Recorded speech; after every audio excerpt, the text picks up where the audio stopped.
Gig internet and X-Fi gateway. Actual speeds vary. Compares pricing of top carriers. Xfinity internet required. It's the most wonderful time of the year. No offense, Santa. Steph, Clay, and Dre are back in the playoffs and looking to make another run at a chip. The Orange and Black are taking the field again after a historic year looking to defend their NL West title. And concert season is starting to kick into high gear at the Chase Center.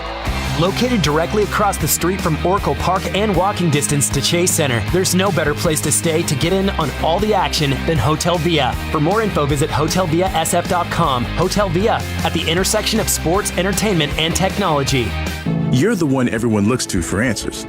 Come rain or shine, the job must get done, and you're the one who makes it happen. We get you, Jackie in Fresno, putting your employee safety first. And Manny in Chattanooga, whose local Grainger team knows him by name. We're here for you and all the ones who get it done, with 24/7 customer support and access to product specialists to help you find what you need. Call, click Grainger.com, or just stop by. Grainger, for the ones who get it done.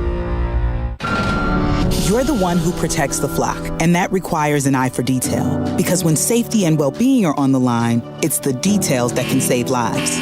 Even when no one else is watching, you see everything. Grainger gets you, and we're here for you, and all the ones who get it done with a wide range of safety products and solutions, plus board-certified safety consultants here to answer your questions. Call, click Grainger.com, or just stop by. Grainger, for the ones who get it done. Welcome to Allstate, where you can save just by being you. DriveWise in the Allstate mobile app gives you personalized driving feedback, and by adding it to your policy, you can save for driving safe just by being yourself.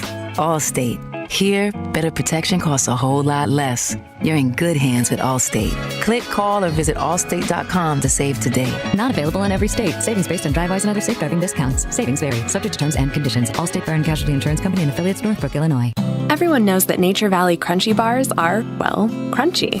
What they don't know is that they're also packed with 16 grams of whole grains, ready to help you get out there. Nature Valley, for every adventure.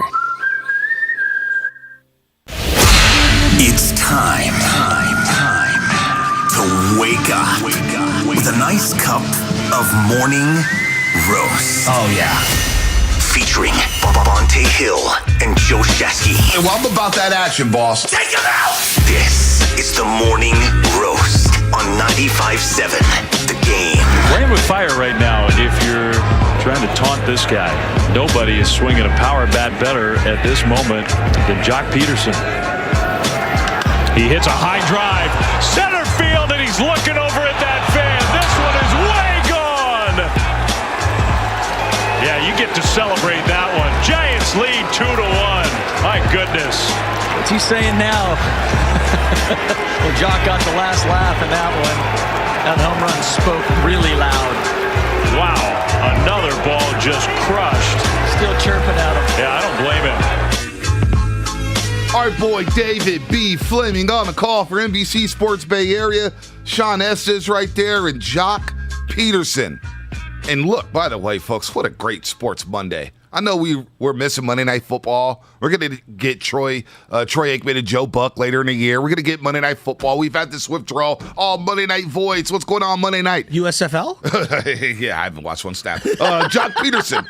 Jock Peterson's home run yesterday at Miller Park to beat the Brewers. Corbin Burns is filthy, and the Giants still find a way to win that game. Luis Gonzalez. I was just asking who he was yesterday. I know. I was like, who the hell is this guy? I saw the throw in center field the other day against the Nationals. I was like, man, who is this center fielder? He's got no arm. Rocking number 51, the Noah Lowry number. Apparently, they scooped him up 2 years ago.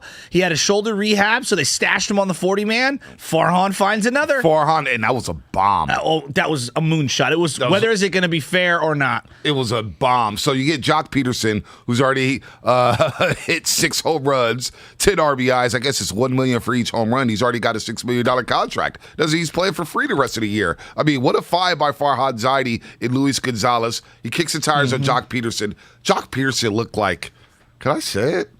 looked like he was born to be a Giant. No, he absolutely was. And just what about the attitude about him, B? Like the whole swagger and they needed his personality more than anything. They need that. That swagger, that I don't care, that FU mentality. I'm going to pip this home run out with this uppercut swing. I loved everything about it. What a game yesterday as the Giants went bullpenning. So you got the Giants, right? They go 8-3 on this 11-game road trip.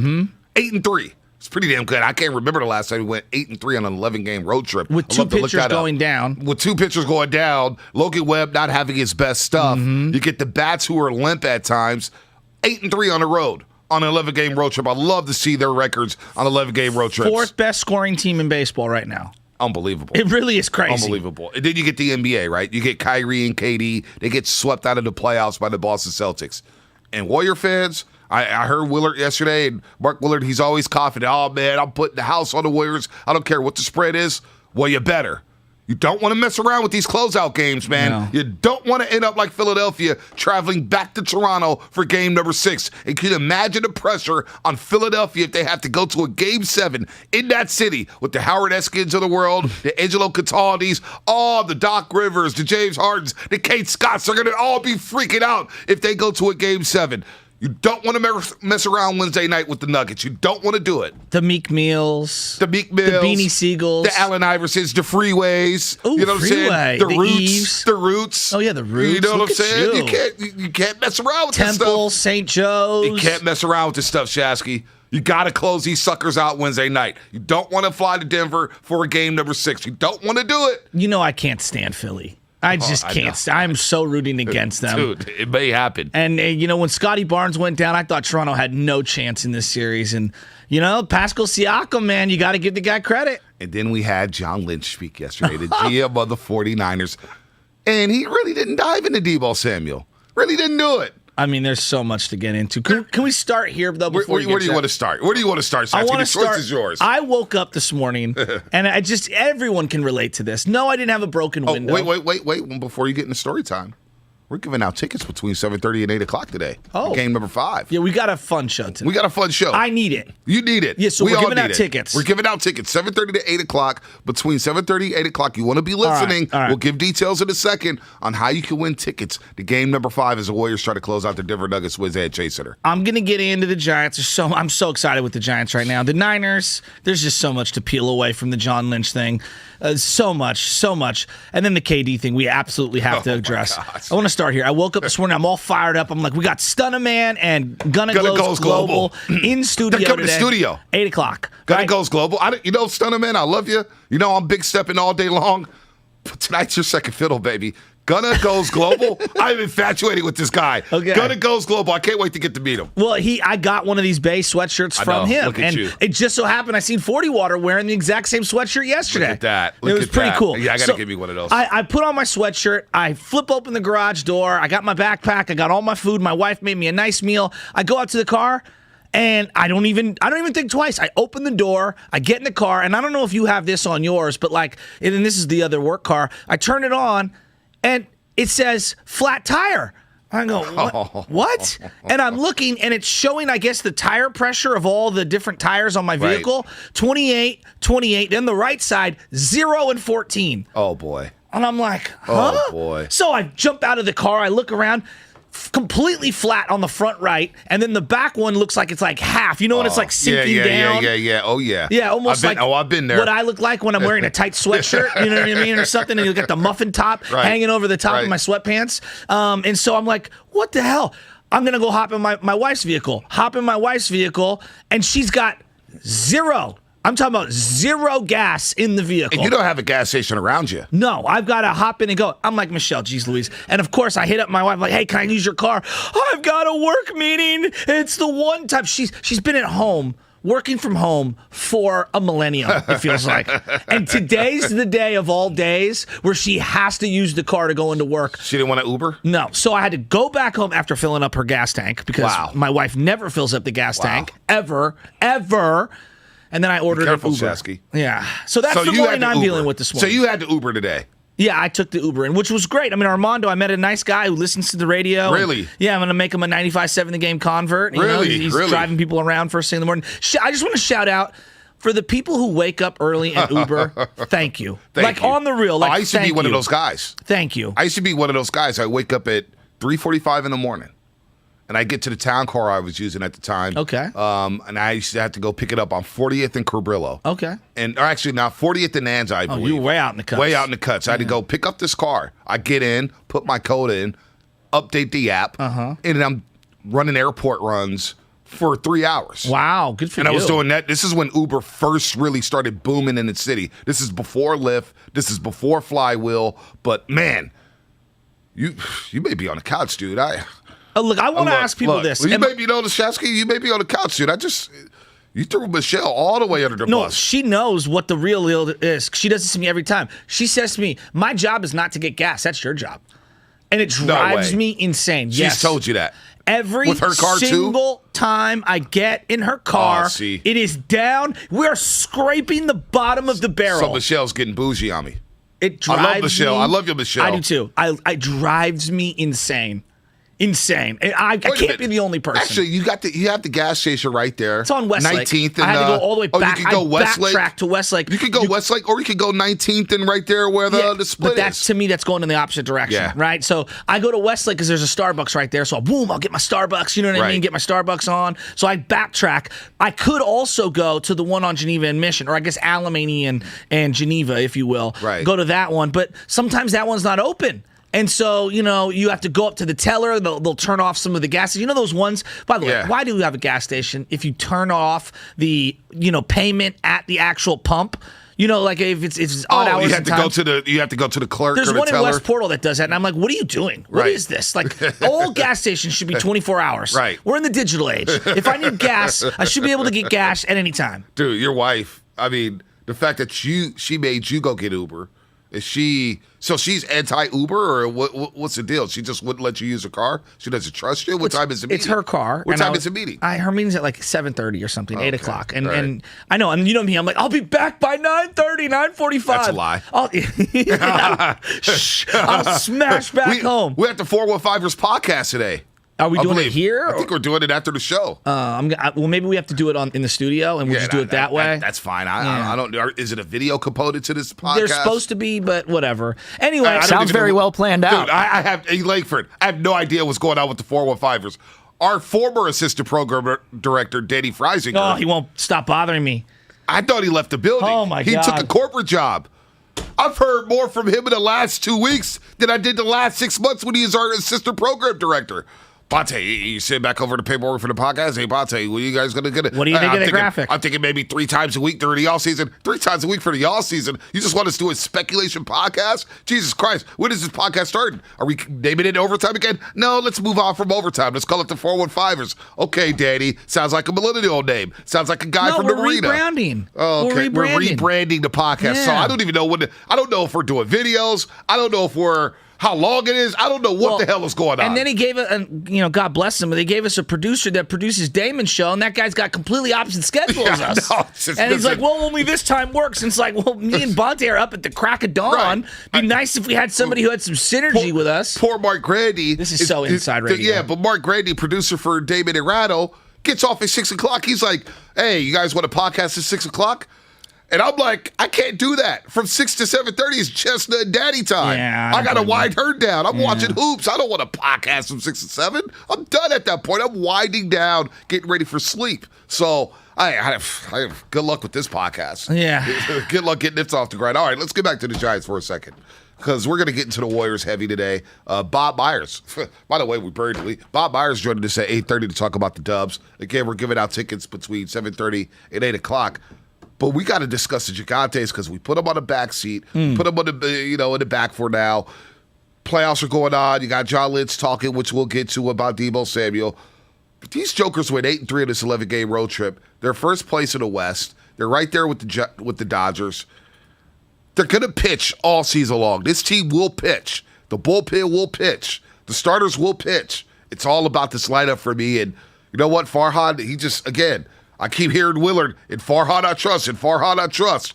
Well, damn, they signed Jock Peterson 1 year, $6 million, and everybody's like, that's the only move you're going to make? It's the only move you're going to make? Well, they put him in a leadoff spot. He's batting .362. He hits a bomb yesterday to take the lead. Now, Jake McGee did give up the lead. We're not going to really discuss that because I know that's your boy. Duvall does shut it down. Jake McGee. I'm not a huge McGee guy. I know. That's why I was He's a one-pitch guy, and all I hear about is the spin rate on his fastball. Well, he gives up the Did you see the backspin on the ball that was hit out with both butt cheeks? It was bad. Dude. It was out of there. And I was like, great, tie game. This is fun. And then Luis Gonzalez hits the game when he home run there in the ninth inning, and he hits a bomb. I don't know what the Brewers are doing. That was a moonshot.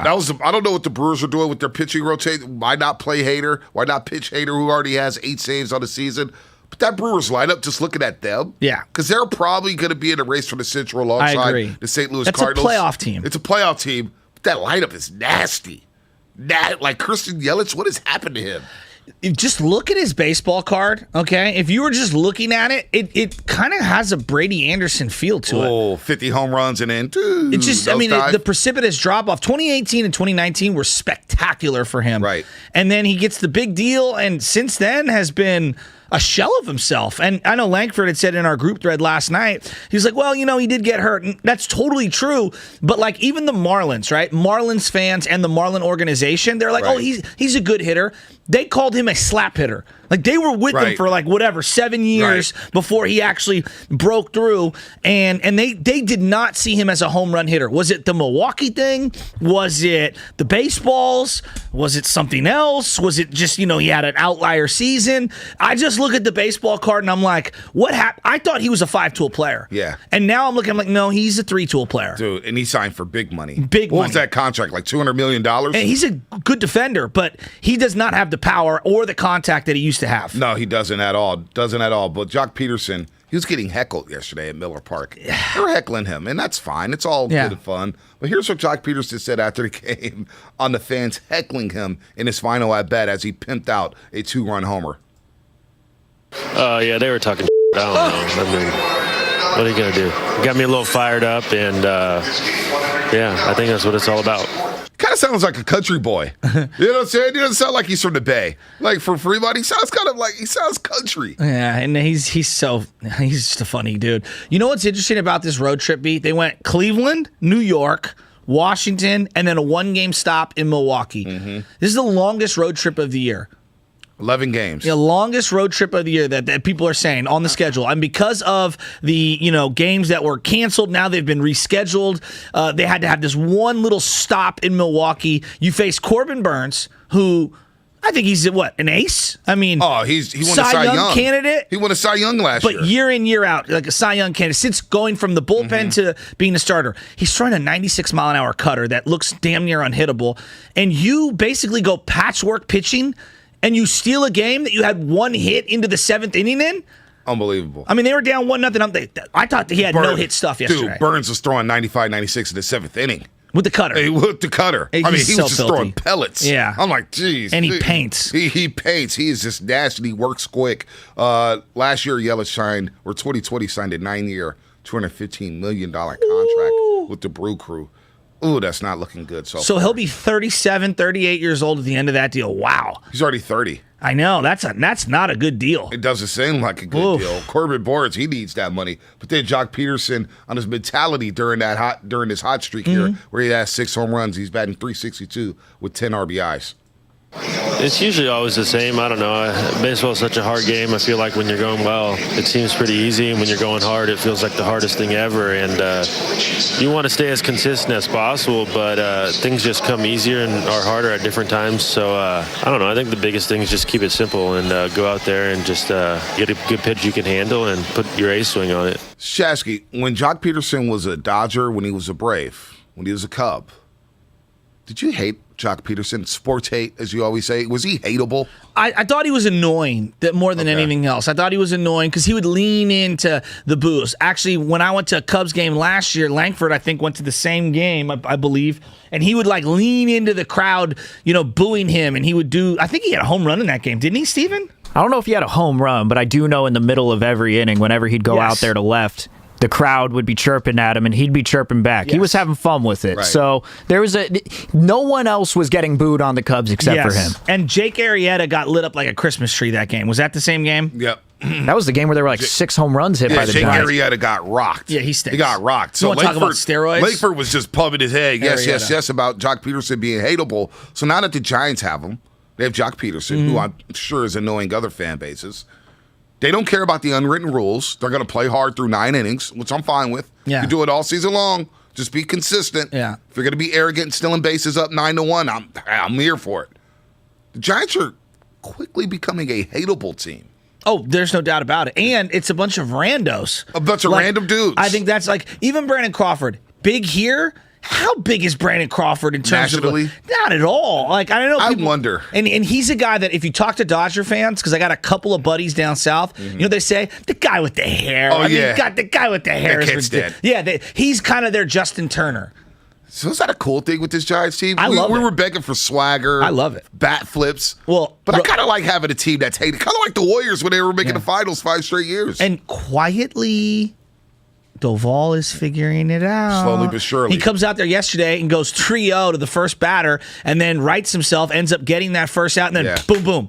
First pitch strike is so important for him. It's Mark and I were talking about this on the podcast the other day, and he's so right about this. No guy is a front runner more than Doval. When he goes 0-1, it's like, all right, now the momentum's going downhill. Right. If he goes 2-0, it's like he just all of a sudden becomes super shaky. He overthinks it. Absolutely. He nibbles. But after that 3-0 count, he throws 9 of his next 12 pitches for strikes. So you'll take that as the Giants on this one-game set. Beat the Brewers 4-2. Very exciting baseball game. Very exciting Sports Monday. You had the Nets getting swept out by the Boston Celtics. KD, Kyrie. You got to hear what Kyrie had to say after the game. You also have these NBA playoffs are dynamic. Philly's going to Game 6 in Toronto. You have John Lynch speaking. We're going to get into that on the other side. Gabe's World coming up. What a Sports Monday for everybody out there. Good morning to the roasters as well as you're getting off your graveyard shifts, getting ready for a work. Everybody on YouTube and Twitch, good morning. Xfinity mobile text line as well. It's going to be a fun show. Again, listen between 7:30 and 8 o'clock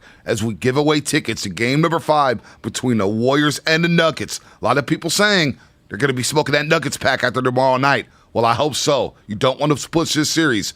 Close these jokers out. Do not take that extra trip to Denver. Don't want that. Don't want that at all. All right, that's what's coming up on the game. Brought to you by MB Jesse Painting. Are you a commercial property owner or manager working on 2022 painting plans? MB Jesse Painting offers full repaints, maintenance painting, carpentry, and wood rot repairs. Why wait? Call 855-MB-JESSE today or online at mbjesse.com. Crick with BetQL. You want to beat the books?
stock market. Target returns are offers of opinion and are not reference to past performance. Target returns are not guaranteed and results may differ materially. Jerry and Larry's auto shop needed a small business loan fast, but instead of going to On Deck, Larry called Loan Cannon! Really, bro? There's a better way to get a fast small business loan. Go to OnDeck.com, and if approved, get your loan as soon as the same day. Your loan is on deck. Depending on certain loan attributes, your business loan may be issued by OnDeck or Celtic Bank, a Utah Chartered Industrial Bank member FDIC. Limited eligibility for same-day funding. OnDeck does not lend in every state. All loans subject to lender approval. Don't rely on just your cell phone for internet. Get one line of unlimited mobile with 5G and home internet from Xfinity for only $24.95 a month when you qualify for and enroll in the Affordable Connectivity Program and Internet Essentials. Get high-speed internet with a modem included at no extra cost, only from Xfinity. To learn more, go to xfinity.com/free or call 1-800-XFINITY.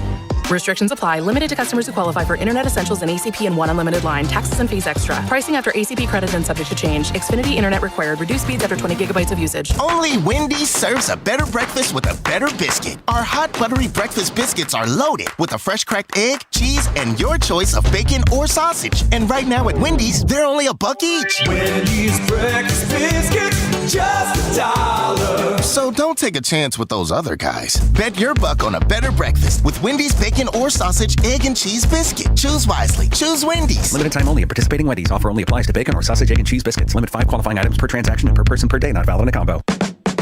Straight Talk Wireless now has the new iPhone 13 with cinematic mode, which lets you focus on what matters. And with Straight Talk, you can focus on getting the best deal. Our Silver Unlimited plan is just $45 a month for unlimited talk, text, and data. And it runs on the largest, most dependable networks, now with nationwide 5G. With the iPhone 13 on Straight Talk, you can share whatever you want, wherever you want. Straight Talk Wireless. 5G capable device required. Actual availability, coverage, and speed may vary. See terms and conditions at straighttalk.com.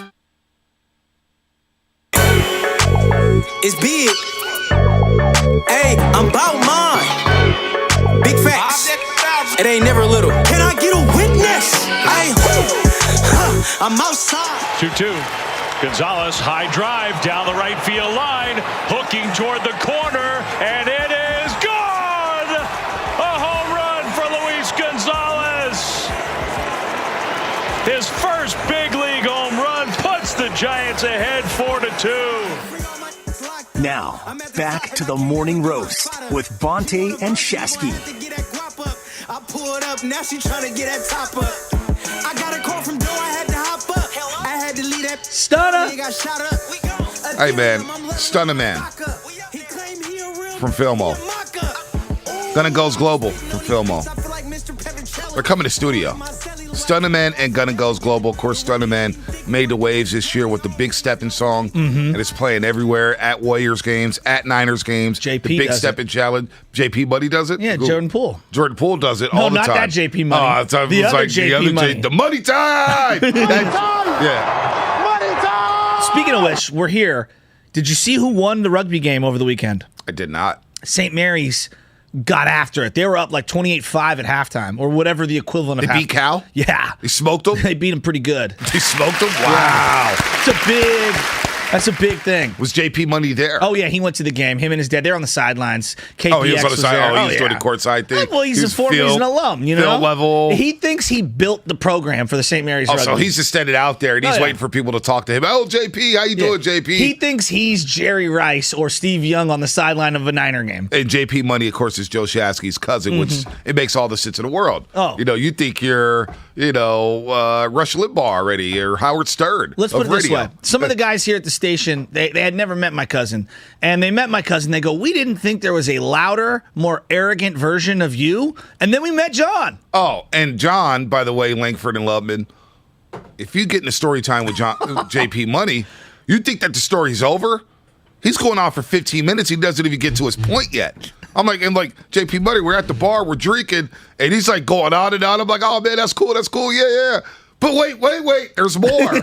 Wait, there's more? Bro, you just talked my ear off for 7 minutes. All I got in was, yep, that's dope. Dude, we're 7 minutes in. All right? Come on, JP, buddy. Shout out St. Mary's Rugby, though. That's a big win.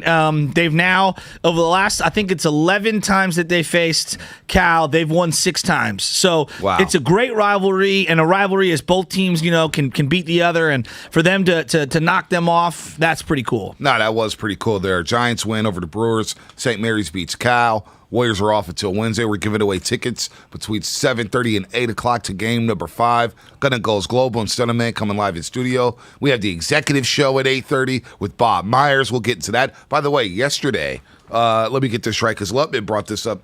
Brought this to my attention, and then I confirmed this with Raymond Ritter of the Golden State Warriors, of course, Warriors PR director. Yesterday was Bob Myers' 10-year anniversary, which was Sunday. Really? 10-year anniversary as GM of the Golden State Warriors. Wow. I mean, he's the longest tenured GM currently. How are you, Bob? I mean, we had Brian Sabian for so long. Right. Oh, in the Bay Area. I'm talking about in the Bay Area. I'm talking about, my bad, in the Bay Area. And I guess Billy technically isn't the GM anymore. He got kicked up. He's been elevated. Like owner/president. Yeah, he's got a percentage of the team and whatnot. I mean, so no, it's Bob's done some amazing things, and you just look at where the team's at right now in terms of like the core is still there. Of the 3 champions, they've still got all the ancillary pieces, the Loonies, the Iggies, guys like that, Otto Porter Jr. And then now you have the youngins, right? And so that's what you're looking for as an organization. You want to be in the championship mix with a core of OGs and a bunch of youngsters on the rise, like assets galore. And when Kevin Durant left to Brooklyn, in 3 years since Kevin Durant basically left to Brooklyn, I had no clue that the Warriors would probably surpass the Brooklyn Nets in terms of where they're at, in terms of championship contention, about where they're at with development, the future prospects. Like, Brooklyn is a mess right now, an absolute mess. If the Warriors can win one more game, I believe the Nets have only won one series. One series, which was last year. With KD and So Kyrie. they've already matched the Brooklyn Nets in terms of series wins if they win tomorrow. Exactly. I mean, that is wild. And I remember the day that KD decided to leave, and I was hurt and devastated. And kind of knew it was coming, though. I was in denial. I'll admit it. I was in denial. And just, I look at him, and I see the face of Kevin Durant while playing that game. He just felt so frustrated. So frustrated with his work environment. And in many ways, you and I were talking about this before the show, I see a lot of Pablo Sandoval in him where I feel tremendous empathy, and I know you put that out into Twitter, and I totally agree with you. We treat him like, he made this bet and he's got a lie in it. Yeah, but that doesn't mean that he doesn't think like, man, I made a bad decision. Right. And I appreciate how great he is, and so I feel like part of his career is truly being wasted right now. Well, it was a great decision. It looked like last season. James Harden suffers a hamstring injury. Kyrie Irving gets hurt, and he's out there facing the Milwaukee Bucks basically by himself. And he literally carries the Brooklyn Nets to a thrilling Game 7 victory. Had his foot been maybe 6 inches smaller, they go to the Eastern Conference Finals, and they play the Atlanta Hawks. Kevin Durant will probably go to the NBA Finals last season and take on the Phoenix Suns. Wow, that would have been awesome. He would have been in the finals. But they traded away all those players. Then, the Dinwiddies, the Jared Allens. But it looked great last year. It did. And all of a sudden, Kyrie Irving pulls this stunt where he doesn't want to get vaccinated. Look, you can believe in what you want to believe in when it comes to COVID-19. But what Kyrie Irving did was selfish to his teammates. He basically sold his teammates out. Saying, I'll just play in road games.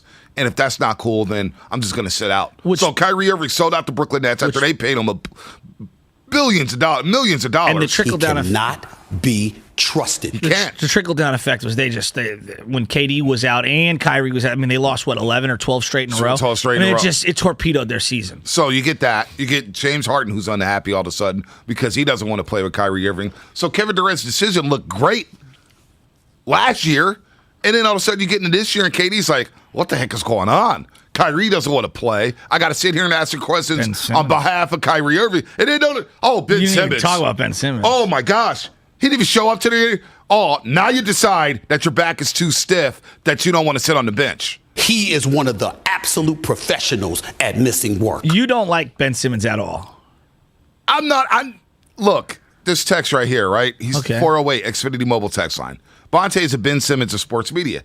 Cashing checks, flexing on IG, and works on his own terms. Number one, I don't really flex on IG. Number 2, I work all the time. Matter of fact, I got 2 jobs, all right? Sacrificing sleep. And number 3, I ain't scared to shoot. I get a shot, I'm going to shoot it. Ben Simmons don't even look at the rim. So that's all incorrect. Did you see the picture that was floating around the internet yesterday? It was the one where he has a layup on Trae Young. Oh, yeah. And then he chose to throw it out last year. And then there's another Ben Simmons in the background just standing up. Someone photoshopped him in the photo on the sidelines. Pretty good. I mean, making a lot of money doesn't make you smart. Oh. Thank you, Sajid. Thank you, Sately. By the way, Dallas looked good yesterday. Oh, boy, the Dallas Mavericks look tough. But this guy didn't even show up to Barclays Center yesterday. So you had this back injury the entire time, yet you're sitting next to Kevin Durant on the sideline. All of a sudden, Game 4 comes around, and Clutch and Brooklyn Nets, they all meet to kind of talk about a plan for Ben. If I'm Kevin Durant, I'm walking up to Bobby Marks, and I'm Sean Marks, and I'm telling Steve Nash, get up here. I'm telling the ownership, we got to just gut this thing. You got to trade Kyrie. You got to get Ben Simmons out of here. We got to reset this bad boy. Well, in a way, it does feel like player empowerment gone way too far. Well, Kyrie has too much power. Well, no, I just in general. You hear what Kyrie said yesterday? Yeah, he runs the organization. We all have to figure out a plan. Kyrie, you're out of this. Just play basketball. Well, he can't. Just play basketball, dude. But when you are basically seeded and breeded in the NBA with LeBron, and then you learn how LeBron did things, and you got out of Dodge because LeBron literally manufactured the roster his way, that's how you came up. That's what you saw. You're a product of your environment. Right. And so, of course, when you get a little older and have more equity in the organization, you're going to try to do the exact same thing. Dude, Simmons, soft. Kyrie, just whacked out of his mind. If he just played basketball, I wouldn't even care about all the other stuff. But the fact that you did act selfishly and not playing basketball games, he looked like he didn't want to be there yesterday. That's the thing for me that really hammered home. He looked so disinterested. It's just like, bro, you got all the talent in the world. What last night did was make me appreciate Steph Curry even more. It made me appreciate Klay Thompson even more. And even Day-Day, Draymond Green. As much as he talks, I ain't got to worry about Draymond not playing hard in the playoff game. Well, the other part of this is I am so sick of this particular fan. Nets, Mets, Jets. Oh, man. That fan. You know exactly who I'm talking about. Mike Greenberg. Like those specific fans that shove Mets, Jets, Nets down my throat. They're the most insufferable of all the fans on ESPN. So now take a picture. Oh, we got a break here. We're going to get the Games World. You agree with me on that? They get a disproportionate amount of coverage to how good those teams are. But then I look at Evan Roberts from WFAN. He's been a friend of the program. He's a real fan. He's hurting right now. He's hurting. That's what he signed up for. Can you figure it out? Call somebody. Oh, man. We'll talk more NBA playoffs. We'll get the Games World on the other side. 888-957-9570. We even got to John Lynch. I can't wait to get into John Lynch. You want to depress the fan base? No. You want to depress our audience in the 7 o'clock hour? Yeah, you know what? Maybe you and I have differing points of view. Yeah, all right. I don't really know what point of view I have with John Lynch. I heard it, and I was just like, I don't know if I really learned anything out of that. I don't know if I did. Anyway, more coming up on our roast. It's Jasky, it's Bonce, it's Lubman and Langford here on 95.7 The Game. Gorgeous gaming, stunning streams, unbelievable bandwidth. Welcome to another Lifestyles of Good.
It's one of my favorite songs. No, it's great. The collabs between Stunna and Gunna.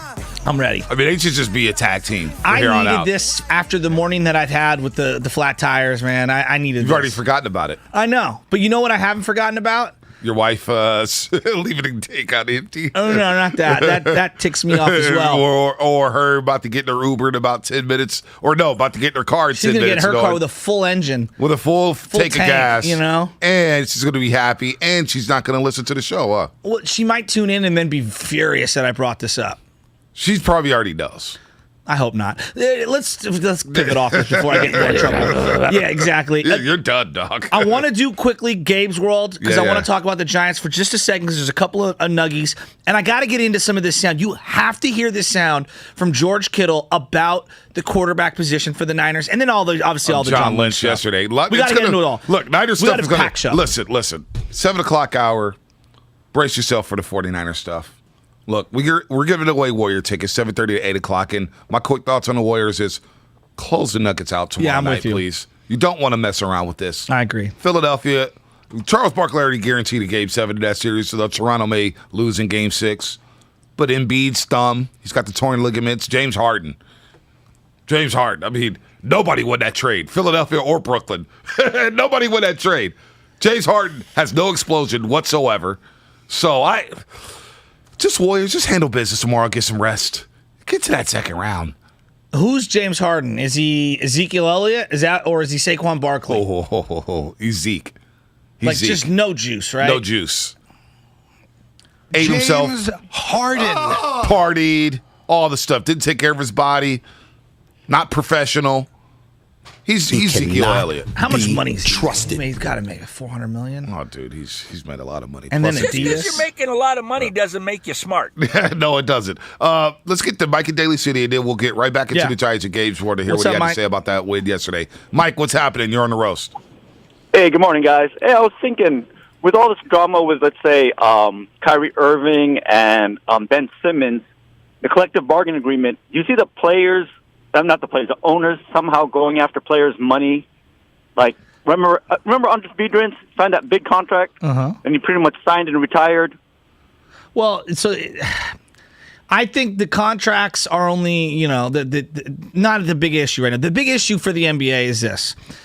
The stars have too much power and too much control, and then the mega stars are underpaid. That's just straight up. When you made all these max slots, a guy like Kevin Durant, Steph Curry, LeBron James, they're underpaid, right? But then what happens is you're dramatically overpaying the non-superstar guys into max contracts, the De'Aaron Foxes of the world. And I don't mean to pick on him. I'm just using him as an example where you've tried to create financial equity, and what it's done is the only power that these guys can have if they can't have the financial power is power within the organization. And so now things are upside down. These owners want control of their team back. You're seeing it with Jeannie Buss right now. She wants control of the Lakers back. Well, they better get control of the Brooklyn Nets. That is Sean Marks, and that is Joe Tsai, the owner of that team. They better get their team back. But then the other element of this is that they clearly can see, and all the leagues are noticing this right now, it's a television product, right? And so the way the league is laid out right now in terms of television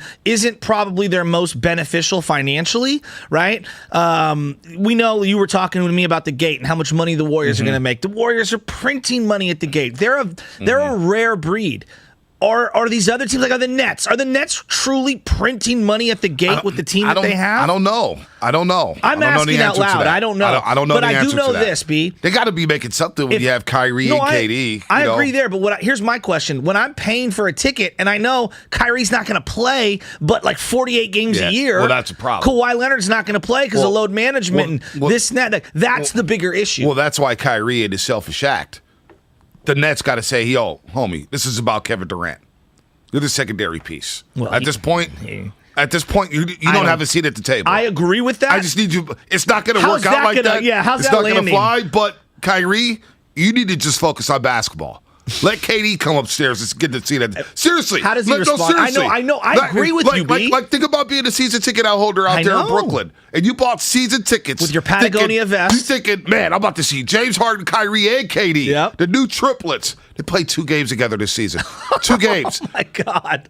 And it's like, I buy all these tickets. I'm like, man, I'm going to see Kyrie. You know, my son's going to see Kyrie. He's got all the handles in the world. The best. This guy haven't played whole games. Like, Kyrie, stay out of the facility. Well, go work out. Let me know if you're serious about basketball. Until you're serious about basketball, I don't want you at this table. You're not here. It's not going to fly, no doubt about it. But this is where Kevin Durant got to take control. Be like, no, Kyrie, stay out of it. Well, this is why you shouldn't work with your friends sometimes. You know, I mean, there's a line of demarcation. You and me are homies, and there are days that I just need to not answer your phone call. Yeah, no and doubt. Yet I do. Yeah, you do all the time. First ring. Giants beat the Brewers yesterday 4-2. I could talk about the Brooklyn Nets all day long. And Kyrie, I can't believe that act of selfishness. No, you're right. But here's the thing. What sucks, if I'm an NBA player, for every Giannis, it does feel like, and Giannis does it the right way, right? Like we all agree. Like Steph does it the right way. Steph, even LeBron until this year, he played the majority of the games. He does. I don't agree with the power and the control of the organization. I'm talking about playing games. But like you got those guys, and then all these other dudes that aren't playing give a bad name to the guys that do play hard, right? And that play in 75-plus games. And it kind of stinks. I feel like we're reacting to the disproportionate small amount of the Kyries because they're so vocal and so out front that I feel like it leaves everyone in the NBA who's a fan with a sour taste in their mouth when I don't think that's necessarily the case. Not when you got Jason Tatum on the other side blossoming into a superstar. Marcus Smart. Yeah. Does he play hard? He plays hard every single game. Right? Every single game. Jaylen Brown and those guys, like they're all playing really, really hard. That team is special. Yeah, they're Boston special. Celtics look like a real problem. They look like a problem. Milwaukee, Boston's going to be a lot of fun. We need Milwaukee to take them out. Yeah, I kind of with you there. Yeah, we need Milwaukee to take them out. I'm with you there. 888-957-9570. Let's get the games score real quick on the Giants beating the Brewers. Giants win 4-2. They go 8-3 on this 11-game road trip, and they start the Bay Bridge Series tonight. Bay Bridge Series has no buzz. It's maybe the earliest start to the Bay Bridge Series ever. It's got to be, right? I don't even, I guess. They usually play in July and August. Yeah. It's playing in April? A little 2-game set. A little 2-game set in April. It's not a series. It's a set. It's a set. 2-game set. Here's what Gabe had to say about the win yesterday. Gabe's World. I think we'll go with a little Bohemian Rhapsody, gentlemen. Good call. When it comes to Gabe Kapler, anything goes. First of all, I think pressure is always a good thing. The brightest lights can sometimes bring out the best performance. Now he's been ejected. Kapler's been ejected by Joe West. Panda costumes and baby giraffes and all of the fans of San Francisco. Gabe Kapler's 100% right. Kapler launches one. Fair or foul? It's gone! Gabe Kapler has won it! It's time for Gabe's World. It's a group that stayed really together through a long, arduous, challenging trip. We know that we have a long season ahead of us, but really nice to go through what may be our toughest, most challenging trip of the season and come out not just with a good record, but also without fully taxing our pen and, introducing some new guys into our lineup, like Luis Gonzalez, for example, and getting contributions from up and down our roster. I mean, he's 100% spot on. In a game where you're going up against an ace, you had the patchwork pitching and that worked out. Alvarez, all these different guys go in there and do well outside of McGee for the most part. And then you got a guy in Gonzalez who most fans had never even seen play until this last road trip. I'd never even heard of the guy until Sunday. Dave Fleming told us, if you want a super sleeper pick, this is the guy I think is going to have an impact at some point. Was I off that day? No, you were in. I believe you were in. I almost forgot about this guy. I watched one at-bat from him in spring training on television. One at-bat, and I was like, Well, you know how you I know. I was skeptical. Well, I hit up Flem yesterday, and Flem's like, I don't just make things up. Oh, man. Flem was so right. Oh, man. You love that. Look at the flex. You see the little flex right there, Langford? You see the little flex? You see the little flex? Sure. I was texting Flem yesterday, and I'm not. But honestly, look, it's April. I don't want to lose my mind. That's a huge chemistry win yesterday. Like, that's one of those organizational wins. You had every right to just get the doors blown off you with Corbin Burns, the ace. You a little pit stop after this long road trip where everybody's hurt and you haven't seen the sun but one time in like 12 days. I don't know. I thought that was a huge win for the Giants. 4-game winning streak for the Giants. 8-3 on an 11-game road trip. Jock Peterson and Mandy Gower, 6 home runs. Baller. 10 RBIs, 362 average. Shut up the hecklers. Gabe Kapler's feeling good. Luis Gonzalez with his first career. I can't believe that. I didn't know who this guy was 2 days ago. That was a bomb. After McGee gives it up, we all were like, here we go. Like, I admit, you were thinking the same thing. I had the Giants on my phone. I had Brooklyn on the big screen because I couldn't get over Kyrie and KD. Like, they're really going to go out and get swept. Yeah. They're going to get swept in the first round. Like, Steph Curry's never been swept in the playoffs. Draymond, never been swept. I think Clay never been swept. They've lost a Game 7. They lost a Game 6 to San Antonio. Game 6. And then they lost in Game 6 to Toronto. Yep. Those are the 3 playoff series they've lost. And Game 7, 2016 NBA Finals. Seriously, they've never been swept. I mean, that is pretty incredible. KD swept for the first time in his career. That's pretty incredible. They couldn't win one game. Wow. But the Giants are rolling right now. Half game behind the LA Dodgers. They take on the Oakland A's tonight. Oakland A's coming to Oracle Park, Bay Bridge Series. Wonder what the buzz is for that. Anybody juiced about the Bay Bridge Series? It's so early.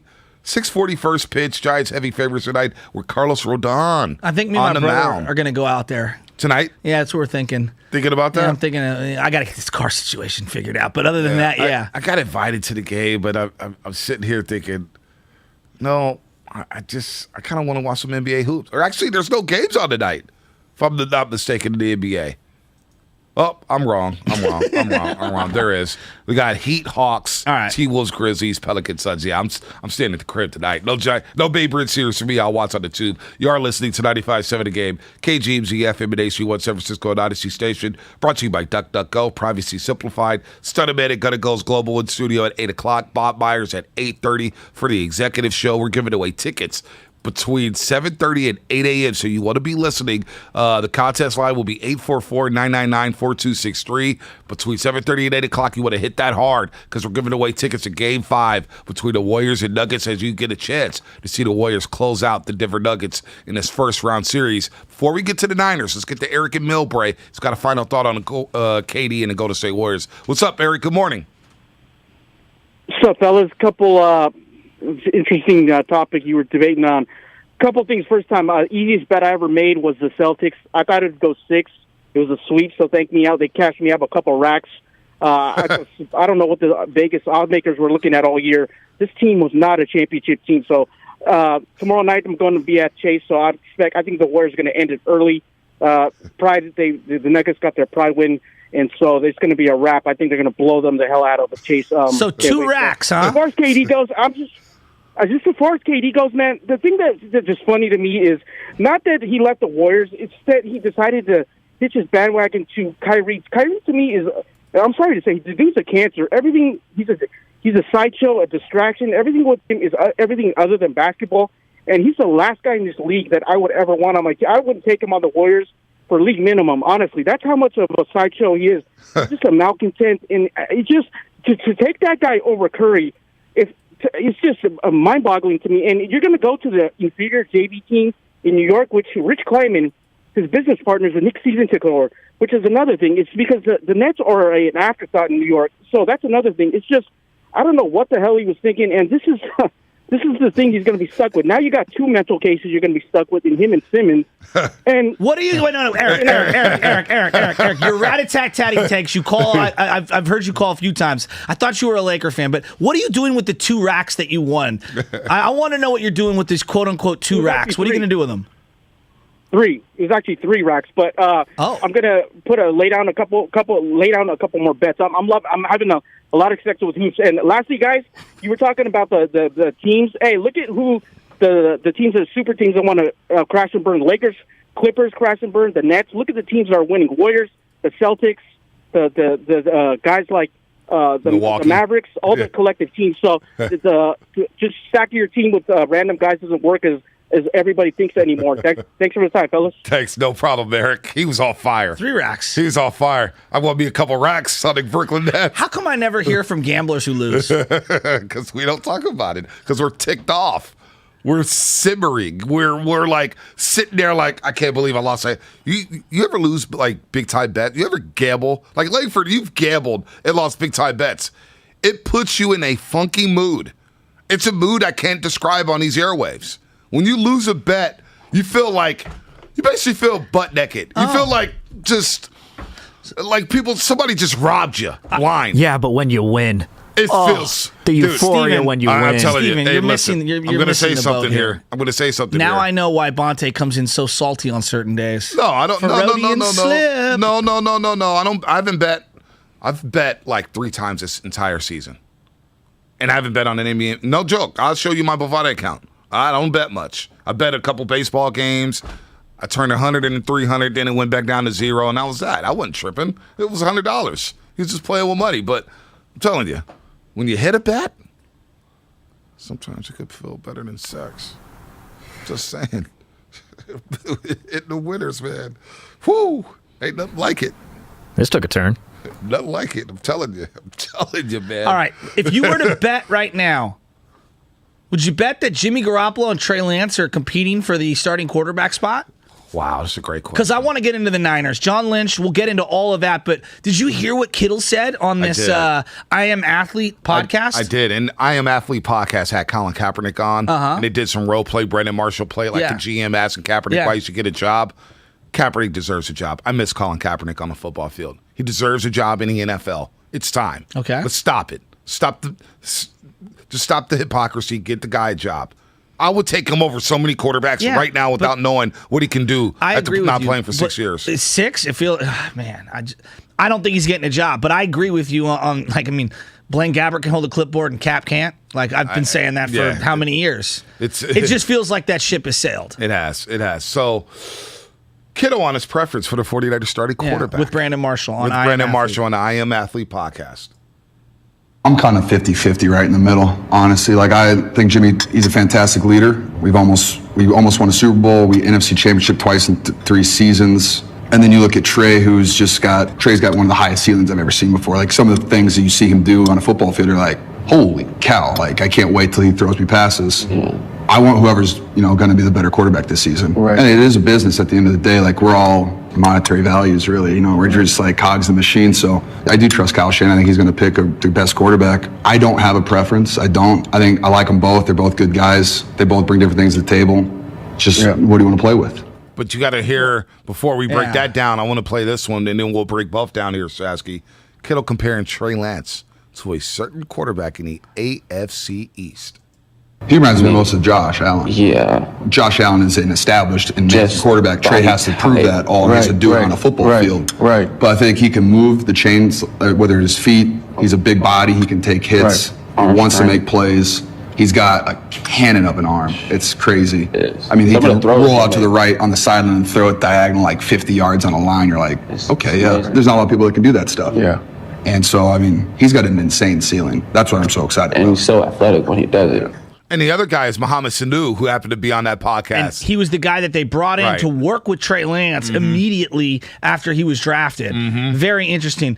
a couple other things that they were talking about in terms of style of play and the contrast. Kittle was saying that, Jimmy's a 3-step drop guy. Boom, get rid of it. Right. So there's only so many routes you can run. Whereas Trey Lance is going to extend the play outside the pocket, and that's where the fun happens. B, this is going to sound controversial, and I don't mean it to. So, this isn't hot takey. I think this is me being factual and being realistic with myself.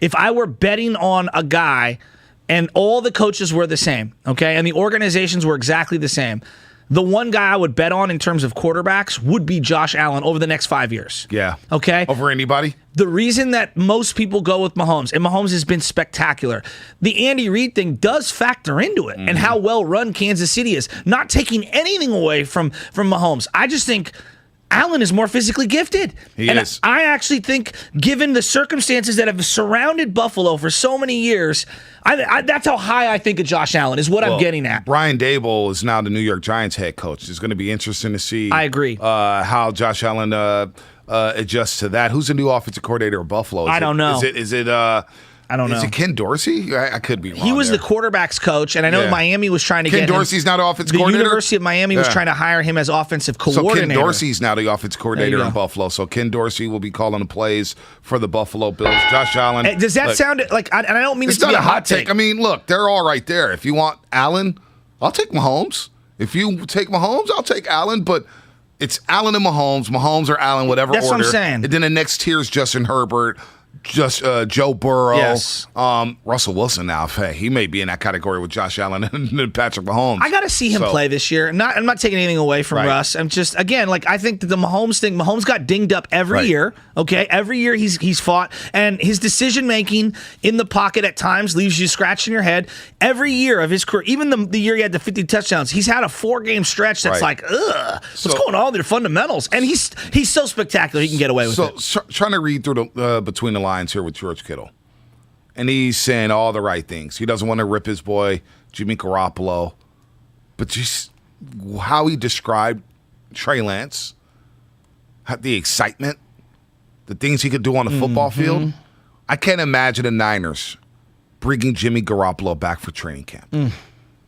I don't think they would do that to Trey Lance. Now, what if they come out and say, and we'll get to the John Lynch sound on what he had to say about Trey Lance, but I can't imagine him putting Trey in that situation where he's got to look over his back. Every mistake, number 10 is going to be chomping at the bit. I can't imagine Jimmy Garoppolo coming back to camp. I really can't. Well, I see it both ways. I understand wanting to just give everything to the kid. The other part of me kind of wants him to win it now. This is going to sound crazy. I can't believe I'm coming around to this. I'm warming up to finding a way to spread the money out for Jimmy over 2 years and chopping the $28 million and say, Jimmy, we'll give you $14 million in the next 2 years. Let's restructure this deal and stay here. I wouldn't do it. You got to. No, I can't do it. Jimmy, you got to go. Because the minute Trey Lance throws an interception, can't do it. But Lance has been nicked up twice. Yes, I'm going somewhere else. Okay. I'm going somewhere. I'm not saying I'm going to do it. I'm saying I'm warming up to it. Yeah, I'm not even warming up to it. Wow. I can't bring Jimmy back. I can't do it. It feels like he's stuck with the team. I got to wash my hands from Jimmy Garoppolo. I have to move on. Well, and even as a backup, I don't want him here. There's something that you absolutely have to hear. I did a Spaces yesterday right after the John Lynch thing, and I picked up on something that I'm not sure a lot of people picked up on, and it definitely affects Deebo Samuel, and I want to talk about it. Yeah, all right, we'll get into that. John Lynch spoke to the press yesterday. Really didn't answer any questions about Deebo Samuel, but we'll touch on that. We have Stunnerman and Gun and Goals Global coming in at 8 o'clock. Bob Myers, the GM and President of Basketball Operations of the Golden State Warriors, joining us at 8:30. Yeah, I'm out on Jimmy Garoppolo being a backup. You lost me there. You got to rid of him. You got get the keys to Trey Lance and let him run this offense. Do you imagine the circus that Santa Clara would be with Jimmy Garoppolo? Oh my Lord, it'd be chaotic. Dope. Yeah, he is dope. Give the keys. I'm not saying I'm saying I'm warming up to the notion of him staying. I'm not, because I feel like I have to mentally prepare for it. Oh gosh, so don't do that to yourself. Don't do that to yourself. All right, that's what's coming up on the game. Brought to you by Whole Foods Market. Expand your plant-based universe and save at Whole Foods Market. Enjoy 25% off Forager Project.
HR that makes a difference. Anywhere fans go to cheer on their team, there are behind-the-scenes MVPs ensuring everything is game day ready.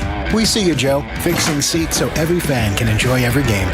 And Allie, who keeps her stadium running smoothly from the moment the first game starts to the last play of the season.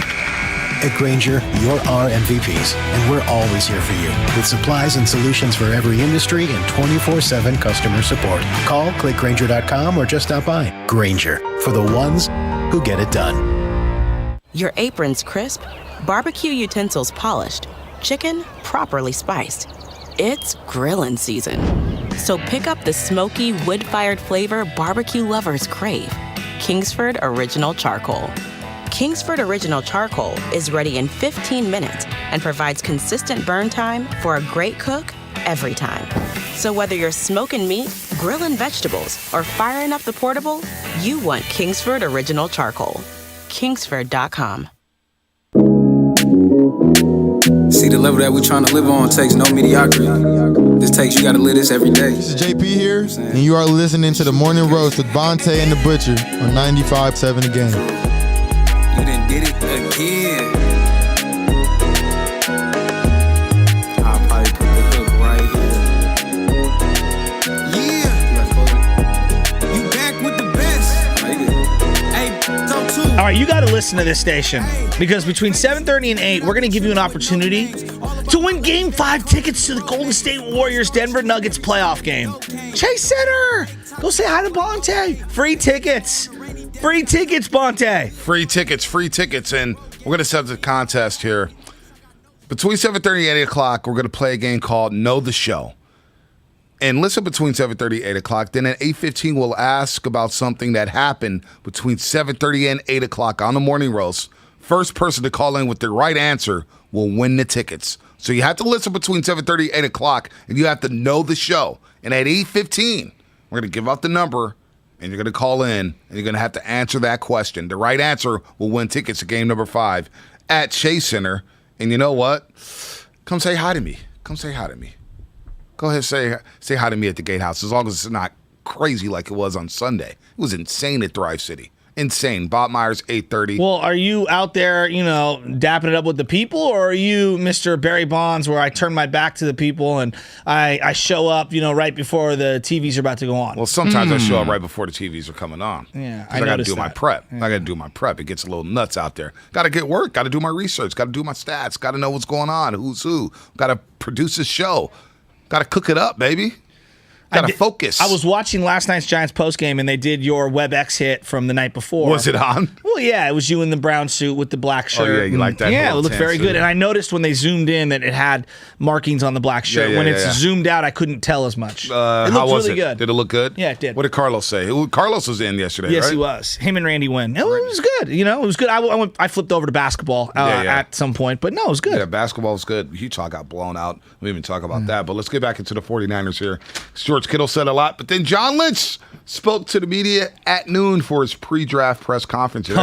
Everybody. I was glued in. Everybody wanted to know about Deebo Samuel.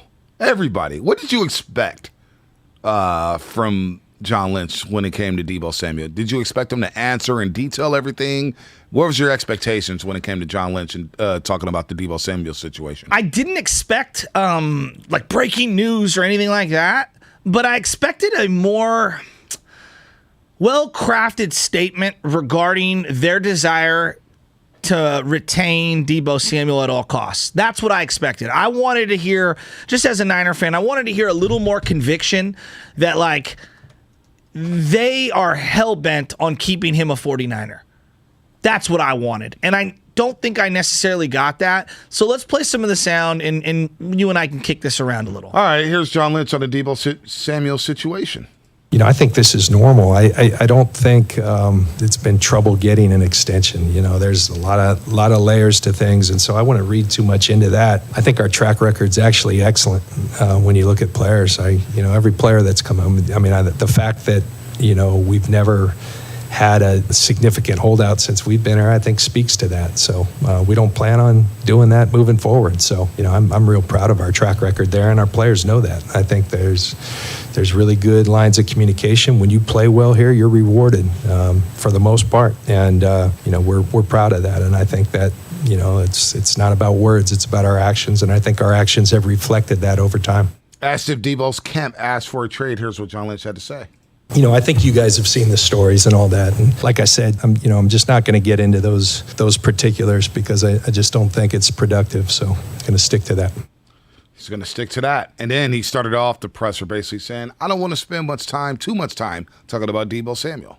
I'm not going to talk about that much today because I don't think that's productive. I don't want to speak on behalf of Debo and his team. I think it's non-productive for us to be talking about things. I've always thought, having been on the other side, and I've shared this with you guys, there's a sanctity to those conversations remaining private, and that's always how we've operated and will continue to do so in this situation. So, as we move forward, I'm sure you have questions. Just understand, please, that just not going to go there because I don't think it. I always have to ask myself in this job what's in the best interest of our organization. I don't think it's the best interest of our organization or anyone to be speaking on that. So it's kind of where I'm at on that. So all that stuff that John Lynch said, but he did say this about Debo Samuel.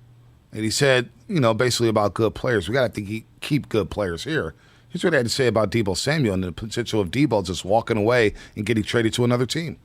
Think of 2019, the 36th pick, to come up with someone like Debo who, to me, has just been a game-changing player for our franchise. I've told Debo this. I think he's the perfect illustration. Herm Edwards used to talk about when will meets skill, you've got the opportunity to be special. And I think Debo probably embodies that as much as anyone. He's got tremendous will. He's a very talented player. I think by virtue of the way he plays, it's inspiring. And so to me, that entails leadership. Do you make people around you better? He checks that box. He's a great teammate.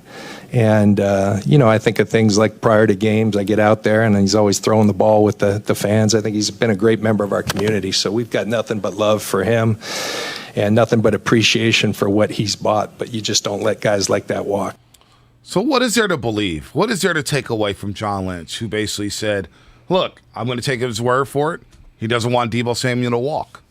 But is there a realistic chance that they actually will trade Debo Samuel? Bonte, your guess is as good as mine at this point. I feel like most 49er fans, myself included, are like, come on, we got to keep this guy. We got to find a way to get this thing to work. And I was looking at, some of the mannerisms from John Lynch while he was talking. To me, as like a great politician, he didn't want to say anything one way or the other that we as a fan base or that the player would deem as disrespectful or a lie. Mm-hmm. And I understand where he would be kind of frozen, in trying to explain to people like, I don't have an answer right now. Right. Like I almost feel like John is too truthful at these podiums. Right. But here's where I'm going with this.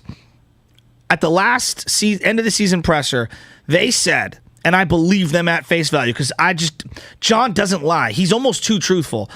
He said, we have budgeted and accounted for both an extension for Nick Bosa and Debo Samuel. And by the way, they picked up Nick Bosa's fifth-year option yesterday. Which was a genius move to do to kind of distract you from the scent of Debo. 17.8 But I love that. million. I mean, that was a formality. Right. Absolutely. Here's what I think. And again, this is me speculating here. I do think that they have budgeted properly for Debo. I also think that the market of wide receivers has exploded over the last month. And so the price in February isn't the price today. Right. You hear this a lot in business. Yesterday's price isn't today's price. Right. Was that what Fat Joe said? Yeah. But there's some truth to that. Right. Wouldn't you agree? No doubt. Right. So The Christian Kirk money. Up. Well, the Christian Kirk money kind of, threw everything out of whack. Right. Secondarily, I believe that they can say all they want about Jimmy Garoppolo's money not affecting them.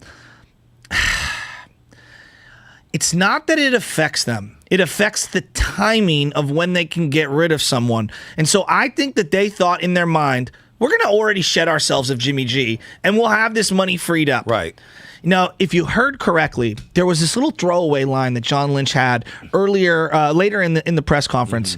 They were saying, how would you rate your offseason overall? And he said, we were going to click down financially in terms of free agent spending. And I believe him, but I also think that their budget, whatever they had budgeted, has changed in the last 2 months. They thought Jimmy was going to be gone.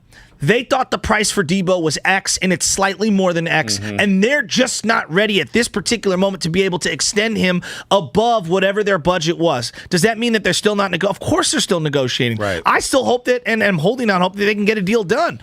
But I do think that the money is just a little off right now in terms of the timing of how they can pay this guy. I don't think the Debo situation has anything to do with money.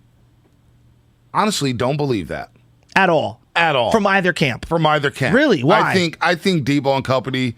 Look, you sent an article yesterday from 2021? No, 2020. 2020 when George Kittle signed his extension and how the 49ers how they do this stuff where they have the built-in opt-out clauses by April 1st for Eric Armstead, Jimmy Garoppolo. These big guaranteed lump big sums. guarantees, but they can make a decision by April 1st whether to cut you or not, which is smart business for the 49ers. Yes. But around the league, it shows them, are they really locked in on me long-term? Yeah. This feels like a year-to-year contract. So I get a lot of money for this 1 year, but I don't get long-term stability. Maybe that's a sticking point with Debo Samuel in these contract negotiations where he's saying, I want the guarantees on April 1st. I don't want this clause in my contract. I want it structured like George Kittle.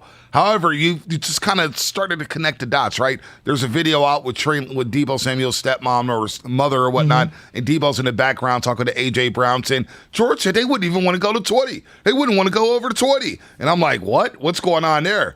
And so I think it has nothing to do with money. I think it has everything to do... you know what? I don't know what it has anything to do with other than the money. The money I hear is fine. And I believe the Niners did budget for Debo Samuel and Nick Bosa. I don't think Jimmy Garoppolo has anything to do with those two guys. I don't know what went wrong with Debo Samuel, though. There's a fundamental flaw somewhere, whether his agent, his representation, I have no idea. But at the end of the day, I don't think it has anything to do with money, Shasky. And I honestly don't believe that Jimmy Garoppolo's situation has anything to do with Nick Bosa and Debo Samuel. That's an independent situation. They knew that, okay, this guy got the surgery. He may get the surgery. There had to be some conversations there before Jimmy Garoppolo went off and got the surgery. So do you think the price of Debo...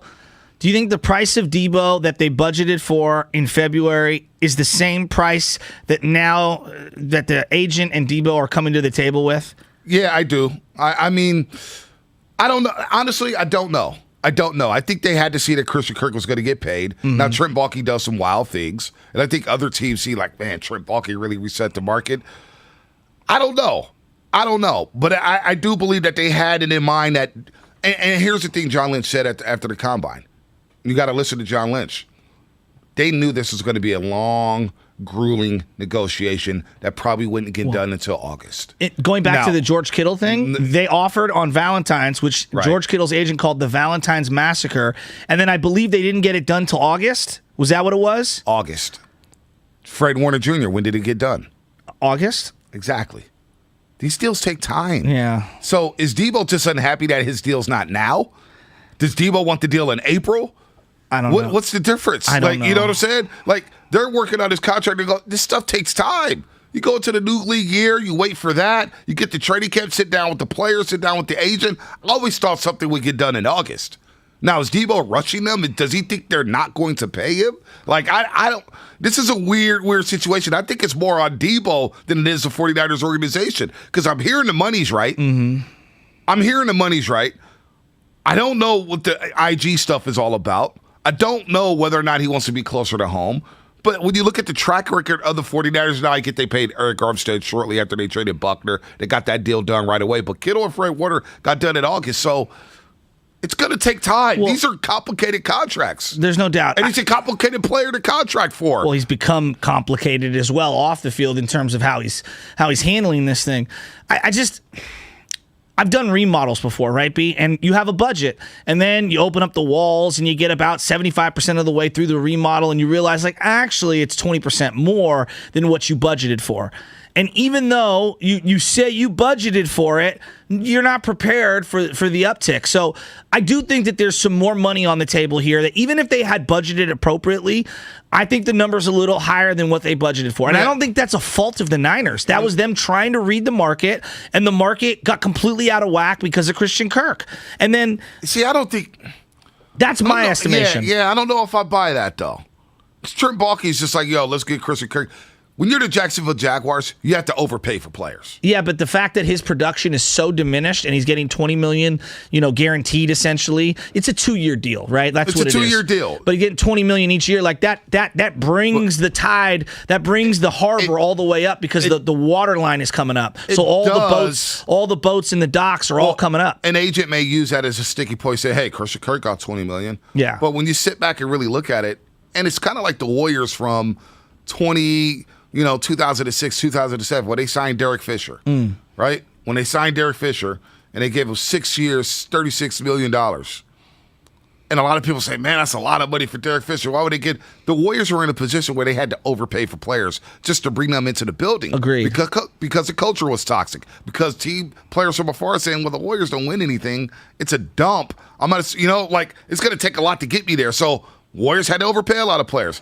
I think that's where Jacksonville's at. No, Jacksonville's in a situation where 100%. They have to overpay for everybody. Because who's going to want to go to Jacksonville? Yeah, but there's about comps, you know what I mean? And that's how it works during these negotiations is comparable players and how much they're making and what they got. You're going to use that as your ammunition. The other aspect of this, which I hadn't, really heard anyone talk about, is when Khalil Mack was going to get a contract with the Oakland Raiders. They literally did not have the amount of money that he needed to be put in escrow. When you're going to pay these guys these big guaranteed monies, you have to put that money in escrow.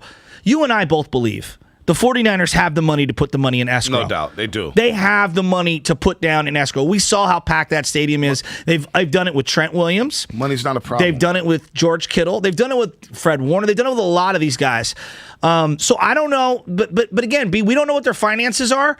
Maybe they're just waiting on that escrow payment and they can't execute it. I'm not saying that's what's happening. I'm asking out loud because that is one of the reasons why the Oakland Raiders moved off of Khalil Mack. They didn't have the $80 million to throw in escrow. And the Raiders would have to wait on that league check to pay their players. A lot of guys had to wait on their bonuses. I don't think that's the case with the Niners, is what I'm saying. I don't think that's the case, but you can't rule it out, I guess. No, I don't think it's the case at all. They're printing money down there in Santa Clara. Printing. But don't you think this is a timing thing? Like they're just working on. I feel like they're going to try to get this done. I hope he doesn't get traded. Well, here's the deal. Parag Marathe, right? And you read that George Kittle article from 2020 where George Kittle gets his deal. And you brought up the initial offer on Valentine's Day. And George Kittle's agent brought up the fact that it was the Valentine's Day Massacre. It was a terrible deal. Terrible deal. Well, Parag Marathe is a guy who doesn't care about anybody. He cares about the business of the 49ers and how to protect them from bad contracts. He's done that. When you see these opt-out, Jimmy Garoppolo's had this opt-out clause. You don't see that, in everyday contracts. But to play the other side of it, Jimmy has, I think, seen over $100 million of real money. They picked those options up. So as team-friendly as they are, they have been loyal to him. They have been loyal to him, but the market has also dictated that. Agreed. Right? We're going to stay away from Brady. And with Kirk Cousins making the guaranteed money he's been making over the last couple of years, the money is comparable. So maybe there's some stipulations in the contract to where Deebo Samuel's like, I want guaranteed dollars. I don't want no April 1st opt-out clause. Maybe that's the problem. And I would be not reluctant. I would be cautious if I was the 49ers giving a player who plays like Deebo a boatload of guaranteed money. Right. I understand being cautious. Well, I was looking at some of the guarantees that all these other guys get. You're looking at least $40 million guaranteed that he would be looking to try to get.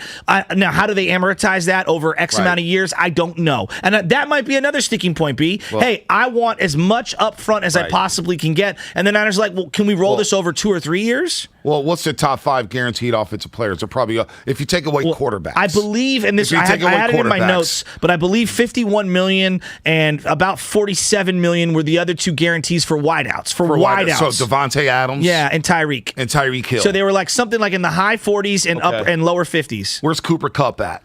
He signed a deal before the wide receiver market exploded. He's got another deal next year, but he got like, I don't know, $23 million or $30 million. So he's way below these guys because the market went crazy. What does Debo really want, and what is he really worth? 888-957-9570. What is Debo Samuel really worth if money is the problem? I don't know. I've heard that money isn't the issue. I know Damon Bruce heard other things. I know other people have heard other things. We're all hearing all kinds of things. Right. We're all hearing and that's the thing that's frustrating. I don't know what's real and what's not. By the way, you got to know the show. We're giving away tickets at 8:15. So from now until 8 o'clock, know the show. Call in at 8:15. Call in at 8:15 and answer the question about the show this morning. All right? Answer the question about the show this morning. Know the show from now until 8 o'clock. And at 8:15, we're going to give away tickets to Game 5. Game 5 between the Warriors and the Nuggets. So what is Debo? What is Debo really worth? Is he worth that price? Because time's ticking. NFL draft is Thursday. Decisions got to be made. Forget can they make a deal. Can they get to being, on the same page again? Like, is this irreconcilable differences, I guess is the question that I'm asking. When I went to, marry my wife and everything, I wanted to ask her grandfather for his approval. I wanted to do it the right way, the old school way. Well, he got sick, and so I had to postpone that, and Christmas rolls around, and I believe my wife thought that I was going to propose. She was pissed at me that I didn't propose, all right? I had to wait till he gets out of the hospital. The timing wasn't right. Well, eventually I ended up going up to Tahoe about a month later. Wait a minute. Michelle wanted to be proposed to on Christmas. I think that she won't admit that, but I got because I got her. This is how it works. You are on a roll, dude. I know. You are done. She's gonna kill me. I went and got last minute gifts to offset the lack of no ring. Because I knew I had to wait on it. So I went and got Warrior tickets. They're like 18 rows back, okay? And it happened to be a game that LeBron hit a game winner at, and I'll explain. She took the tickets on Christmas. Was like, I don't want these. I cannot. But she was so mad at me. Gave them to her Uncle Danny, and him and Kieran went to the game. And I'll never forget, they sent me a picture. It was a game winner by LeBron. Miami Heat? I think it was, yeah. Over in Godala? Yeah. Oh, that was a great game. Yeah, thanks. I kept the sound of that game. Yeah. He might have been Cleveland. No, he might have been in Cleveland because this was back in 2010 or 2009. Oh, over Ronnie Turioff. Yes, there you go. May have been Monty Ellis's first game back. So the point that I'm going at here is that we were in a relationship. We wanted to get married. She was ticked off at me. A couple of weeks go by. We go up to Tahoe. I end up proposing. 12 years later, we've been married and happy until today, and everything's good. So even though the timing wasn't perfect, even though we were frustrated and she was frustrated with me and ready to kill me, eventually we ended up getting married, and all is good. Can that same thing happen with the 49ers and Debo Samuel? That's the point of my story. Wow. Boy. Are we past the point of him being able to get the money and be able to be fine with it? Or is he so frustrated for whatever reason that he doesn't want to play? Because if that's the case, he doesn't want to play for the team, then the Niners have only one option. They have to trade him. If he doesn't want to play here, or he doesn't want to sign an extension with them for whatever reasons, and he is hell-bent on not moving off that position, then they can't get married. They have to get a divorce. You think Debo's going to be a Niner? And it kills me to say that. Think Debo's going to be a Niner week 1? It doesn't feel like it, huh? Last week was the first time I flipped where I was just like, oh, snap. He may really be gone. Like, you see the club thing, you hear these conversations in the background. And Debo, he is acting a little immature. I'm not going to lie about that. I'm a little disappointed in Debo Samuel. I'm a little disappointed. No, I'm really disappointed in Debo and how he's going about it. But what's going on? When you tell Daniel what's his name, Jeff Darlington from ESPN, that it's not about money, that it's about other things, and he just wants out. Well, then what are those? Then what are those? But again, if I'm the 49ers and Debo Samuel's a top 10 player, I have to keep him. I have to just play the dirty game of saying, you know what? You're either playing for us or you're not playing for anybody. See, now that's where I land. But at the same time, and it's a messy situation. You also have to assess your locker room and him and realize, can we pull this off where we bring him in, he's disgruntled, does that ruin what we have going on in that locker room? I think you have the locker room pieces to withstand that drama. Fred Warner Jr., George Kittle, Trent Williams. What are they there for? What are they there for? I feel like the Niners are operating like they're doing everything that they can. Again, this is just my heart. I feel like they're doing everything they can to keep the guy. I will say, when the DeForest Buckner trade did go down, which I know the Niners are very sensitive over, but when that trade went down, it happened without us knowing. Like, boom, all of a sudden, you flip open Twitter, boom, Defoe gone, re-signing Eric Armstead, we're going after Jimmy Ward. You know what happened? Adam Schefter sent out a tweet like 30 minutes before the trade, and he was like, I'm hearing there's a prominent defensive lineman on the market. Trade could be going down soon. And I was working with Steiny Guru at the time, and I'm thinking to myself, oh, they maybe talk about one of the 49ers defensive linemen. And it was DeForest Buckner 30 minutes later. Then a few hours later, Eric Armstead gets his fat, shiny contract extension. So I don't know what's going on. Don't forget, we're giving away tickets. We're giving away tickets Game 5, 8:15. Stunning Man, Gonna Goes Global. They're coming in at 8:15, or excuse me, 8 o'clock to 8:30. 8:15, we're giving away tickets to game number 5. You need to know the show. Know the show and call 844-999-GAME. What is Deebo Samuel's value? It's an impossible question to even try to answer because he's so good for this team. He's so physical. He's such a tone setter. I just know that the other teams in the NFL, if you said Deebo's not with Kyle Shanahan, they'd all go, whew, thank you. All right, let's hear from Daniel Jeremiah. If I was a Rams fan, I would be thrilled at what's going on with the Niners and Deebo. All right, real quick, we're going to get to Dominic in just a second. This is some great sound from Daniel Jeremiah on Rich Eisen's podcast. Here's what Daniel Jeremiah said about Deebo Samuel's trade value. I think you would, if you're one of those teams that you mentioned, I think you got to get, it's crazy to say it, but just when you factor in what happened with these last 2 trades, and I know Deebo's a little bit younger, those 2 trades were for the equivalent of the 13th pick. If you're going to trade, let's take the Jets, they picked 10. If you're going to trade 10 for Deebo Samuel, is Deebo Samuel with 3 higher draft slots than Tyreek Hill and Devontae Adams? I don't think I would say that he is.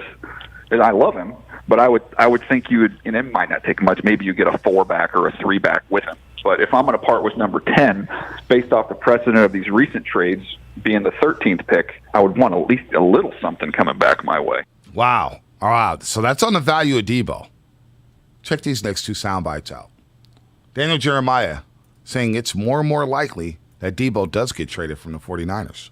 Look, the people I've talked to this morning think there's a real good chance that he does get traded. So if you asked me 2 days ago, I would have said no. And I mean, look, I'll leave the information stuff up to Ian, but I'm just talking to a million people right now because it's that time of year where my phone doesn't stop. And it changed over the last 2 days from, I don't think the 49ers would ever do it, to, I think there's a good chance they trade him. What did I say to you yesterday? I said, as the draft gets closer, we're going to hear wild speculation. Yep. And I feel like this is just the first couple chapters of this build-up to the NFL draft. So you think this is smoke? No, I think that this... Or do you think this is legit? I think there's I think this is part of what you have to do if you're the 49ers. You have to listen, right? Yeah, well, it's good business. If people are calling, you pick up the phone. I'm not saying that you have to be like, we're completely engaged in talks. Like, how they got Jimmy Garoppolo in the first place was a random phone call from John Lynch to Belichick. Right. So I'm sure that these kinds of conversations are happening all the time. That's what your job is. If you're John Lynch, you're weighing these things out while simultaneously negotiating with Deebo and his camp. The question that I have is, where is Kyle Shanahan in all this? Because when Trent Williams was going to go to the Kansas City Chiefs in free agency, Trent said, I had to pick up the phone and call Kyle Shanahan and say, Kyle, I'm about to go to the Chiefs. Right. Get with your boy. Right. And the next thing you know, boom, Niners came in with a couple extra bucks. They got it done. How married to Deebo is Kyle Shanahan? That's a great question. Where is he at in all this? Why wasn't he there yesterday? I'm not saying that he has to be. I'm asking out loud. Should he have been there? I don't even know. I feel like he should have been there. Why? I feel like he's the head coach. He's running things, right? But this is about the draft. This is his operation, Yesterday was supposed to be quote-unquote about the draft. Doesn't Shanahan cook? Doesn't he shop for the groceries? Doesn't he cook all the ingredients? Doesn't he have the final word on a lot of things? Wasn't he there last? I'm trying to think. He was there last. He should be there all the time. But that was the line of, I don't know if Jimmy's going to be alive on Sunday, or I don't know if I'm going to. Wasn't that last year's pre-draft I don't remember when it was. But it was kind of strange that. No, I don't remember. But Shanahan, it was strange that Shanahan wasn't there to talk about Deebo Samuel. I found that odd. Right, he's the guy running things. But you sent John Lynch out to the firing squad. Exactly. Exactly. I didn't like that at all. All right, what went wrong with the relationship with Deebo Samuel and the 49ers? Here's what Daniel Jeremiah had to say about that situation on the Rich Eisen podcast. I don't know what happened with that relationship. I've yet to hear anything that makes any sense, because the argument that, well, it's the role that he plays, and he's worried that could end up, impacting, him getting paid. Well, if you pay him, don't you kind of remove that off the table? Like, you don't have to be as worried about getting hurt if we just give you a huge contract with all this guaranteed money.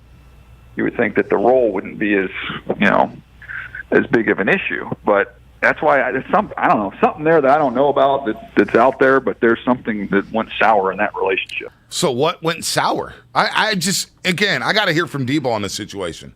Well, the problem with Deebo right now is the only thing that you're hearing is these coded Instagram and Twitter messages that I can't decipher. Like, I just don't understand. He said he didn't want to be in California, and then he's training in California. He's at Malibu. He's in Malibu. Right? I don't.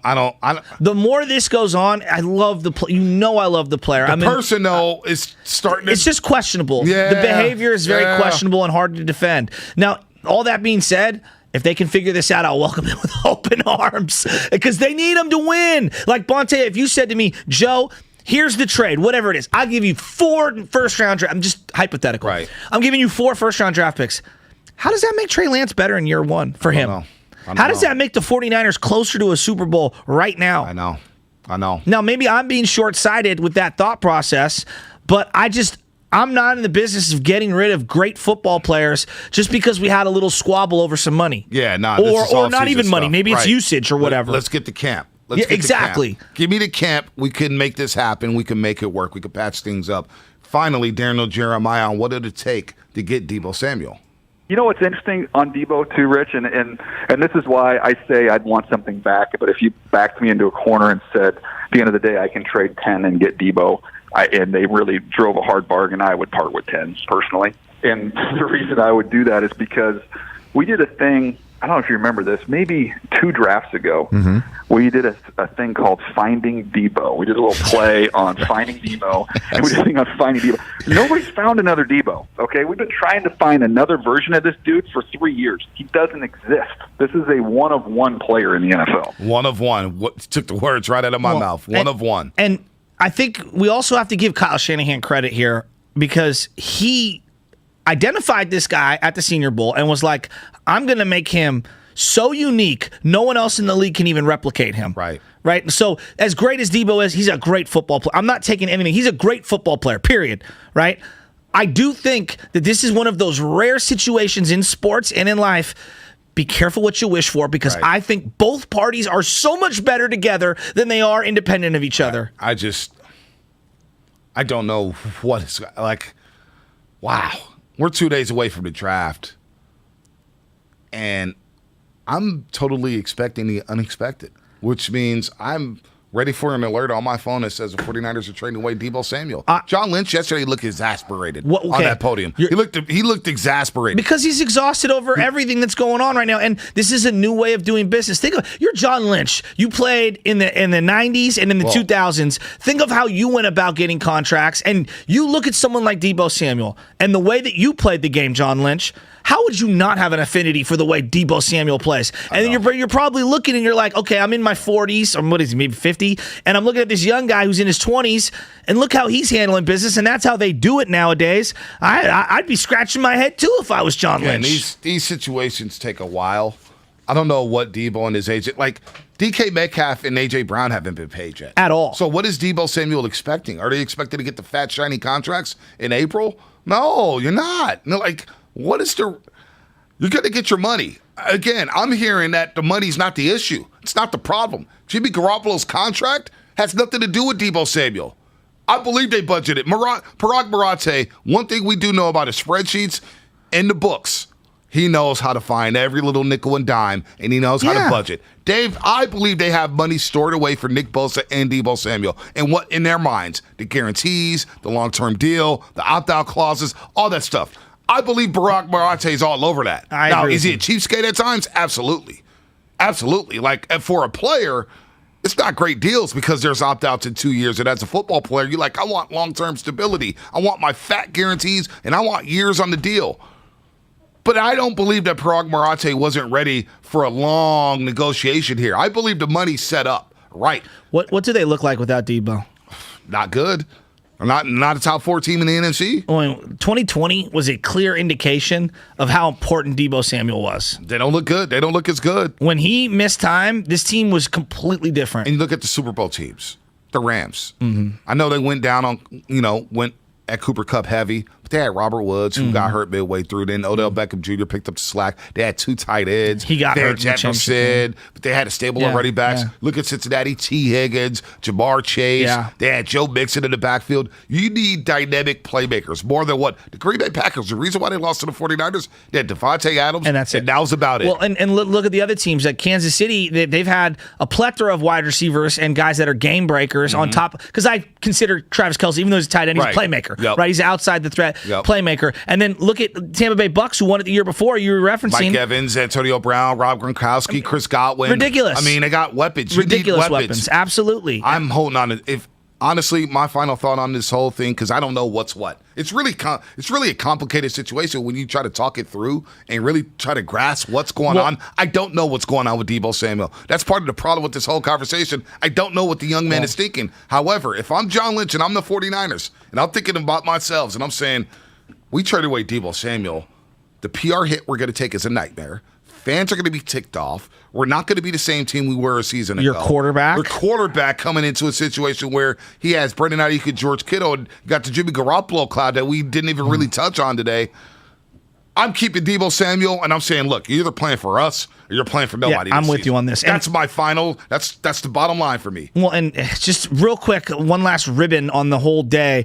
John Lynch also basically insinuated that Alex Mack is going to retire, and he's going to put that out himself. Yeah. That's the way I read it. So now you have another hole on that offensive line. So I'm going to trade away an elite playmaker, and McGlinchey's coming back from a devastating injury, probably not going to be ready to start the year. Jalen Moore is going to be on that offensive line. Right. With Aaron Banks. Neither of two played at all really last year.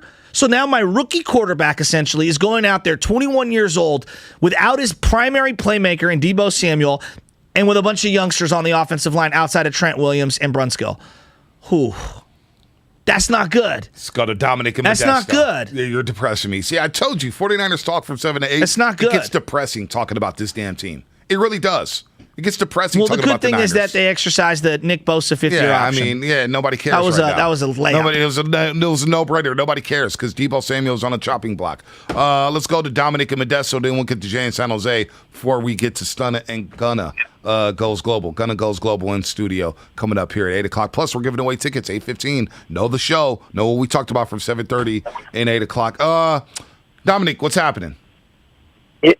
Yeah, good morning, fellas. So me and my best friend sound like you two going back and forth on the different perspectives, and we've been just racking our brains on this Debo saga.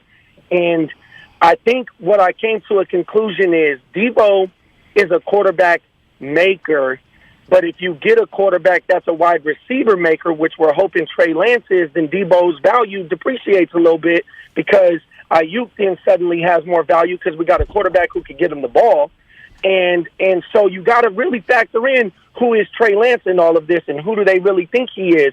Because if Jimmy Garoppolo's the quarterback, then you got to pay Debo $35 million. I don't care. You got to pay him whatever. But if Trey Lance is really a franchise quarterback and really is a generational talent and can make Kittle into Kittle, who was Kittle 3 years ago, and make Ayuk into somebody more, multifaceted, and you start looking at it from that perspective. Now Debo maybe might be worth 25 or 22 million, and maybe he don't like that. Well then, if you don't want to be a Niner, then I feel like it's a weak ass message that John Lynch put out there yesterday. It's like, oh, we really need this guy, we really want this guy, and it's like, you know what? If you don't want to be on my team, you ain't on my team. Like in high school, man. If I didn't want to play, the coach is like, man, go sit your ass on the bench then. You know what I mean? Like, go somewhere then. You don't want to be on the team? I hear you. You know I wish I mean? Like, Dominic, thanks for the call. Thanks for the call, Dominic. You're bringing the fire. I wish it was that easy, though. You're not going to tell a Debo Samuel just to sit his ass on the bench or just stay at home. But maybe that's the stance they need to take, and that's the stance I would take, basically saying, you need to come work this out. I need to know what's going on. I need you to communicate with me, and if you really want to get traded, then you know what? I had no choice. I have no. But to drop this a week before the NFL draft, that's basically sticking a middle finger at the 49ers saying, you know what? Screw you guys. I'll want out. A week before the draft? The whole thing is just odd. There's no defending his behavior. Agree with me on this. The art of tact and conversation is gone in the current society we live in. It used to be you had a problem with somebody, you go and you hash it out. Oh, no. Right? You talk it out. Nowadays, we go on IG and we send subliminal messages. That's what I'm saying. It's and awful. that's the part that, and people can say, that's how young people operate. To me, that's not how you treat people, even in the modern era that we're in. A handshake and a conversation, we could disagree. We might never agree on the same thing, but at least sit down and break bread together. No doubt. Let's go to Jay in San Jose real quick. 30 seconds. 30 seconds for Jay in San Jose? No. Okay, all right, Jay, hang on tight then. Injury report sponsored by Boxer & Gerson Law Firm. It's time for the injury report. That really hurt. Brought to you by Boxer & Gerson, Northern California's premier workers' compensation law firm, helping injured workers get their lives back for over 40 years. The Giants still waiting a return for their starting third baseman, Evan Longoria, who's been out since March 29th after getting surgery to repair a ligament in his right index finger. The Giants announced that Longoria is back in the city this week and is expected to start increasing his hitting progression. That is according to MLB.com. In Longoria's absence, Giants return to Wilmer Flores, Luke Williams, Jason Vossler, Mauricio Dubon, Joe Shasky III, and Papa Shasky at third base. So far, those four are hitting a combined, or those eight are hitting a combined 262 with no homers and 8 RBIs, with Flores receiving a bulk of the time at the hot corner. Giants also announced the starting pitcher Alex Cobb is progressing well after suffering a grade 1 adductor strain last week against the Nats. Giants hope he'll be able to make his return to the field when he's eligible April 29th. April 29th. What was that, Shasky? I was saying to the guys in the back, we need to slip something in there that's like, Joe Shasky's the greatest broadcaster in the history of broadcasting. I won't read that. And you just read through it. But I don't do that, though. I look at the projector. You're not going to catch me up like Will Ferrell from Bonte Anchorman. Hill is trading in his Batmobile for a horse and buggy. This is why you proofread, folks. Proofread. I will always proofread. The injury report brought to you by Boxer & Gerson, Northern California's premier workers' compensation law firm, helping injured workers get their lives back for over 40 years. Stunnaman Gunna goes global. Coming to studio plus Bob Myers at 8:30. And we're giving away tickets at 8:15. 8:15. Go nowhere. Know the show. Game That's 5. coming up on Morning Roast. Shop the Garden Party Starter Sale at Outdoor Supply Hardware. Our garden centers are loaded with local.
Hill and Joe Shasky. Well, I'm about that action, boss. Take him out! This is the Morning Roast on 95.7 The Game. I got a question. We at Ato Bridges. What song is this? Every morning I wake up to this song. Yeah. Okay. All right. You got to hear the beginning, though. Yeah, I know. You're talking through it. I'm ready to go ad-libbing. Let it ride. Shout out Raimi. You the rapper now. In the Bay, we be like Richmond, Oakland, Frisco, EPA.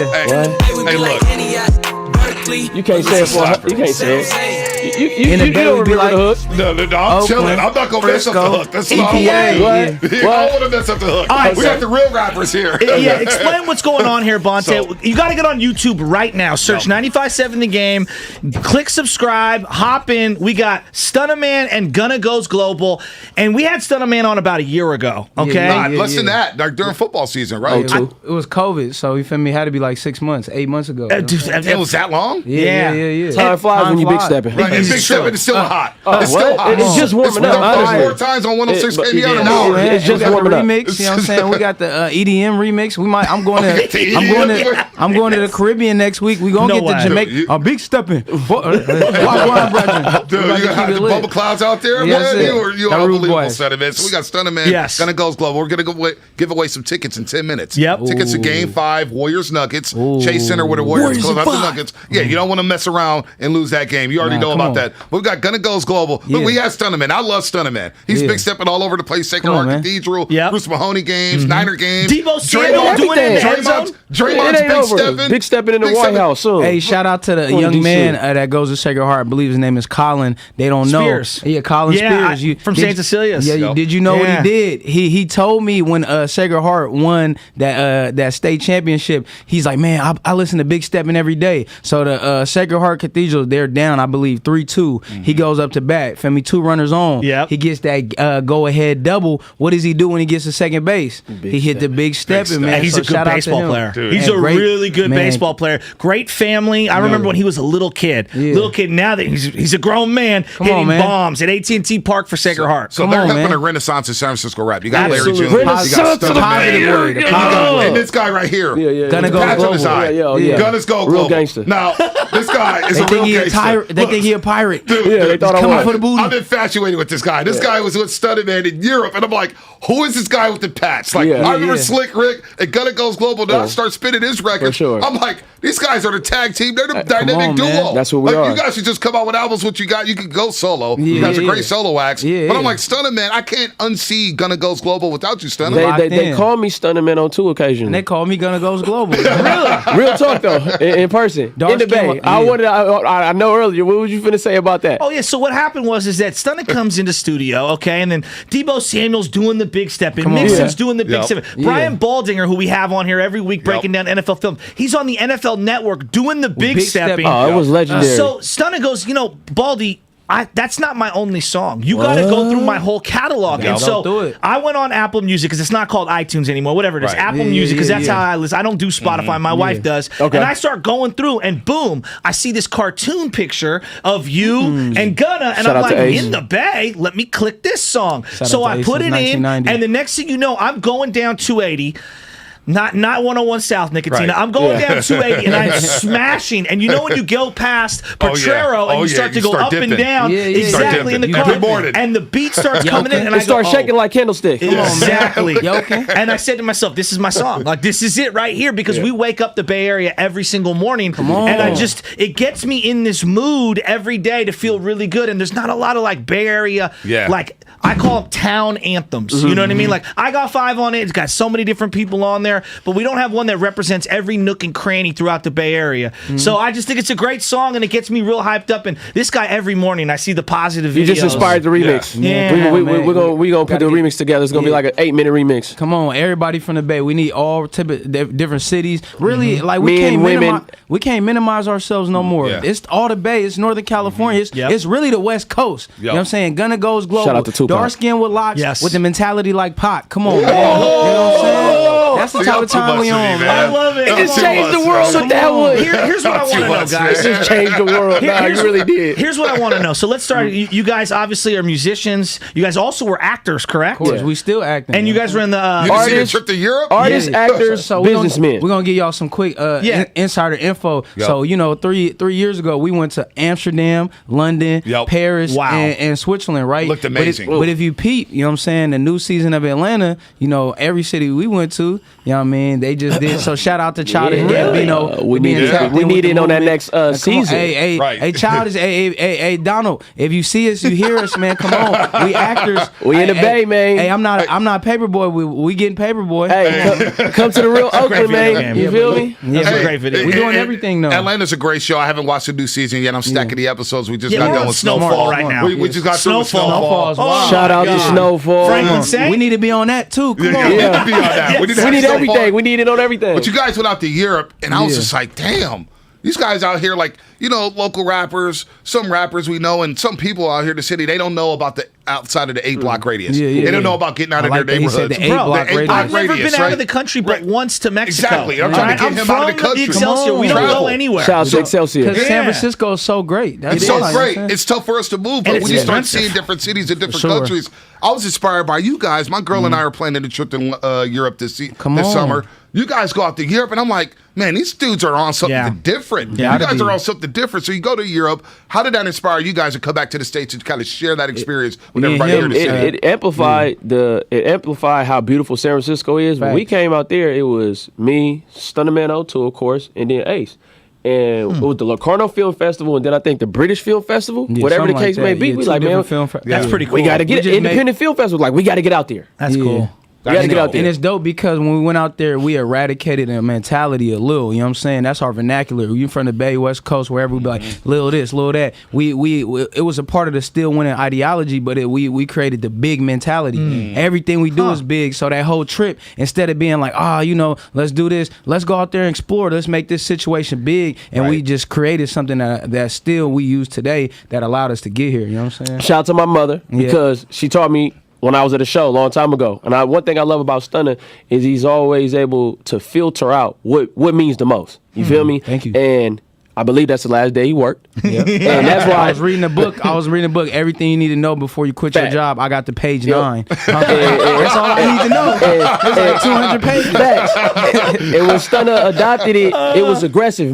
I correct the person once, but I start seeing Stunner like, nah, man, big. Yeah. And I liked it because a lot of my partners, this is how, like he said, vernacular, we come up. One time we had a show, and my mom, she was like, what you finna do? And I was like, I got a little show. And she corrected me like, no, why would it be little? I never thought of it like that. And she was like, no, everything you do is big. And then she was saying like the power of manifestation. And then I thought about it. I'm getting a little bit of money. I'm going to a little show. I got a little party. I got a little job. Well, you actually speaking into existence. So if it is little, it is little. So after that, ain't nothing little. And then he said, no, it's big. It's big, and that's what that came. And from that, we got the big step in. And even with the homie Drew Banger, we just dropped the project March 18th. It's out right now, all streaming platforms. We got the project It's Big. You feel me? So it's like, you know what I'm saying? All right, so I want to get back to the beginnings of you guys because Bonte says he's from the same neighborhood as you guys. Philmo, what's up, man?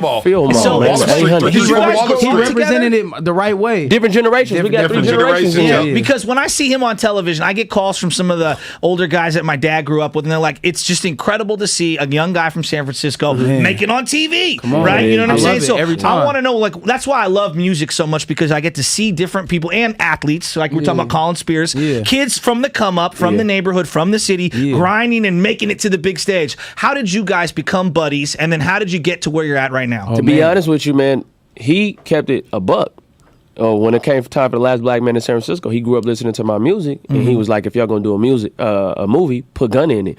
And from then, the chemistry just been there. You feel me? It's like it's a brother camaraderie. I got the wisdom, he got the energy, and then we meet in the middle, and it's been genuine from then. The guy who wrote the book Season of the Witch, that's his son who directed the movie, and he's a famous author. I didn't know anything. I didn't even know they were connected. That movie is super powerful. When you go to their house, and Jimmy, Joe, and shout out to Nat as well, in their room, it's a whole crazy bookshelf. Really? Every book on there is like some. I love reading audio books. You feel me? Me too. it's a lot of game in there. It's like you on 95.7 when you walk in there. You know what I'm saying? It's a lot of game. Said. You know what I'm saying? Well, So speaking of game, can you game our audience up about Debo Samuel? What is going on with Debo? Man, I'm gonna have to holler at Debo. Hey, Lil Yee, if you listen to this, man, tell Debo don't leave, or we got to do whatever to Who's keep Lil him. Yee? Lil Yee is a rapper from Philly. Is he Chi-Chi's little brother? His nephew. His nephew. R.I.P. to Chi-Chi. Okay. Rest in peace, Chi-Chi. But yeah, Lil Yee, one of the dopest artists, not just in the Bay, but in the whole West Coast, man. Whole world. He's really. You know what I'm saying? Shout out Semi-Auto 6 and Lil P, too. From the Bay. Shout out Bean. Shout out Zay. Shout out everybody. Everybody in the city, from the city, in the Bay going crazy. Shout out to y'all, man. We global artists. But, man, we need Yee to, we need you to holler at Debo, man. I don't know what the situation is. I don't know if you don't want to play wide back no more. I don't know if it's the money. Debo from South Carolina, my pops from there. We might have to have my pops grill him some food. Like, hey, look, stay in the Bay, man. Come on. Now, Let's said, escape. Hey, look, the butcher said that you're not happy with the 49ers and that Debo gets traded. You may become a Raider fan? I mean, I was in my feelings. All right, there you go. All right, I think it's deeper than what we know, though, about him. Raiders is my second favorite team. I love the Saints. And I only say that because I lived in these places in the Raiders organization when I was a young man. And when the family coming from where we come from, the Raiders organization actually took my mom, took her to a spa, took her to a game. So that's why the Raiders, they got a soft spot. You feel me? But you know, Niners forever. You know, I'm a clap for them if they go somewhere. But you know, they got to go somewhere. We want to see him stay though. We want to whatever's going on in the locker room, whatever's going on in the front office, whatever, they need to fix it in order for us to get these Super Bowls, man.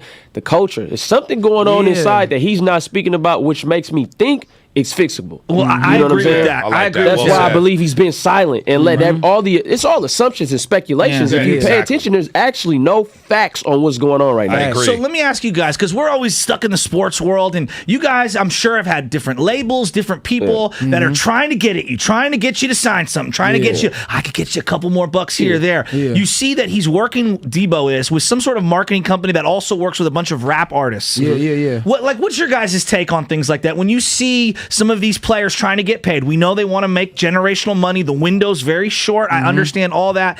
But do you guys think somebody's blowing in their ear? It's always somebody in your ear, especially, you know, I went from going places and we was getting a lot of love, but it went from a lot of people being like, oh, who are you, to, oh, I need to be around you. And the big thing about it is a lot of people are here for the moment, but they're not here for the legacy. So with Debo, man, I hope he's a dope dude. He seems very genuine. I hope he got the right people around him. But one thing right now in sports that's never happened is the autonomy that athletes have. The athletes have the power to be like, look, I can do this. I'm a brand, and if you don't respect my brand, then I don't want to be here. I'd rather go somewhere that's going to respect my brand. And be happy. Mental health is huge. We don't talk about it a lot, but when you look at these athletes, you want to be happy. For sure. What does $100 million mean if you feel like, man, I don't even know if I'm going to make it another 2 or 3 seasons?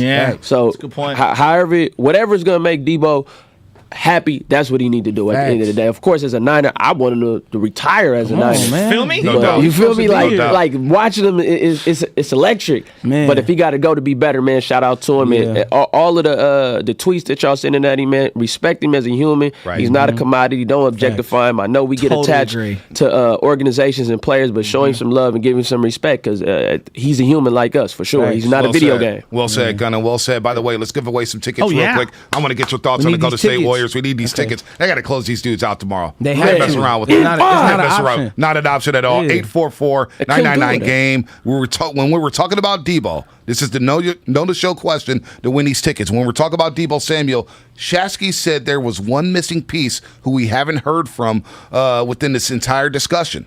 Who was he talking about? We've heard from all these reporters, John Lynch, but we haven't heard from a certain someone. Who is Joe Shasky, the Butcher, talking about? 844-999-GAME. That's 844-999-GAME. Caller number 5. We get to go to Chase Center tonight, or tomorrow night, and hear Big Step in there in the fourth quarter when the Warriors are rolling here. What you thought about the Go to Say Warriors? Man, shout out to DJ Sharp. Yeah, DJ Sharp, man. He's the best. Not only playing Big Stepping, but playing in the Bay. That's a fact. In the Bay. Yes. That's a fact. But he's playing it every game. Man, and we needed to be official, unofficial anthem of the entire Bay Area. You want all high schools, all colleges, all professional sports teams in the Bay should be played. Like, we need that. Just like Atlanta got Welcome to Atlanta, you get what I'm saying? We need that. It's a great call. So let's push that. We haven't had that. And we got to get everybody in the Bay on that track. What did you say, brother? You said we need that. We need that song. Boom. Look, I'm telling you, it gets you fired up. And the one thing, like, I am a historian of Bay Area rap. Yeah. Very few times have all the corners of the Bay Area been united and coming on a song. I got 5 on it.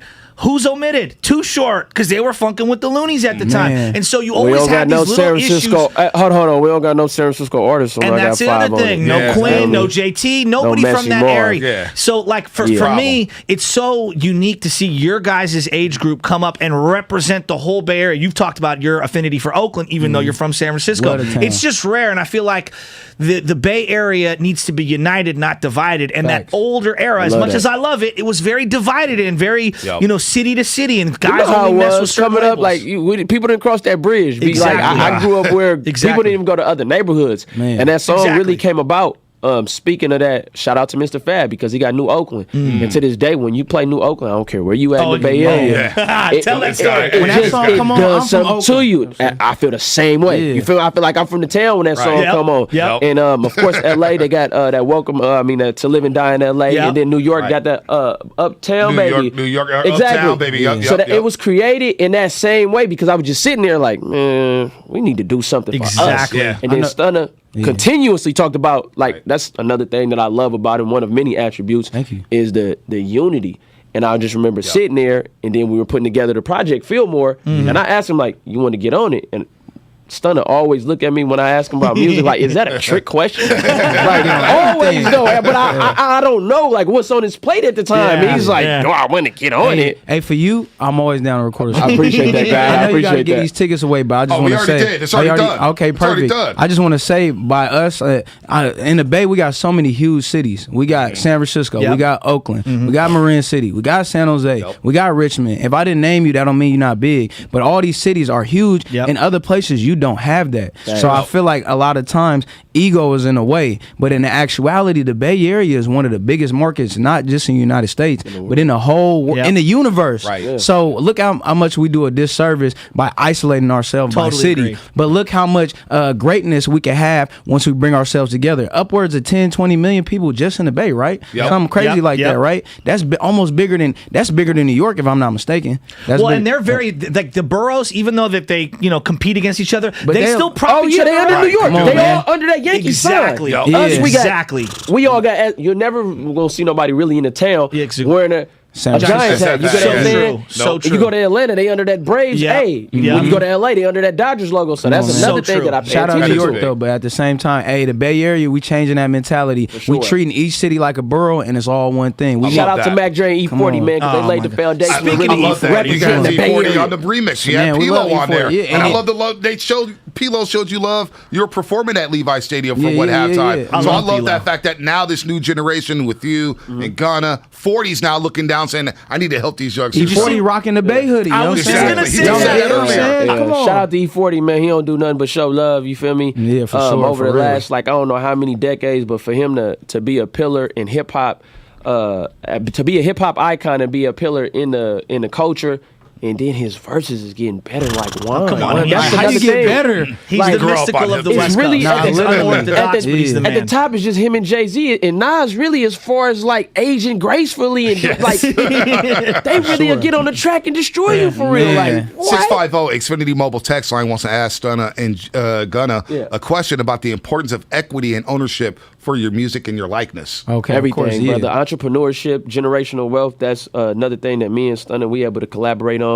As you see, he has a brand on that he has equity in. I have a brand on that I have equity in. He owns a huge part of his music. I own a huge part of my music. He has a beverage that he's got equity in a beverage company. I've got equity in a beverage company. Then, we've got some pre-rolls. You know what I'm saying? Feel more pre-rolls. We got equity in that. You feeling low? Get some feel more. It's all about equity. How can you big step it? I mean, how can you be big stepping without big equity? It's great. I look at somebody like Burner, and music is just one aspect of what he's doing. He's got his hands into so many different pots. We got Bob Myers joining us in 7 minutes, but guys, I got to ask about the sweatshirts, all right? Because I saw these sweatshirts and I'm looking at them on Instagram. I'm fresh. like, I gotta get me. I had to go purple for Reardon. You know what I mean? I gotta put on for Reardon High School. Shout out to Reardon. So I said I gotta see these sweatshirts. I ordered one of the sweatshirts. So many times you buy a sweatshirt from some random company and it's this thin sweatshirt. You wash it a couple times, it's kind of done. This is the highest quality sweatshirt. I'm not even just gassing you up. Hasn't faded once. I'm telling you the truth. I've washed it a few times and it is so clean and it's got every single area in the whole Bay Area on the back of it. Talk to me about the beginning of making these sweatshirts. He's very detail oriented. Tell him what you did last time. He just went to go. Who goes to sit down with the vendor and really goes to feel the material? That's doing it first class. Detail oriented. You know what I'm saying? That's first class. The hoodie came along. I was sitting down and I was like, I need something bigger than my likeness. And shout out to, I'm gonna say Jay-Z and the Rockefeller and Rockaware. Shout out to Mr. Fab and Dope Air, the late great Nipsey Hussle, and the marathon continues. Yeah. And I felt as if when I saw their brands, it was bigger than their likeness. So fast forward to this, I was discouraged at first. Like, people discouraged me, like, no, you should go 50-50 in favor of polyester. Like, everybody tried to tell me the quality should be low so I could have a bigger profit margin. But I said, with the price that I'm gonna put on there, we're only gonna upgrade the quality, but I said everything has to be up to my standards. Yep. I need to be able to wear it. I need you to be able to wear this hoodie. 15 years from now, I need you to be able to have this hoodie. You get what I'm saying? So I went, this one woman that I met, she brought me like 7 hoodies.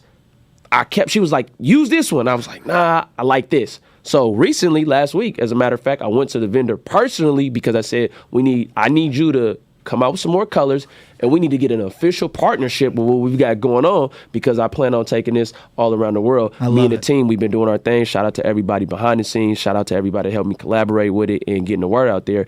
And I just want people to be proud of it because I'm proud to be from the Bay. I never want you to feel like you were overcharged. I want you to feel like, nah, I can't wait to get every color. No, it's the best purchase I've ever made because, again, it looks brand new. And whenever I rock it, everyone goes, damn, that's pretty cool. I'm not going to lie. He rocked it the first time, and I was looking at him. I was just like, damn, he beat me to the punch, man. And then his street cred went through the roof, man. Okay. And it was just like, man, come on. And he's been rocking that once a week. Yeah. Once a week. But I loved it. I seen you out there out and about. What was that, Saturday? Yeah, Saturday. I saw on Instagram. We out everywhere, man. Friday, Saturday, Sunday. We outside. We outside. We still with a sweater. He was performing. Yeah, that's what I saw. We had 5 bookings on 4 and 5 day. We went to everyone. We killed it. We were selling merch. Shout out to Empire. Shout out to Anthony Presents. Cool. We was at Soma Food Trucks. District 6. And we had the hoodies out there. We sold out first day. We just read up for a couple more sizes so we can make sure Mr. Hill gets one. Oh, yeah.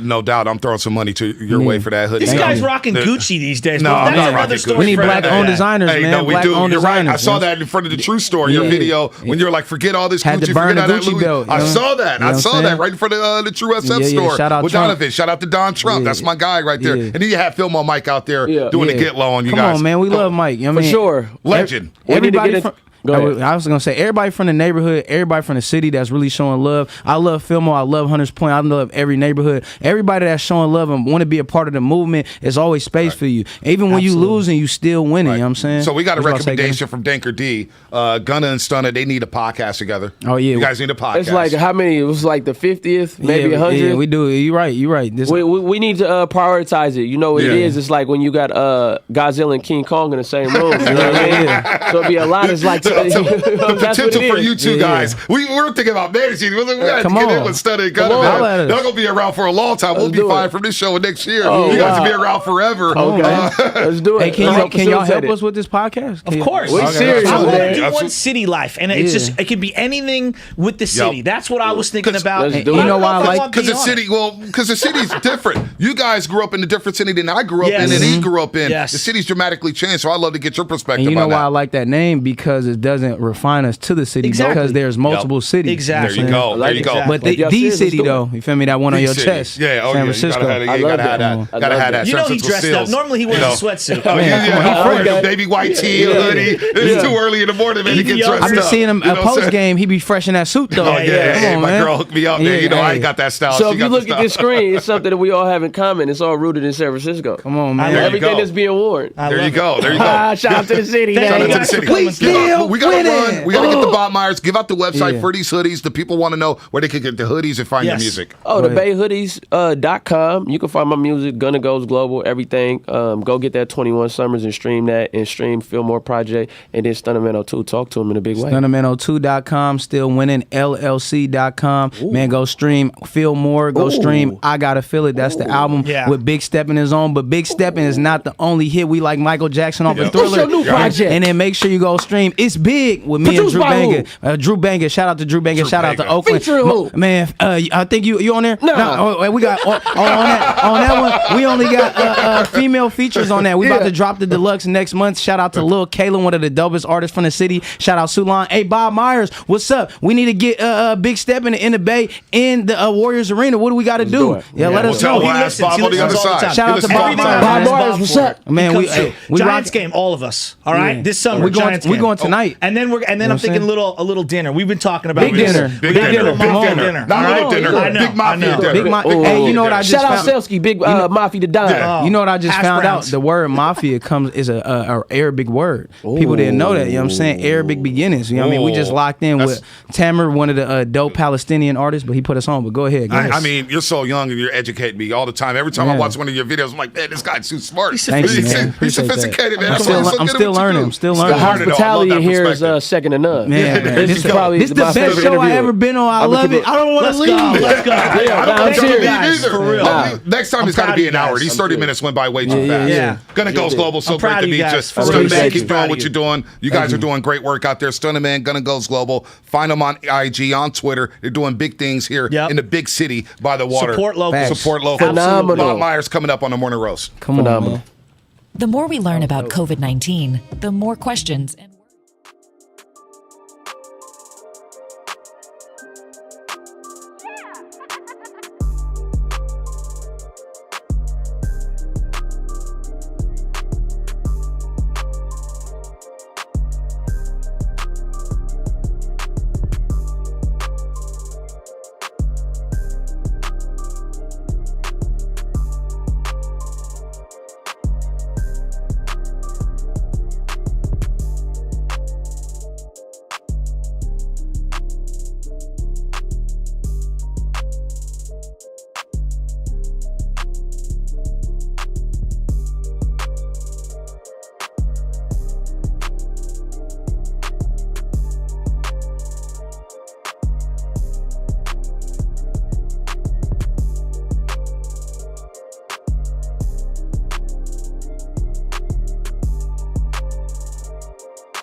Bonte and the Butcher on 95.7 The Game.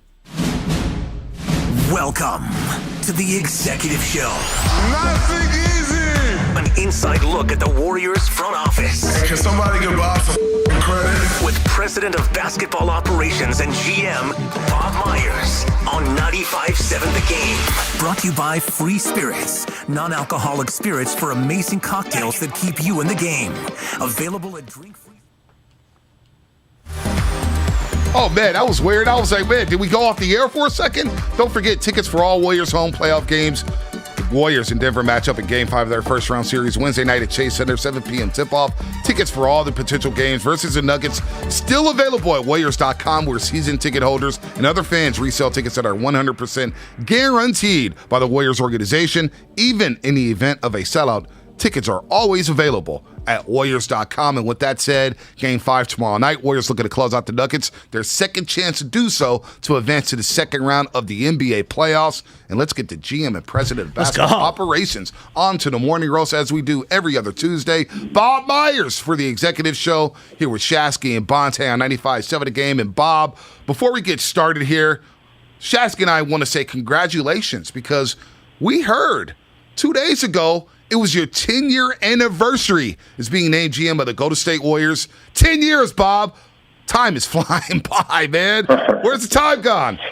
I don't know, man. I don't know. I know most people don't make it this long in this business. So I was going to say, when you got the job as the GM of the Golden State Warriors, when you were hired, did you ever think you would last 10 years? What was your goals? What was your, 5-year plan for being GM of the Golden State Warriors? What was in that 5-year plan? Oh, man. Yeah, I didn't have one. I probably should have. I wanted to make the playoffs. Thought we could maybe make the playoffs. That was the big goal for me and the organization. But it was funny. My wife, she grew up here too, and when I was debating taking the job, she said, "What about the media part?" And I said, "Nobody cares about the Warriors. There's no media. I mean, there was literally 2 beat writers, I think, at the time, and we were bottom 5 of the league as far as awareness, I suppose. You guys know, you grew up around here. I mean, 10 years ago, it was kind of like, we hadn't been to the playoffs once in 15 years, and I just wanted to make the playoffs. And then after that, guys, it became about, and I know this is going to sound bad, but I just wanted the team to have relevancy. I just wanted to feel like we were one of the teams, one of the best organizations in the league. Because I think there's no reason why we couldn't be. You guys know this market. This market has always had unbelievable fans. I mean, I know because I was one of them. Even when the team wasn't good. And I remember when I interviewed with Joe, he had the same vision, obviously. He says it in a different way. He had more certainty about it than I did as far as what the Warriors could become. But we both agreed that it was somewhat of a sleeping giant, that there's no reason why can't we be one of the great teams? But we were, you guys know, and I can say this to you two because you really know, we were pretty far from that place 10 years ago. So that's my favorite part over the last 10 years. Yeah, winning is great, but it's more about when I go travel overseas or I'm in a different city and you see a Warriors jersey and you go, man, that's pretty cool. And obviously, number 30 has a lot to do with that, too. I mean, you've had such an incredible career with the Golden State Warriors, and I just think of all the highlights.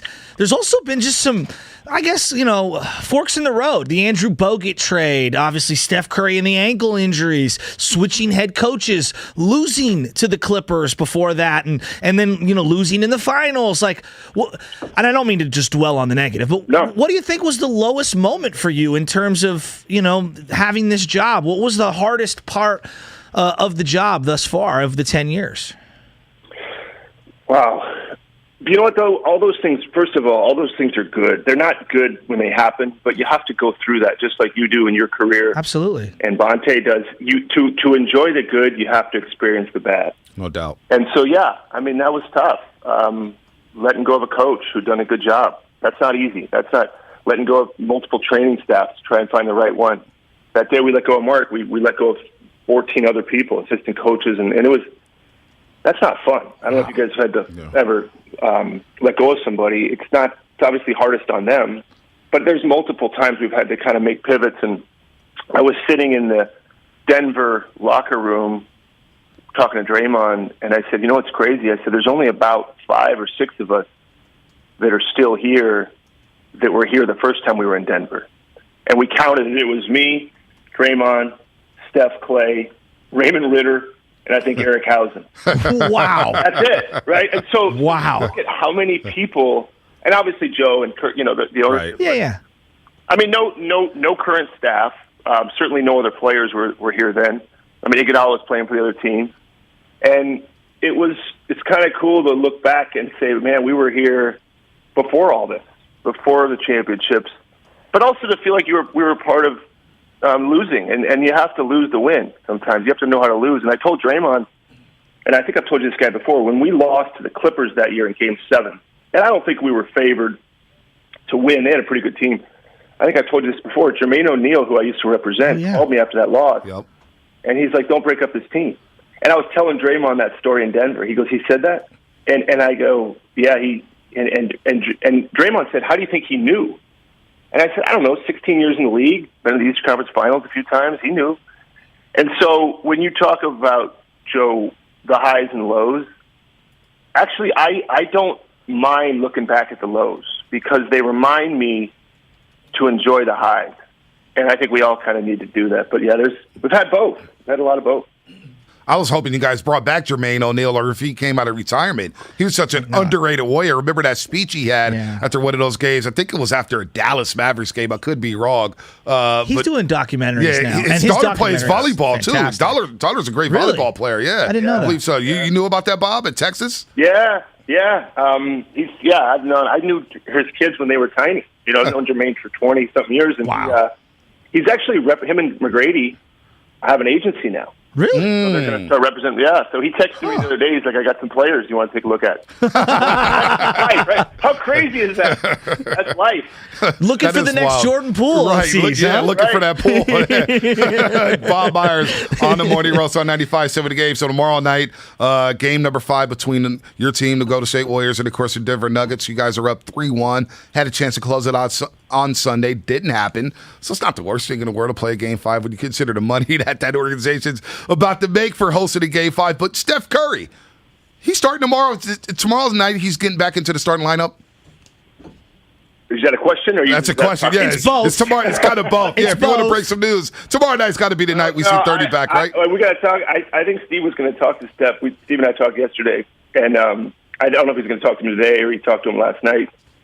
And then we're going to figure it out. I don't know the specific answer. When I go in and hang up with you guys, I'll go into work and I'll hear the answer to that. And then, either way, it's fine. But I think Steph will probably decide the answer to that question. Well, he should. I mean, if Steph says, look, I'm good coming off the bench, or if Steph says, look, I think I need to start, we'll do which one he wants. And either are fine.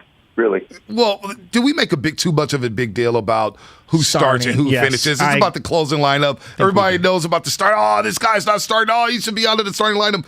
I feel like we make too much of a big deal. Do you guys feel like that from afar, looking at the media and looking at some of us shock jocks here on the airways, Bob, saying like, you guys, yeah, I mean, we're always fixated on starting, right? I like the fact that you guys are, trying to do the right thing and you're introspective and trying to get it right. But no, I mean, I get why it's a big deal. It's Steph Curry. I mean, I think it's a big deal for this reason, not necessarily. And if this is where you guys are coming from, then it is a big deal. What other superstar would agree to that? Not many.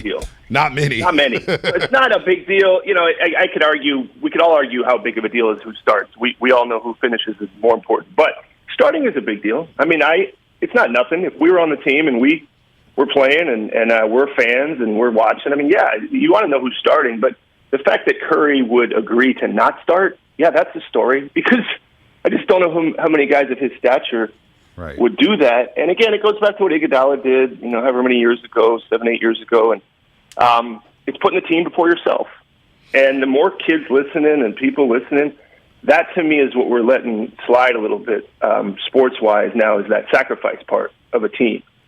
We celebrate kind of the individual a lot, which is cool. I mean, individual players should be celebrated. But anytime we can remind ourselves that the team is first is great. And Steph does that kind of every day. But this is an example of that everyone can see. You guys don't get to see him every day in the facility. So this is kind of like, look, I'll do whatever's best for the team, whereas a lot of people wouldn't do that.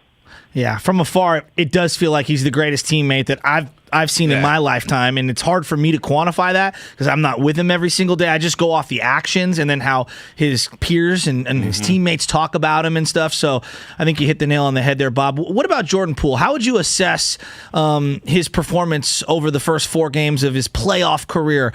Man, the kid he's been spectacular. Yeah, well, good word for it. I mean, he's been tremendous. You don't know how any player is going to play in there. He's only played 4 playoff games in his career, so it's not like he's got a big sample size. But he's only played 4 games, and to play as well as he has is pretty amazing because, he also still has to defer. I mean, it's not his team, so to score as much as he has and still understand that, he's one of our guys. He's not the guy. At some point in his career, he might be the guy. And when you're the guy, it's a little easier to put up 30 a night because you're going to get 20, 25 shots. The best thing about what he's doing is it's on 13 shots, 12 shots. That's hard to do. I mean, you see some players out there getting big numbers, but it's 30 points on 25 shots. Still hard to do, but the efficiency with which he's doing it and his passing and his intelligence, it's really... We're watching it happen. It's exciting. I'm happy for him. He puts all the time in.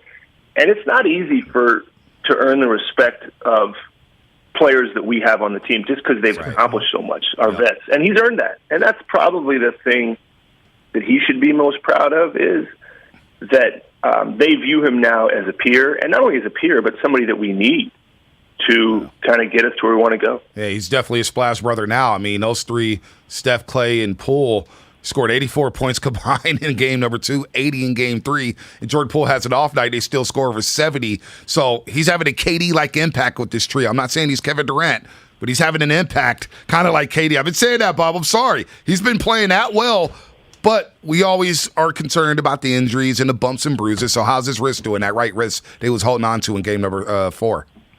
He's fine. It's just, when you guys know, sometimes when you get a little nagging thing, it's almost like that's the thing that gets hit every game. And he's fine. No, it's not anything that most players aren't dealing with during this time of the season. Everybody's banged up and bruised in some way, and I don't think it's hindering him or slowing him down as much as it might be some pain. But it's everybody, like I said, is playing through something, and he's fine. I wouldn't worry about that too much. What about the Most Improved Player award? He didn't even finish as a finalist. You think about his journey from when he was drafted late in the first round to going to the G League his rookie season, to going back to the G League his second year, coming back averaging 14.7 points per game, and then this leap that he's made, and he didn't even finish in the top 3. John Morant gets the award.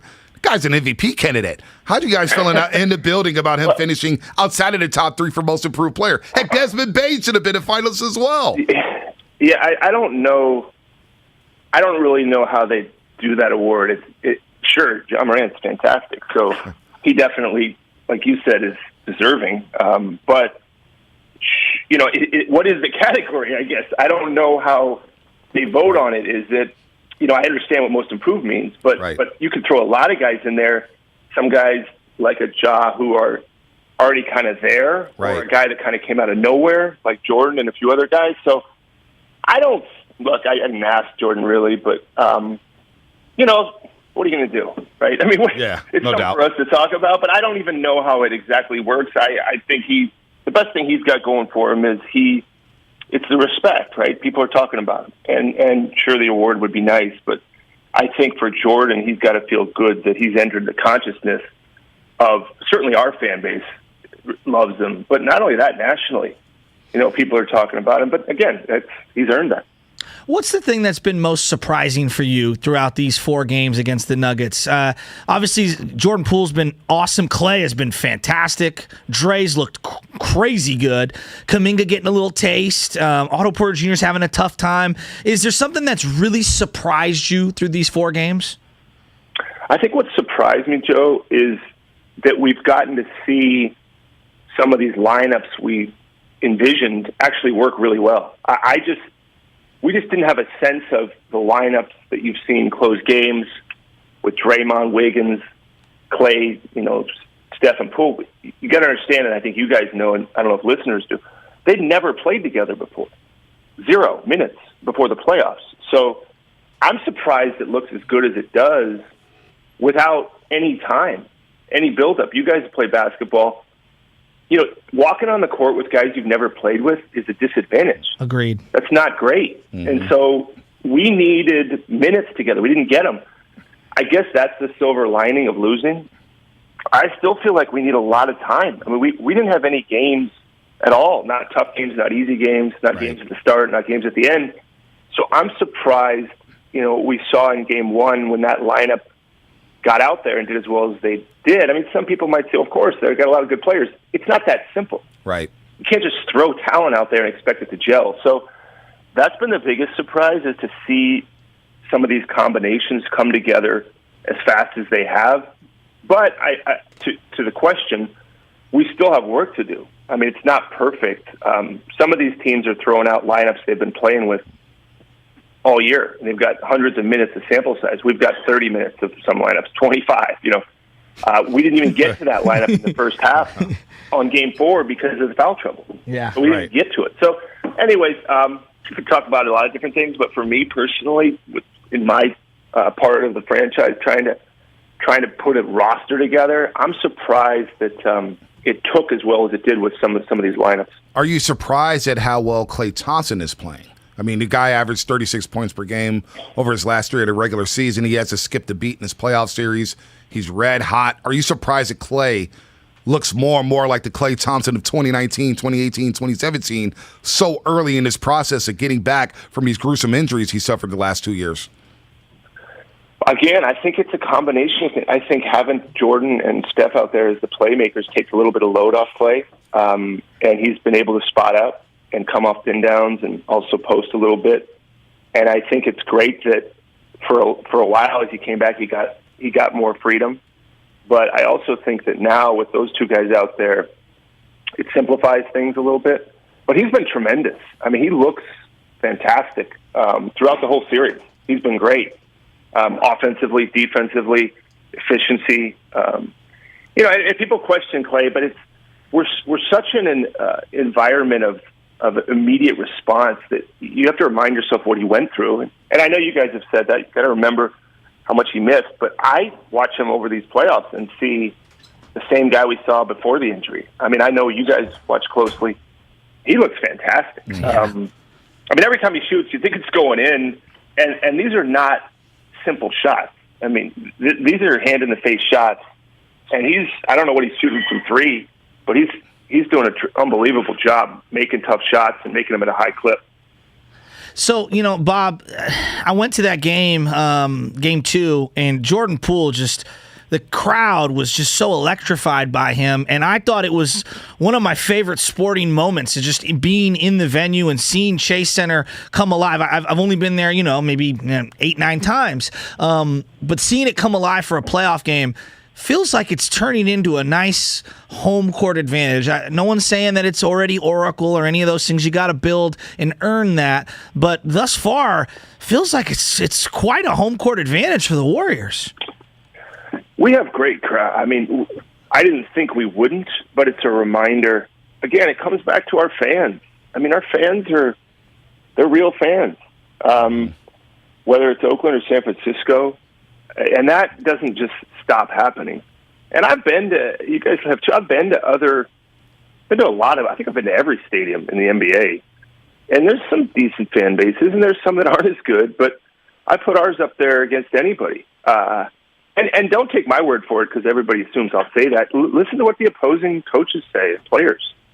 And look at them. While our crowd's going nuts, and our guys are making shots, and just watch them feel that crowd kind of on top of them.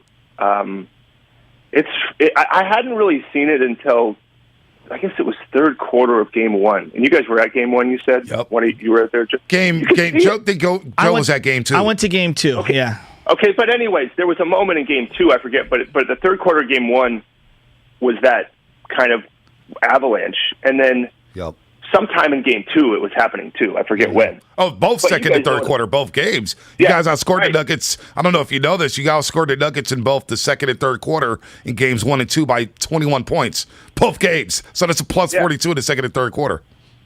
And it seems like when that's happening, it's kind of happening all at once. You know, it's not a slow, hey, we outscored them, we stopped them. It's kind of a barrage, and that's when the crowd just senses it. And again, the crowd is, put it up against anybody in any sport, any crowd. It's unbelievable. And you're right, I'm not saying it's at the place where Oracle was, but I believe it's going to get there. Yeah.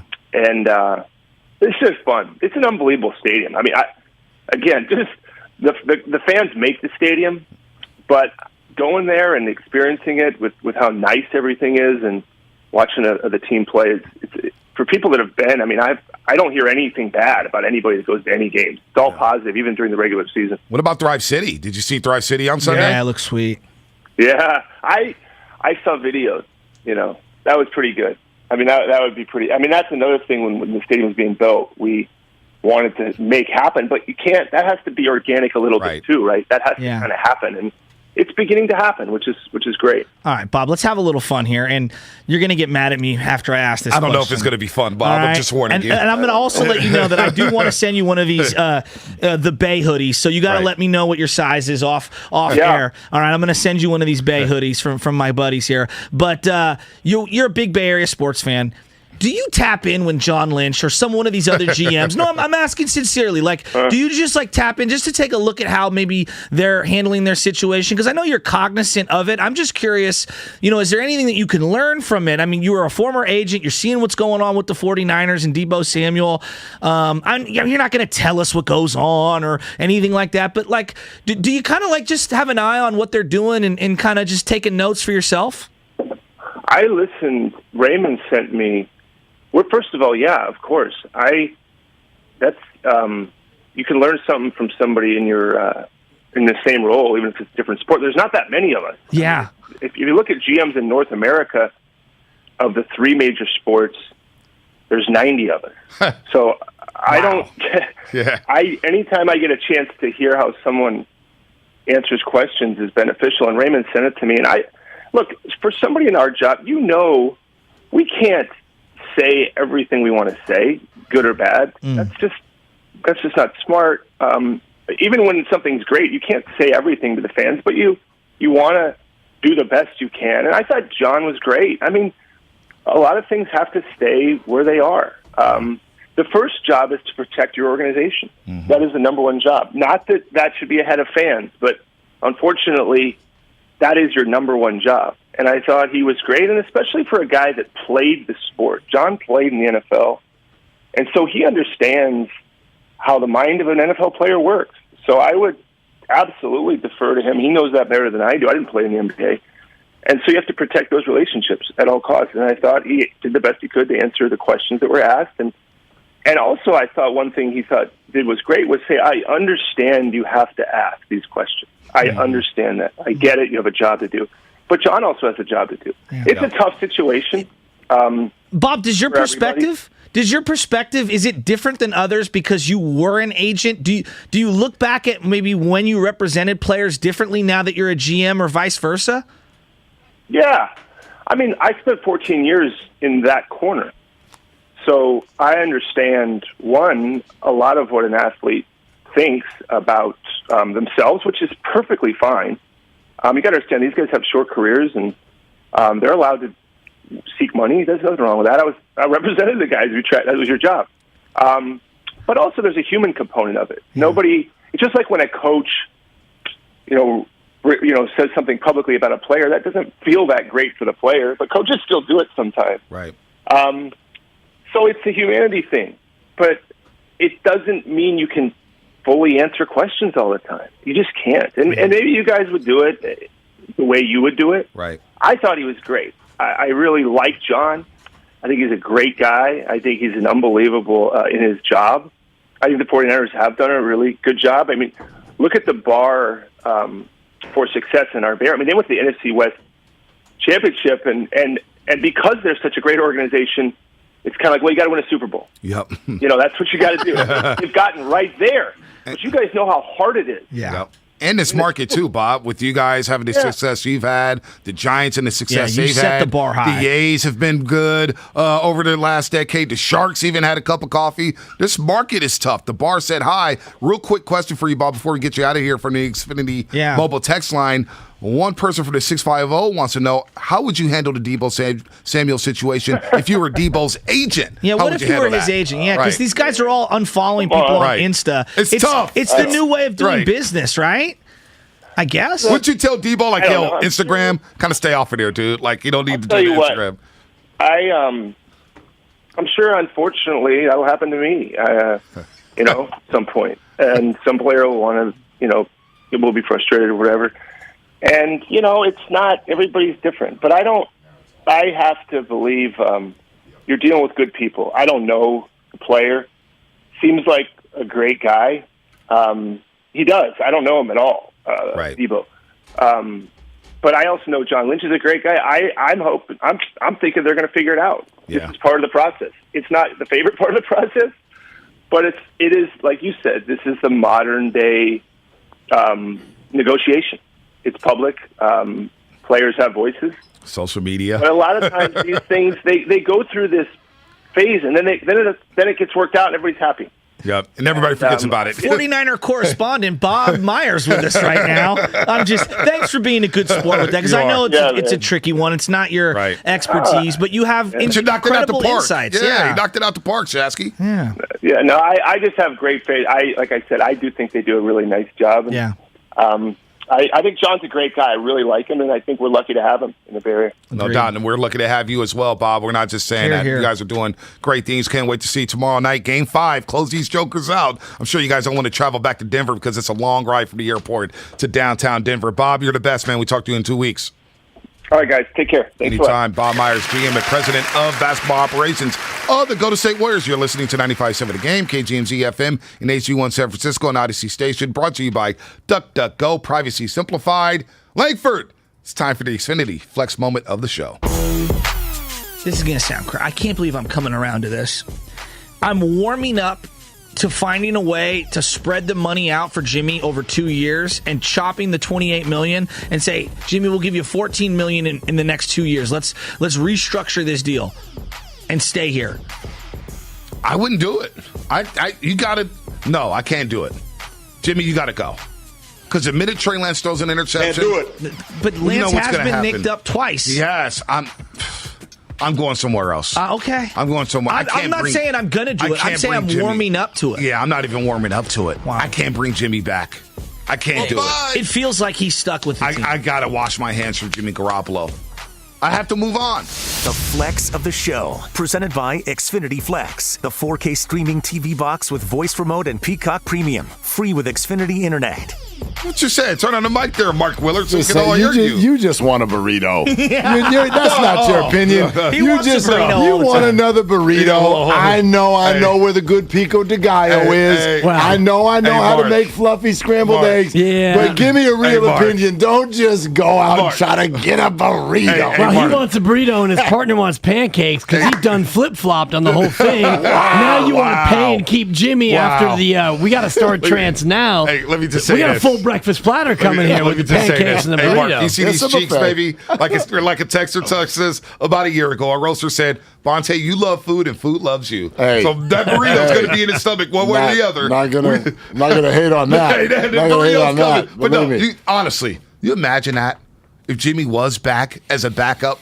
You go to trading camp. Now, for content purposes, that is gold. Delicate. That is gold. It's delicate. But it already was delicate. Exactly. It already was delicate. And he spoke to, how difficult last year was, and they made it look like it wasn't. They kept their faces, their poker faces perfect, and we all suddenly acted like they all don't have egos, which is absurd.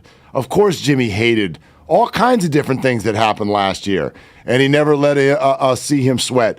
I don't know. I'm not saying it's a good thing. Believe me. I think if for no one else, for Jimmy, Like, that's actually, we all go, oh, this would be bad for Trey. This would be embarrassingly awful for Jimmy. Hasn't the offseason already kind of been that way? I don't know. I mean, he's got shoulder surgery. There's always something that you can kind of, if you believe you're hiding behind that, although, I mean, it's shoulder surgery on his throwing shoulder. Yeah. It messed the whole thing up, and we want to blame people for something there was no way we knew was going to happen, kind of a thing. But anyway, I don't know. It's a conversation truly for July and August to see where we're at when A, he's healthy, and B, the rest of the league has whatever their situations are. What is going on in Carolina in August? What is going on in Pittsburgh?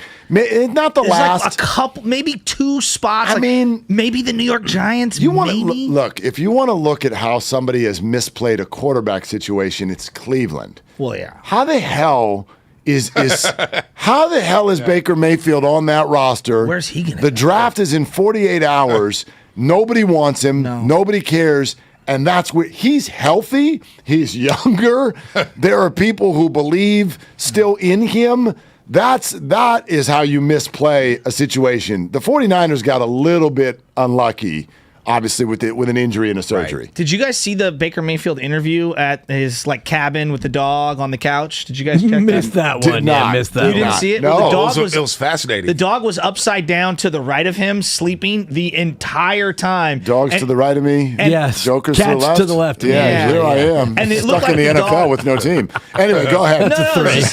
Me and Mark are trying to do a podcast the other day, and both our dogs are barking in the background relentlessly. Amateurs. And then Baker's dog is knocked out for the whole entire 45 minutes. And George Kittle comments is the dog okay? Because the dog is just out cold. So. Yeah, I mean, first of all, don't call it a podcast. Call it the Garlic Fries and Baseballs podcast and get a damn promo in there if you can.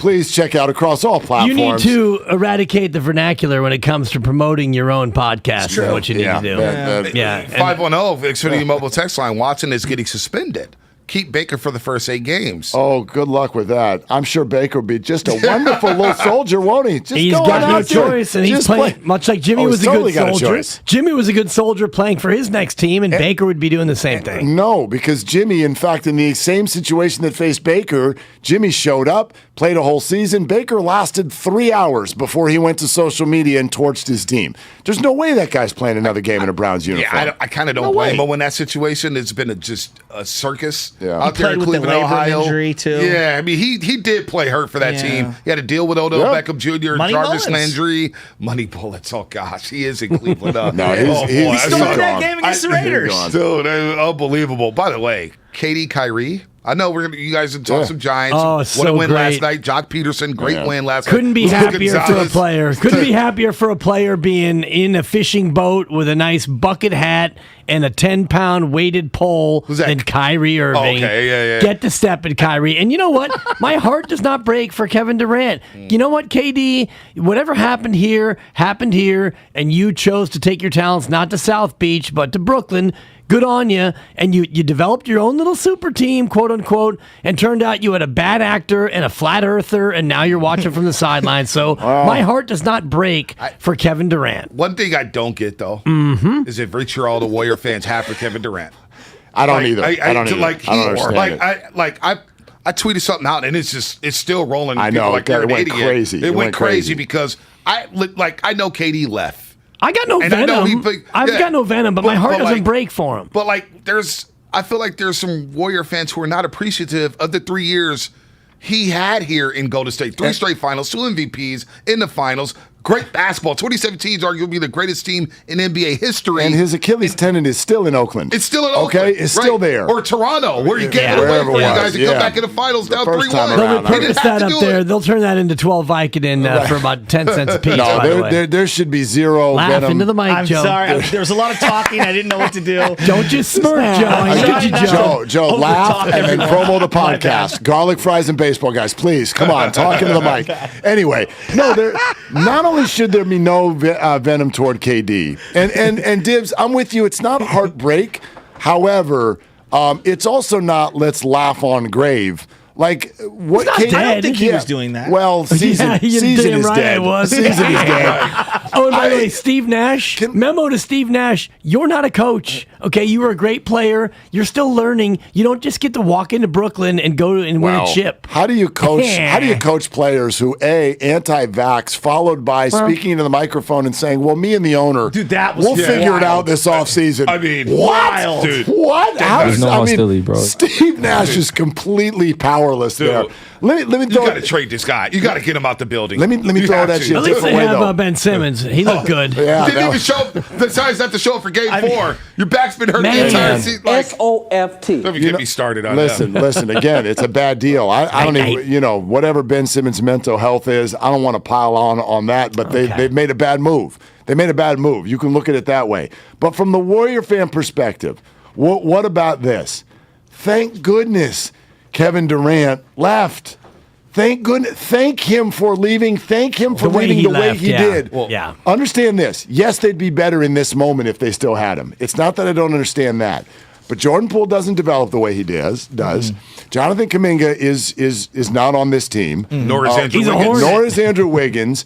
So now, A, this is an easier, more fun team to root for. And B, its future has been extended by about 5 to 6 years because of Kevin Durant and the way that he left. Yes. Potentially. Which I'm optimistic on. I don't know if this is a championship roster post Steph Clay. Yeah. But we suddenly got a little look. We got action. By the way, you don't have James Wiseman either, and I know right now that doesn't do a lot for people, but it might. Right. It might. Jordan Poole should remind y'all, don't give up on somebody 2 years in that's 21 years old. Sign and trade, man. You hook the Warriors up. You have to do that. He took a little less when he was here so they could squeeze in David West one year. Thank you, Kevin. JaVale No, the it's all great. It's a beautiful part of the tableau. But in this moment, with them getting swept away by the thuggish, ruggish Celtics, a team that Mark said should have been smarter than to try to poke the bear. Boy, we were both wrong on that. We were wrong. We thought, Boston, why are you winning the last game of the year in order to get Brooklyn? Well, turns out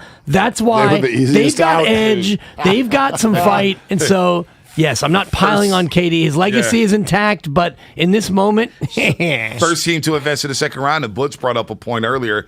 The Warriors, once they close out the Denver Nuggets, hopefully that goes 6 tomorrow night. Tomorrow night. Don't start freaking out like Philadelphia is right now. It's a if they win the series, Little Orphan Danny. They would have won as many series. That's a 5. Sadly, it was my childhood, Joe. It's still a little too soon. You used to have the right color hair and everything. Totally. You used to. And the high pitched, and I tried to do musical theater, Monte. I'm sorry, not to cut off for the sports. No, it's all good. I want to hear more about this. I played Daddy Warbucks, 8th grade, Bowditch Middle School. Yeah, you and I, we missed our calling. We can get a little road show going if I can grow this out again. I got implants for that. I saw Instagram promoting something. I was talking about my hairline, and you know how the phone can hear what you say. Everything, and start giving you ads. All of a sudden, I was like, man, my soft spots in the corners. And then next thing you know, on Instagram, they had this ad, 3 stories deep.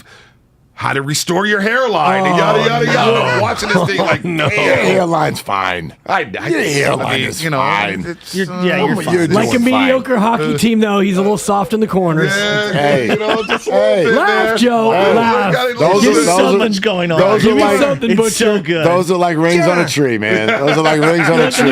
You don't have those. You don't have this gig without those, man. You got to have some rings on the tree. I'm driving around yesterday with this guy, and he's giving me a ride home. What's this golf thing next Friday? Explain this to me to the. Oh, you better stay tuned today, Butcher Boy, because I know you want to win this spot. I was thinking of calling in, and then I realized I'm probably exempt. Not eligible to win, but you are eligible to party crash. Now, this is the Alistair McKenzie course? No, this is Berkeley Country Club, formerly Mira Vista. Oh, I thought it was Claremont. No, it's the Claremont Hotel and Spa. You get one night stay, and this hotel, by the way, is spectacular. I don't know if you've ever been or stayed. It's like 110 years old. It's a beautiful gem in the East Bay, but the golf is at Berkeley Country Club. Gotcha. Okay, I was a little confused. So we're qualifying, and we should have done actually a better job of this yesterday. We're qualifying people plus their guest. If you win this, it's you and a guest. So a foursome. A foursome. Yeah. Right. It'll be the winner, their guest, me and Dibs. Gotcha. After the show next Friday, May 6th, we play golf at Berkeley Country Club, and then we whisk you. I don't know if we have to actually drive them,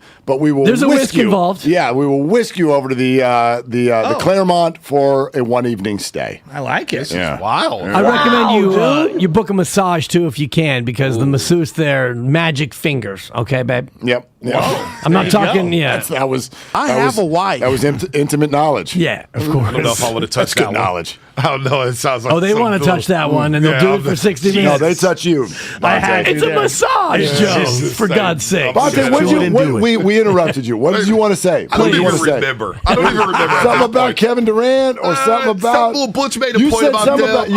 You're talking about tomorrow night if the Warriors handle business. It'd be the first. They would win. They would have won as many series as Brooklyn has since KD left. Yes. Which is So one Brooklyn apiece. only Which, won think one about it. series last Right. year. They didn't win any this year. The Warriors, we thought that, looking, if we were just surveying it, after 2 years, would the Warriors or Kevin Durant be on top? Oh, right. Right? Who wins a chip first? Who wins a chip first? But also think about last year. Brooklyn blows out the Warriors in game number 1. I mean, mops them up by like 30. Then they mop them up again at Chase Center. They have James Harden, they have Kyrie Irving. They're feeling good. They're a KD big toe away from going to the Eastern Conference Finals after losing to Milwaukee in Game 7. If he's behind the line, they go to the Eastern Conference Finals.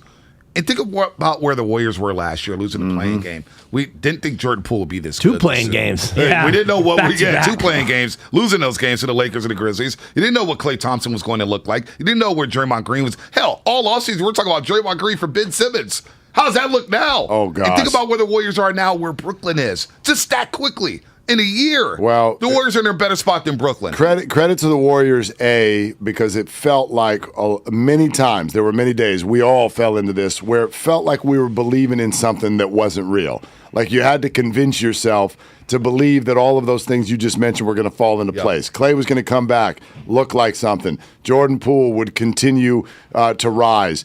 Steph and Draymond, their health, all the load management stuff. To get to this point, look like they do now, it's a credit to them. But secondly, I mean, is there a low-key Brady Belichick, Kobe Shaq thing going on here where, okay, KD, leave, right? You leave the Warriors. Right. Who's going to climb to the mountaintop first? Yeah. Cleveland and LeBron. That's a good point. Right? Like, who's going to climb the mountaintop first? Shaq sort of did it, kind of in Miami. But then Kobe one-upped him. Obviously, Brady gets Bill. I don't think this is that.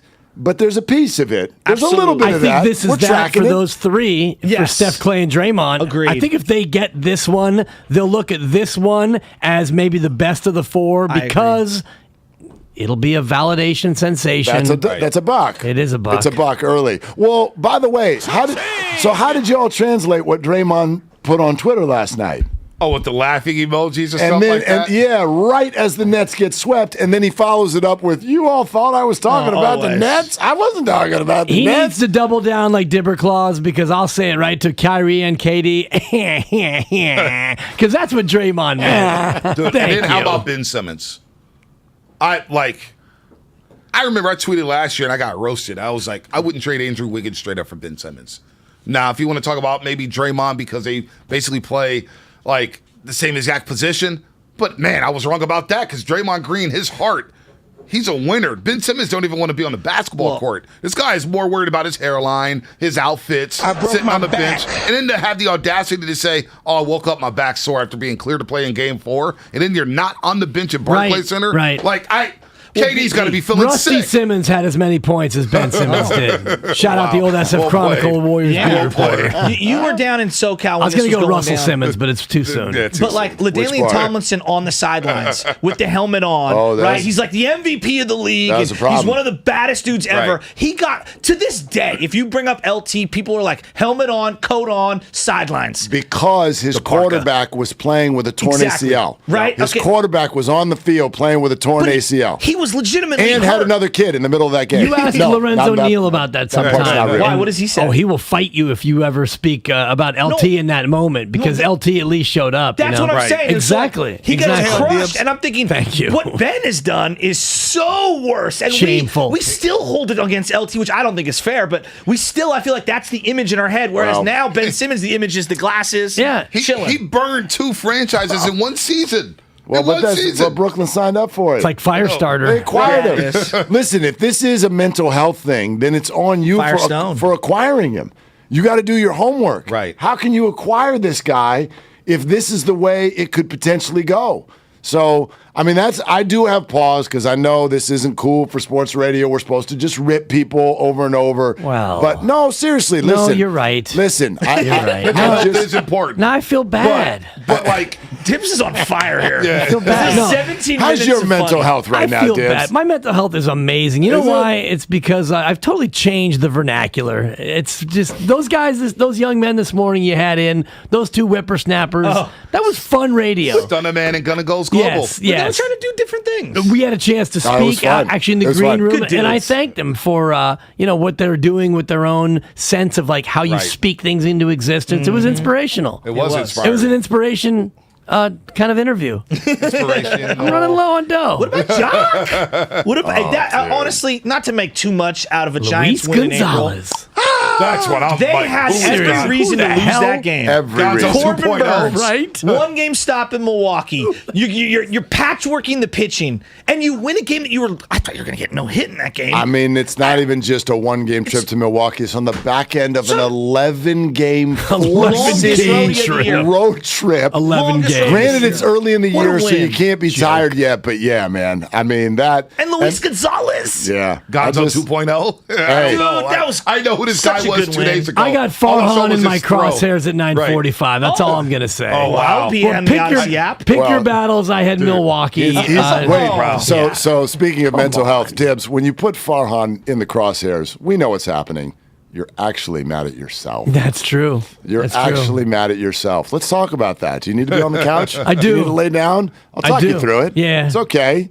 You got me feeling sad now. I think I may have to take the rest of the show off. This is like The Sopranos at the beginning when he meets the therapist after collapsing. Dr. Melfi. Yeah, Dr. there. I was Melfi. trying to think of the name. Legend, Dr. Melfi. Hey, that road trip was so long and finished so quick. How long was it's it? almost like you forget that the Bay Bridge series starts tonight. There's Right. like no It's buzz just- for this Bay Bridge series.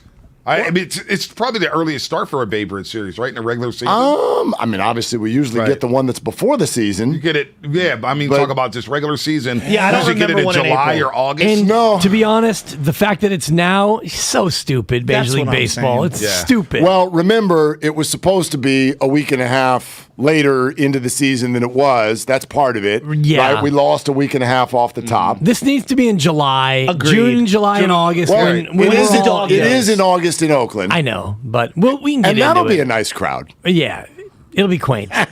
No, that A's will will be get 6,200. That will be full. No, finally. No, those two games will be full. No, the in A's will August. find a way. Captain Cavill will find a way to keep you away. You won't be allowed to go. And Ray Ratto to speak on that in 15 minutes. Okay. Oh wow, Ray Rattle Tuesdays. Yeah, yeah. Yes. Sunshine and Ray rainbows. area. Let's go. Totally. It's Ray area. Ray area. Let's go. Willard and Dibs. Don't go anywhere, folks. Have a good day. We'll be back tomorrow, Wednesday at 6 a.m. right here on 95.7 The Game. They're longtime friends. Let me tell you something real quick about Dibs that I'm sure not everybody knows. And first-time partners. Hang in there, big guy. There'll be brighter days ahead. Now, these two homegrown Bay Area boys finally come together to take over sports talk. Get the hell off of my doorstep. Major League Baseball, you stink. It's Willard and Dibs on 95.7 The Game.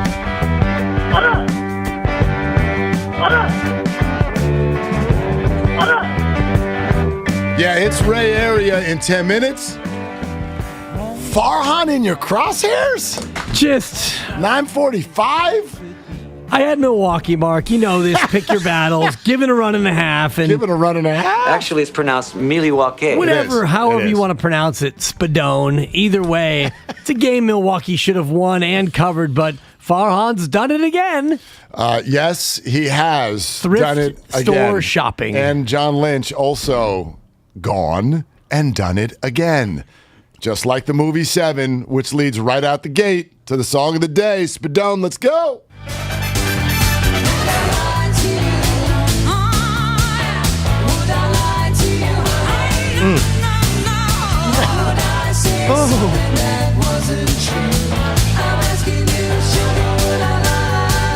Why? How sweet would it have been if John Lynch just stepped right up to the podium yesterday and say, "Hey, I'm asking you, sugar. Would I lie to you?" That'd be perfect. That would be perfect. Hey, Kawakami, I'm asking you, Sugar. Would I lie to you? Yeah. And I should have had Kawakami on my first question odds. He never asked the first one, though. Tough break. Yeah. Tough break. But would he lie? Yes. Did he lie? I guess. Not really, because there was very careful word choice. We'll play the John Lynch phrase that pays, if you will, here in just a moment. But there, very careful word choice. But then outside of that, there was also just a big old blockade, just a big Heisman. John Lynch would not talk about Deebo Samuel, which made people very, very angry. 49er Twitter lit up immediately. Damn it. The 49ers owe it to their fans. Gosh darn it. To tell everybody what's going on. Do they? Do they owe it to the fans? Spadone, do we have Lynch? Let's get a little John Lynch, a little flavor of what he had to say about Deebo Samuel yesterday. You know, I'm not going to talk about that much today because I don't think that's productive. I don't want to speak on behalf of Deebo and his team. I think it's non-productive for us to be talking about things. I've always thought, having been on the other side, and I've shared this with you guys, there's a sanctity to those conversations remaining private, and that's always how we've operated and will continue to do so in this situation. So, you know, as we move forward, I'm sure you have questions. Just understand, please, that just not going to go there because I don't think it. I always have to ask myself in this job what's in the best interest of our organization. I don't think it's the best interest of our organization or anyone to be speaking on that. So it's kind of where I'm at on that.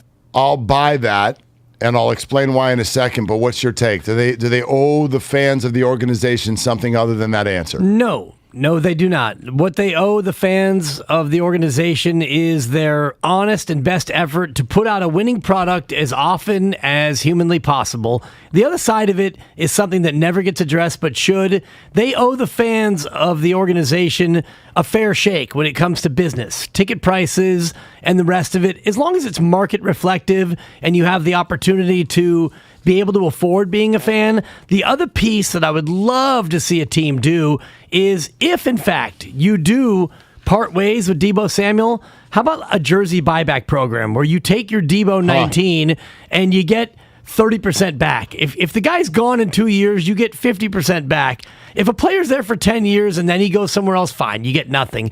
But if you have a superstar who's there for 3 years and I bought his jersey and now he wants out and you deal him, give me a little piece back. That's all they owe me, Mark. I dig it. Yeah, in general, I think an organization owes the fans effort and entertainment. That's what they are. They're an entertainment entity, and for your dollar, you need to get something back. It's always fascinating to me when a fan base wants the team, and you're supposedly a fan, you want the team to weaken their own bargaining position to placate you.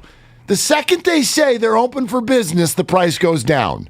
So, hey, fan, what are you doing? What are you doing? What are you doing telling him he needs to talk? Don't be so needy, fan. Now, that said, what are you doing? We're all brought to you by the Golden State Warriors, and it's time for Ray Area, and he did have issues with what John Lynch did yesterday. So we'll talk to Ray in a second. Be listening between 10 and 10:30, and we'll explain more here coming up in moments on how you can play golf with us and get an overnight stay at the Claremont Club and Spa. That's happening every day this week. It's Willard and Dibs on 95.7 The Game. Dub Nation! Don't miss the 2022 playoffs presented by Kaiser Permanente, the first ever NBA playoffs.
Charmin's got 6 rows in one.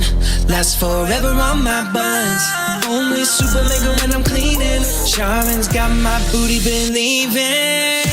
Charmin Super Mega Roll is 6 regular rolls in one. Enjoy the go with Charmin. O'Reilly. Cleaning your fuel system can make your car run better and improve gas mileage. Visit O'Reilly Auto Parts and pick up a bottle of Chevron Techron Fuel System Cleaner and add it to your tank during your next fill-up. On sale now, buy one, get one free at O'Reilly Auto Parts. Stop by and talk to our professional parts people today or visit O'ReillyAuto.com. O'Reilly Auto Parts. Get help managing your money for the life and years ahead with Fidelity Income Planning. We'll look at what you've saved, what you'll need, and help you build a flexible plan for cash flow designed to last, so you can go from saving to living. Fidelity Brokerage Services, member NYSE SIPC.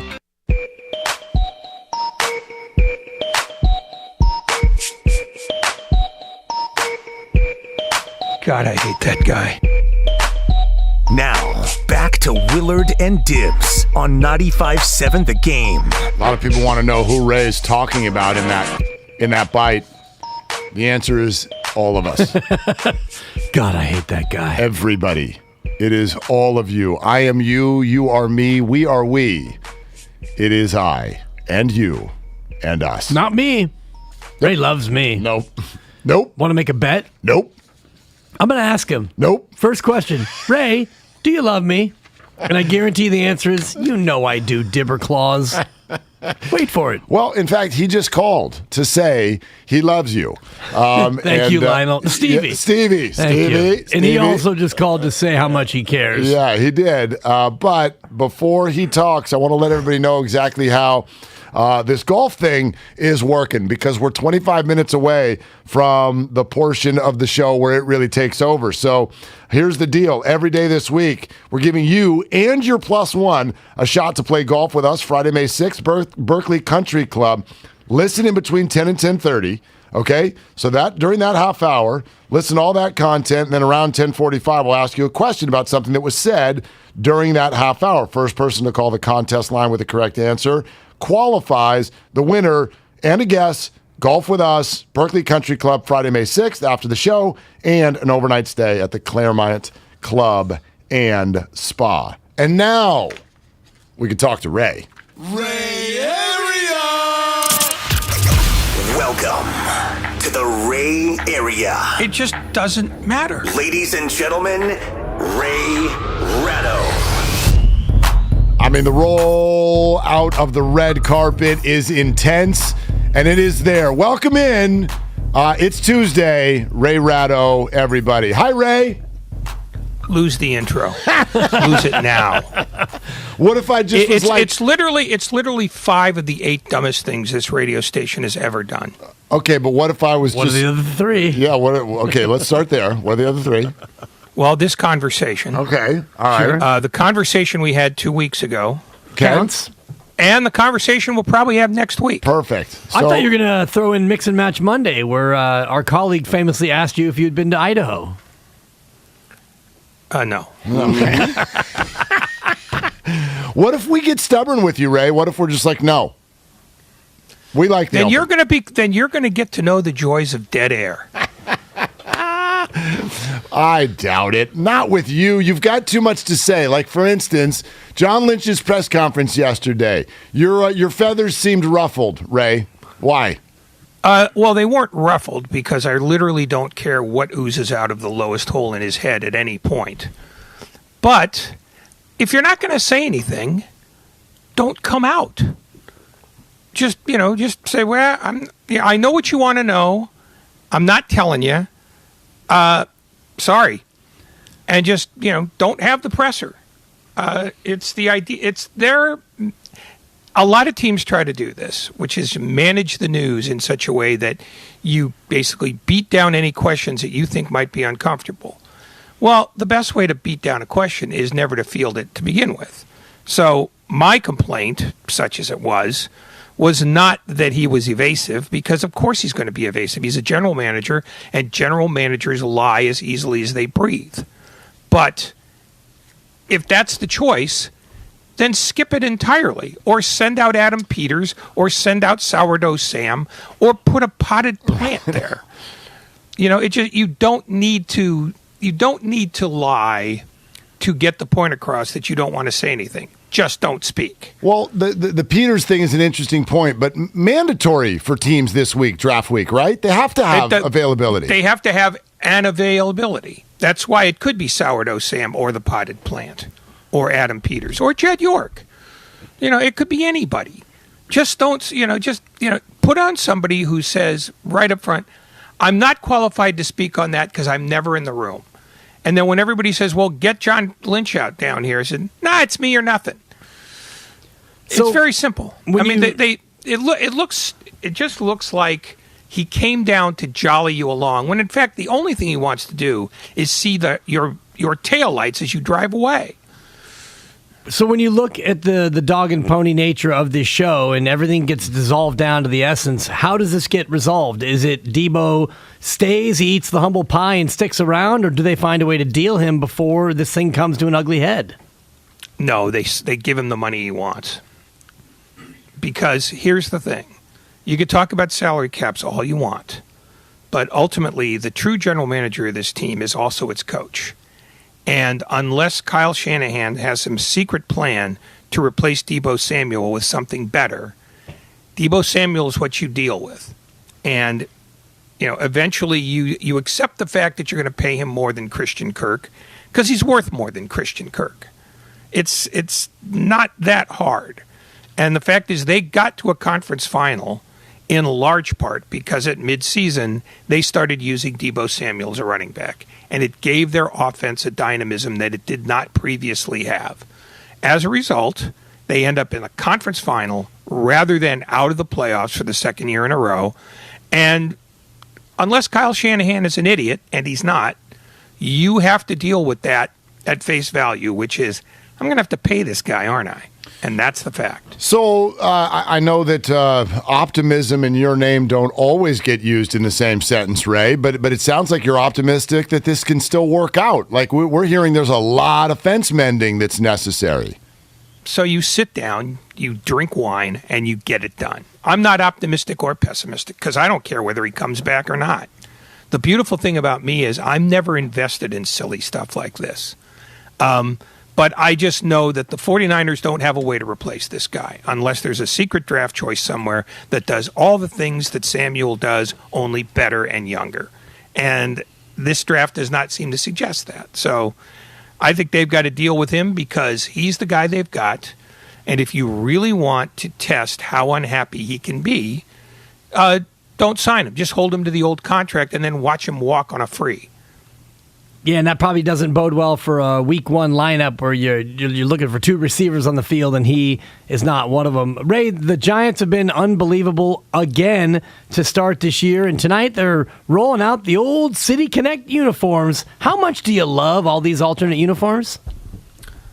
If I can't tell what the team is within a second of turning the game on, I don't like them. There are very few that are done well. And they are largely a marketing concern, which is none of mine. That said, I choose to ignore them rather than hate them. I have other things on my list of hatreds in any given day, and, a silly uniform is not among them. That said, the Giants' uniforms suck. So for you, this is turn the TV on and a recognizability thing. Like, I mean, the data would fire back, and you know this. I know the way you look at these teams. This is a business, and they're selling these things. As much as all I hear is everybody hates them, everybody's also buying them at the exact same time. I don't use sheep as my guide for human behavior. Just because something's for sale doesn't mean that you should buy it. But, that's not my call. People want to blow $295 on a jersey that is indistinguishable from, a painting frock. Fine. This is my position. I hold it by myself. I don't impose it on anybody else. But if you like these, well, you're functionally an idiot.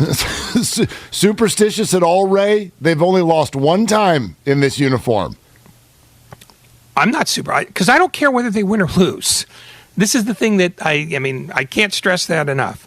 What happens to them does not interfere with my sleep in any way, shape, or form. Even if they moved, I wouldn't care. The fact is, they win because they're a good team. They win because they've got really good pitching. What I want out of this week is not how many times they wear the cute uniform. It's whether they're going to actually do something that will make the other team come out of their dugout and get into a fight. Because that seems to be the byproduct of this season. Bunt against the shift, steal a base up 9 runs. Go for it. Let's have the fight you so richly deserve.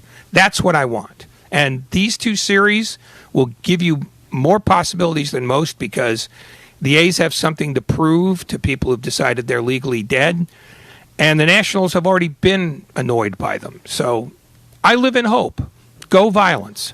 I know it's great. Ray Ratto, pacifist. Ray Ratto here on 95.7 The Game. In Farhan we trust, but what he's doing with the constant backfilling of this roster, have you ever seen anything like this where a thrift store maven continues to pluck nobodies and turning them into somebodies? Well, look at what the Baltimore Orioles did when Earl Weaver first started managing in the early 70s. He platooned like crazy. Very few of those guys were big-name people other than the Robinsons, Brooks, and Frank. And he got away with it year in and year out because he was a good manager. Ultimately, though, this strategy will be abandoned when they get all their minor leaguers up to speed and at major league capability because it's cheaper to do that than anything else. So, I think the more moves you make and the more sort of fringe guys you get, the greater the law of percentages, bites you in the butt because some of those guys are average because they're average. I mean, for right now, what they're winning not because they're doing all the cute things with the lineup. They're winning because they have really good pitching. And as long as that holds up, they'll be able to hold serve. But at some point, they're going to have to produce runs. And I'm not sure that long-term this strategy is the one that will endure. I think Farhan has been successfully killing time until the Lucianos and the Ramoses and Joey Bart et al. Get up to major league speed.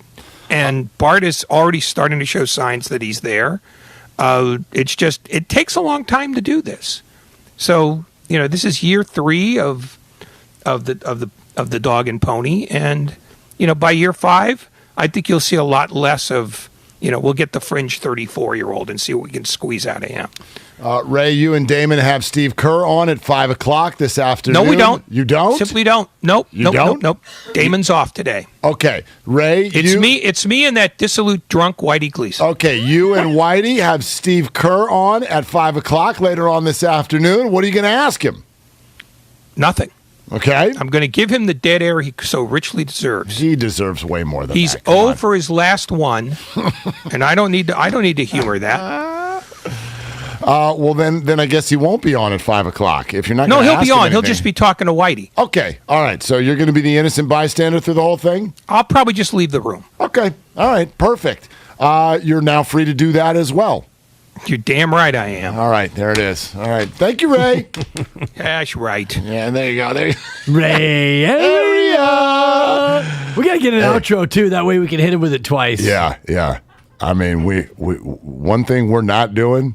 We're not losing that open. No chance. We're not losing that open. Nor are we losing the rainbow adorned graphic that is over his head that we play on the YouTube and the Twitch. I put that thing on Instagram the second it came out. Yeah. And I'm like, if you don't understand the irony involved in the picture, then you need to do more research. It's that simple. So, Kyle, what's up? I was thinking of actually extending the intro. I think I could just make it 4 minutes long. Play it twice. Mm-hmm. Yeah. Like, just build it up. And how long could it go and still have Ray there when it's over? Ooh. Would be a good question. Probably not much longer. No. By the way, speaking of opens, what about this one? Willard and Dibs have a lot to say. My only weapon was my mouth. But they just have one big question. What are you doing right now? What are you doing right now? What are you doing right now? What are you doing? What are you doing? What are you doing? that guy.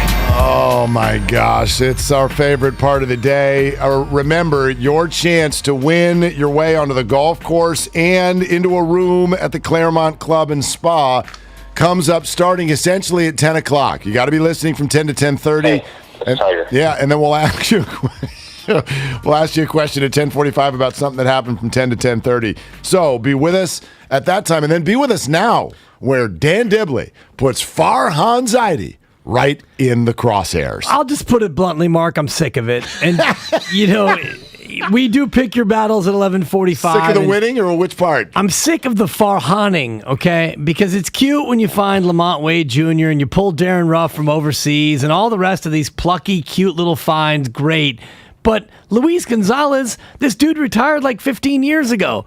I got the Brewers at home, and I know that they were coming home before going on the road. It was a weird kind of home game, but the Giants are playing game 11 of an unheard of 4-city trip. 4 cities, 11 games. You lose these games. That's the way that goes.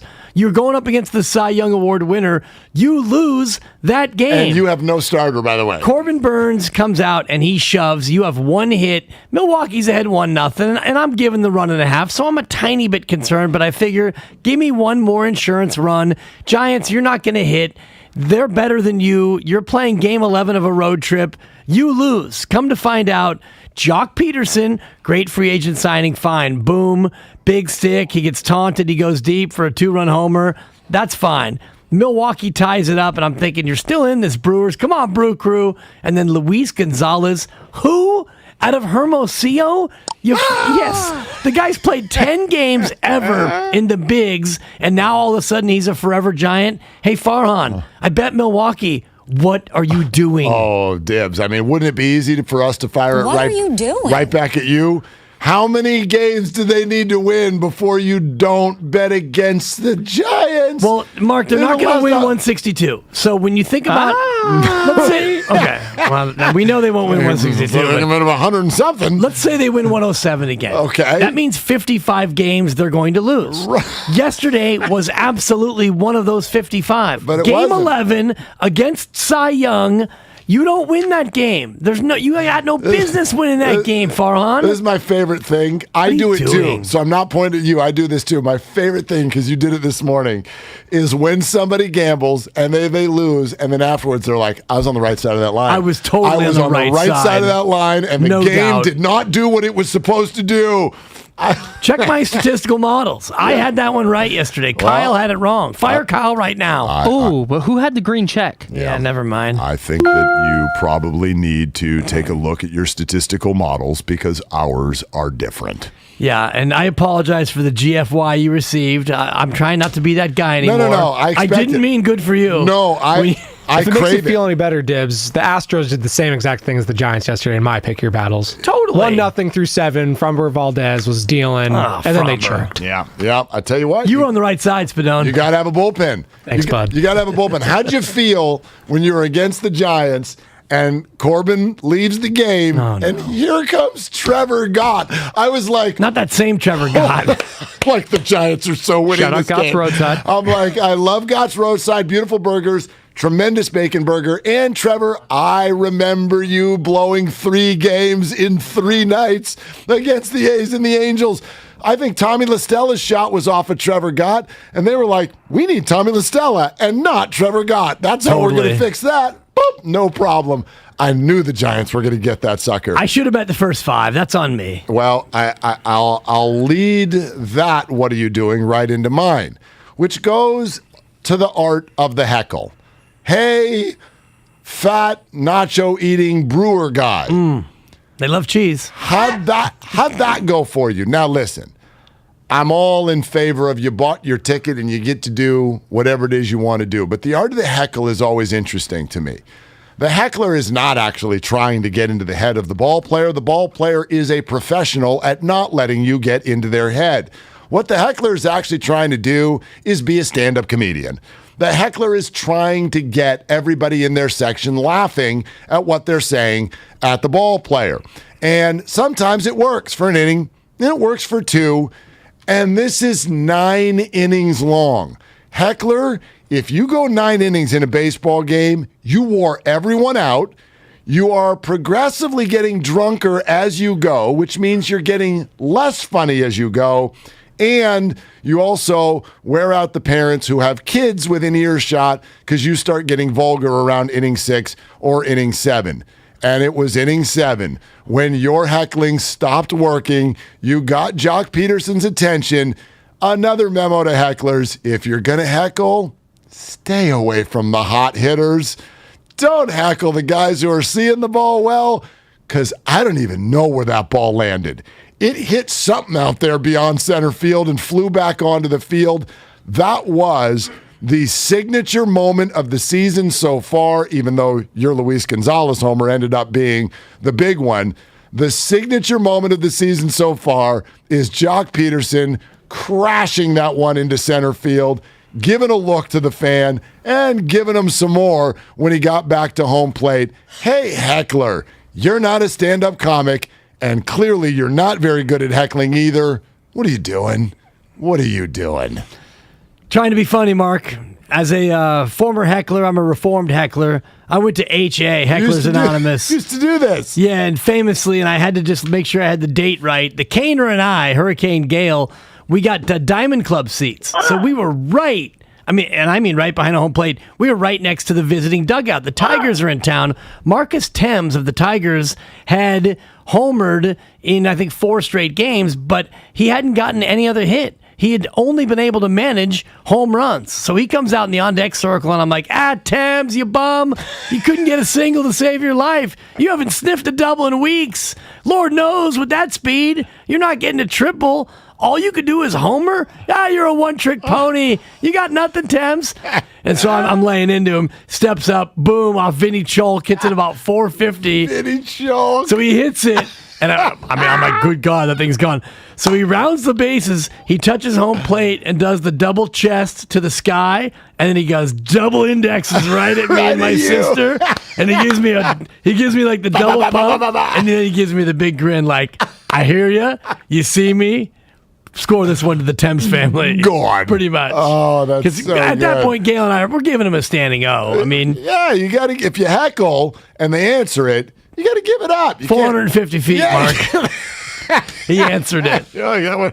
Wow, Marcus, you hit that one really, really far. Yeah. I thought it was foul, other than the fact that it was left center. It was like far on. It was so far away. gone. Yeah, exactly. Kyle, did you have something? What'd you have, Hot Take Jake? All right. What'd you have? A grief? Ray was fun. JT O'Sullivan is still on the docket, 49er fans, an hour away. JT O'Sullivan will join us. Have yet to say good morning to the Twitchers and the YouTubers. Thank you for being with us. Very, very much appreciated. And again, your opportunity to get on the golf course with us and stay at the Claremont Club and Spa starts in just moments. We go to your phone calls next. 888-957-9570. Did John Lynch owe something more to the fan base than what he gave yesterday? We'll get into that and why tonight is a huge night for the Warriors, even though they don't play. Willard and Dibs, 95.7 The Game. The morning roast was Big Steppin' with Stunna Man and Gunna Goes Global.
to Willard and Dibs on 95.7 The Game.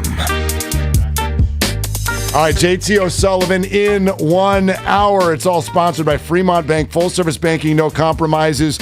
We, Dibs, are in the window. Are we? We are in the window. The window of questiontunity?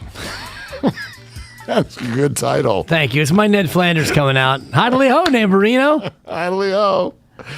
Did you do that to people? Did you do that to people in Oakland for years? Did you peek over their fence and say hi-de-ho? No, but I have a neighbor, Ursula, who lives across the way. Shout out Ursula. She's been there for 40 plus. She, as we were putting stuff out to clean out some of the old garbage, she would be over like, oh, is it okay if I take such and such? It's like, it's next to the garbage can, Ursula. It's more than okay. And in fact, I'll carry some stuff over for you. I'll walk it over. It's funny when you move, it does. It brings the people to the yard. Yeah. Like you've been living there for like my milkshake. Right? Similarly. You've been living there for 20 years. You've never said hello. Ever. But if I open my garage door and put everything out on the driveway, whoop, they all start coming over like, hi, I'm your neighbor. I know. I've been here for 23 years. It's incredible. It's absolutely incredible. But anyway, we're in the window where you could end up on the golf course, you and a guest, with us next Friday, May 6th, Berkeley Country Club, and then you will be whisked away by Prius. I don't know how we're going to get you over there. Yeah. You're going to have to drive. You're going to get in the car, and you're going to whisk yourself away. You're going to map quest to the Claremont Club and Spa for an overnight stay every day this week. Your shot to make all that happening. You just listen between 10 and 10:30, and then around 10:45, we're going to ask you a question about something that was said in between 10 and 10:30. That's now. We're in the window. And then once that happens at 10:45, first person to call the contest line with the correct answer is the qualifier. And then at the end of the week, we pull out a qualifier, and off we go. And I can't wait for that. That's going to be a whole lot of fun. You and I on the golf course, one of our listeners, one of their guests, and we will take them down. Bring your cash. I love it. We are going to take you down. We got a jar of it right here. We can either double up on our charity or it's over. So. All right, perfect. So what do you think, 49er fans? Did John Lynch owe you more? You know, Ray came on and said, look, send somebody else up there if you're not going to answer these questions. I disagree with Ray. Completely, because even Ray said, look, we all know who the general manager of this team is. And by the way, let me go ahead and confirm that from Ray. Kyle Shanahan's in charge, okay? Kyle calls the shots in this organization, certainly with personnel. Kyle runs the show. Yeah, that's how that team works. And it doesn't mean John Lynch is powerless, but Ray is sort of saying, well, put somebody else up there. They kind of did. They put John Lynch up there instead of Kyle Shanahan. What is it that we all wanted him to say? We built up to it yesterday. I thought we'd get something out of it, whether it was through direct words or not. And by the way, I do believe that. Do you want to know what the key phrase was for me yesterday? Tell me. John Lynch says, I can't imagine wanting to move on from Deebo Samuel. Oh, you can't imagine wanting, of course, to move on from Deebo. Yeah, me neither. When I go to Hawaii, Mark, I can't imagine wanting to go back home as much as I love my job and my Bay Area life. I can't imagine wanting to be anywhere other than on the sands at Kaanapali Beach. But do you come home? I do, yes. Why?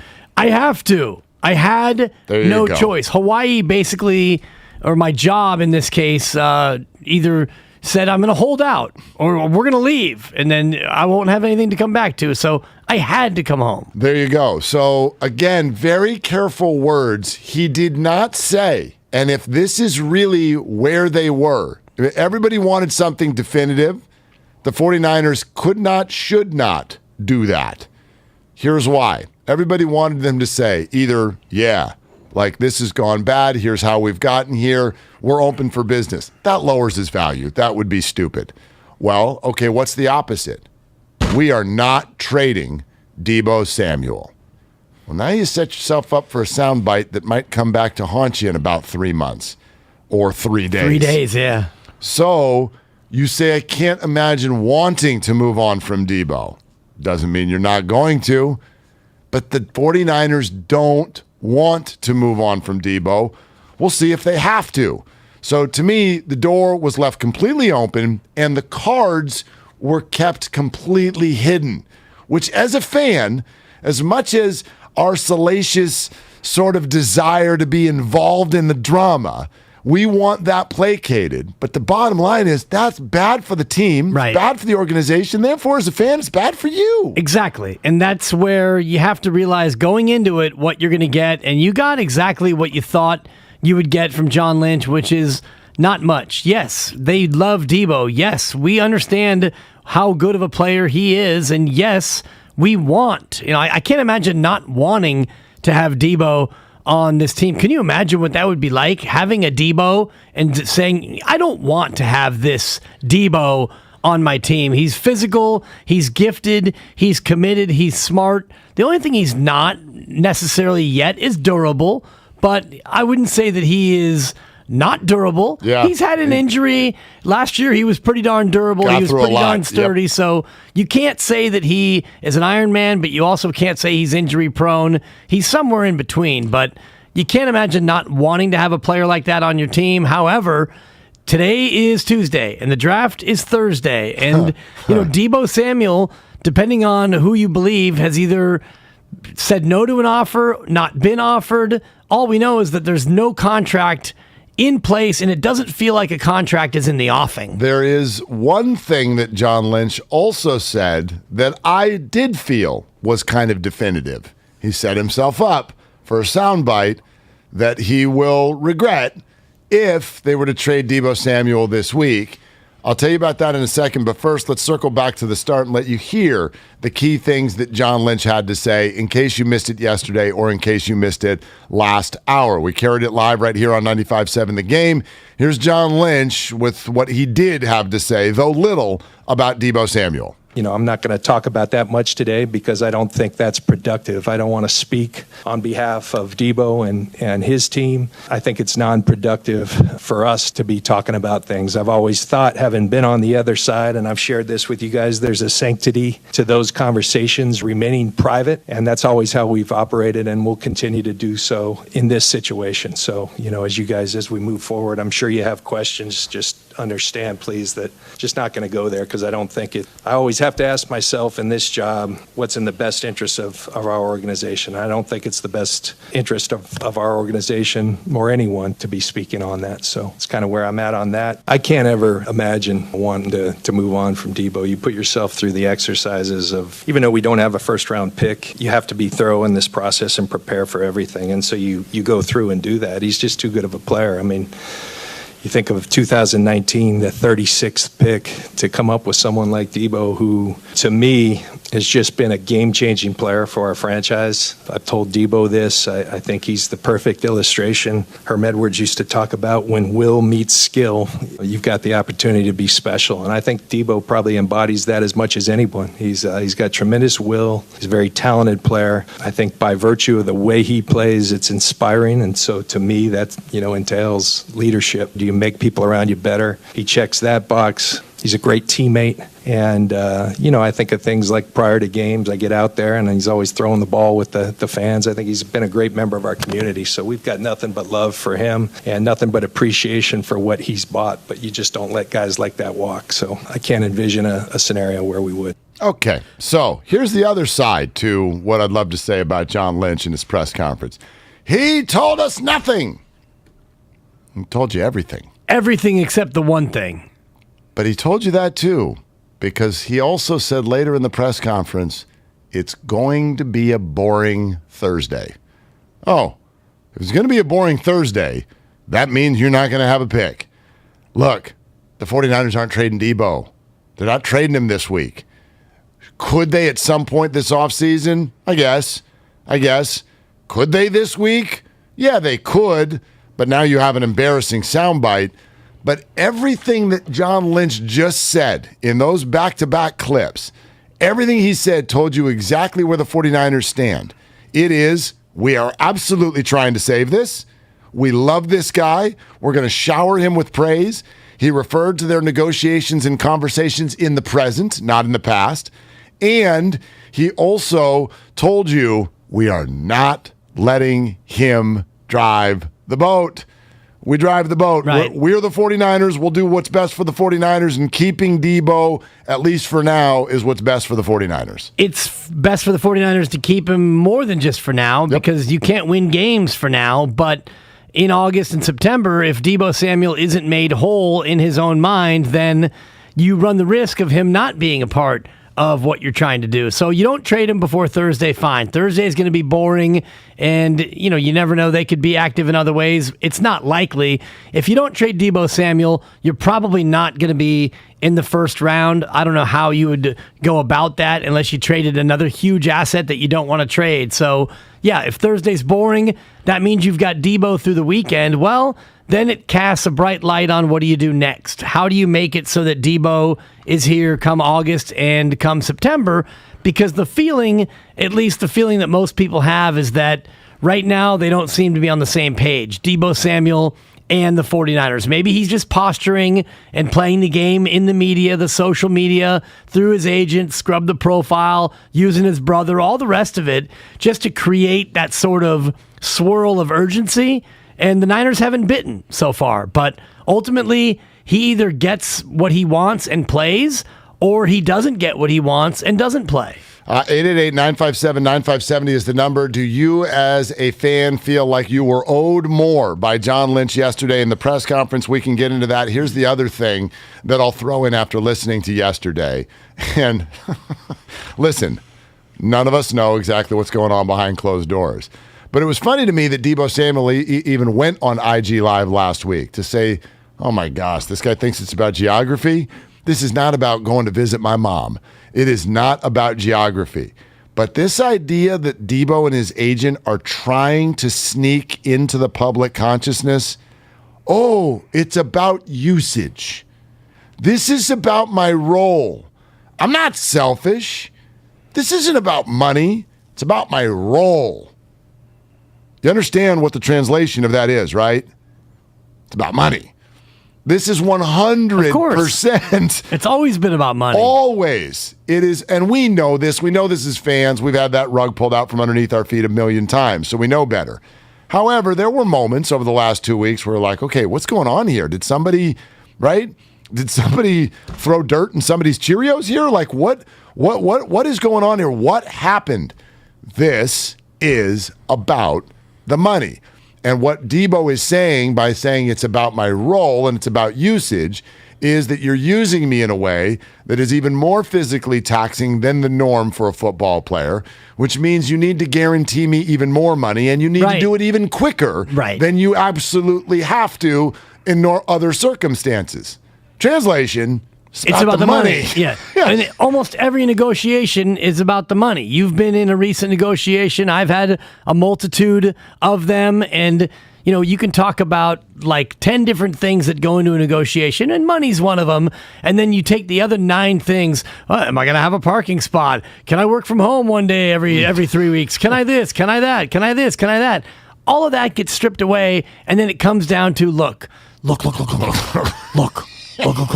How much do you want? How much do we want to pay you? Where can we meet in the middle? And all the other concessions that go along with it are just window dressing. And that's not only in pro sports, but it's in life as well. So if they're so far apart on the money, then May, June, July, these become more interesting months, because when you get through the draft, there's not going to be that same level of just urgency.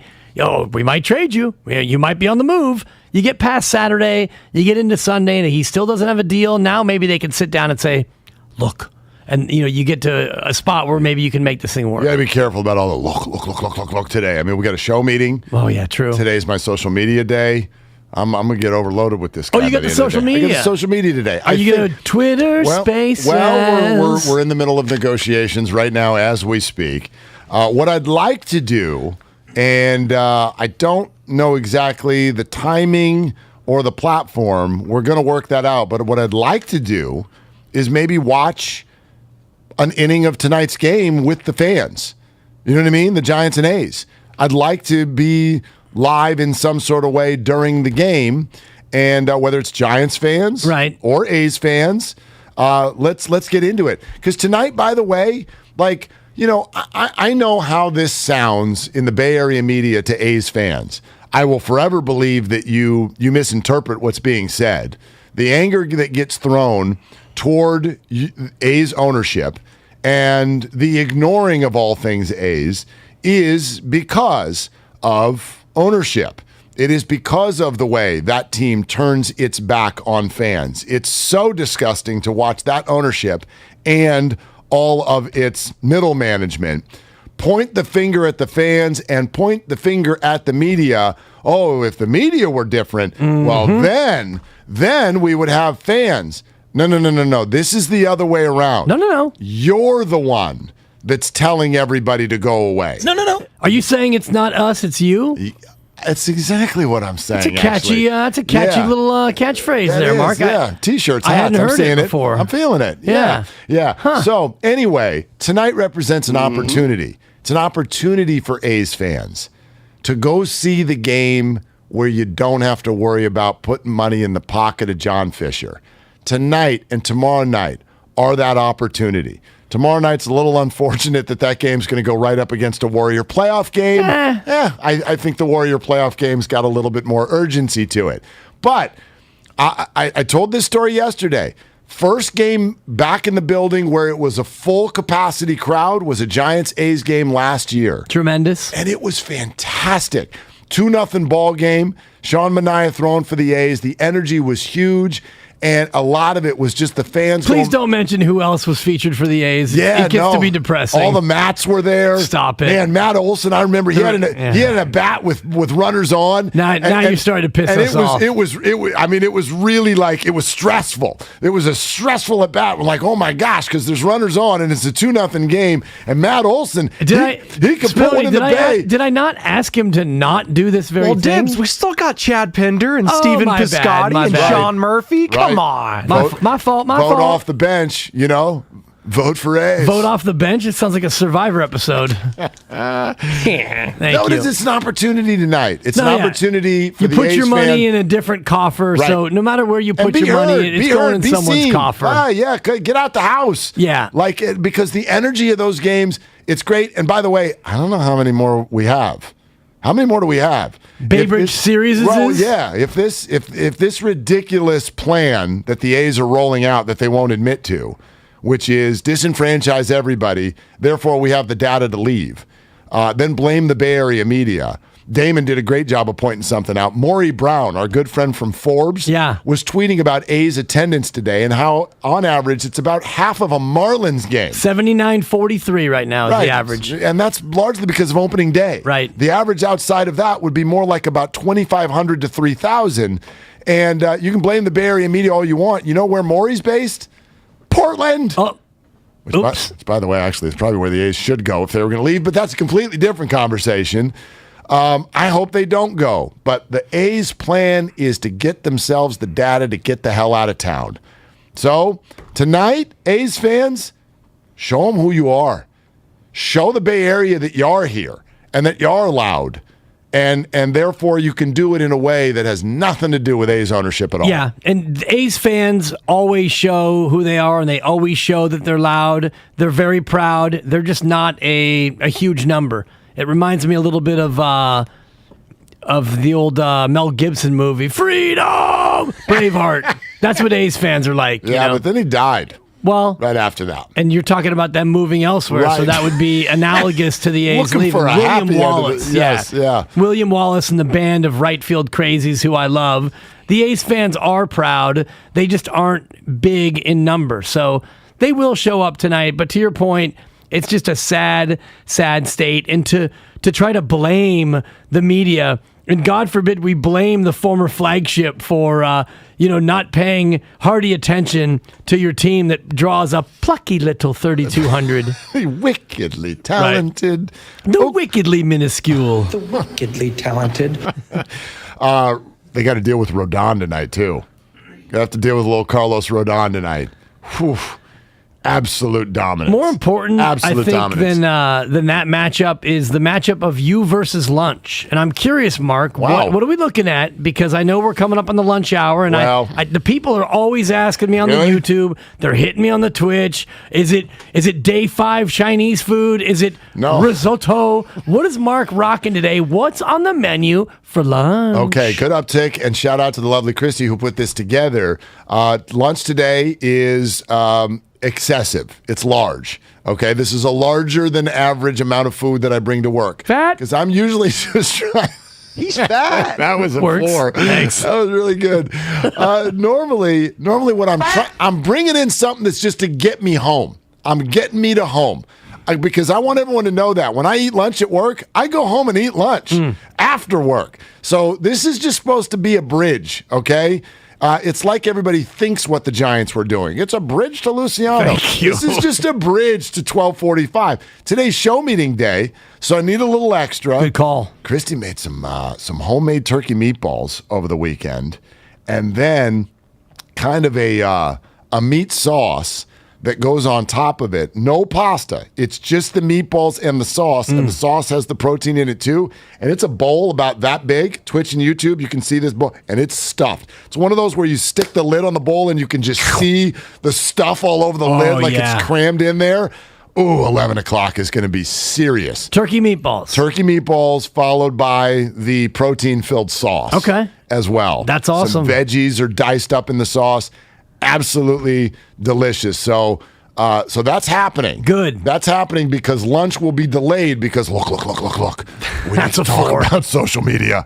We need to Twitter Spaces, whatever it is. So And by the way, when you do your Nahigian at home, it's no fewer than 3 looks, no more than 5. Correct. And you can go 3, 4, or 5, whichever feels best for you. I tend to lean toward the 5 for emphasis, but occasionally you just need a look. That's right. You know. Number 3. Yeah, just condense it a little bit. If you need to. No, that totally makes sense. All right. It's all sponsored by BioNTech and Pfizer. You've heard the latest news, traffic, and weather, but there's something else you should hear. Consider getting a COVID-19 booster as recommended by the CDC. Okay. Coming up next, it is City Connect Tuesday. We'll tell you why. It's a huge night for the Warriors, even though they don't play. Plus, we're 20 minutes away from today's qualifier to play golf with us next Friday at Berkeley Country Club, along with an overnight stay at the Claremont Club and Spa. That's for you and a guest. So stay tuned for that. Plus, you know how we've been talking about Let's Eat at 95.7 The Game, right? Yeah. Great restaurants and all the local places and getting shout outs and maybe having us show up at your place and being like, we're hungry, like all that stuff. We've been talking about it. Wow, do we have an update. Massive updates on that coming up in just a few as well. It's Willard and Dibs on 95.7 The Game. Oh, my God. It's a huge freaking week.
Very disrespectful. I'm just a fork away from maybe going on a quick 3-0 run in there.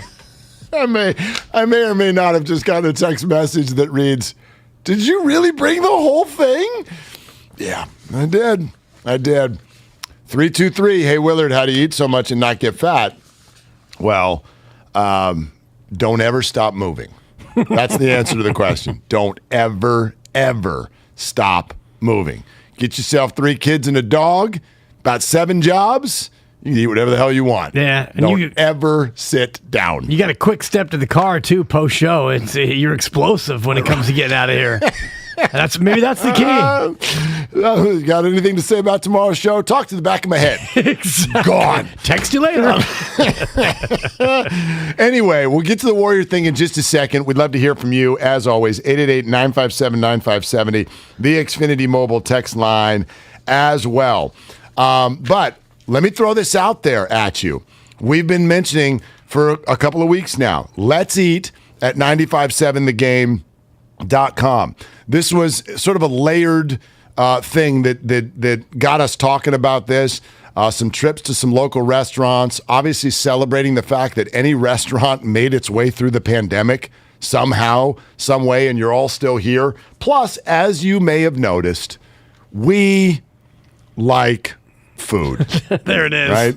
We, as an organization, believe that we should eat every day. So we would love to know exactly what the best spots are, what the best dishes are, the secret thing that you do in the back of the house and we don't want to hear, even though I get it, we love it, thank you so much. But all the listeners saying your favorite spots, no, let's go direct. Owners, GMs, restaurant employees, if you want us to come check out your place or you want to just hit us up and we'll give you a little shout out, email us at let'seat@957thegame.com. I don't know can someone help me if I'm pronouncing this right? Is it Bogue Cali or Boog Cali? Can you spell it? B-O-U-G. Bouge. Bouge Cali? I don't know. But they hit us up. Let's eat at 957thegame.com. They got multiple locations. One of them is inside the Chase Center, famous for their jerk chicken nachos. I'm a jerk. I like nachos. Sounds like my kind of deal. So thank you for emailing us. Thank you for listening. Same with the Izzy's food truck that is going to be out and about this weekend, Izzy's Cheesesteaks. Thank you for hitting us up. Let's eat at 957thegame.com. And another restaurant, which I went and I checked it out last Friday night. I watched the Giants get all under the skin of the Washington Nationals. Friday night at the Grill House in Redwood City. Try the sliders as just an example of one of their great appetizers. Had a really good kind of just house green salad, French fries, just did the Friday night deal. The whole motif of the place is in orange and black. Like all the chairs and tables are orange and black. Outstanding. So they had me at hello. Yeah. I walked in, I'm like, well, this is my place. Look at that.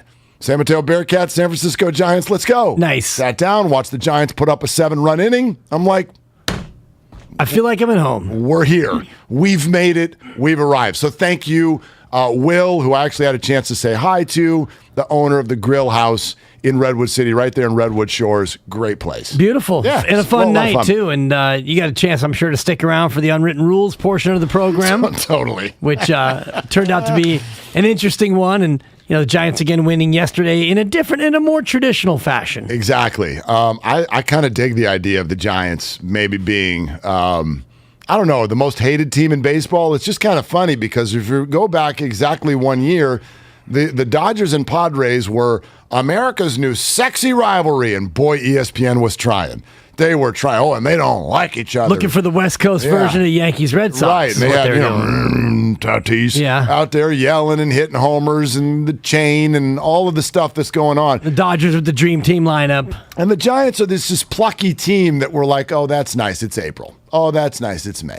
Oh, that's nice, it's June. Holy smokes, what's going on here in July? Yeah. August, September, Giants beat them both.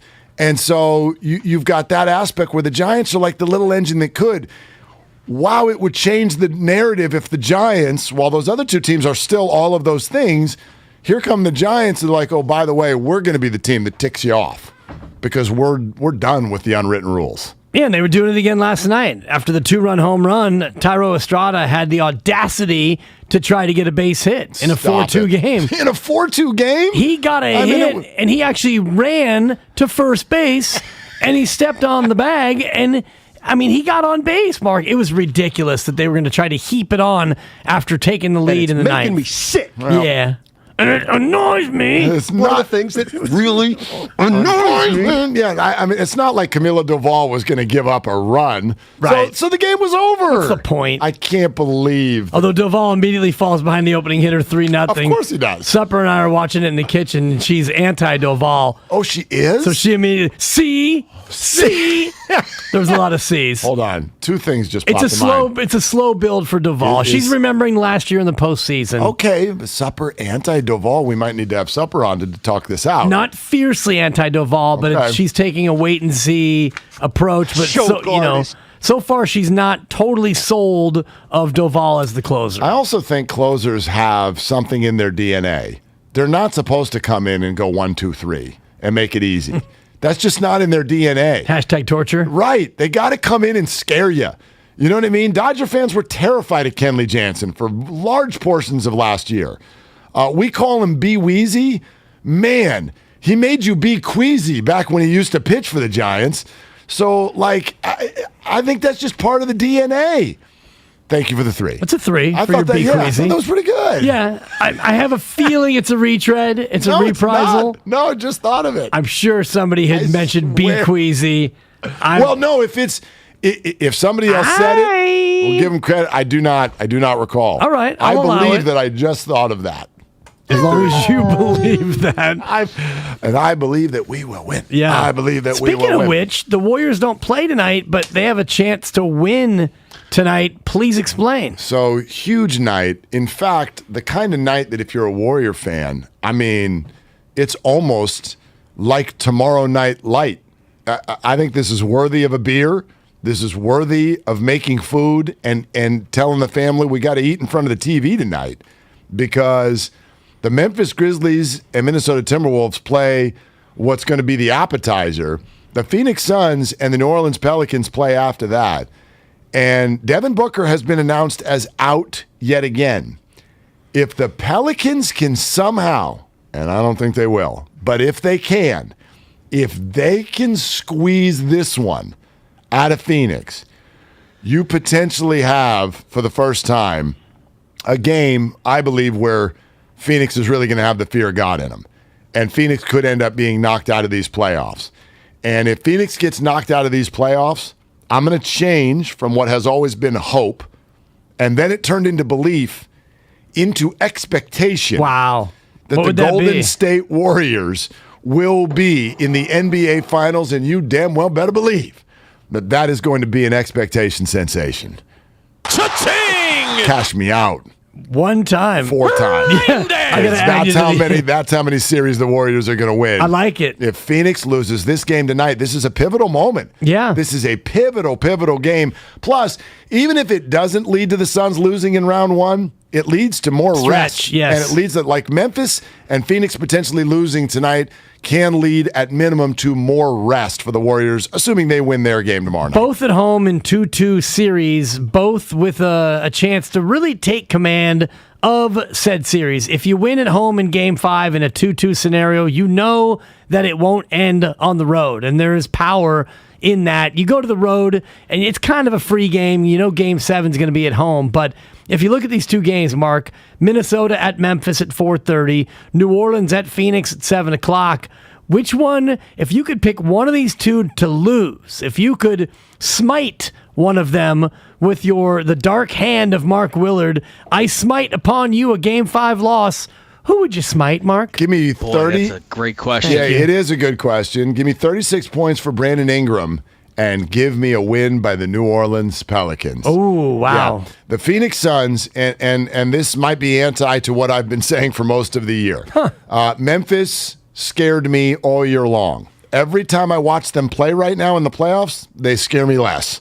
They scare me less than they did before. I know what Phoenix is. They are the best team in the NBA.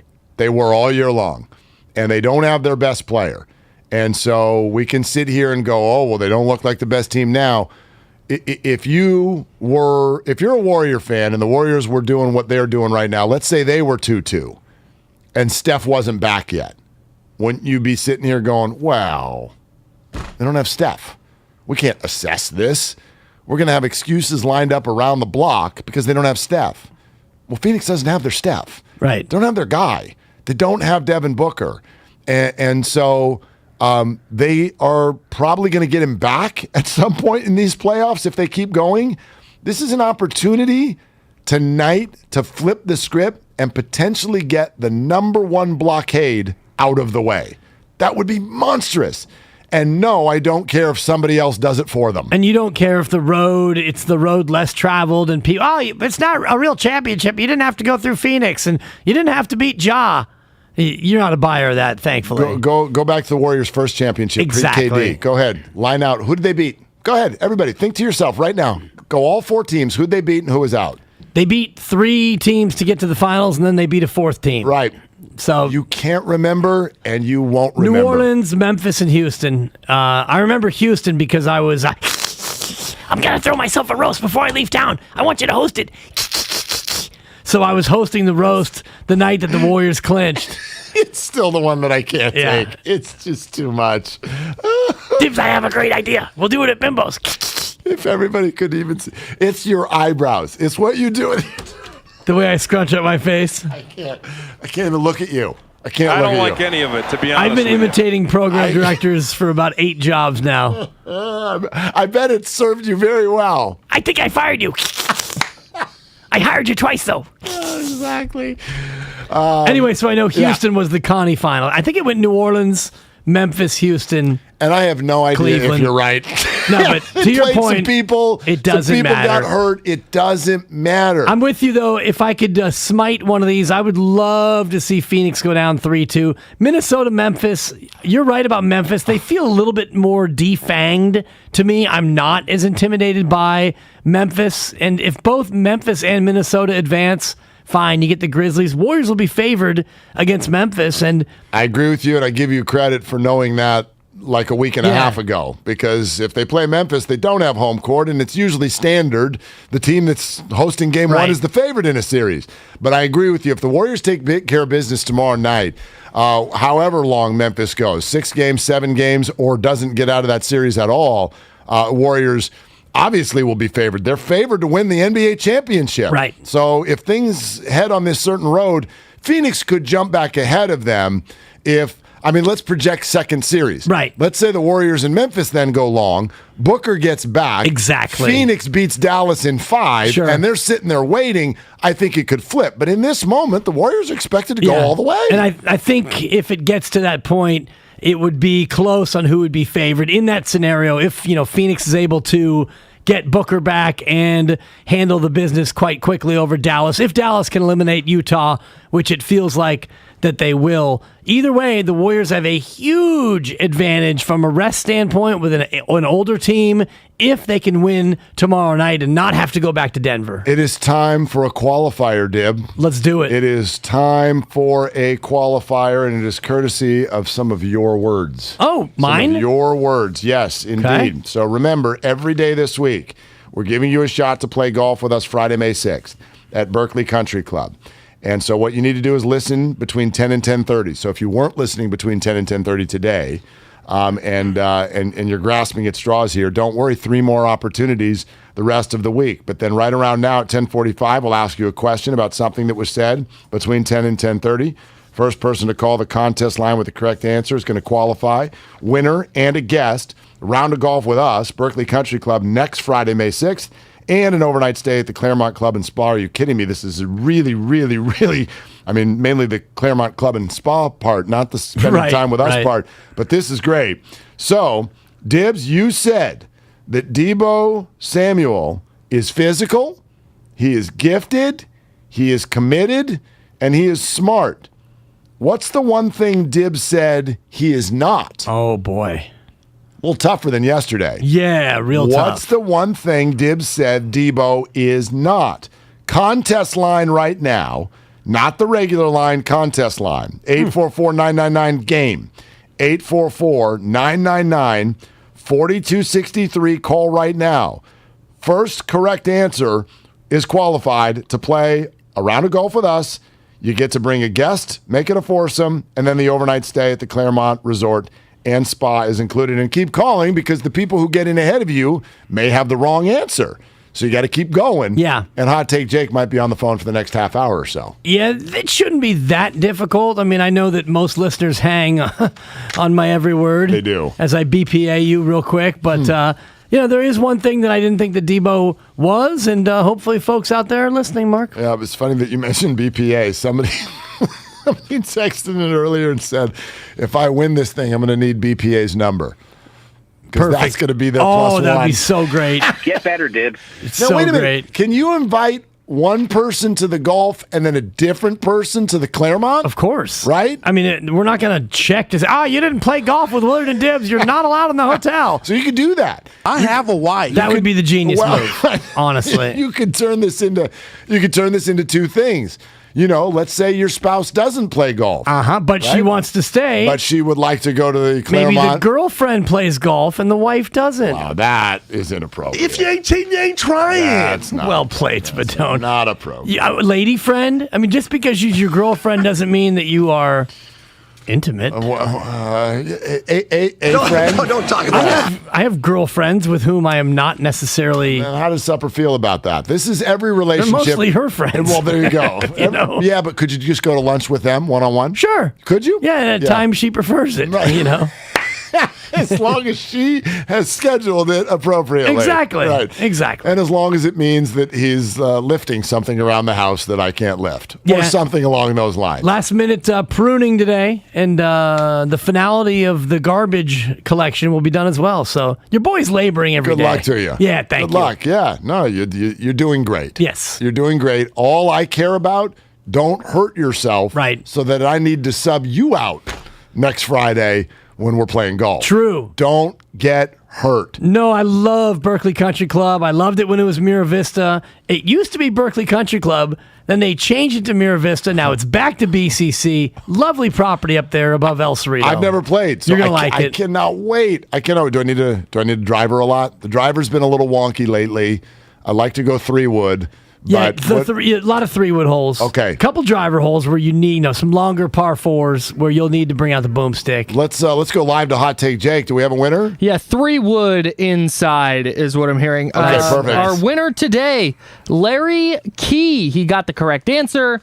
There was one thing Dibs said Debo is not. Here it is. Can you imagine what that would be like, having a Debo and saying, I don't want to have this Debo on my team. He's physical, he's gifted, he's committed, he's smart. The only thing he's not necessarily yet is durable.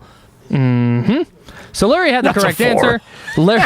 Larry is our second qualifier. Winner will be chosen next week. Okay, perfect. And by the way, we talk about drops and how they bleed into our personal life off the air. The Steiny is now one of my biggest go-tos. Anytime anybody asks me anything, Yeah.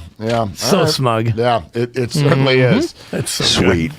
It's so good. Capital B, capital S is one of my favorites.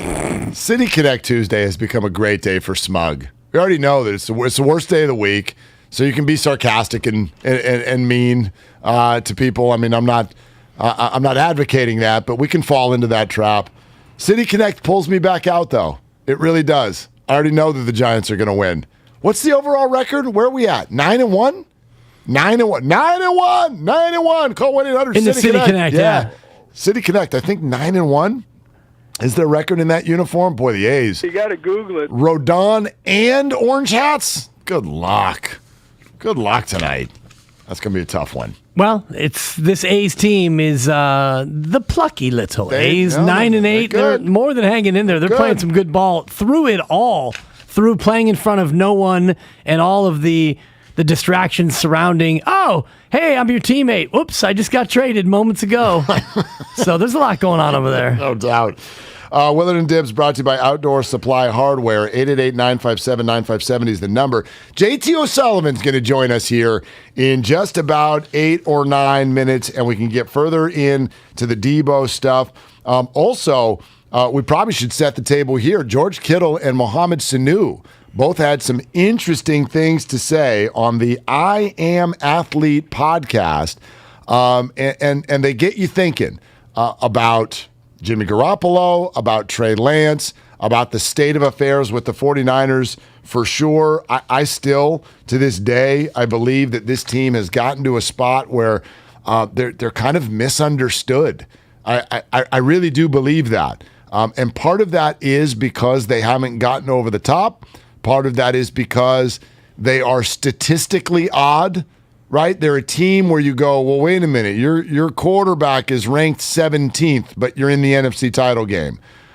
Your wide receiver is a running back. Like, you've got all these sort of unique things going on. And so I think it's hard sometimes for people to know what's going on the inside. Well, these two guys tried to pass that along a little bit. Spadone, why don't we go with Sanu first? Listen to what Mohamed Sanu had to say on the I Am Athlete pod. With Jimmy, you know, there's 3 steps and it's out of there. Trey can play 12 seconds. Yeah, and you know, one play can be a scramble drill, the next play can be on time, and the next play can be a run where we're all running. You know, so it's like, it's unpredictable.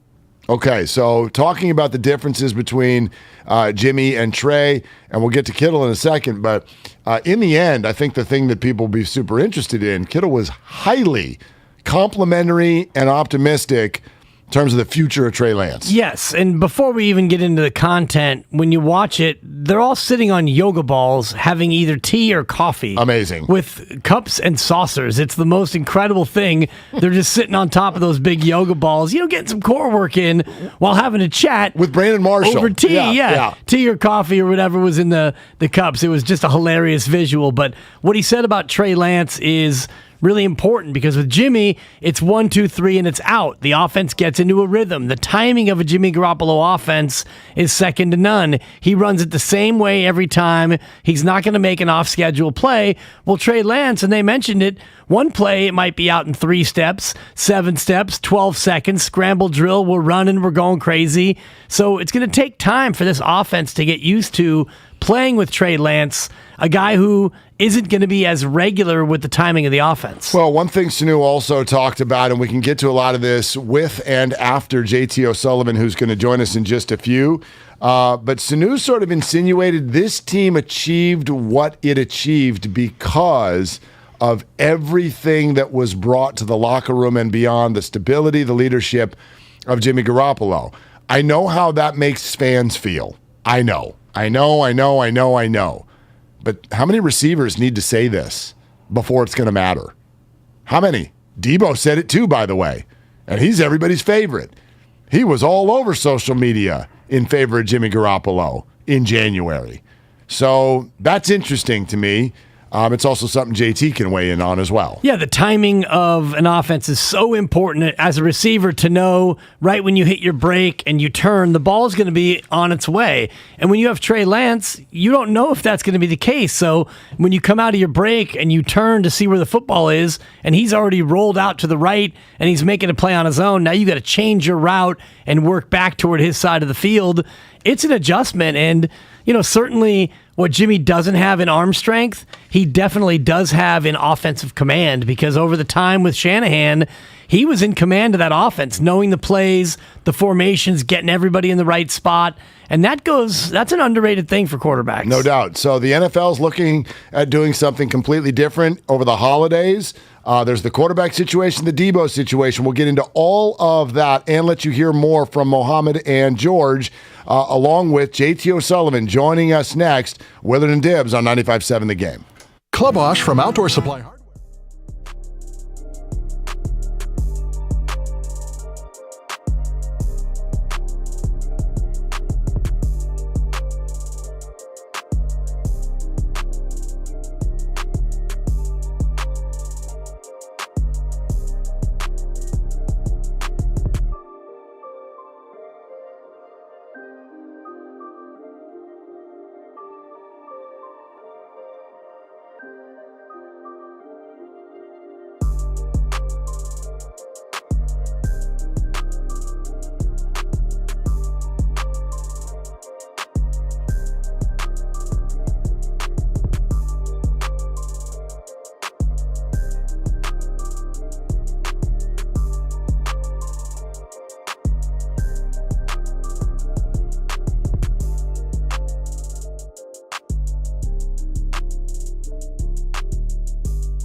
I'm doing well. It's fun. It feels like football season is just about to ramp back up again, huh? Football season never ends. You know this. I mean, it never, ever. They find a way. I almost feel like there are messages that go out to players and agents like, hey, could you do some sort of a holdout or request a trade or something so that the NFL can stay on the front page 365 days a year?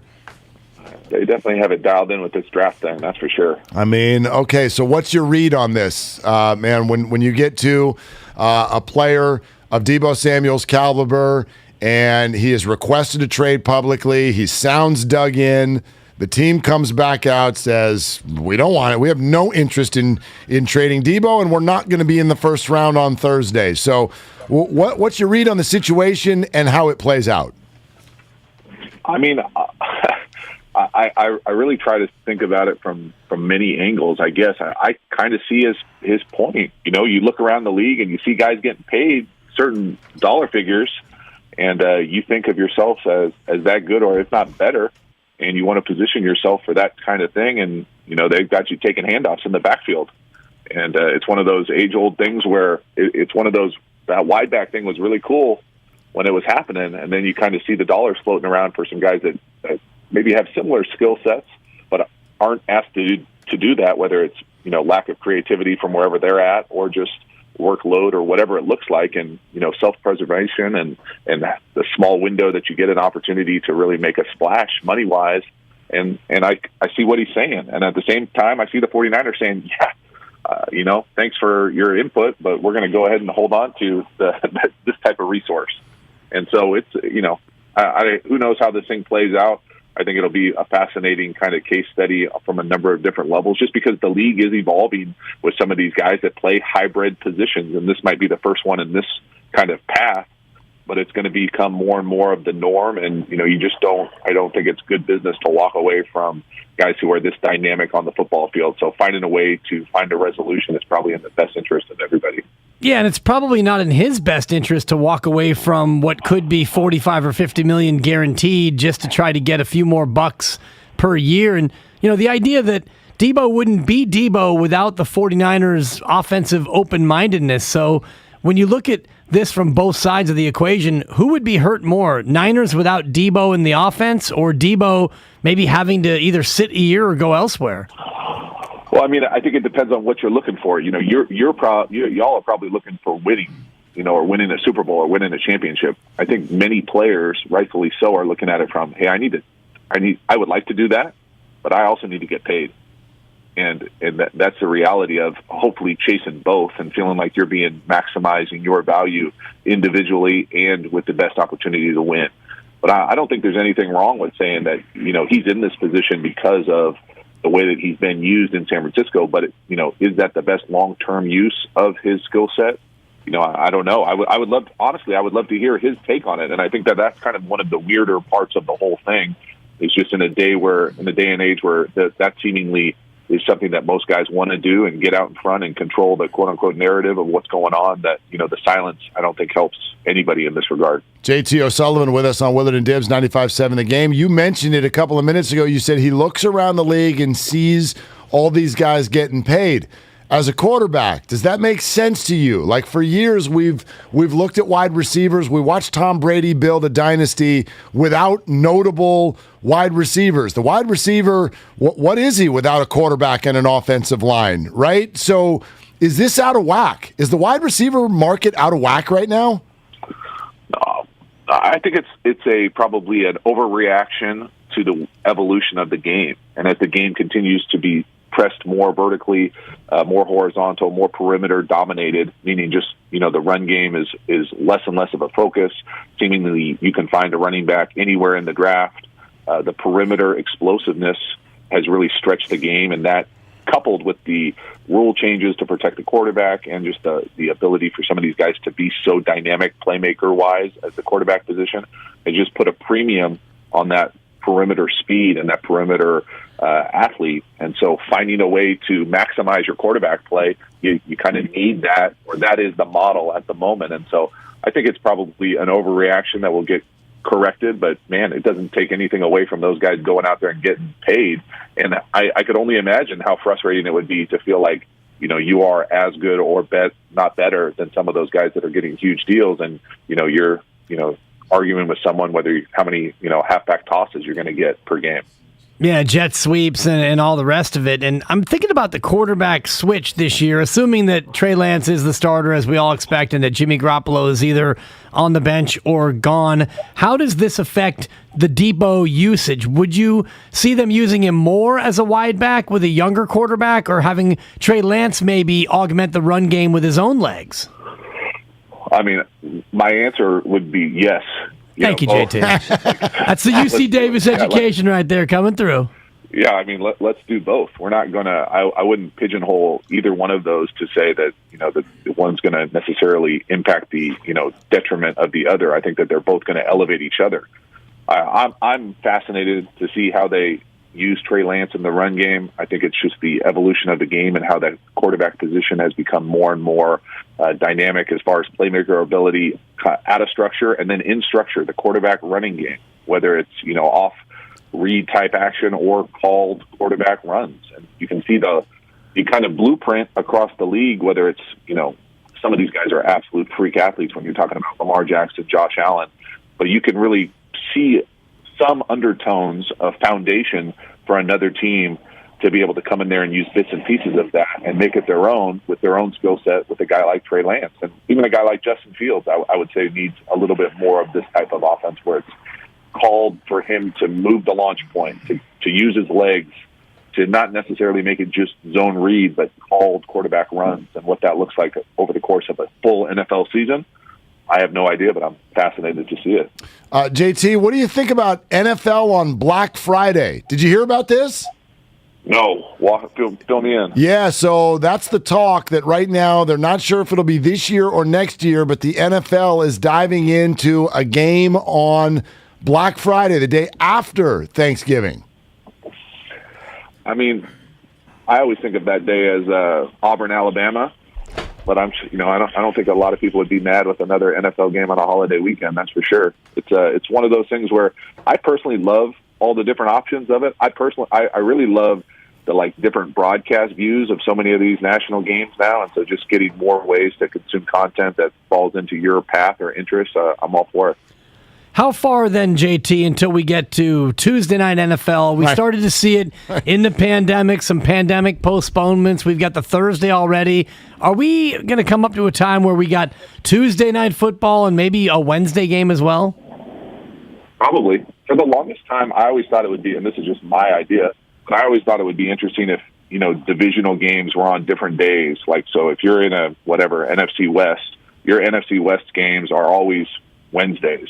Or, something like that where it's just a unique off-market, off-calendar thing that would make those divisional games even more kind of unique in regard. Just because I think as the players, they're already pretty unique because they're such common opponents that they do provide a little bit more of a rivalry-type environment, especially when you get used to the stadiums and the travel and those types of divisional rivals that I think you're going to see more and more of those types of things. And certainly, as the league continues to kind of expand whatever their underlying footprint is. I'm always fascinated with the NFL just because you watch other leagues that maybe have a little bit more of an international reach, what their global kind of growth model is to be able to grow that thing because it is so uniquely American.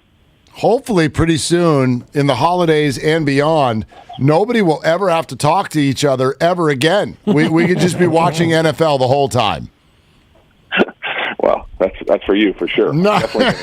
I like my season. This is a tough time of year for us in San Diego, man. As our baseball division here continues to go its separate ways, seemingly. Yeah, man, it is. The NL West is not for the faint of heart. JT, always great to connect with you, man. Everything going well on YouTube and beyond? Yeah, always appreciate that continued support. It's a fun time of year as far as draft season and looking forward to the next year and just enjoying giving back a little bit to the game. Love it. JT O'Sullivan, thanks, man. Appreciate it. Thanks, fellas. All right, there he goes. JT O'Sullivan's got good stuff all about the quarterbacks and the breakdown of everything, and this goes from youth all the way up to the pros on his YouTube channel, so you ought to check that out. Really, really cool. Yeah, if you hadn't heard about that, the NFL is thinking Black Friday, and why not? Why not? I know what a lot of people are thinking. As he said, it's Auburn, Alabama. There's some set-aside college football games that weekend. Michigan, Ohio State is usually, right, it's the Saturday. Throw this specific year in. You remember what's going on Black Friday this year, right?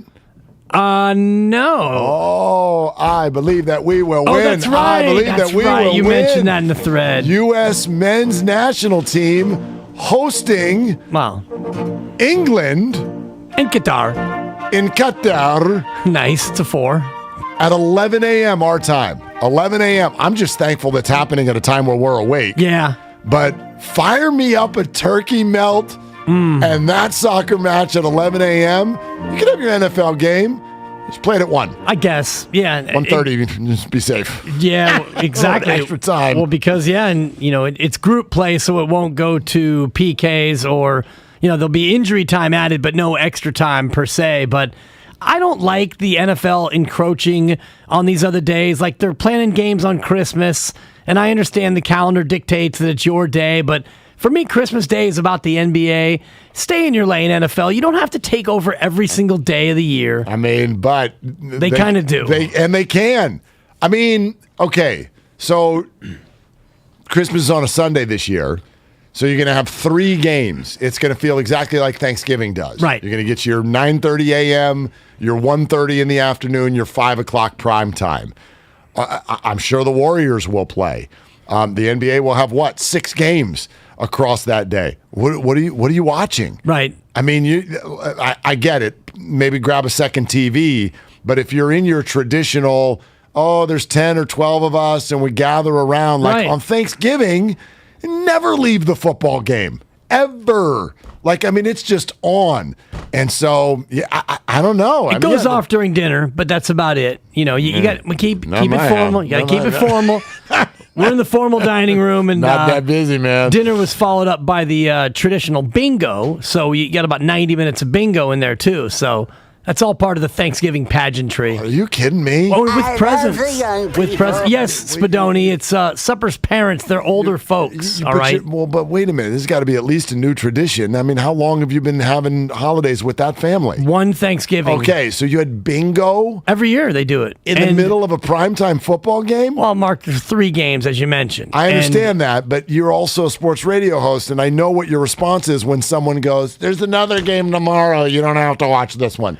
Yeah. No, but the answer is no. Yes, I do have to watch it. They're not playing this one tomorrow. I'll watch it later. The beauty of what we do is that, especially if it's an out-of-market game, I don't need to watch every snap live. I can record it and watch it later, but you don't. Yes, and if you do, then you're a bad dad. No, Hashtag bad dad. No, because the kids are watching it with me. Are you kidding me? You know my sons. They're in Jersey screaming. Your daughter's locked in on game 3 of a triple header out of market. She's not happy about it, but yeah, she watched all 3 of those games last year. Because in this house, we don't have a choice. Give thanks for Dad's great job. Right. You give thanks for the fact that the Raiders rallied against Dak Prescott. True. You take that for data.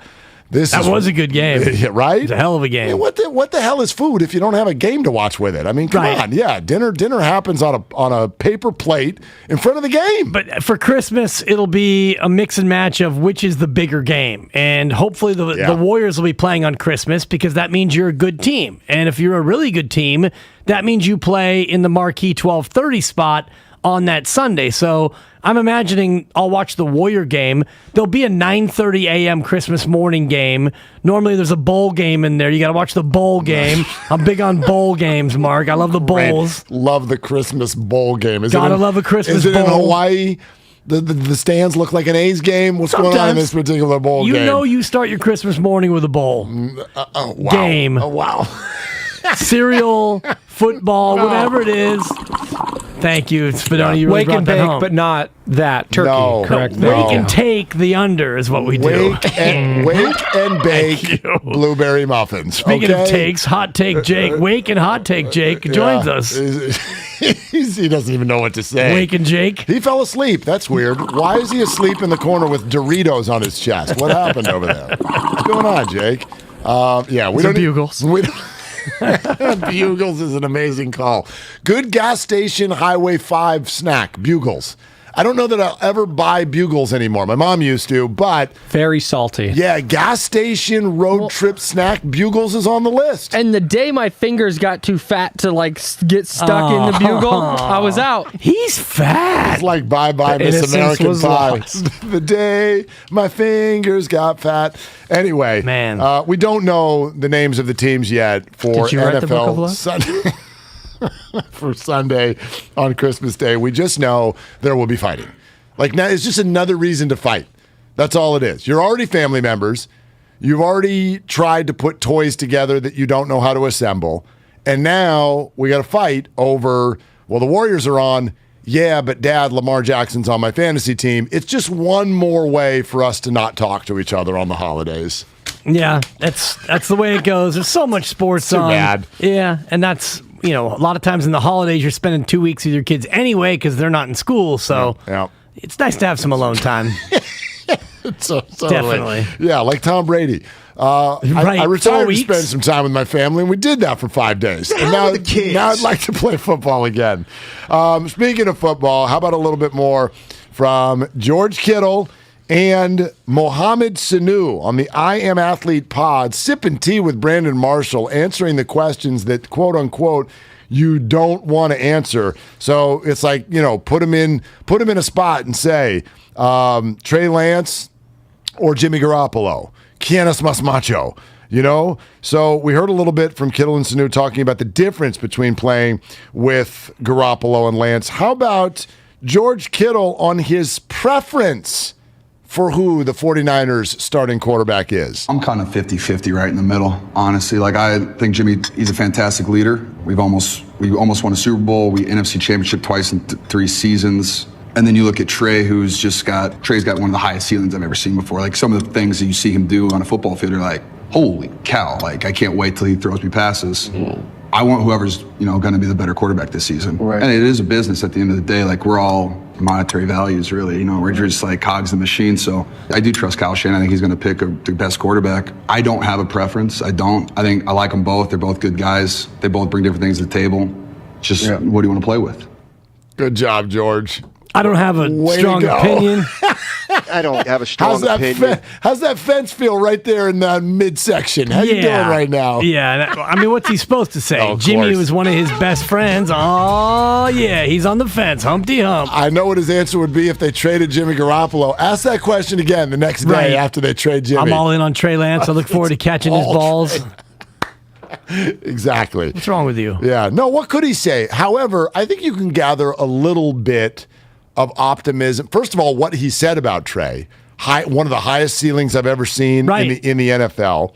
And look, we want who's going to win. We want whoever's going to play the best. It sounds like he's walking things down toward Trey Lance, knowing that he's going to be the starter, but he can't fully go all in with his answer yet because the 49ers still have Jimmy on the roster. Right. And they don't really officially and 100% know how this is going to play out. So he's got to hedge his bets a little bit. But the whole idea about sipping tea, the slang of, oh, what's the tea? That's the gossip. And his answer couldn't have been further from actually spilling the tea. So he's sipping the tea on a giant yoga ball, basically giving you a non-answer. I'd rather listen to a John Lynch press conference, quite frankly. I mean, namaste. I mean, if you're going to sit on a yoga ball, then you got to be happy about everybody, Namaste on the fence, apparently, is what he's doing. I'll give you a 4 for that. Thank you. Because and I love these, all the athletes and their podcasts and all of, their vehicles to get the message out, and then we get a cliche-filled answer. Well, I mean, it's not going to be a great podcast if you're like, we're asking all the questions that nobody wants to answer, and they don't. Right, exactly. Coming up. Kiddo likes both. Right. Well, then there's this. Oh. There was this But wait, there's more. There's this from Mohamed Sanu, and listen to where this answer goes when he was asked about the difference between Jimmy Garoppolo and Trey Lance. Honestly, they're 2 different people. Jimmy's seasoned vet. He's been around the league, was in New England under Tom. Trey's young.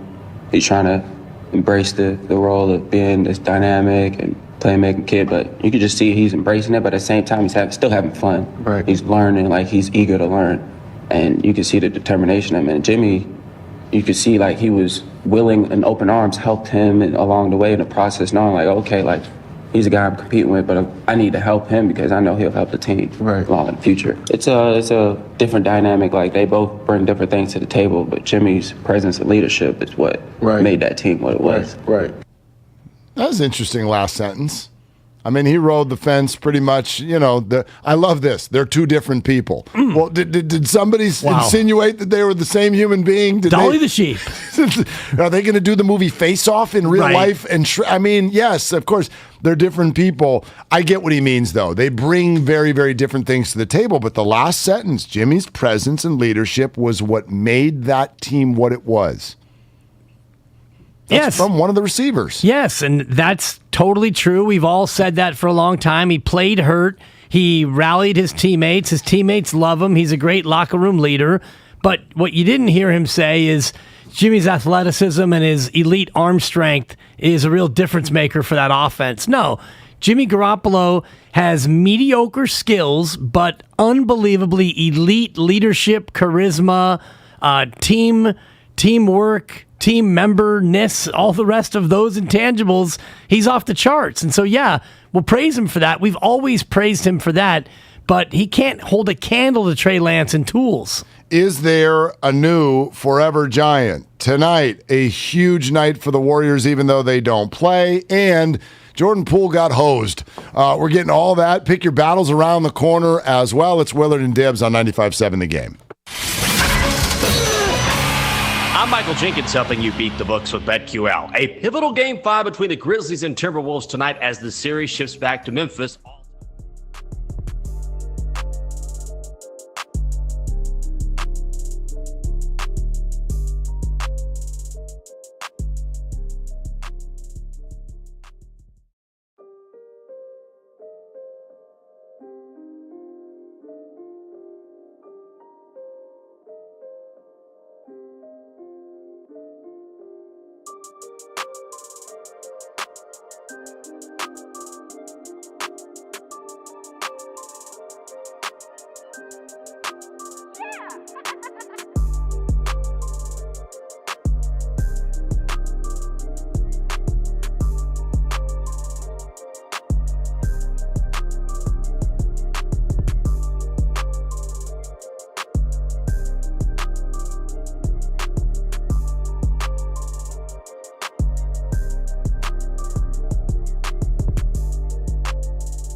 It's getting hot. I just have this feeling that is everybody doing something Giants A's related? No. Spinoni and I were just because today before the big game tonight, the huge monster tussle coming up at the top of the hour mark as Manchester City takes on Real Madrid. Spain v. England, part 138. These two countries, they just don't like each other. You can throw the records out. And by the way, tomorrow is Spain v. England again with Liverpool taking on Villarreal. Champions League semifinal action starting today at the top of the hour. I'm hella excited. I tell you what, I am anything but anti-soccer. I love soccer, but it has only reached a spot for me where I'm in if I'm available. Right? I mean, like Giants A's, we got Suns Pelicans, we got Grizzlies, T-Wolves. I know you're talking about earlier in the day. Yeah. I mean, at some point, I'm going to have to get something done today. True. So I'm going to try to get something done during the soccer so that I can be ready for what's coming later on tonight. I get that, but these NBA Game 5s or Games 5, if you prefer, they're not elimination games. They're big games. Yeah. They're pivotal. This Champions League is the first of two. It's a two-legged semi, and you're basically talking about Real Madrid, the biggest of the big in Spain, apologies to Barcelona, and Manchester City, just simply the best club in the world. And the fact that it's on at noon is oh so convenient. Yeah, that's delicious. P.S. Show meeting, I'll be calling in sick. By the way, that's fine. We'll carry on, and we'll text you. But not from the meeting, though, no. or you'll be in hot water. Are we going to put our phones down? That's right. Look, don't look. Are we having a meeting, or are we not? At your phones, don't look. Can I take issue with one word, though, that you just used? One word. Pivotal? Inside. You're right. Oh. You're right. Pivotal? You guessed it. The word pivotal. Shout out to a many years ago coworker of mine named Chris Ello. He does radio down in San Diego. I think he's still kicking around down there. And he always used to talk about the fact that whenever we get to an odd-numbered game in an NBA series, we refer to it as the pivotal. When it's 1-1, it's the pivotal game 3. Yeah. And then when it's 2-2, it's the pivotal game 5. It's not pivotal because if the other team wins the following game, it's just tied back up again. Well, you pivot back. You make your hay in those series in the even-numbered games. If you're up 1-0, do you go up 2-0? If you're up 2-1, do you go up 3-1? And if you're up, if it's 3-1, do you close those suckers out? That's a little different. But we always do the pivotal when it's tied. Yeah, it's because it's not pivotal. No, it's actually the epitome of pivotal, because the idea of a pivot is the changing of a direction. So when you're up 1-0, pivot. When you're up 1-0 and you go up 2-0, you're not pivoting, you're proceeding. You're proceeding forward with your control of the series. When it's 1-1, am I going to pivot to the right? Are we going to pivot to the left? Pivot left, pivot right, stand up, sit down, fight. Which way are we going to go? Thank you. The hezzy. I see your point. But I don't think it's capturing the emotion of why people are saying it. They're saying is like, oh, this is huge. The pivotal game. The winner of this takes the lead. And then the other team just gets it right back. I think Game 5 is the only one where you can really, in my mind, say it's the pivotal Game 5. Game 3 is not pivotal. Game 3 is not pivotal. And Game 7 is the finality of the Game 7. Unless you're up 2-0. Like, it was pivotal when the Nets were down 0-2 and then went out and lost Game 3. That was pivotal. That was final, is what that was. And what the Nuggets did in Game 4 is, it's called the gentleman's sweep. If the Warriors win Game 5, a gentleman's sweep is not any 5-game series decision. Right. It's when one team wins 3, and then we're going to go ahead and give you one, Denver. The Joker and all the Michael Malone, you're one of us. We love you, Double M's. Have a win on us. Yeah. Jordan Poole was like, I'll just score 11 this time, especially since they're not going to invoke me as the most improved player in the NBA anyway.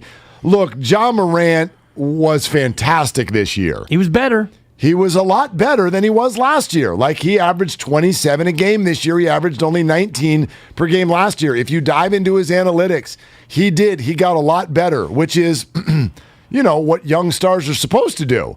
But it doesn't change the fact that he was also fantastic last year. When you have somebody who, and I know the averages are all, they've changed now, but 3 games in when we're having this conversation, Jordan Poole's averaging 28 points a game in a playoff series, okay? And last year he was in the G League. How is that not most improved player in the NBA? Look, it's an award. Who cares? But I just need 30 seconds to get it off my chest. What are you talking about? Ja Morant is he was already a star last year. And he went from star to superstar. To big star. This guy went from G League to star. Right. That's a bigger gap. Agreed. And it's one of those, all these awards are so subjective, but this award in particular is even more subjective because really, if you were to look at the most improved player every year, you would always go to a G League fledgling bench guy who turned into a good, serviceable, reliable kind of player. And you could make a case for Andrew Wiggins for being most improved. I mean, because he went first half of the year, he went from mediocre, semi-afterthought to an all-star. But the way this award works, Andrew Wiggins had a better chance of winning it than Jordan Poole did just because of the name recognition. And we want to give these awards to big names. You don't want to give the most improved to a guy who went from 14th man to 9th man. Like, GP2. He's a very improved player. Juan Toscano-Anderson improved a lot, but we want to give it to a guy who went from 16 a night to 25 a night. Yeah, no doubt about it. And he's also a young player who I think, to your point, it's not even just like the lack of name value. I wonder how many people across NBA circles are even aware of what has happened with the Warriors this year. Like, do you have any sense, if you live in Philadelphia, do you have any sense of what Jordan Poole is doing? You're like, oh, yeah, that's their 4th guy or their 5th guy, and he's kind of good.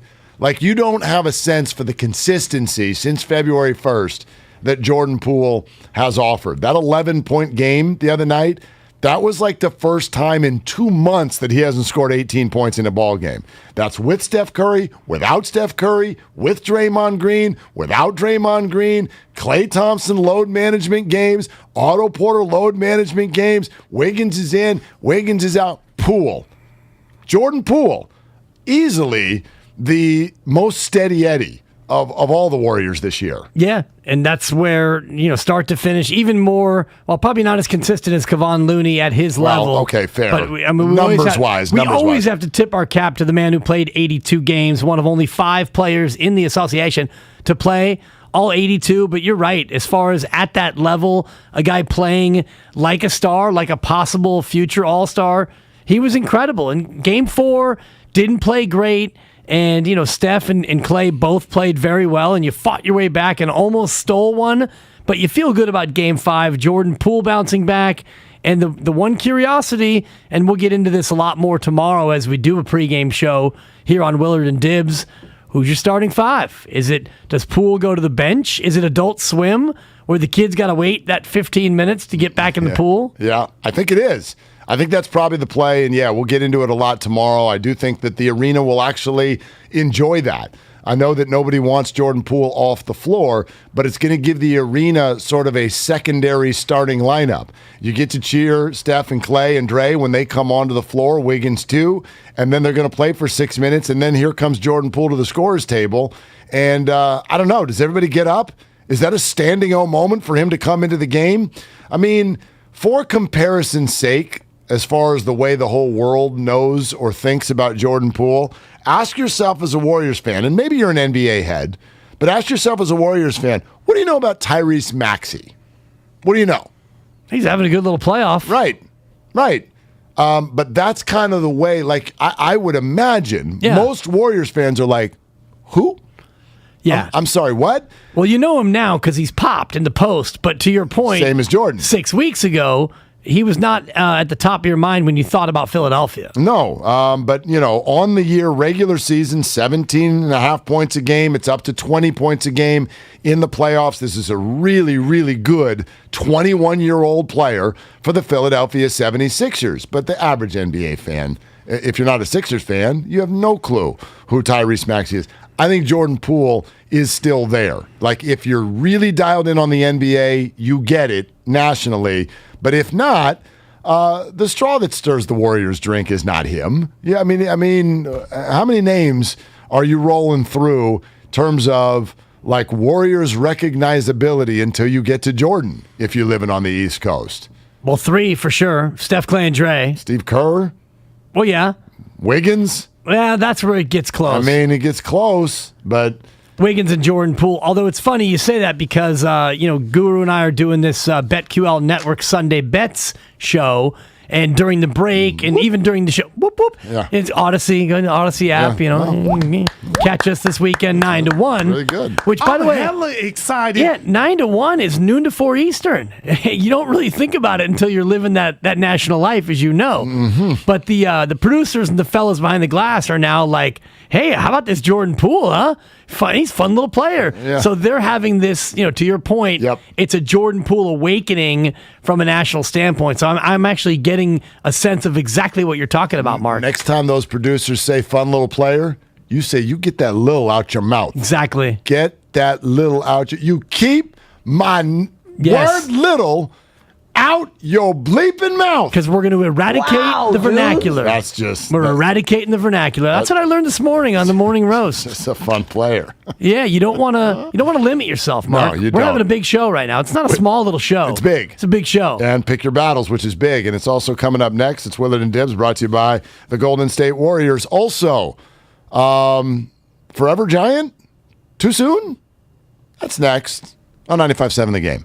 Dub Nation! Don't miss the 2022 playoffs presented by Kaiser Permanente, the first ever NBA playoffs at Chase Center. Let's show them what Dub Nation is all about. We are gold-blooded. Get your Warriors playoff tickets now at warriors.com. It's a huge freaking week on 95.7 The Game. The NFL Draft is Thursday. When will meets skill, you've got the opportunity to be special. And I think Debo probably embodies that as much as anyone. The Warriors can close out the Nuggets on Wednesday. Curry, he'll fire anyway. Good, and he got fouled. Curry hits the 3. And the Giants and A's go mano-a-mano. Out of here! And it all happens here on 95.7 The Game. Gorgeous gaming, stunning streams, unbelievable bandwidth. It's another Lifestyles of Gagillionaires.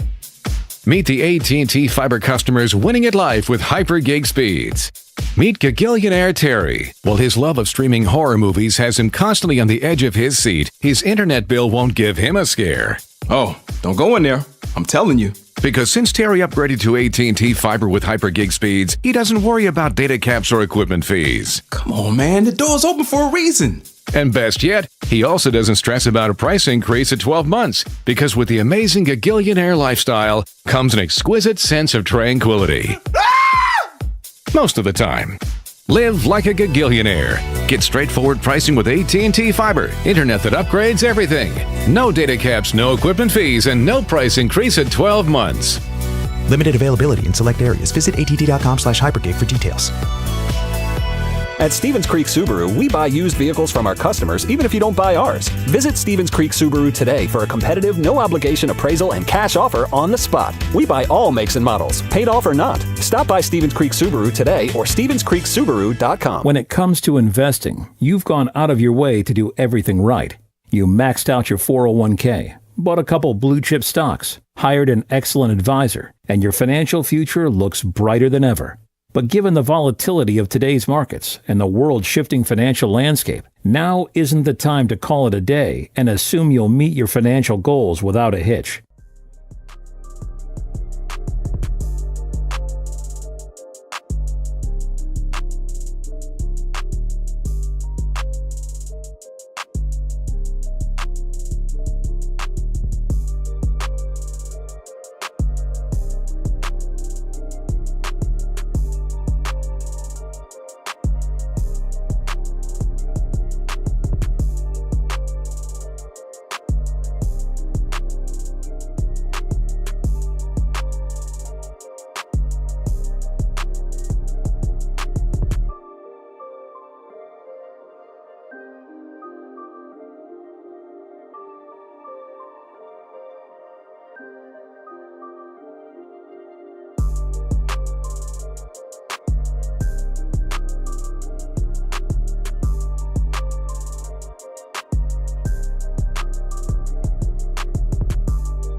It's about to get hot in here.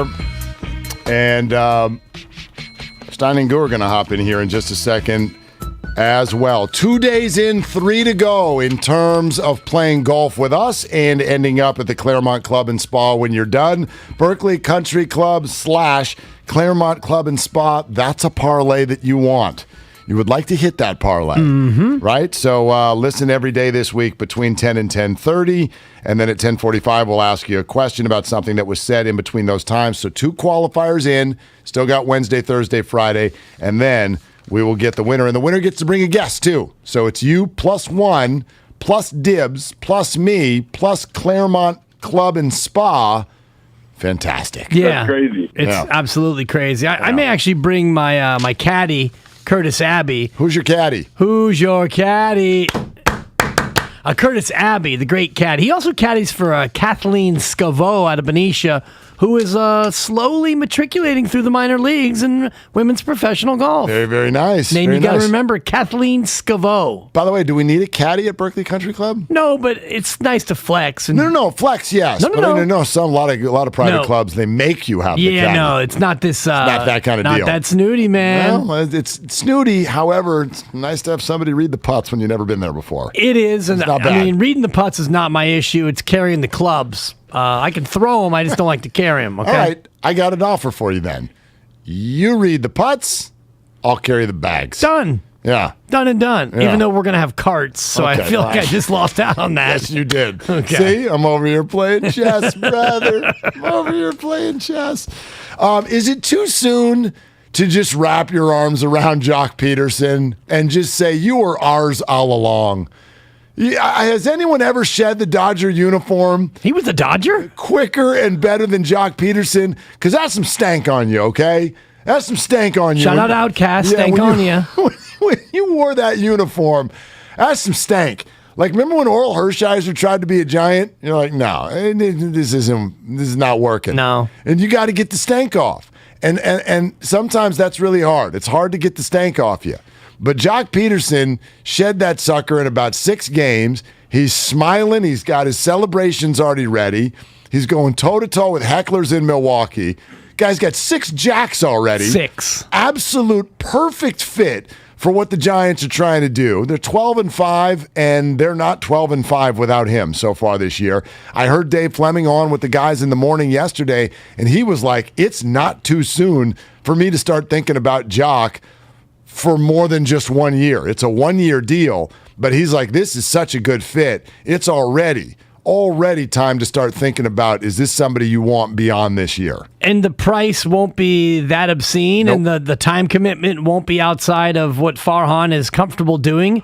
And you figure if you get him for a 3-year deal, 2-year, 3-year deal, he sure looks like he's fitting in with the team that he grew up watching and rooting for. And you know what? This whole idea of just hit righties, Jock. We don't need you to face a lefty until, let me think, ever. Right. Just if there's a righty, be ready, swing out of your shoes, and we'll see you on Wednesday. Right. Whenever there's a lefty up, you have to walk halfway to the plate, then turn around, say hi to Austin Slater, and come back and sit down. Exactly. That's it. That's it. all. Yeah, it's working really, really well. ... Again. Early start, but 12-5, coming off of 107 wins. That's 180 games of data now. And let me count. Out of those 180 games, where are we at? About 119 wins? 119 wins out of 179 games? Ridiculous. Good Lord. Yeah. Good Lord. And then at what point do you start to become a believer that this is not just a blip in the radar? And just another piece to the puzzle yesterday where Luis Gonzalez is coming up, and then you look at him and you go, this doesn't look like Luis Gonzalez. And I thought Luis Gonzalez was like my age or your older, age. actually, yep. 40 days, 40-something. And then, wait, so you start to Google Luis Gonzalez, and I'm watching with Supper's dad, and he's a big-time Giants fan, and he throws out the classic question every time you watch a Giants game. Where'd they get this guy? Totally. And it's like, I gotta Google it. Yeah. No, neighbor flew out the door as I was heading to the car this morning. You go, who's that? Do you root the same when you're like, it's the 9th inning, it's tied, swing and a drive, and it is gone by Who? Right. Who are you? And I never even saw that ball come down. I assumed that it eventually did. Well, no, you saw some people ricocheted off a seat and then it went back down a hallway. There were people running. That's okay. Yeah, the ball. And then he goes in the dugout and he's getting praised. And then the future father-in-law goes, and who's that guy? Right. Because Luke Williams, this guy with the long lettuce, he's like, and who is that? The Giants, it's like, okay. The Giants We've have been watching a lot of NBA. Totally. Giants have a lot of hair. They're guys with great hair. By the way, the original Luis Gonzalez, he's 54. So he's older than me. He's older than you and me combined. Yeah, Luis Gonzalez. Combined, that would be old. Not combined. No, sorry. Babe Ruth is barely older than you and I combined. 100 years old. That's amazing. All right, Steiny Guru, get here in a second. Let's pick our battles. Let's do the darn thing. Standings are getting interesting. Kyle and I are both sitting over here in a real tidy spot on a Tuesday where if either of us, we're basically win combined with a loss by either Dibs or Spadone, and we can find ourselves in the safe house by midweek. 5-2 Kyle, 5-2 yours truly. Oh, you guys are both 5-2? 5-2. Okay, good. While you and Spadone Willis. both sitting at 3-4. So Spadone, go ahead and grab your Yastrzemski and lead us off. Don't do that. That's a mic. Don't talk about that. Boy, that coughed you up. You were all ready to talk. We're going Tony Kemp, and we're going to lead off here. All right, shout out Oakland Athletics. No. We're going player prop today. 9-8 is not good enough to. Anyway, go relax. Acting like you guys won the World Series last year. I didn't think they'd win 9 games all of April. I'm thrilled right now. Dalton Jeffries is going to shove today with his 1.17 ERA. Possible, and the Giants will win 1-0. But anyway, go ahead. Unearned run. We're going player props. Pelicans v. Suns. Okay. And we're going CJ McCollum over 2.5 3-pointers. Okay. Good uptick. 3 3-pointers for CJ. I like that. I like that pick. Okay, so you're in on CJ McCollum, Dan Dibley. Yeah. You're up. I'm so excited, and there's got to be a way that I can call in sick to the show meeting in 5 minutes, because coming up at the top of the hour mark, you know what time it is, boy. Pay proper reverence to the most pompous, self-serving theme in all of sports. We're down to 4 teams, gentlemen. It is the Champions League, Leg 1, semifinal. Real Madrid, the pride of Madrid. What is it, Spadoni? The champions. God, it's just beautiful. Real this is what Madrid plays in the Sistine Chapel, by the way. At Manchester City, we're going to take Manchester City to lead at the half and to lead when it's all said and done. That bet is plus 105. Okay. Man City, halftime, full-time today, leg 1 of the Champions League. That is a very gutsy bet while sitting down by 2 games on a Tuesday on payday week. I'm proud of you. I would have gone over 2.5, but that's minus 159, so it does not qualify. So I'm going halftime, full-time, Man City. Okay, I like it. I love it. I could not avoid the Giants-A's game tonight. I just needed to find an entry point and exactly where I wanted to go, and I've decided to go ahead and believe. Do you know what 44 divided by 17 is? Do you know what that is? 44 divided by 17. That's 2.5, Mark. That's right. 2.588235229. 2.5. That's how many runs per game the Giants give up. And tonight, Carlos Rodon is throwing. We're going to take the A's under 2.5 runs per game. Wow. Back to a night game at Oracle in the month of April with Rodon on the hill. I will take the A's under 2.5. Keep the music going. We have not heard from Hot Take Jake.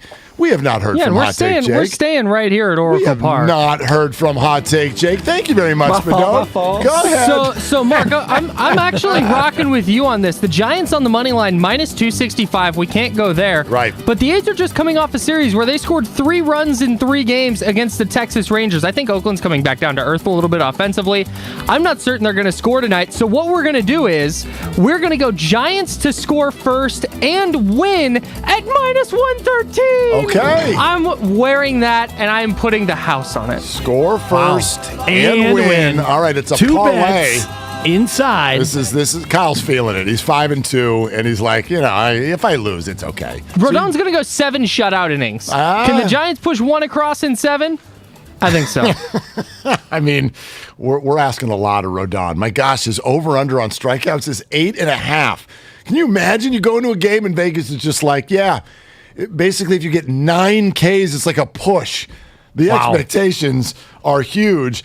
And that goes for Steiny and Goo as well. Goo's got the shades on inside today. Must be a big day here on a Tuesday. Hello, gentlemen. What's up? Now, to be honest, I was walking to the car and I listened to you on your national show Saturday, and I knew Steiny was out there golfing, and I'm doing a national gambling show with Dibs, and I was like, the car was like, put some shades on. You can wear them inside. Everybody's national up in here. Look at you. Look at you. What's up, Steiny? Not much. What's going on in here? How we cooking? You got your Hawks playing tonight? Ready to go? You know what hits me today? What hits you? The Oakland A's. Remember when the Bay Bridge series used to create a little bit of a buzz? Sure. I feel like because they are who they are, nobody's really into it as much as they used to be. I mean, Giants fans are. Yeah, I wonder what it's going to look like at the ballpark tonight. Oh, sold out. But I mean, the A's will be represented now. Yeah, the A's will be big time represented. So I think much more about A's fans on a night like tonight than Giants fans. For Giants fans, it's a Tuesday night home game. It's obviously it's an opponent that's more interesting than most. But this is an opportunity for A's fans to be heard, be seen, not give any money to John Fisher. So all of these things wrapped into one. And I'm going to say this because I grew up in the Coliseum. That was my first baseball game. And I know we've seen the pictures of the lack of attendance floating around. It hurts. It's embarrassing. And it is really something truly out of the movie Major League, to where the stands for the Oakland A's management, they're happy that the seats are empty, Dibs. I used to go there when the Polaroids were being printed of him stealing bases or just on base and you could purchase. And now it looks worse than a high school baseball game. But I think Cavill and the rest of the gang, Fisher, they like that because they're out of here. Right. And that's the way they've carried on. So you slash payroll in the offseason, you trade all the fan favorites, and then you raise prices and you take away season ticket holders' benefits that, the few diehard fans that go to all the games, and the season ticket base is under 10,000 fans now, generously, even if you put it at 10,000. And they're basically telling their own fans, their own diehards that go to 40 or 50 games a year, stop coming, please. Man. Well, they're also going to a very clear system that is used in a lot of different areas of our world in the last 5 to 6 years. You're not going to have to think hard to sort of understand what I'm saying here. It's a very easy game to play. Blame the media. When you blame the media, you're full of it. Wow. You're full of it. Fake news. That's it. It is an absolute game. It's an easy way to get people all riled up because it is something that a lot of people buy into. Oh, the media says this, the media says that. And so it's a tool. It's a tool when what you're selling is full of it and you know it, and you are doing something other than what you say you are doing all the time. Just go find a microphone and scream media, and you'll get some people on your side. But we can see through that. That's fake news. We find big time. Our attendance is tremendous. Big time. Thank you. You're welcome. Just a quick dollop. Speaking of real news, I came in a pretty good mood, and then I happened to glance over my right shoulder, and I'm watching this nitwit show. I'm not sure what it is, but it says Max Kellerman says this is a legacy game for Chris Paul. Guys played 130 playoff games. It's a game 5. Right. It's pivotal game 5. It's not a legacy. What is wrong with people? Seriously. Hot take, Jake. Don't get what is wrong with people? You're doing exactly what they want you to do. Unbelievable. Don't let it get in there. Listen, it's a legacy game for Chris Paul. You got a nice sweater on. Yeah, his legacy's up for debate. You got a sweater on. You got a shirt. He doesn't play well tonight. He might not make the Hall of Fame. Don't let it penetrate your system, Steiny. I almost drove to Steiny's house yesterday. I got 3 kids and a bunch of problems, but why do I care about what's going on with Ben Simmons? This could arguably be the worst trade ever. And the fact that you had the audacity to look like Johnny Travolta on the sideline as if you were coming back to help your team, and if you really got something going on mentally, step to the mic and say it. But as much as you guys are out on KD and Kyrie, and I am, but I know they're savants at the game, they made this trade thinking they were going to get something back so it would help them not get swept. Tell me a worse trade in sports, and the fact that Ben let them hanging, left them for dead, it just bothers me. I mean, he's getting crushed, and rightfully so. Who knows what they thought they were getting back? Because what were they giving up? If Kyrie and James Harden, and by the way, this is not the day to. But they're still playing. Yes. This is not the day to run around and be like, but James Harden looked awful last night. So if you've got that guy who's now declining and Kyrie and him aren't getting along, I don't know who Kyrie does get along with, but whatever, like they're so that thing is so rotten from the inside out on so many levels. I don't know what they thought they were getting. I would have thought that they would have done some research on the guy's right on his mental health, if or that's his what back. this is. Do you really believe his back's hurt? Well, not to interrupt. I mean, do you think his back's hurt? I don't. Look, then why does it bother me? Well, if your back was really hurt and you really wanted to be a part of the team, you would have showed up at least. That's what I mean, with a back brace or a butt pillow or something. He did a no-show. Yeah. Wow. Yeah. I think I'd rather have Simmons' contract, which is going to expire, than, oh my God, we might have to pay James Harden. Oh, Jesus. I've been his biggest defender. He looks, man. When does Ben Simmons' contract expire, though? 2024. Yeah, not tomorrow. That's a couple more years. It's getting closer. Not tomorrow. Yeah. It's getting closer. Actually, wait, that's not what I'm looking at. I'm looking at 25. Oh, yeah, maybe because he signed a 4-year extension in 19, which wouldn't have kicked in until the following year. He is signed for 3 more seasons. Man. By the way, ready for the numbers? Yeah. 35. Gulp. 37 and 40. Nice. And that man is no-show Dibs. That did That's bother me. That set me off. Yeah. I actually look at it a little different. Does he have a back issue or not? I don't know. But to me, this season has proven he does have some mental issues. He's got some. So? Yeah. You have yes. to. He didn't play the whole year. He didn't play the whole year. I mean, even if it's that he just can't compete anymore. He doesn't want to play basketball. That's a mental issue. Yeah. Is check still cashing no Dibs? Well, I mean, you want to pay me to stay home? Watch me not broadcast. Stephen A's a professional work misser. As is Kyrie. You got them all in the same spot now. Wow. How many millions did the Brooklyn Nets play this year to guys who did not play? Man. Who did not play. I feel bad for Durant in that sense. Well, and here's the funny thing. He didn't sign up for that. Kyrie yesterday after the loss. Well, guys, turns out my whole thing might have been distraction. No shot, Sherlock. I'm glad you said that slowly. Well, I tried to build myself up to my own punchline. Kyrie, you think you not playing at home might have affected the fact that you guys were in the play-in game? Didn't stop him then from saying in the very next sentence, me and the owner, we're going to get together. Wow. We're going to get together and conduct this thing over the next few years. Wow. And then he added, we need to look at ourselves in the mirror. Some of us let, not me, the outside noise creep in. We need to be honest, Steiny, with what we're trying. Like, I thought that was directed at Durant. Well, that's a joke, because let me tell you what I do know about the Nets. Kevin Durant, Kyrie Irving, and Ben Simmons, there's no doubt who loves the game the most. Right. It's Kevin Durant. Correct. He just wants to go out and play. Wow. Now, he's got his own issues off the court, but I have no doubt that Kevin Durant loves the game of basketball. Yeah. Okay. I don't know about Kyrie and That's Simmons. Interesting. And I don't have handcuffs on, but you guys tell me what I'm about to say. Am I being a prisoner of the moment? Because I could go stock up, stock down, and it's just one round of the playoffs. But if I tell you Jason Tatum reminds me of a young Scottie Pippen, am I selling him short? Can he be better than Pip?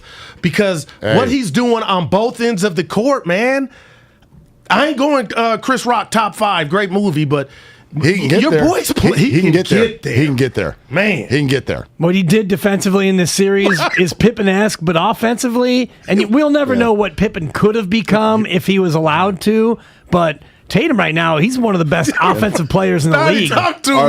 Our buddy Jay Norwood, a monster Celtics fan, Unky watches Jay. all their games. Tell me. He said to me about 6 weeks ago, Tatum's changed. He's getting guys involved. He's starting to figure it out. The deal.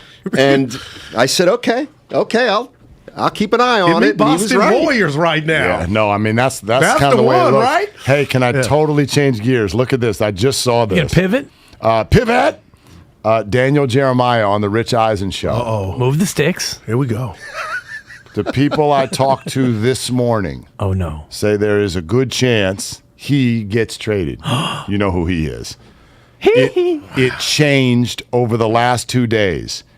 It changed from, I don't think the 49ers would ever do it, to, I think there's a very good chance they trade him. Oh, man. By Thursday. What the hell happened? Well, why do you think Lynch then specifically came to the podium yesterday and said, I can't even imagine not having Deebo Samuel? He said, I can't imagine wanting to move on I from saw him. your tweet, You Will. know that word wanting is very, very key Hey, here. that's different I like than to parse. Yeah. You like to parse. I can't. Well done. It takes two to tango. I cannot You're a man of imagine nuance. wanting to trade I saw Deebo. your tweet. He You're did- right. he They did- don't want to do He it. did not say we're not trading Deebo. How about this?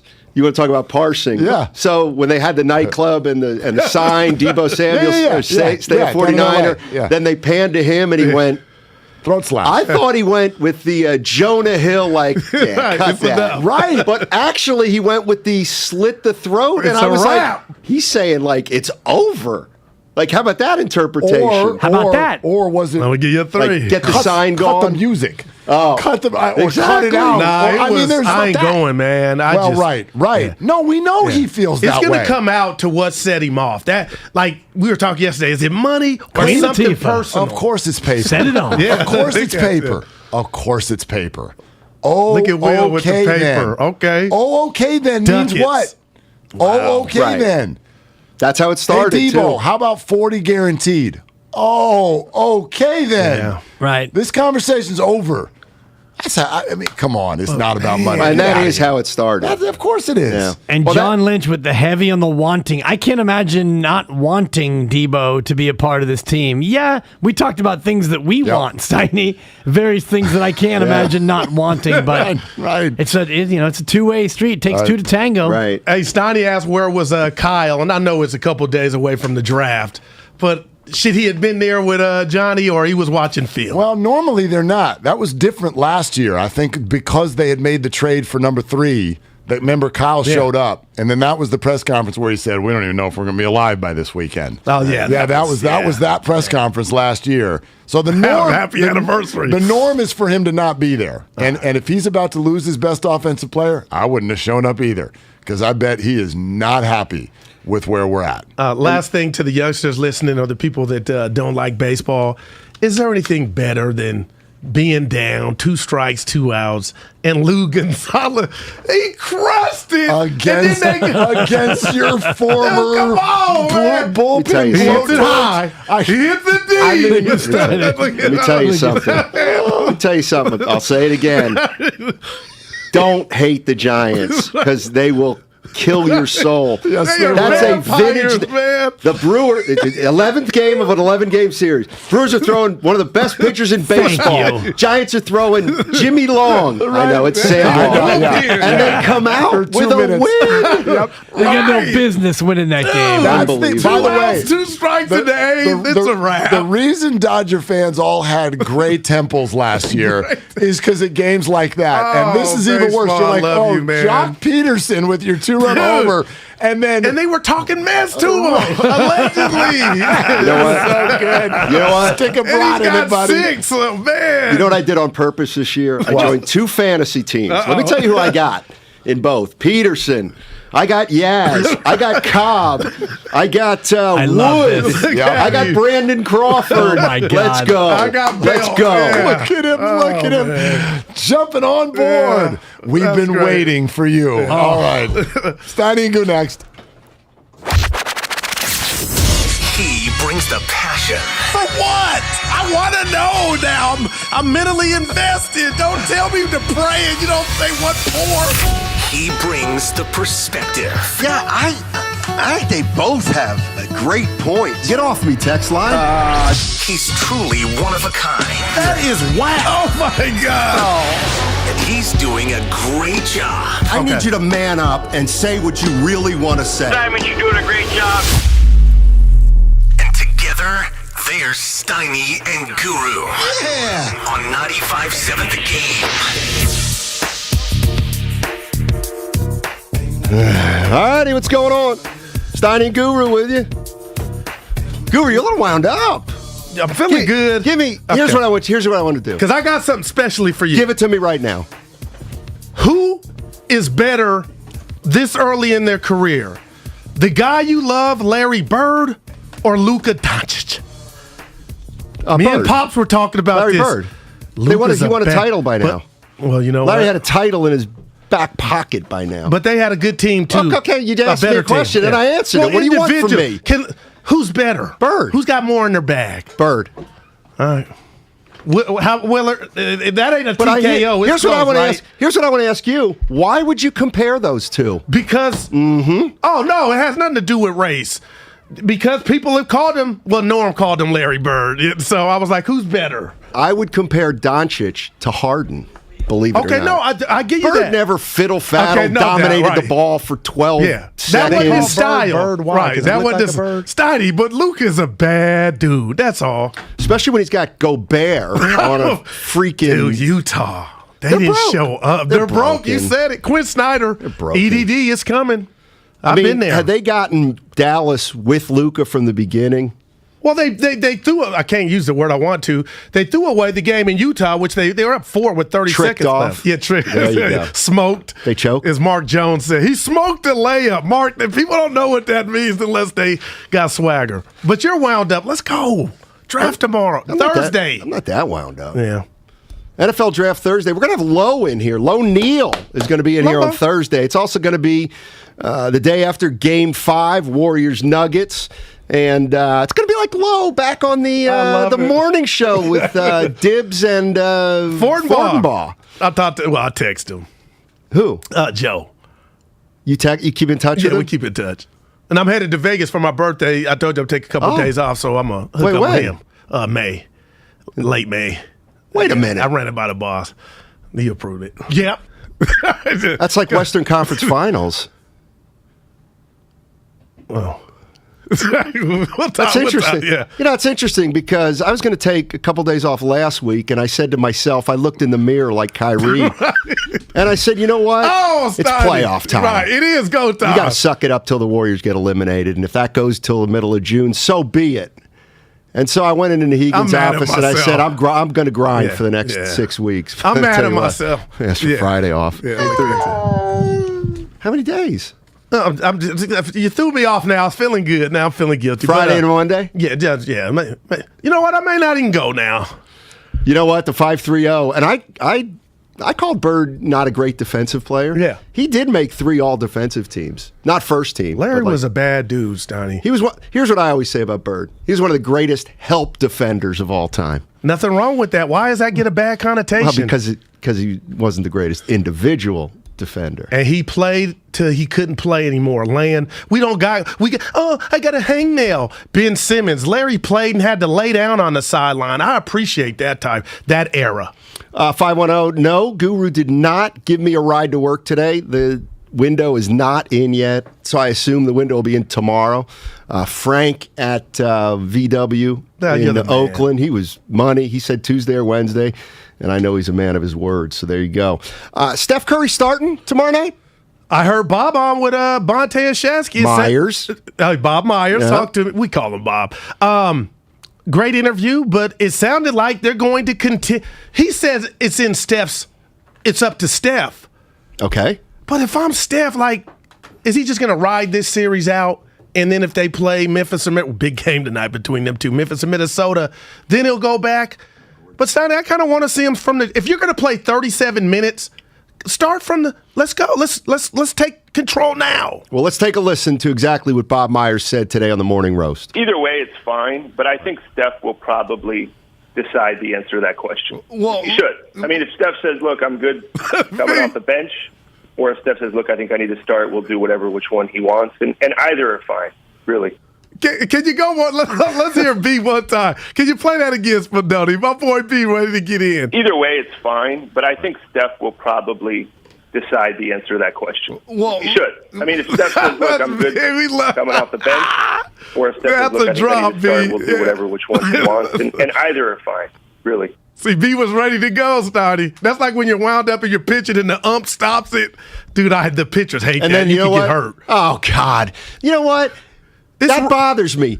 When did a pitcher ever get hurt? Well, it never happens. But it can, though, Steiny. Why can it happen? Because it's natural. You're in the wind up in your body. You know what? You brought that up. That's always bothered me. It does something to me. Ump calls timeout. You got to be careful. A guy could get hurt. No, he can't. He's not going to get hurt. Why would he get hurt? He's just stopping his match. Oh, please.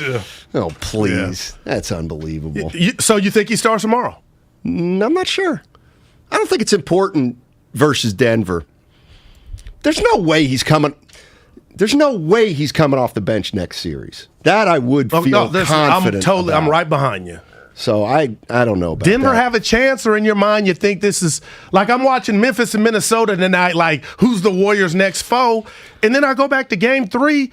I keep, a broken record, Steiny. Wiggins got that great offensive rebound. He hit the corner 3, but it was a close game. Yeah. Why am I dismissing Jokic and Morris and the rest of the gang? And Aaron Gordon, who I owe an apology. You're like everybody else. Which means? It's all about trying to be right on a prediction rather than let it play out. No, I'm brave enough to have a take and predict it, but I'm not the guy that if I get one right, because I'm kind of hot. Well, you didn't. Oh, pat myself on the back. Right, because you had Denver in 4. I had Golden State in 4. I'm sorry, Golden State in 4. It's still wrong. It bothers me, yeah. Well, and I had them in 5. So look at you reminding us. But does Denver have a chance tomorrow? Sure. It's the NBA. Like, that's the thing. What? Let me ask you this. Yeah. What's the upside of saying Denver's done? They got no chance. They're going to get in there and get beat by 30 tomorrow. It's like, okay, well, it might happen. Great. Might be a close game.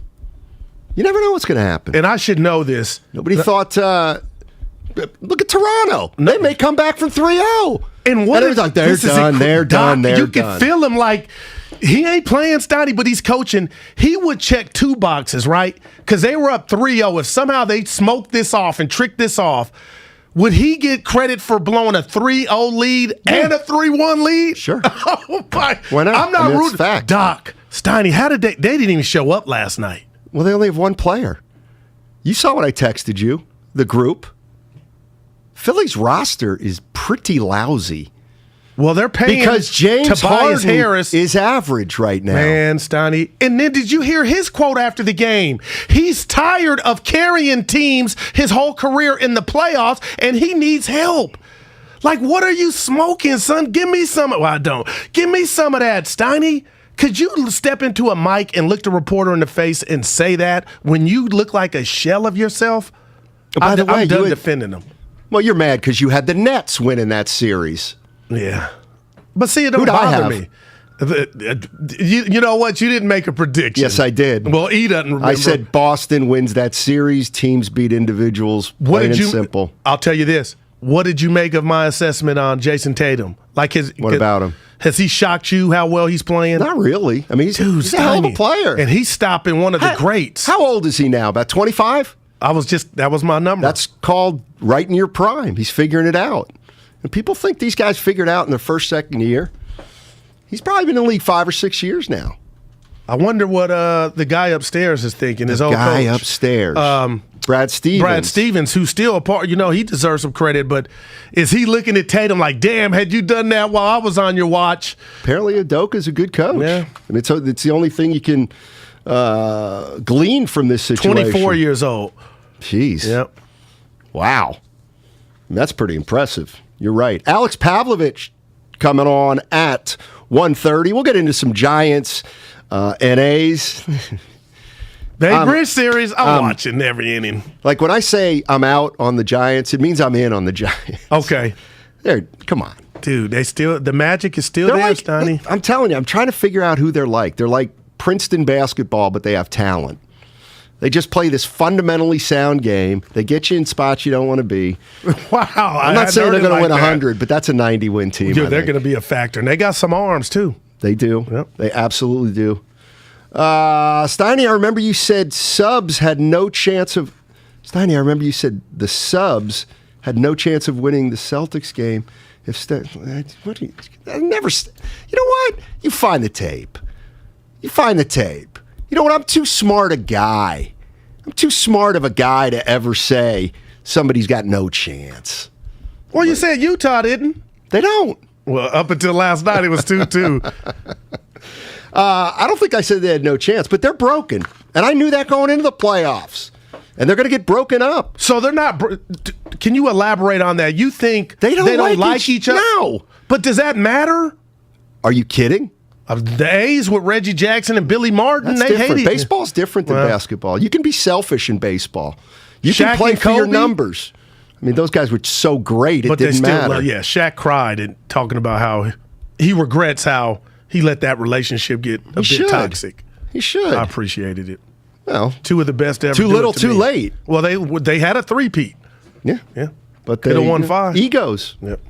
You'll probably give them 5, though, right?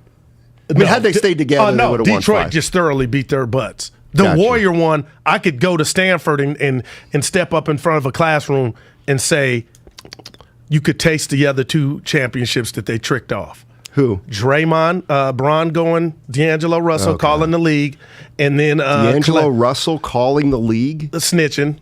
Remember, he made a call like, hey, suspend Draymond for kicking me. Wait, D'Angelo Russell wasn't even around. No, but he snitched on his teammate. That's what he's known for. Wait, what? Yeah. Who's he talking about? Your 3-point shooter. The guy that I said's a great dad. He's known for snitching. Can somebody help me? What is going on here? Bob knows. What am I missing? What am I missing? D'Angelo Russell wasn't even a Warrior. When they were teammates on the Lakers, he snitched and got your boy. Oh, I thought you meant he was on the Cavaliers and he called the league. No. I'm going fast this morning, but yeah, he snitched on your boy Nick Young. Broke his relationship up. You know what? If there's a guy who deserves to get snitched on, it's Nick Young. But quietly, D'Lo playing good ball. Yeah, enigmatic player. I can't wait tonight. 2-2. Do you trust him? I don't. Kobe until he makes one. Until he makes one, what? A big shot. I come in tomorrow and say big shots. He won him game. He won him game 1. He's got some stuff in his bag, Steiny. You know what? That's going right up there with least favorite. I can't. He's in his bag. Why does that? What player wouldn't be in his bag every single night? In his bag. Well, KD wasn't, and he had 30-something. But in it was his empty. bag. Yeah. He's in his bag. KD is like 35. Yeah, but KD had like 35 last night. This is where I turn into Daryl Steinmetz. That doesn't mean it. What did it look like, JD? It looked better than anything Kyrie Irving did. I don't know what was he trying to send a message? Like what? I don't like basketball. Wait till 2 minutes left, and I'll start driving to their lane and looking like Isaiah Thomas. Yeah, I don't know. Hey, the NFL draft, it's upon us. And make sure you tune in on Thursday for a draft day special. Me, Guru, and Low Neal, 16-year veteran, will join us for all 3 hours as we get you ready for draft day. And we will not forget about the Golden State Warriors on that day either. They will have either clinched a first-round victory over the Nuggets or... it's 3-2, and now we go back to Denver. All right, 888-957-9570. If you want to jump into the conversation, Guru and I are going to talk about Warriors, some NBA. We got the Giants, and we'll update you on the Deebo Samuel situation. Where the hell is Kyle Shanahan? The Morning Roast was Big Steppin' with Stunna Man, and Gunna goes global. In the Bay, we be like Richmond, Oakland, Frisco. If you see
I'll say this real quick about that. When we had our rendezvous with I went up there to give them my chicken, and they were like, "Goo, Todd was like, you're good." That's, you know what? I was slow dancing that day. I didn't have too many.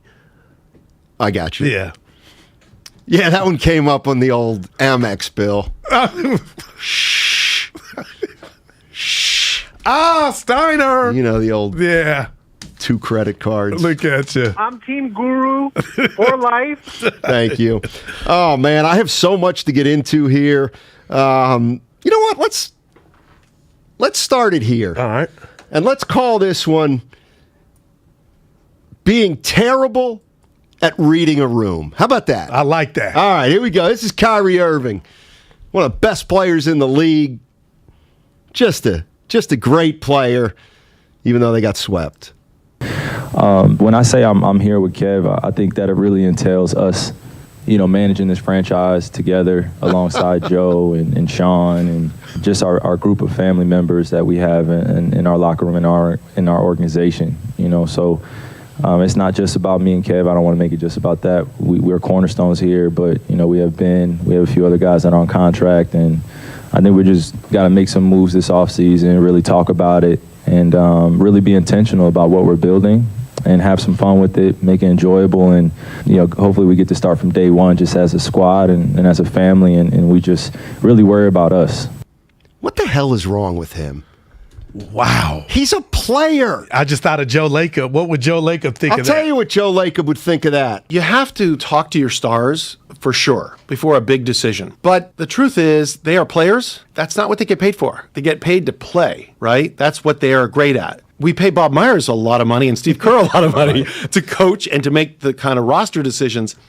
And so I have to rely on them primarily when it comes down to situations like that. That isn't to say that Steph or Clay or Draymond, particularly Draymond, he definitely speaks up. But the truth is, they have to have input, but I think they would understand by me saying this here today that they can't be the primary decision makers, and that's not their job. Maybe they'll be good at it someday.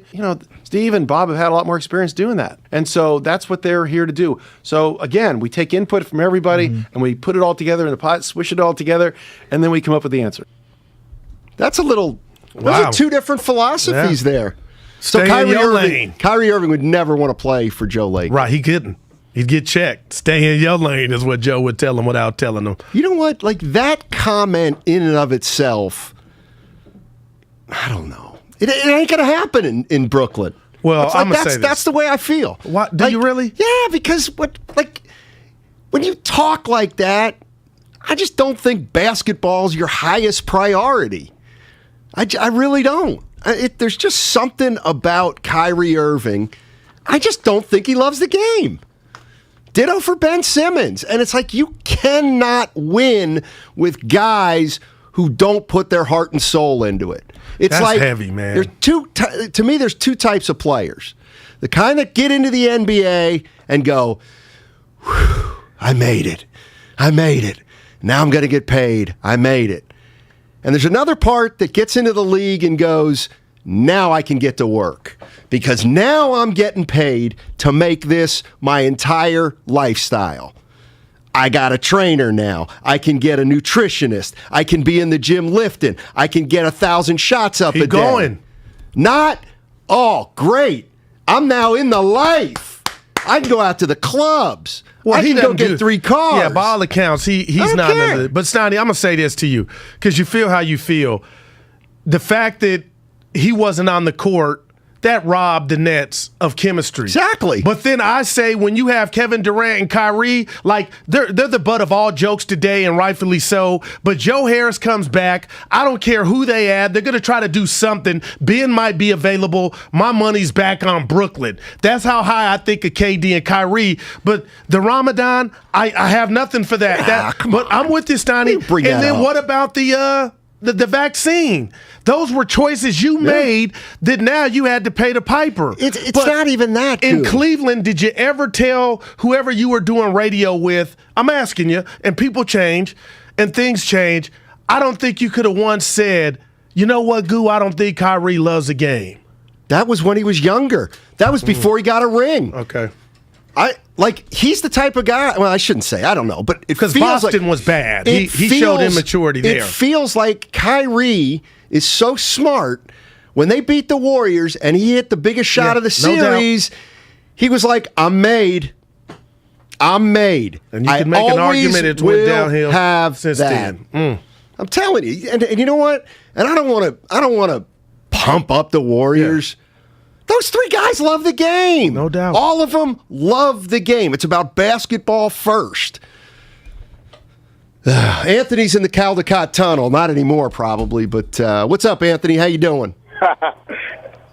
That's a great observation, Steiny. I thank you. I'm doing well. Sure. So I called to get on Guru's head because, like on Twitter, I told him that the better team prevailed. Boston was the better team. I just think that they're much better coached, and they have guys that, were clicking, and the chemistry was there. And Jason Tatum honestly has arrived. I've seen it, last year and the year before. I really did. I'm not going to act like I knew he was going to be this good, but I definitely seen him have he had a lot of potential. When it comes to the Kyrie situation, man, I'm kind of with you guys. I'm not really high on Brooklyn next season like Guru is. I don't care about the names. I just don't think that. I think it takes more than just having two of the best players in the league. You need camaraderie and you need some togetherness and you need some selflessness. But I was a supporter of Kyrie, not getting the vaccine because that's his choice. I'm personally not vaccinated, but Guru, you are 110% right. The choice he made affected what was happening there and why they had a shortcoming in the playoffs now. So, it is what it is. We'll see what they can do. But I just want to call and kind of say I told you so, sir. But you guys have a great day. Wow. I love that guy. And I'll told say you this. so, though. You don't like when I say that. Well, you say it different tones, but tones matter. I'll say this, Steiny, and you can vouch for this. I didn't do it Friday when I was off and had a family emergency. I'm just the type of guy, when I belong to a group, it matters to me if I'm not at work or I can't contribute. I've worked with people that say it's none of your business. All I owe it is to the boss and the higher-ups as long as they know where I'm at. I don't give a damn about the team. They don't need to know. And I bring that up because if I'm Ben Simmons or Kyrie Irving, there's always communication. There's microphones galore. Nick Friedel is right there, Kyrie. If there's something on your chest that you feel is getting lost in translations in regard to the media, step to the mic and say something. And I'm speaking to Ben Simmons. All he needed to do, Steiny, was say, hey, I know I was trying to get back out there and busting my ass. My back is messed up. But to not say a damn word and be a mute, you deserve all the criticism and the ridicule you're getting now. Because, Steiny, his stock has never been as low as it is now. But what bothers me about it is you're not sticking up for yourself. Just talk to Nick and say, you know what? My back ain't right. Go out there for 5 seconds. Raise your hand. That would go a long way to get people off your neck. But when you show up looking like Mr. Furley in these Rubik's Cube outfits and it shades inside, you're sending the message to me that your swag is on 1,000. You're going to be back and get buckets. And then you do the exact opposite, and you were Anne Frank yesterday. You couldn't be found because you didn't have enough courage to show up. That, to me, is as low and weak as you get. Well, I'm not going to disagree with anything you said, and that's why I know he's got mental That's deep. Now, issues. Okay, wow, you believe that? Absolutely. He's got something going on that's preventing him, in his mind, from getting out on the basketball court. It could be almost mind over body, where he thinks he's hurt more than he is. Wow. But even if he's completely healthy, he can't do it. He's afraid of failure. Now so much time has gone by. But to me, you don't sit out a whole year unless you got more than just an injury going on. 888-957-9570. Guru and I were talking before the show about just athletes and how much they love the game and how much, the Warriors love the game as opposed to a Kyrie. James Harden, does he still love the game? James Harden, does he love it? Love it. Because if he doesn't, they're going to go nowhere. You can't fake it. You have to have passion. It has to be the most important thing to you. And I do not believe basketball is the most important thing to Kyrie Irving. I just don't. Now, with Ben Simmons, believe it or not, I think basketball might be important, but he can't even process any. Actually, I take that back. I don't think basketball is the most important thing to Ben Simmons. But okay, and you called it the worst trade ever? Yeah, I totally disagree. First of all, they got a player. They got Seth Curry. Yeah. Secondly, James Harden, you're going to pay him $46 million. He's got a player option. Okay, he ain't walking away from that, but he's also going to want an extension. He's 33 years old this summer. Playing like 43, looking like 43 physically.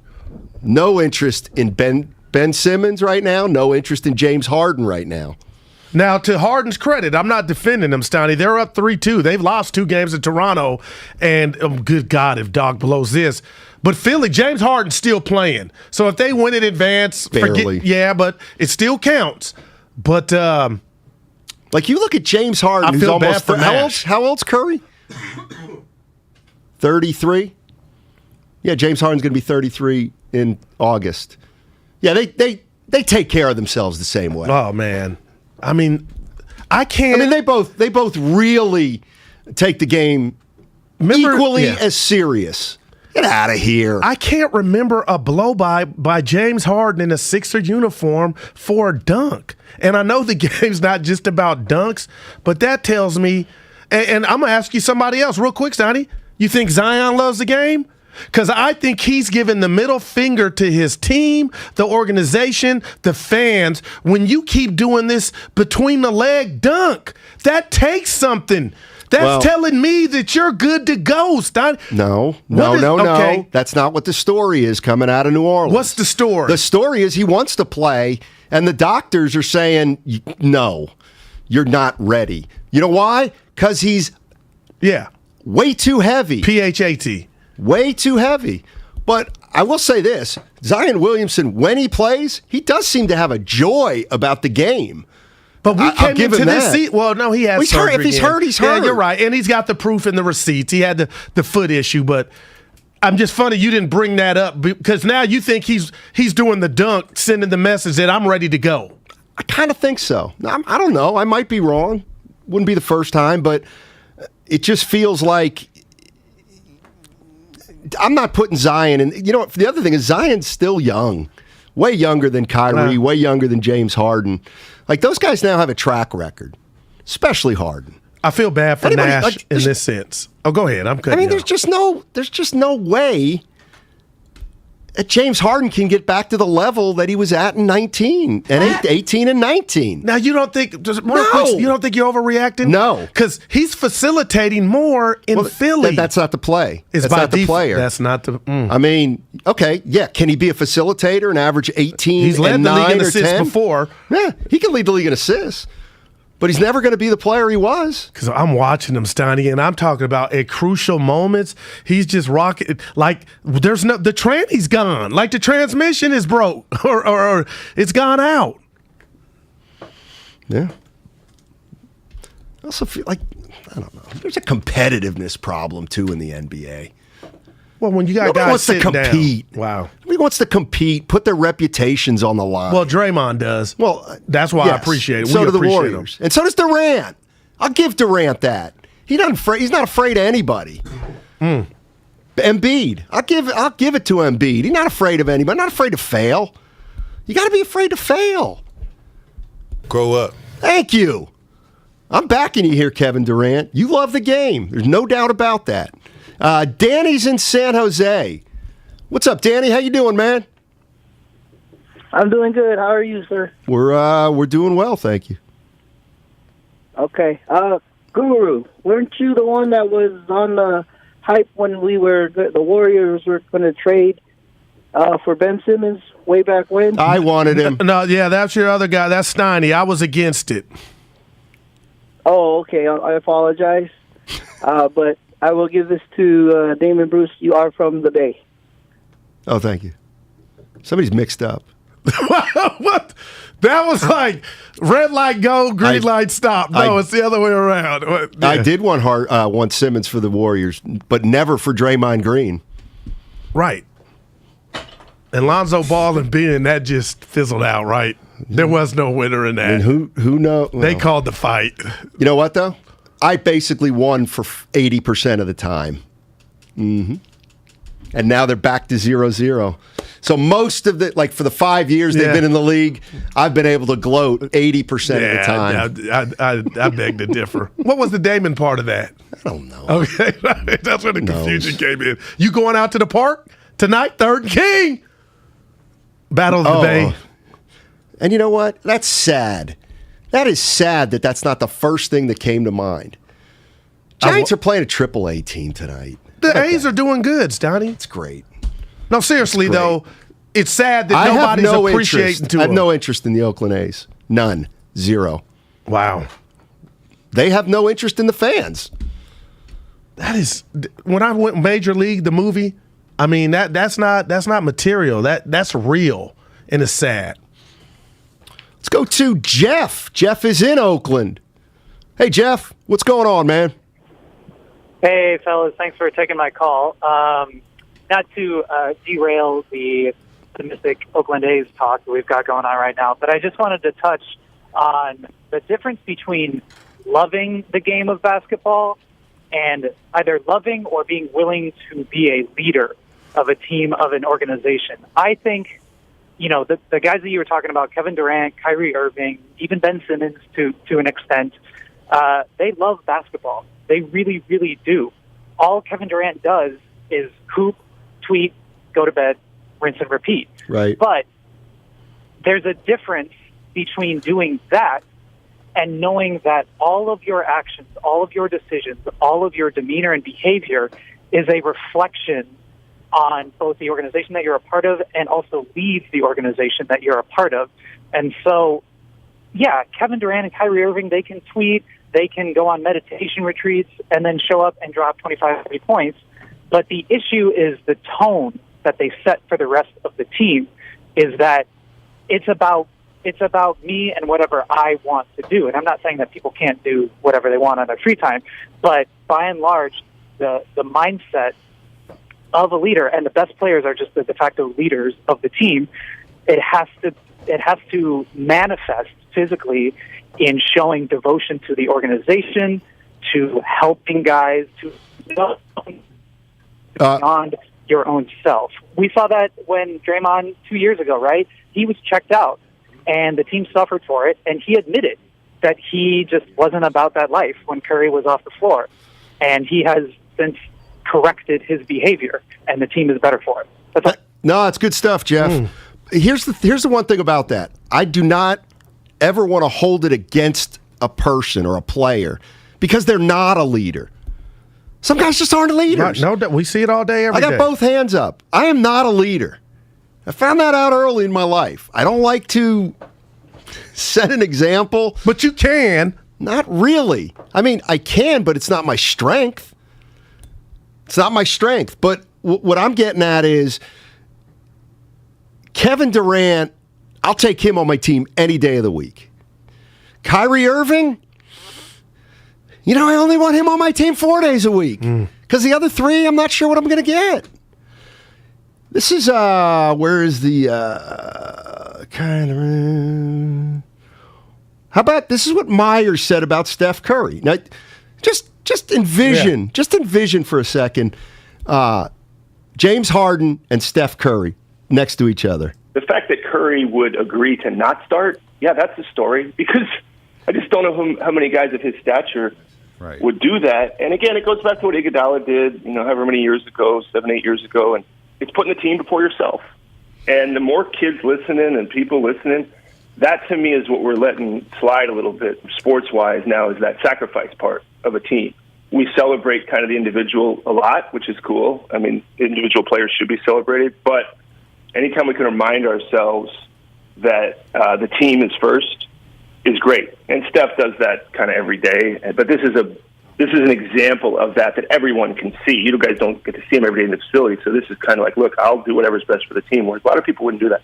You think Steph Curry likes coming off the bench? No chance.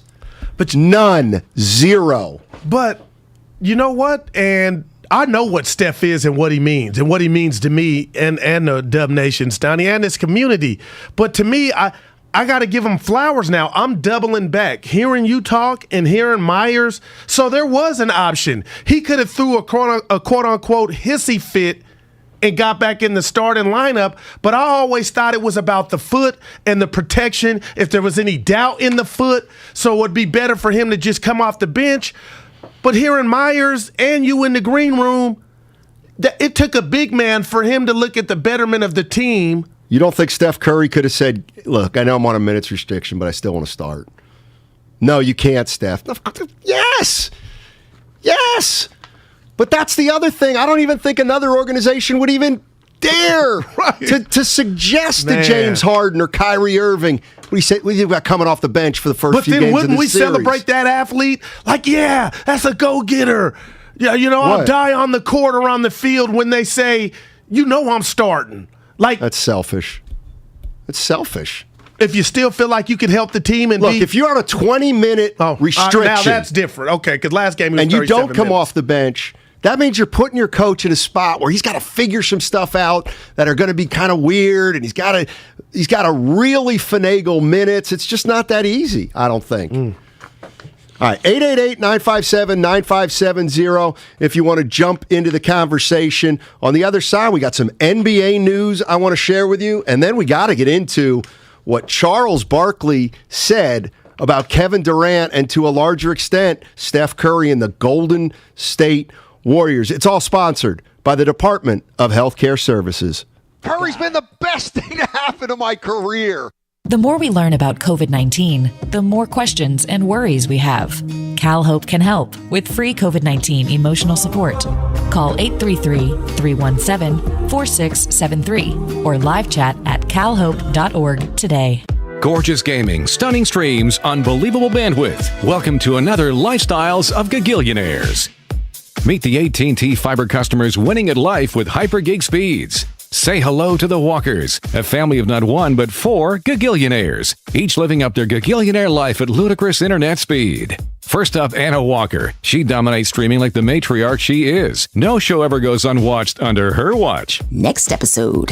Next up, Peter Walker. There's no stopping this dad bod from showing up to his virtual workout sessions. Let's go leg day. And finally, the Walker twins. They may look alike but couldn't internet more differently. Harry dominates his fellow online gamers while Heather group video chats with friends. Ooh, nice background filter, Jess. Live like a Gagillionaire. Get internet that upgrades everything. AT&T Fiber, now with speeds up to 5 gigs. Limited availability in select areas. Speeds not guaranteed. Single device wired speed. Max 4.7 gig per second. Visit att.com/hypergig for details. Hey guys, the Royal Management Team has gathered you here in Yield Conference Room to announce that thanks to all your hard work, the granary has enjoyed record profits this year.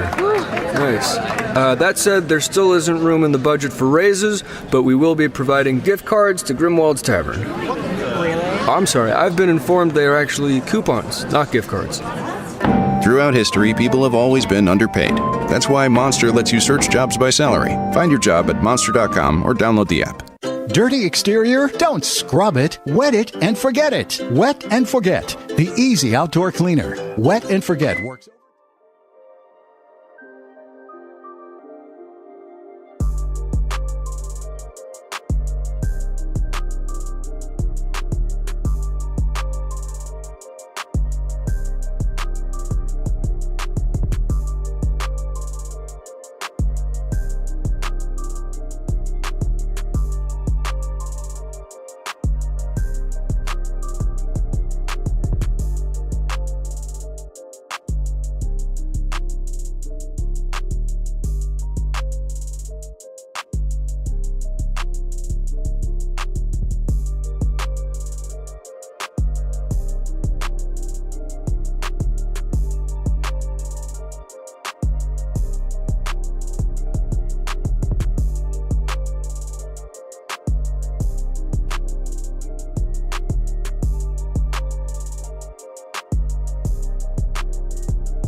This is a legacy game. Now, back to Steiny and Guru on 95.7 The Game.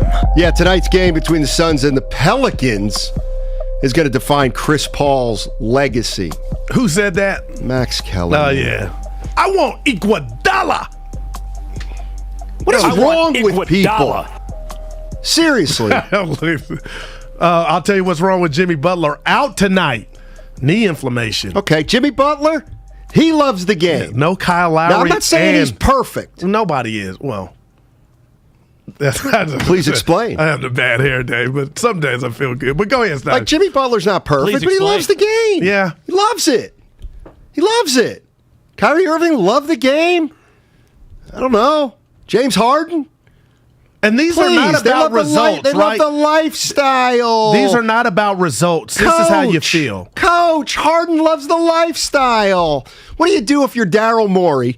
This guy's set to earn $47 million. Oh my gosh, man. He's got a player option, and he wants an extension this summer. Wow. Come on, Daryl Morey prize. Yeah. What are you going to do? It differently. What are you going to do? They got a relationship. They're going to he's going to be a Sixer for the foreseeable future. Okay. Yeah. What, are you going to pay him $40 million a year? No, I'm going to have a talk with him about you need to go get with LeBron's nutritionist or whoever he spends his money, his milli, his M's on. Because he showed a willingness. He showed a willingness to work his ass off in the NBA. I'm not cool with the 12 to 15 points. And I'm looking at it on a good day, I'll be like, oh, he still got it. But now that machine is broken. Like, he got asthma. Something is not right. And then last night, again, you didn't see it. He said he's tired of carrying his teams in the playoffs. He needs help. Let me tell you what he's tired of carrying around is midsection. Oh, man. That's what he's tired of carrying around. He don't look big-boned as he did last year. He's fat. Last year, it looked like he had what's the thing you wear on a boat? What's the life preserver? Oh, you know what he is? Yeah, he's one step north of husky. Yeah. That's what he is. Yeah. And he ain't in shape as good as I hear you. Like the dog, the husky. Yeah. By the way, those are beautiful dogs. They're among my favorite kind of dogs. Yeah, Gino. A lot of energy. Oh, they shed a lot too. Beautiful eyes. Unbelievable eyes. Yeah, I love dogs. I do love dogs. Yeah. I've been to your crib. There's only a few dogs I don't like, but most of them I really like. Let's go to Joe in San Ho. He's been waiting patiently. What's going on, gentlemen? Hey, how you doing? Got it? These James Hardens, these Kyries, not KD, because KD balls. But it goes back to, like, the Shaq, where he's over there getting taped up, eating cheeseburgers, and Kobe's out there shooting crazy shots. Michael did the same thing. They're killers. These guys are killers. The goal today in this era is to get drafted number 1, number 2, number 3, get a shoe contract, and get broken out $236 million, whatever, and then just look at the end of the bench and be like, I'm better than 8 of these guys. I'm in. Yeah. I made it. That's how they look. That's their mentality. And you can see it. You can see it as they play. James Harden. If he was a killer, he'd be lean. He'd be coming in looking like a tank, ready to go to Exactly. work. But they don't do that. Thanks. They don't do that. It's contract, shoes, money. Look at the end of the bench. I'm better than 8, 9 of these guys. Thanks, Joe. Let me ask you a question. Bay Area. And I'm just going to use Kyrie. Yeah. You think he's hurting today? You think his insides are all torn up because they just got swept by the Celtics? Okay. Do you think he had trouble sleeping last night? Do you think that he's gone into the offseason saying, I'm going to reclaim my reputation? No! Why would he? That's the problem. Like, they don't want to care because it's going to hurt too much when they lose. When I say they, it's not everybody. Yeah, but I remember like his ego's hurt. Yeah, I'm going. So what? Yeah, his ego's hurt. Right, but his ego. It's got nothing to do with the team. He's not saying, how did we not get it done? He's saying, you know what Kyrie's saying? Maybe people won't think I'm as great as they thought a year ago. Well, period. Okay, listen, I'm going to say this. You want me to go old school, too? No. I'll go old school. Larry Bird loses in the NBA Finals to the LA Lakers. He spends all summer working on one move to go up against Michael Cooper. Because it ate at him. It was his life. Right. It's not Kyrie's life. Well, I'm going to say this. The dude thinks he's an intellect, and why the season culminated in the way that it did to me and not one playoff victory is because of his choices. Like, I don't think any less of Kyrie Irving, the basketball player. Now, Kevin Durant, I do. And the reason I say that, Steiny, is now I don't know if he is as great as I put him up there, as we put him up there, because now that Spider-Man meme, when Jason Tatum's guarding him or somebody that's got the gifts you have, you can't get to your spots as easy. But that's another story. My thing with Kyrie is his ego's totally hurt, and I'm not saying it's right, but Steiny, the Ramadan, the fasting. Stop! But Jaylen Brown didn't eat either. Okay, all right. But come on, Goo. No, but again, it's no excuse. I'm still putting it at his doorstep. But that robbed his team, and with the vaccine, that him being out, you can't tell me that hurt his team. Well, that's him. Those are his choices. And I hate that he didn't bring that up. It's because he doesn't look in the mirror. Like, a lot of these guys don't look in the mirror. Saying that, man. And here is a great text from the 510. Coach an apology. The organization an apology. How about the fans? Well, there you go, too. 510, this is a great question. What about Wiggins? Do you think he cares or not? Let me tell you something about Wiggins. Shot. Well, you know what? The shot to me with Kyrie's irrelevant. He didn't want to get it, whatever. He didn't want to get it. That's fine. Wiggins, do I think he cares? Yes, I think he cares a lot. You know why? How many games has he missed in his career? Look at how many games Wiggins has played. 80, 82, 81, 81, 80, 79. He plays every single game. Andrew Wiggins.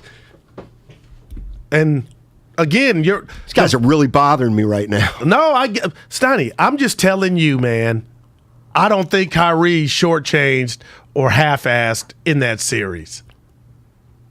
I just don't think physically, no, but he doesn't and I know you don't want to hear about he doesn't care as much as Kevin Durant. Why wasn't he aggressive? Because he knew they weren't going to win that series. He knew it early in that series, but when he gave in. He gave in. What was it, game 2 where he would, or game 1? He was incredible. He gave in. Right. He had a great game 1, and they didn't win. And then, you think that's enough for him to just pout? He gave in. Wow. I don't think he pouted. I think he just saw the writing on the wall. They weren't good enough. Now, you hit me with the, because I'm still going with the fast, and you hit me with the Jaylen Brown. How did it affect him? But everybody's different. Steiny, I just felt like he was weak. And it took yesterday in an elimination game, the last 4 minutes of the fourth quarter for him to even try to be ultra aggressive. I'm like, where was that at in the first quarter? Then I'm thinking again, who am I? He ain't my child to make excuses for him. Oh, now he's showing us or reminding us of what he used to be. But you're going hard, Steiny, Valentine's Day, and all I can go on is what you just cited with Wiggins.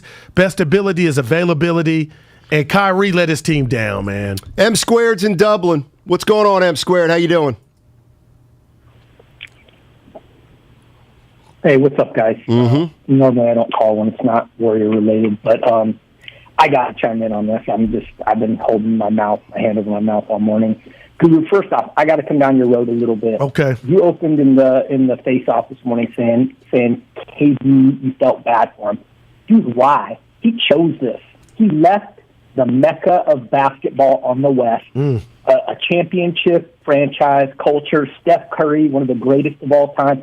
He could have built something here, and he made a bad decision to go play with a cuckoo bird in Kyrie.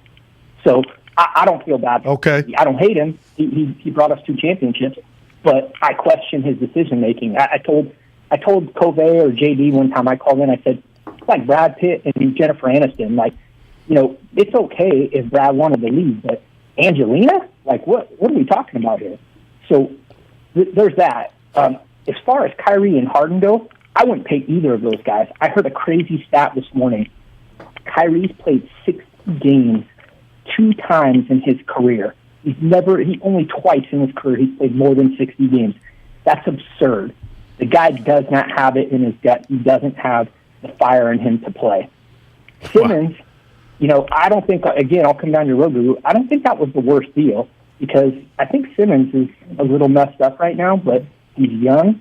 He's a top 5 talented defensive guy when he's fresh, and I think somebody will get him right. I think he's got some bad advice, too. He needs some better people. Yeah, I would agree with that. Hasn't done him any favors. Thanks, M Squared. Appreciate it. And I appreciate him, and I'm a big Angelina fan. Dude, I'm watching Apple TV, The Morning Show, not Vontae Shafsky, The Morning Show. I've seen is that. Phenomenal. Yeah, I've been watching that with Jennifer Aniston. Dude, it is so great. It's good. Yeah. Real good, yeah. Is there a new season now? No, I'm in season 2, episode 3. Okay, I think because of Vontae Shafsky, like The Morning Show, I'm going to click on it. Steiny, it is well done. Anyway, with that, how long does Ben need? Because they made that deal thinking he was just around the corner from playing.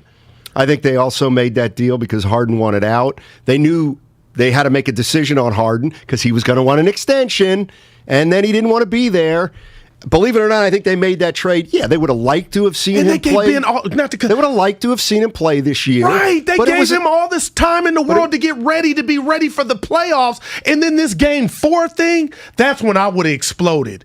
You're sitting here not denying any of the reports. You're warming up. You're lathering. You're sweating. And now there's reports from the Black Sports Online. His mental stuff is making his back hurt. He's got like a mental block that's making his back hurt. Okay. And then he's got his girlfriend on his lap on a private plane. But these are bad looks. And if the caller's correct, Steiny, whoever you're taking advice from, for you to show up on that bench like you were ready to go, and I'm going to say this about Durant. I hated that he left. I see Dub Nation, if they want to they love that this happened to him. I wanted, because I'm a competitor, Steiny, a fan. I wanted to see him flame out on the court with his team being at its best. And to not have Harden or Ben Simmons, that's why I feel bad for KD. But I'm with him. I get what he's saying. Stars in name only. Well, what about Durant's legacy in this? Durant's legacy is fine. It didn't take a hit at all. The Celtic team kind of talk to me. So he had to lose something. Well, it takes a toll, just like Steph Curry not making the playoffs last year. It takes a toll that there's still a perception among some fans that Steph doesn't hit big shots. Does it mean it's true? No. Well, it's going to hurt, but he's got 2 rings. Yeah. How long? It's been, 6 years? 6 years since Kyrie made that big shot. Dude, wow. 6 years. That's incredible. He ain't the same player. And he left up out of there. Yeah, I get it, man. I don't know. One of the reasons I love Embiid is because you can tell he cares. Just show me you care. It's like Woody Allen. Half of life is showing up. Wow, and Simmons and Harden don't even show up.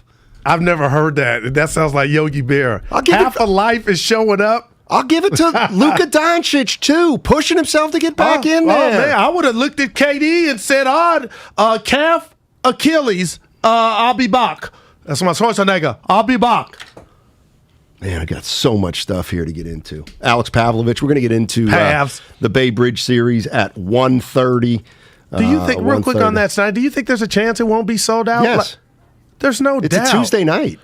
But I think the A's fans will support their team on the road more than supporting them at home. I don't know about that. And the Giants going to get 20, 25 themselves. Well, they need another 20, 25 then. What's the capacity there, 40 plus?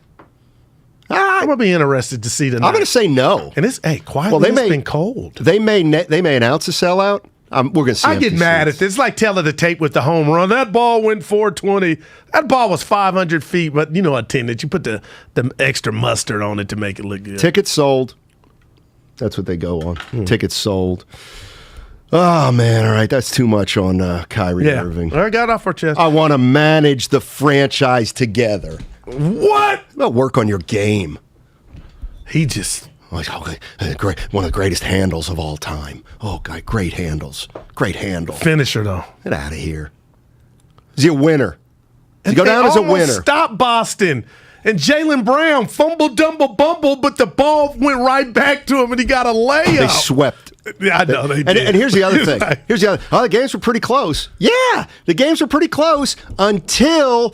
It came down to character and execution and playing together and wanting it more and having been in that position more. For God's sake, it was the biggest possession of the game. KD came down and took a 28-footer. I told that was when I knew. Doing. And I saw Wanda, his mom, the great Wanda Durant, underneath the basket in front row standing, and I was like, I know she even had to say, son, why did you jack that one up? Spadone, can we hear this Barkley comment from last night where he kind of came down Kevin Durant's road a little bit? A few more than just KD, Steiny. I tell y'all, all these bus riders, they don't mean nothing to me. If you ain't driving the bus, don't walk around talking about you a champion. If you riding the bus, I don't want to hear it. Come on, Shaq, tell them. All these guys walk around with these championship rings. Hey, y'all bus riders. But let me tell you something. When you the bus driver and you got all that pressure where you have to play well or you're going to get the blame, that's a different animal. It's a different animal. But I think also guys on the bus. Yeah. They're also giving directions. Yeah, giving directions. No. There are guys that are on that bus giving directions. They're not just sitting there. Yeah, they just on the bus. Because let me tell you something. The Clippers. Because let me tell you. There's guys. Okay, because Kevin Durant's not on the bus. He's just not on the bus. Yeah, no, but he's never on the bus. What has happened when he was driving the bus? Well, he's never just. No, what was happening when he was driving the bus? He lost to the finals. Yeah, okay, he did. And then when he was in Oklahoma City again. But he was driving. You don't think he was the bus driver in Golden State? No, I do not. You don't think he was the best player on that team? No, I do not. Wow. I do. Well, you can say that, but I thought he was the best player. You don't join those 7-3 win team and talk about you. But he was the best player. No, he got MVP. He wasn't the best player. Iguodala wasn't the best player. He got MVP. Wow.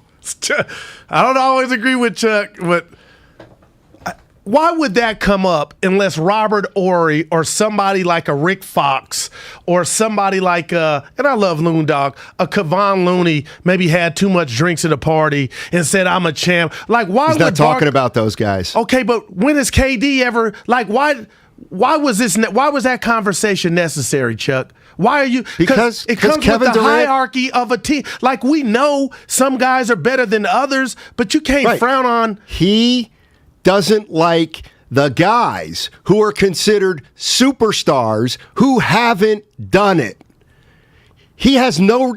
Listen, Barkley was a great player. Great player. I don't believe he was ever on a team that was the best team in the league, with perhaps the exception of that Suns team. I was about to say. He never won a title. So you're damn right he's bitter about guys like James Harden, who claimed to be, I'm one of the best players in the league. You haven't done it. You haven't won. You haven't won. Notice how Kenny Smith is trying to stick up for the passengers because he himself was one on and the Rockets. Spadone, what about Durant, whose name came up? And as much as I hated the move from OKC to join a 73-win team and a team that beat you and came back from 3-1, Steiny, I was with you in the arena at Oracle nightly. There was a time I thought Durant was the best player in the game. So do you agree with Chuck when we just break it down to Durant? I know what he means. Okay. I absolutely get what he means. He's saying the Warriors won 73 games with Curry, Forget Clay. Gotcha. Clay, you know what? He considers Clay a bus rider. I got that. He considers Draymond a bus rider. So when Durant came and took the Warriors to the next level. Well, the easiest basketball he ever had to play in his life. I get what he's saying. And you know what? What he's talking about is, hey, KD, win one in Oklahoma City or win one now. Right. And then we'll call you a bus driver. And I think Barkley also has a ton of resentment toward Kyrie Irving, because Kyrie Irving gets to say, I'm a champion, and you were LeBron's running mate. Doesn't mean you weren't good, doesn't mean you weren't a star, but you weren't the driver. LeBron was the driver. I think he thinks there are exceptions. I think Kobe and Shaq would be an exception. What about Scottie Pippen, Steiny? See, I'd put him right in the, it's close. I mean, it's close. I don't consider him a bus driver. Yeah, I don't either. All right. I wouldn't either. I don't think he's good as Michael, but you won because of Scotty. Michael? Yeah. You won because of Michael? Yeah. No, well, Michael won because of Scotty, too. No doubt. Yeah. But what happened when Michael left? Well, they were a bad call away from the Eastern Conference Finals. But also we saw Pippen quit. We saw him quit. Don't bring that up. Yeah. So, okay. And I get it. We've all made mistakes. That's the worst move ever, Steiny. But that was a big one. So. Wow. Like, see, why do I... Russell Westbrook. Hit the pike is what Barkley's saying. Trae Young, hit the pike until you win something. Like, who won it last year? Let's go over some names here. Who won it last year? I can't remember. Bucks. Milwaukee. What he's saying is Giannis drove the bus. Okay. And Middleton and Drew were good. Really good. Giannis couldn't have won it without him, but Giannis drove the bus. Right. Who won it the year before that? The Lakers. Okay. Who drove the bus? LeBron. I don't care how many points Anthony Davis averaged. LeBron drives the bus. But now there's exceptions. Right. I don't know who drove the bus for Toronto when they beat the Warriors. Siakam? Yeah, I guess, but that. What if somebody's driving around? Steiny, I hear you and agree with 90% of what you're saying, but let's bring it. Let's just hit rewind. What if a basketball connoisseur or connoisseurs are in a car and they're listening to this conversation in Barkley's soundbite, and we talk ad nauseum about team aspect of sports? Okay, right now we're just playing big bank, take little bank. Like, I don't like the substance of this, of what Barkley's saying. I love it. When a Chris Middleton is proud of contributing to a championship team, he can be proud. And he's not Giannis. So are we telling him, is Barkley telling guys like that not to enjoy their chip? No, absolutely not. What he's saying is, Chris Middleton and Drew, don't be walking around like you're the best player on the team. Did Rick Barry drive the bus? Hell yeah. He drove the bus. I'm sorry, Kawhi. Yeah. Kawhi was in Toronto. My bad. I forgot he was on the team that year they beat the Warriors. Yes, Kawhi definitely drove the bus. My bad. That's interesting. I get what he's saying. I'm kind of with him. Like, okay, here's what he means. And I got to go way back in the day. When the Sixers won the title in 1983. Shocker. Who drove the bus? Moses Malone. Thank you. Not Julius Erving. It was Moses Malone. Period. Now, that doesn't mean Julius Erving's not a great player, but he didn't, quote unquote, drive the bus. But, okay, to that example, why do you think Barkley's so triggered? Is it because he doesn't have a ring? Or my thing is, I wouldn't break that out and tell Doc Julius, unless Julius was somewhere mouthing off about or doing an interview or a podcast about I carried the Sixers. Then you double back and say, that's the beauty of Barkley. He didn't have to wait to say anything. He says what he believes is right. And to me, a lot of times, he's right. Not all the time, but a lot of times he's right. And I just thought of Klay Thompson, like, if he heard somebody refer. He's in the bus. He's in the front. He's in the best seat. Right. Sorry.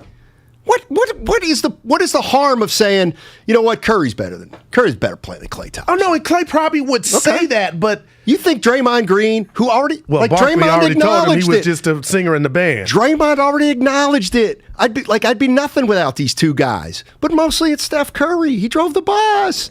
Who would say Curry didn't drive the bus? I wouldn't. Wow. It's okay to be the second best player on a team.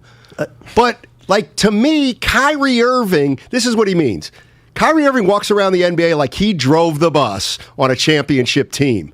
And that's what bothers Barkley, because he was a bus driver and he couldn't get it done. And he pays the price for not being a champion every single day. So he's bothered when a second or third best player on a team walks around like they did it themselves. And what did he do in Boston? It failed. Kyrie, when he was the one. Yeah.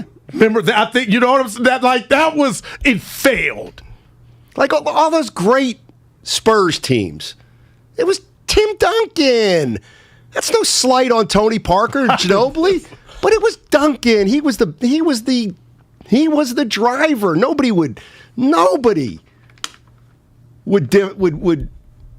argue that. All right. Interesting, man. I'm fired up. Yeah. All I want you to do is care. Yeah. That's all I want you to do. Can you care? That's all. All right. Coming up next, we're going to get into some baseball. And, by the way, that game the Giants won yesterday. Look at you laugh. 95 wins coming down the road again. I'm telling you that right now. I know they won 107 last year. All right, in case you miss any of today's show, download and subscribe to Steiny and Guru on the Odyssey app. You can listen anytime, any day, all in a single tap. Find Steiny and Guru plus all content from 95.7 The Game on the Odyssey app today. Giants baseball, Alex Pavlovich on the other side. Bonte and Shasky are two San Francisco.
Playing with fire right now if you're trying to taunt this guy.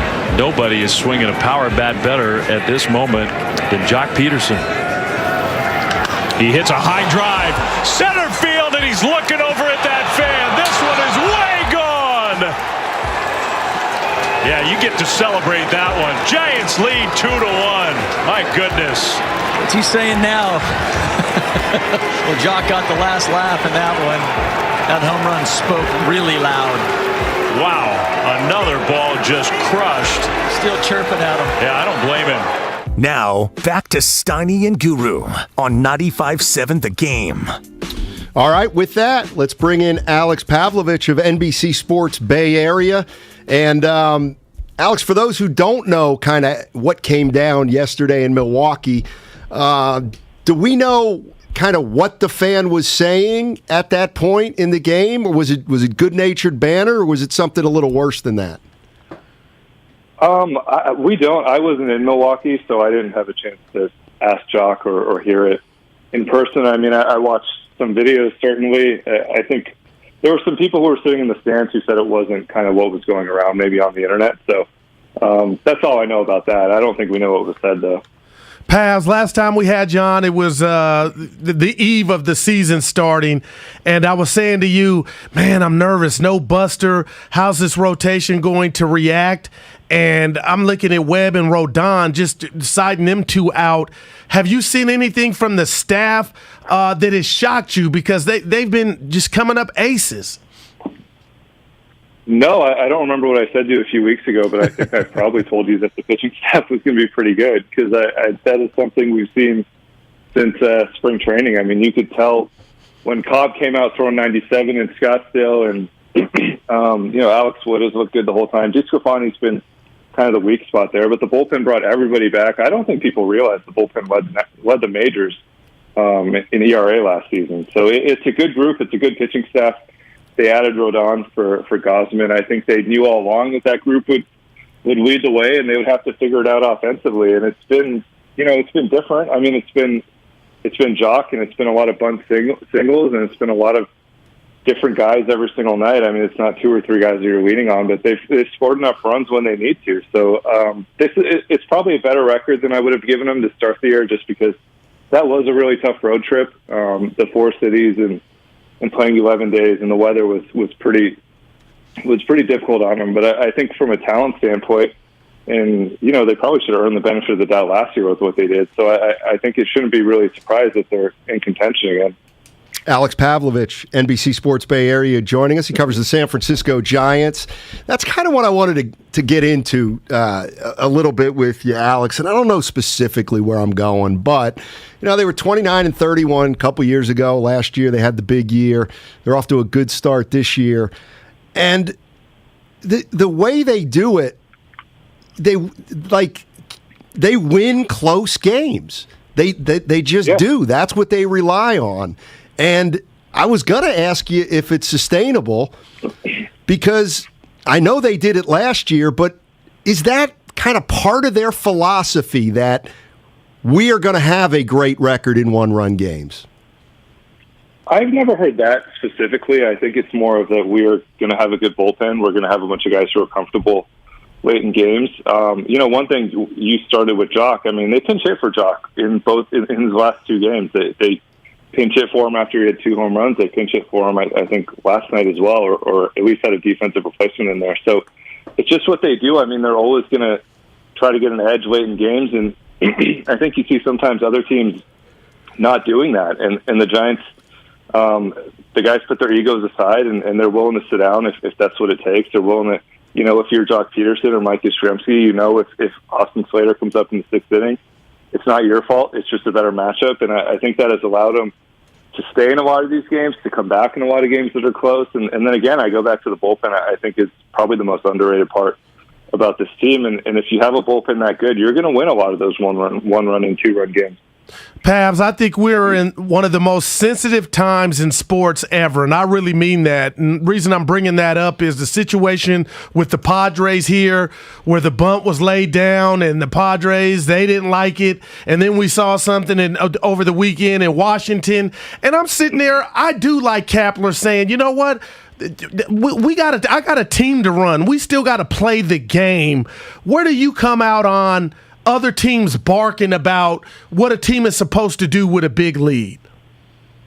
I think the one thing that's been lost in all of this, and it's one thing I've said on our podcast a little bit, I've written a little bit, it's not really other teams. I mean, it was Bob Melvin and Matt Williams who are very old school, a very old school manager, a very old school coach, and certainly some of the Padres were a little bit annoyed, but it wasn't like the whole team. And I think in Washington it was one guy, and then it was the manager, and the guy is a 13-year veteran, and the manager is an old school manager. So I don't know. Like I think at some point maybe we'll see it get bigger than that, but I also think there's a lot of people around the game who agree with them and who agree with what they're doing. And I think there are people in the other clubhouses. Look, Fernando Tatis feels the same way. I mean, he got in trouble 2 years ago for swinging, I think 3-1 with the 6-run lead or something like that, and hit a grand slam. So that I guess, I know the unwritten rule stuff is fun, and yeah, every time it happens, we're going to be writing about it and talking about it, and I understand that. I guess that's one thing I would caution is that if you actually go back to those incidents, like, it's not really a whole lot of guys. It's maybe like 5 or 6 guys who have gotten upset at them publicly. So, that's kind of where I come from with it. I think in general the sport is moving in the right direction, and I think most people understand that this is the direction it needs to move. Gabe Kapler is certainly pushing it along and trying to be a little bit of a trailblazer, whether it's on purpose or by accident. But yeah, I think most teams feel the same way, and I think at some point this year some team is going to do the same thing to them, and they're going to be fine with it. Yeah, I think you're right on that. Alex Pavlovich joining us on 95.7 The Game. They expecting, what kind of crowd are they expecting out there tonight? I'm the wrong person to ask about it. I get myself in trouble. But why? I don't know. There's a backstory.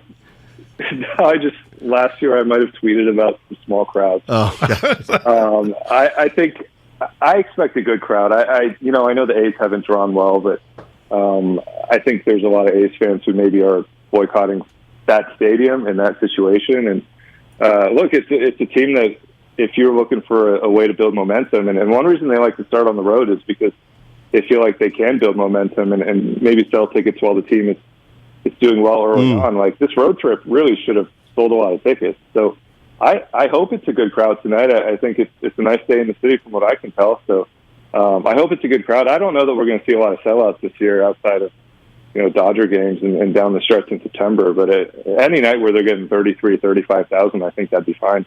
Pabs, let me ask you this, because I'm watching the guys, this lineup. I like what I see, but I can't stop thinking about, okay, when Wade Jr. gets back, when Longo gets back, what can you tell us about those two gentlemen? Wade is close. He's going to play tonight. I think he's supposed to play 5 innings tonight. It's kind of a progression. Usually they go like 3, 5, 7, 9. Usually then you go back to back. But he is kind of such kind of a smart hitter and has such a good approach. I wouldn't be surprised if they get him up here sooner than later. But again, you go back to the depth, and they're fine right now with Luis Gonzalez, so they can play for a couple of days and the rest of this week and let Lamont go out there and make sure he's totally okay. Longoria is doing well. I think he's back in San Francisco as of yesterday or today, and we'll be working out with the team. But it's probably, what I've heard is second week of May is most likely for him. Hey, Alex, real quick before I let you go, I know Cobb's eligible to pitch Saturday. Yeah. Do you think that'll happen, or will it be pushed back? If it's pushed back, I don't think it'll be because of his health. I think it'll be, they push Rodon back this time to get him an extra day. They do that. They push Alex Wood back last week to get him an extra day. So if it's pushed back, maybe it's because the bullpen is fresh and they feel good about it. But he really, the next day was moving around pretty normally, and 2 or 3 days later was off a bullpen mound. So he's in good shape. So I would expect to see him this weekend, and if not then maybe at the start of the Dodger series next week. Gotcha. Hey, thanks a lot, Alex. Really appreciate it, and we'll talk to you soon. All right, Alex Pavlovich, NBC Sports Bay Area. What are the Giants now, 12-5? Yeah, I was 12-5, and I love the fact that you came in here with Willard and Dibs, Steiny.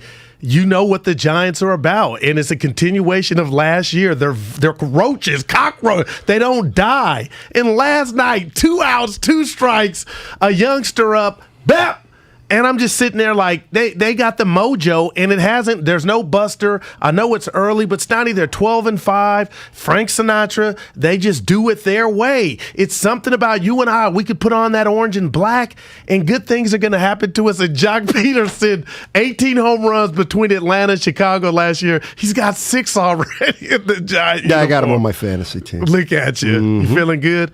Where are you at on? When do you? Because I know you and Willard. My that was other Ali Frazier won, and I'm playing with that. But if I'm up, Frazier stop won me. number 1. By the way, stop me. I'm gonna keep playing. We're supposed to be penalized because we're winning. We got to keep playing. We got contracts. We got averages and ERAs. Quit this whining. Depends. I do it on a case-by-case basis. And he said, we love Pavs, that the Padres were mad. The bullpen, so when you say it's just a couple people upset, that was a big thing. Because if I'm riding with you or we're somewhere sipping, and you get into I'm it. starting not to like that. Yeah, I'm being used too much. Okay. Hey, and I've been stepping on your tongue. I'm going to slow down. Some 510 said it. But listen, if you're wrong, I got your back if we're together. We'll talk later. Sure. But if you know what I'm saying? If you get into it, I got your backs. But don't same thing. So have mine. I don't think there's any doubt that it's going to happen to the Giants at some point. Oh, it's coming. It is coming. I do think they'll be fine with it. They have to be fine with it now. Otherwise, they're hypocritical. And this is no shade. I know the sun's out. Have you watched the Giant game and you said, you know what, Goo? Or talking to yourself, you know what, Steiny? They miss Buster. No. And that's no shade at the great Gerald Buster. It's just like they just keep rolling. Yeah. They got it dialed in right now. They got it dialed and rolled. They're a machine. Yeah. They're a machine right now. Wood, Cobb. Duck Sauce in San Jose has been waiting around for a while. Let's go to Duck Sauce.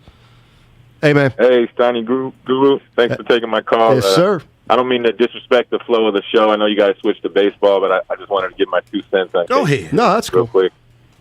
Steiny said it at the start of the show. It's obvious how much he loves the game. I've loved the Warriors since I was 10 years old. I'm 40 years old now. I never thought for a second that was going to last forever, him playing with us. But even when he acts, funny on Instagram or whatever the case, it never translates to the court. He always plays the game the right way. And last night, questioning that shot in transition on the break at the end, I thought it was obvious why he took it. He was absolutely spent. He worked his butt off. He's getting triple teamed every single play, having to post really high and just bang and bang just to get a fadeaway off. As far as Barkley questioning his greatness, all this counting title stuff, just trust your gut. Look at the eye test. That's how great he is. That's all I had. Thanks, guys. No, I agree with everything you said. And the Durant shot, because he's right. He had to work for everything. It wasn't a criticism of the shot to me. It was a criticism of, the Nets had nothing. Nothing, man. They had nothing going. And I'm telling you this about Boston, Steiny. I'm being for real. I want to go, obviously, Golden State, but I feel like the Warriors play a different brand of basketball. Memphis is not ready for it. Maybe Phoenix if Booker gets back. But you give me 7-game series of Boston, and where I'm going, they got a big 3. It's Tatum. It's Marcus Smart. They all do different things. Mm-hmm. Do they qualify for a big 3 when I say Tatum, Smart, and Jaylen Brown? Win something. They just got out of the first round. Right, but that qualifies to me as a big 3. Okay. And maybe it was a big 3 in the bubble. Who beat them? Miami. They took Miami, but it was the bubble. But no, I ain't mad at you. Let's see what they do against Milwaukee. Right, and that's going to be a phenomenal series. But Williams is back. Tice, they got a little bit of everything on Boston. Okay, so now you're all in on Boston. See something. So he picked the Nets. I get. He picked the Nets to win the series.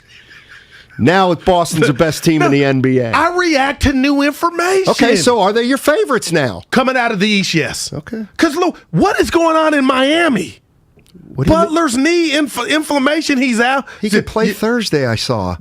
But do you think what is your issue? No, there's no Lowry, and if I'm Atlanta, I'm like, let's go. Atlanta's not good enough.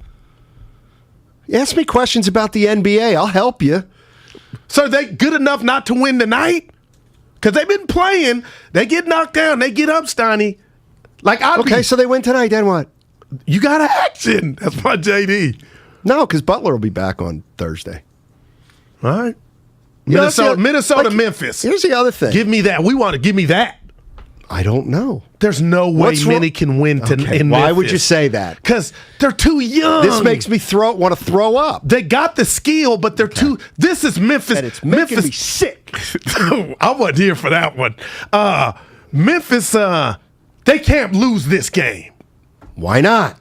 Because they've been crowned in the court of the public opinion. It's them and the Warriors. Don't lose this one, Memphis. What made anybody believe, most improved player, idiot believe, that the Nets were going to make a run as a play-in team? Why were they a play-in team? Because they weren't very good. Well, hold on with that. No. Kyrie not being available was number one on my list before. Okay.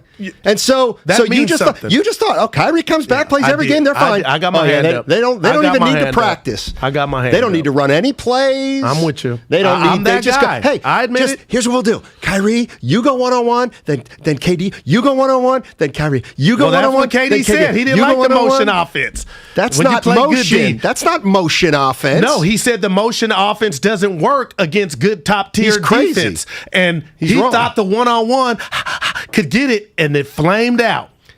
Look, he didn't mean one-on-one all game long. No idiot would think that either. Why do we have to talk like this? Like it's all or nothing.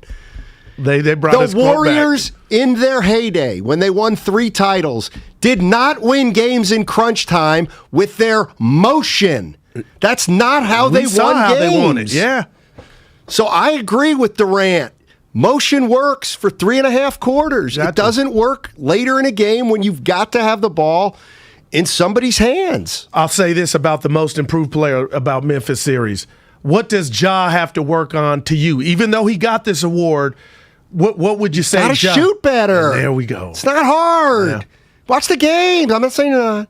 Here's the other thing. I told you he's young Giannis, just a smaller version. Ja, like when they get back on defense, you need to work on that midi or something, and he'll shoot the 3. He ain't Ben Simmons scared of it. But Steiny, there's I'm watching him when they come on the break, and he can just free flow. He's beautiful. But when they get back and get set, what's your go-to, young man? And that's that shooting. Steiny, the Wolves are a play-in team. Yeah, you're right. They are. But people expected the Nets to go far and win it. Minnesota's not going to win it. Yeah. Plus, the other thing is, the Wolves are playing a young team that's never been there before. Celtics guys have been there before. They're going to let Durant. You know what? And good for the Celtics winning that last game of the regular season to get the fish that they got. Oh, man. And the fish I forgot all is about the Brooklyn Nets. Man. Give us the fish. Who would have Brooklyn had played? I gotta look it up here. Oh man, they got the bad. I'm trying to see who they would have played instead of Boston. Who cares? Would it worked? Who cares? Boston suffocated. Teams win. They win. By the way, the Ja Morant thing does not bother me that he won Most Improved. It bothers a lot of Draymond. Well, you know why? Yeah. You know why? You know why Ja Morant is the Most Improved player? Because everybody interprets the Most Improved player differently. Some people are like, okay, how about this guy? He came out of nowhere, and now he's pretty good. How about this guy? He was pretty good, now he's a star. There was this guy who's a star, and now he's a superstar. And that's what happens. I don't have a problem with that. And Jordan Poole was up there. People say he didn't even he was 4th. And I think he had more first-place votes than everybody but 2 guys. Speaking of him, he came off, I won't say a poor performance, but it wasn't up to his standards. I'm eager to see Jordan Poole in this closeout game. The first at home in Chase history. It's at home. He'll be fine. Yeah, he'll be fine at home. That's the other thing that Barkley said that I agree with. Role players play, I'm not saying Poole's a role player. Role players play better at home. Play better at home. They just do. They're comfortable. You want to be something more than a role player? Then play great on the road and bring it home. Bring it home. Guru, you got to stop that mouth smacking sound that you make. Sometimes it's not cool at all. Is that? That was it. That put it on the back. I'll say it for the last time. That was it. That was it. Okay. All right. Yeah. What's the 3 games? We got a Memphis Mini, Atlanta, and Miami. Okay. And the big one, the upstart Pels. Oh, that's right. It's the biggest game of Chris Paul's career. Who's it? It's a legacy game, according to Kellerman. Max Kellerman. What? That was me. One of the things that really annoys me. Chris Paul. He's got 130. See, this is why I'll bet you, and I don't know for sure, I'll bet you Barkley likes Chris Paul. Because he knows Chris Paul is a bus driver.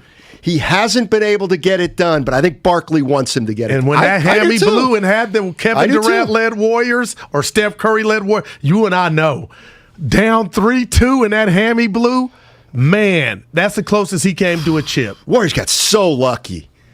They're just so lucky. We were at that game when they lost to Houston. Which game? It went 5. Yeah, no, it went 6. Game 5 when the Warriors lost at home and they were going back to Houston and Chris Paul had got hurt. Remember that hammy blew out here in Oakland at Oracle. Right. And we were doing they the pre were and down post. 3-2. Yeah. The Rockets. And then, man, Warriors just, man. He's had bad luck in the offs, Chris Paul. I kind of agree. Health-wise. Yeah, I think he's a hell of a player. What did I text JD about Chris Paul?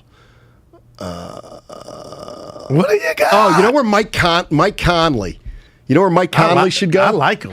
If I were Mike Conley, I'd go to Phoenix. That's and right. How would that work with CP3? You split time. They're both older. Well, you'll elongate both guys' careers. Why don't I look? Maybe it's his build. I don't look at Conley like he's long in the tooth. Like physically, still beep beep road runner. Oh no, Max Kellerman's great on boxing. You're right, 510. I don't mean to denigrate I want it. Iguodala. Give me a 2. I'm going to give you a -2. Because you did it earlier in the show. You didn't get a reaction, right. And now you had to do it again. Welcome to the Guru world, yeah. Just to get a reaction. All right. Don't forget, everybody, the Golden State Warriors, they got Game 5 tomorrow in Chase Center. You a little worried? You got to win this one. Yeah, this to go to 6. You want this to go to 6. Joe Laco's happy. You get that gate. Oh, well, you know what? He might be so happy he gets a 7th game. What do you think about that? Yeah, never. Mm-hmm.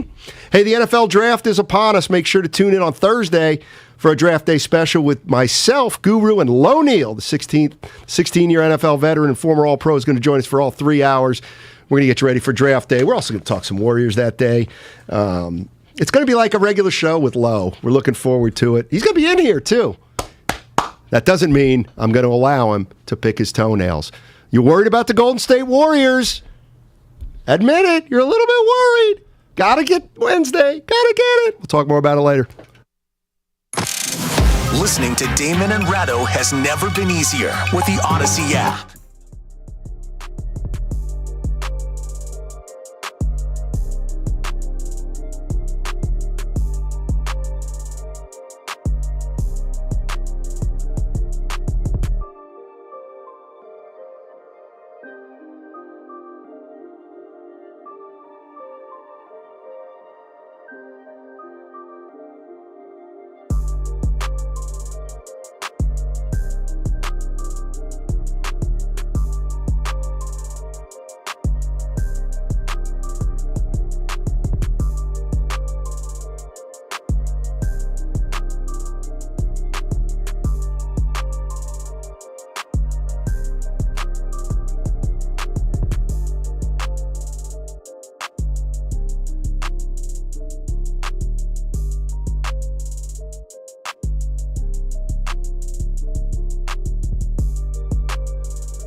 FM and HD1 San Francisco on Odyssey Station.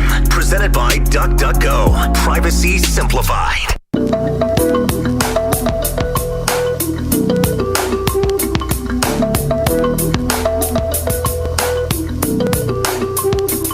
I got 3 kids and a bunch of problems. Now, back to Steiny and Guru on 95.7 The Game. All right, Matt Steinmetz, now the Guru Johnson with you for the next hour. Then we'll turn it over to Whitey and Ray Ratto. Steve Kerr, 5 o'clock. 5 o'clock, Steve Kerr. And I wonder if they'll be able to get out of Steve Kerr who's starting tomorrow for the Golden State Warriors. I don't know why I feel like it's Steph. Just after the loss, he played 37. Well, apparently he said he wouldn't answer at practice today. Oh. But let him try to evade Ray Ratto and Whitey Gleason. We in here talking about practice. They're going to put him on the spot. Yeah. There you go. I got Steph Curry coming off the bench tonight or tomorrow. But I'll tell you what, if they lose, I bet he starts against them on game 6. That's not even going out on a limb. Yes, it is. Just tomorrow is he going to start. Don't tell me what going out on a limb is. I'm telling you what I perceive it to be. Okay, is he starting tomorrow? Know it all? It's my limb. Know it all? So Is he starting tomorrow? Yes. Okay. You like that. And who's coming out of the lineup? Loon Dog. So he's going to start 3 guards? Yeah, and then he'll disagree. About a couple minutes I into the disagree. game, it'll be a sub. And then Let me tell you what's going to happen. Tell me. I don't know if it's going to be tonight, but they will go back to Steph Curry at What's point. tonight? Tomorrow. Okay. let me tell you what they're going back to. Steph Curry at point, Klay Thompson at 2, yep. Andrew Wiggins at 3, Draymond Green at 4, and Looney at 5. That's where they're going to start. Because this lineup of 3 guards, it's not something you want to do 30 minutes a game. No doubt. You just don't. And they almost brought it home. Well, let me ask you a question, because you have all the answers to everything, all right? You're calling me AI, okay. Oh, yeah, no, you have all the answers. Kerr called a bad play. Just put the ball in Curry's hands. Just get stars. Like, is that really me? It is right now. I'm going to give you Let me a ask you a question. We're in Game 7 of the NBA Finals. Boston Warriors. Okay, Boston Warriors. Warriors have no timeouts left, okay? They're up 1. Marcus Smart drives to the basket, scores on a layup. Celtics go up 1 with 24 seconds left. Warriors have no timeouts. Who brings the ball up court? Oh, I already know. This up my alley. Okay. Steph. Okay. So you don't want him taking the last shot.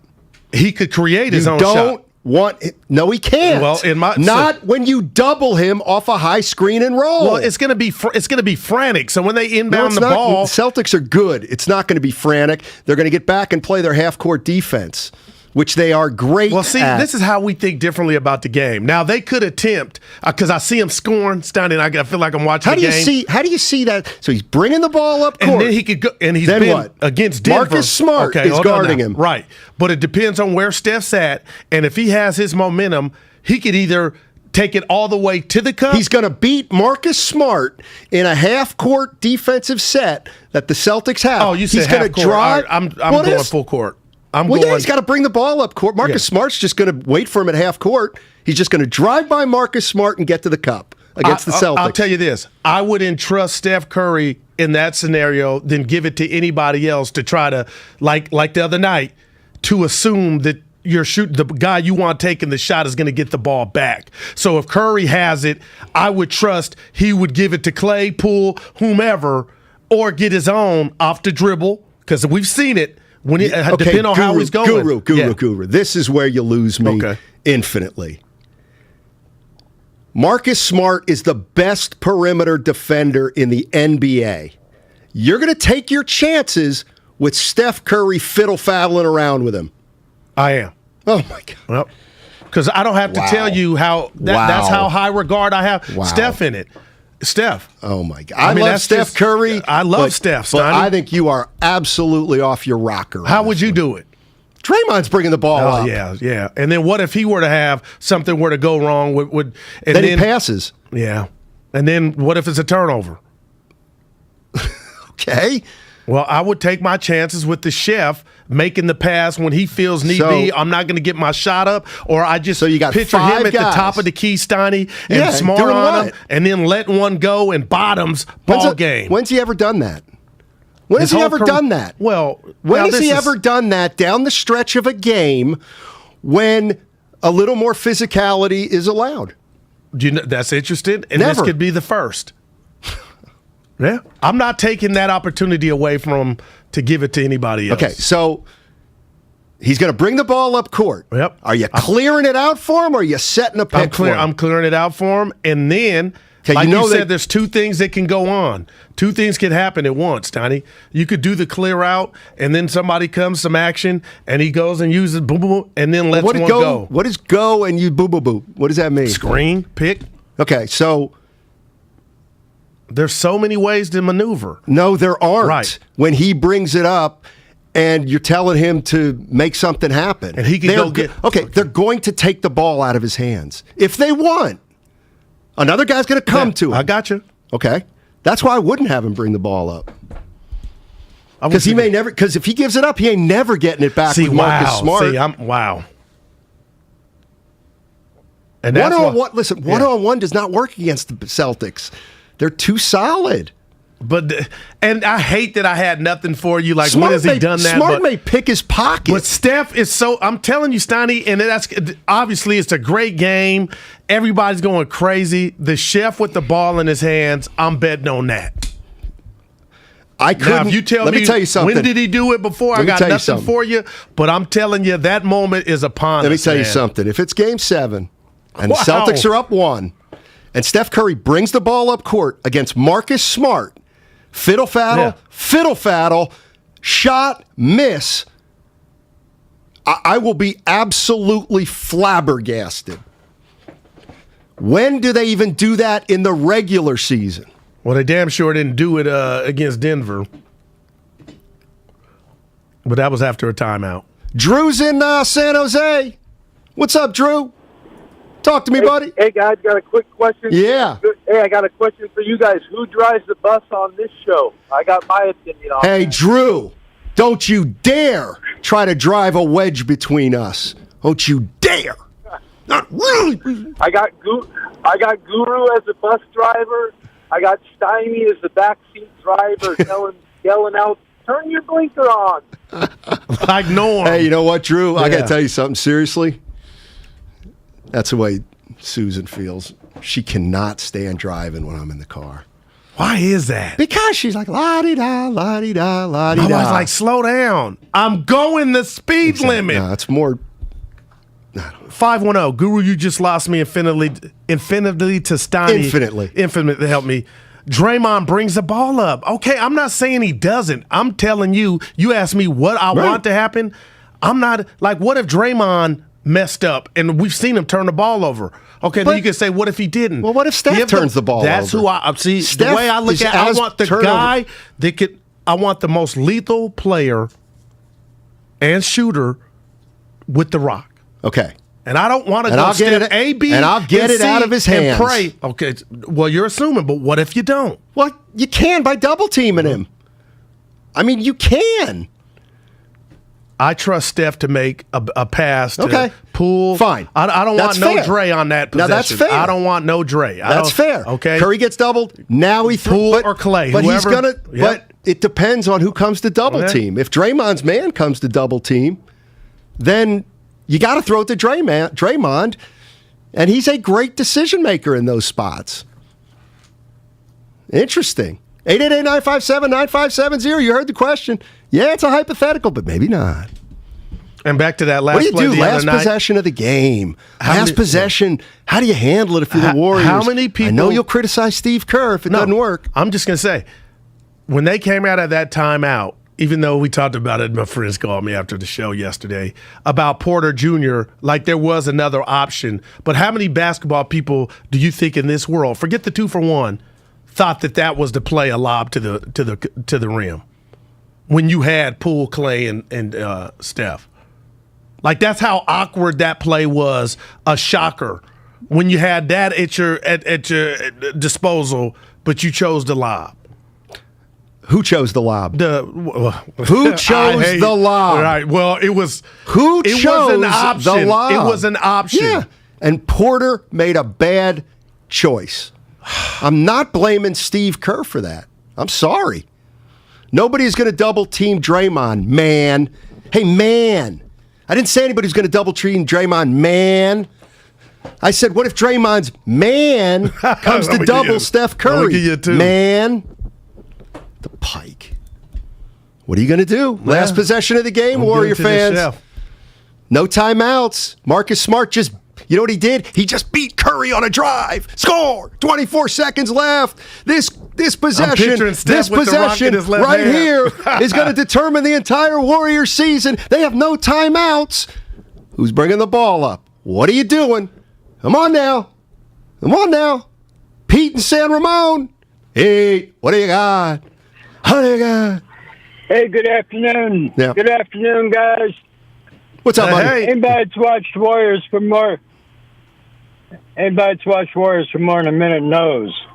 After that made bucket, Wiggins going to inbound the green. He is going to push it up the court while the rest of the team speeds down the court. I like it. Draymond's most likely going to find Curry has doubled. He's going to dish to Clay, splash. I like it. And you know what I like most about it, Pete? Here's what I like most about it, Pete. You push the ball up the court after the make. So if you don't get a bucket, you still got time to foul. I like it, Pete. But Steph can, I like what? Pete. He can do exactly what Draymond's doing, bringing the ball up. And if they double Steph, he can then make the pass. To who? To whoever, Poole or Clay, the same one Dre passed it to. But I thought you wanted Steph taking the last shot. I want Steph's IQ and decision-making to come in. Switching it up a little. Hey, I'm going to say something to you. Switching it up a I'm little. going to put it right on the table. It's 3 steps. We haven't talked about the 3 assassins. Because Jordan Poole. That may be the nickname. Because Jordan Poole. I trust him, but I'm just telling you. Okay. You're switching up a little bit here. I think you're feeling a little heat. What heat? He's feeling heat. That's Miami. Because I just outcoached you on the fly. No, you didn't. Because you didn't tell me how much time we had left. Steiny, in that case, it's Curry against OKC. Yeah, okay. I'm picturing there were 2 seconds left in that game. Sean in Berkeley. What's up, Sean? I got a hypothetical that's got Warrior fans scratching their heads and Guru at a loss for words. I gave it to the chef. Sean? Hey, guys. Hey, buddy. Thanks for taking my call. Just wanted to call in and say, I'm a big Celtics fan, so I'm behind enemy lines here, and I'm hoping that somehow we can, maybe switch Guru for Steve Kerr, and I'll see you guys in the NBA Finals. Well, maybe you wouldn't see the Warriors in the finals. You get it? Was that a compliment? No. Yeah, I know. I took it as well. He's saying he would love to have the gist of the gist. Ime Udoka going up against you coaching the Warriors. Guru trust. How about that? Speaking of which, Mock Rivers might need to be showing up here to Steiny Guru. So wait a minute. Go ahead. I got a question. Or you're not about to defend him. I got a question. Yeah. So it's the most important possession in the life of the Golden State Warriors and Steve Kerr. They can win a 4th title. Nobody thought they could win it. Right. They got to get 1 bucket. Steph, bring it up and go to work. Do you know that if it didn't work and he fiddle-faddled and took a fadeaway 26-footer, do you know how much Steve Kerr would get absolutely lambasted? Well, would it be any worse than the last 5 minutes of the 16 finals where they didn't score a bucket? It wouldn't be any worse than that. It wouldn't be the same. It would be the same because they were taking bad threes. See, they were taking bad threes against that game. I get the Draymond, him getting the ball to whomever because Steph will be double. But, Steiny, I'm looking you dead in the face, and that's why I tweeted on the Vine the other night. And don't, please, people, Dub Nation, don't take this out of context. In my mind, there are 3 lethal shooters now. Right. Wouldn't you want to try to get them open? Well, wouldn't you want to try to get them open instead of letting them try to create on the dribble with 5 guys' eyes on them? I won't argue that, but what I'm telling you is, hasn't this dude made the most difficult shots that we've ever seen? Do you want the most difficult shot? No, obviously not. You want to get an easy one? Yeah, but I'd rather go down I'd rather go down in the plane with 30 shooting it from wherever and whomever. I wouldn't. Then you tell me I would take a loony layup if he was on the. I would go that route. But if you're telling me crunch time, pandemonium, I just want the ball in his hands, Poole or Clay, and that's just a good thing for the Warriors. He's their worst three-point shooter right now among those three guys that you love, Clay and Poole. So not only is he their worst of those three, which is still pretty good, he's shooting 38% for the postseason, he's going to have to make a contested three, probably. And that's why I'm going to tell you this. Mm-hmm. I hated that lob play so much because it robbed us of seeing what Kerr, like which one, what they would have ran. That's why I didn't. Well, it was a bad decision. Do you think that was part of his? Like he didn't know, he didn't know what to do, but there was too much to choose from. Who? Porter? Kerr. No, because you keep. I get what is so hard about? I hate first the two. option is Wiggins if he's open for the alley-oop dunk. Throw it, boom, dunk. We're tied with 30 seconds. Right. That's the best case scenario. Right. What's the worst case scenario? If you're Kerr, it's not there. Now we get the ball out at the top. But he didn't think he was going to throw it when the guy wasn't open. Like, that's not on Kerr. Right. To me. But when we talked.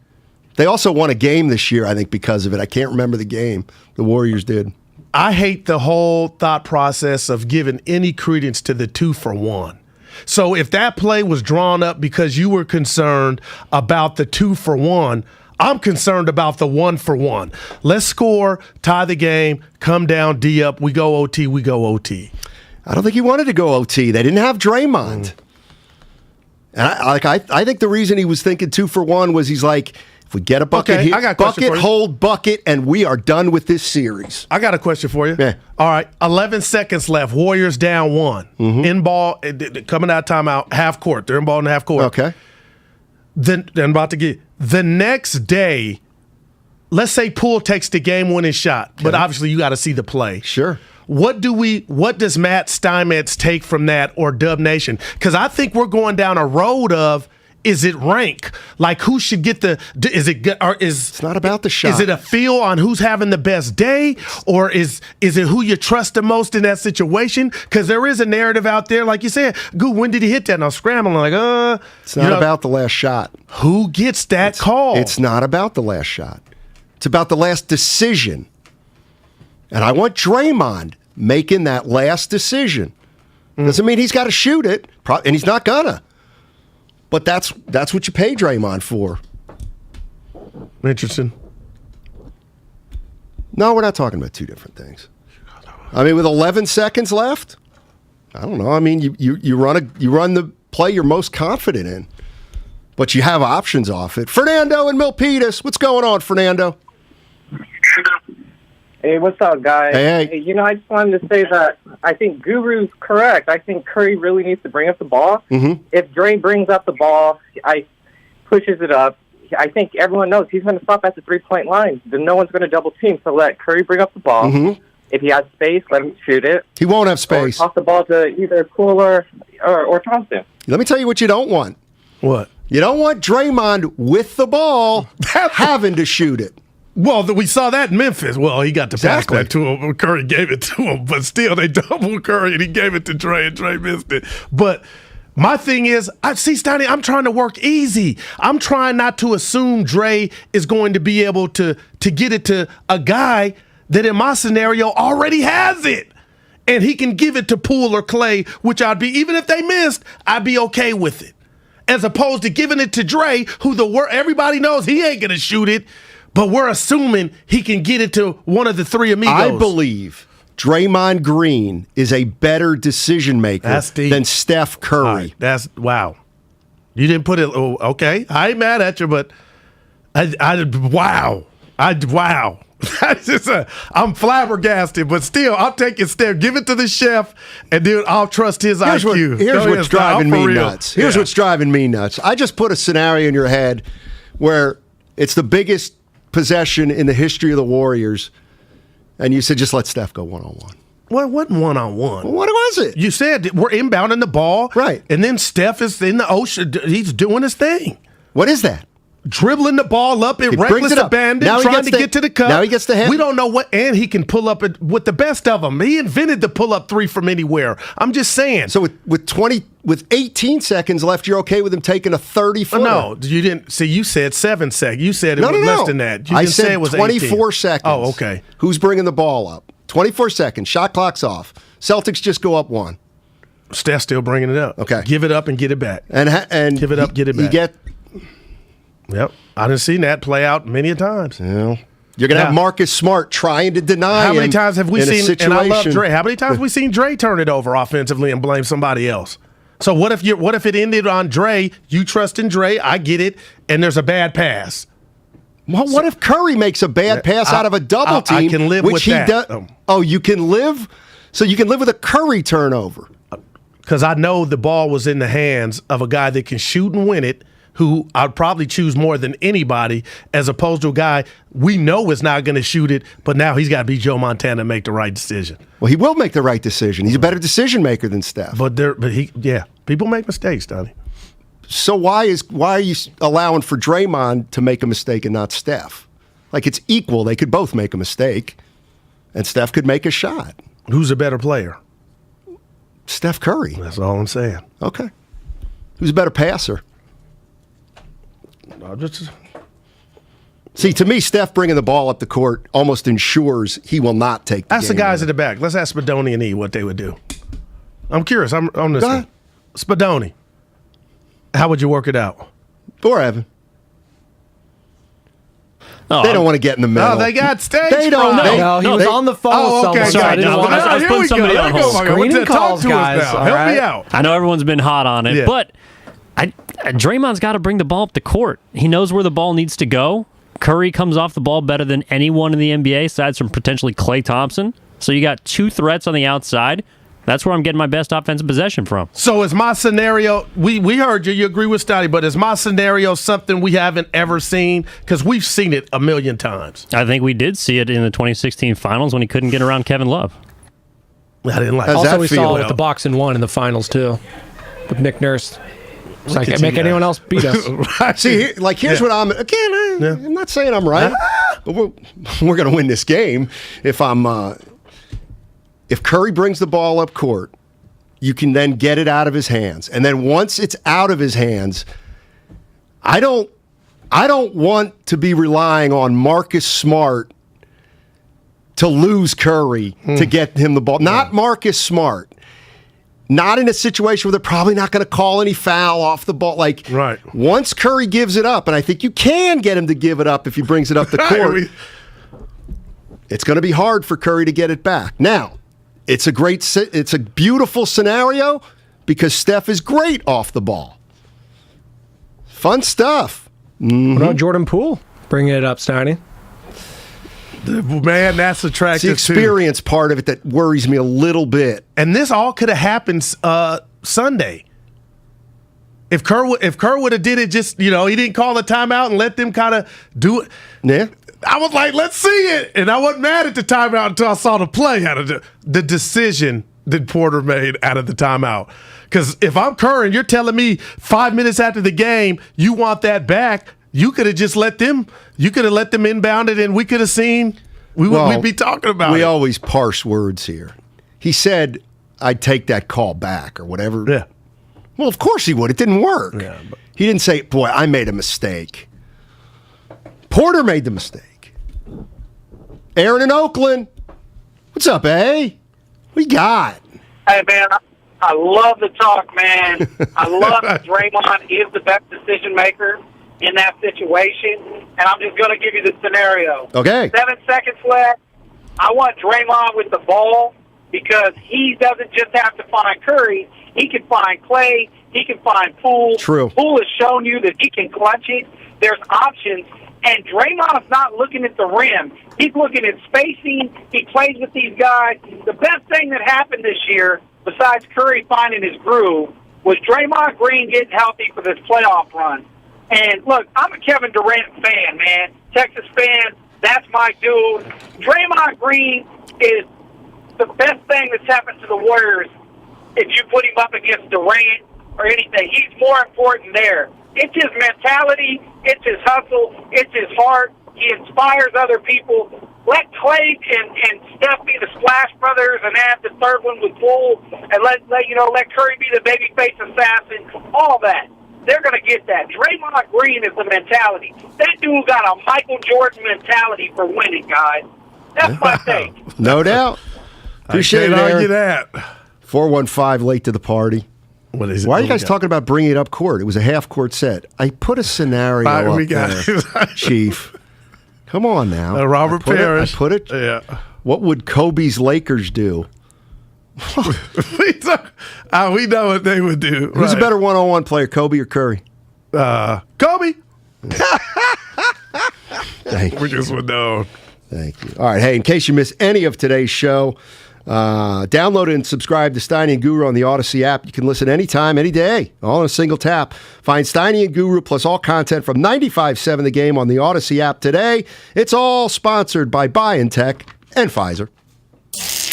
The morning roast was Big Steppin' with Stunna Man and Gunna Goes Global. In the Bay, we be like Richmond, Oakland, Frisco.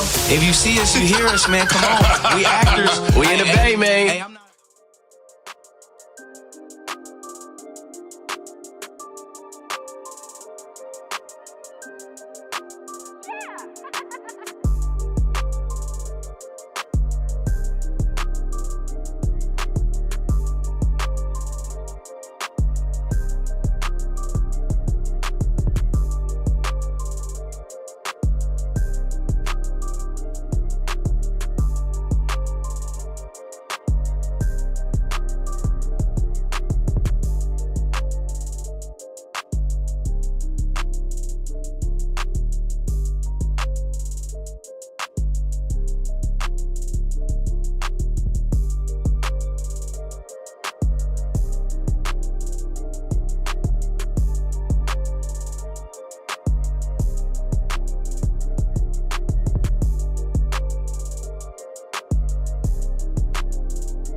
A half hour left in the show, and I got about 14 things I want to get to. Bang!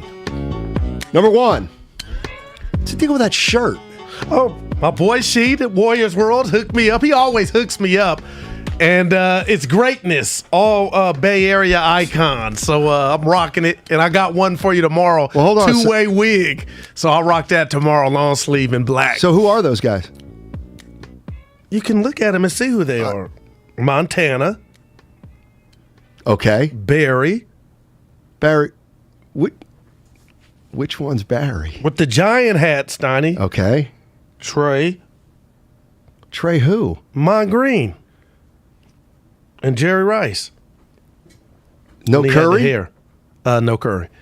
I think Curry's the second from the right.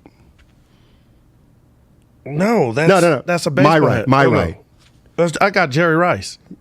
No, I think that's Steph. This is Jerry, Stoney. Turn around and show the guys. Go on Twitch and YouTube, audience, to check this out. I think that's a great idea. It's a phenomenal shirt. He hooks me up, dude. They got all kinds. His merch is second to none. Turn around, Goo. I haven't seen the shirt. Yeah. Who's the... Okay, it's Draymond all the way on the far left. Draymond's not in there. Well, you said Dre. I don't think he's on the... I don't think he's on the shirt, Draymond. I see He's Joe not. Montana.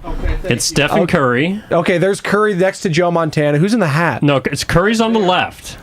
Barry Bonds is in the middle. Okay.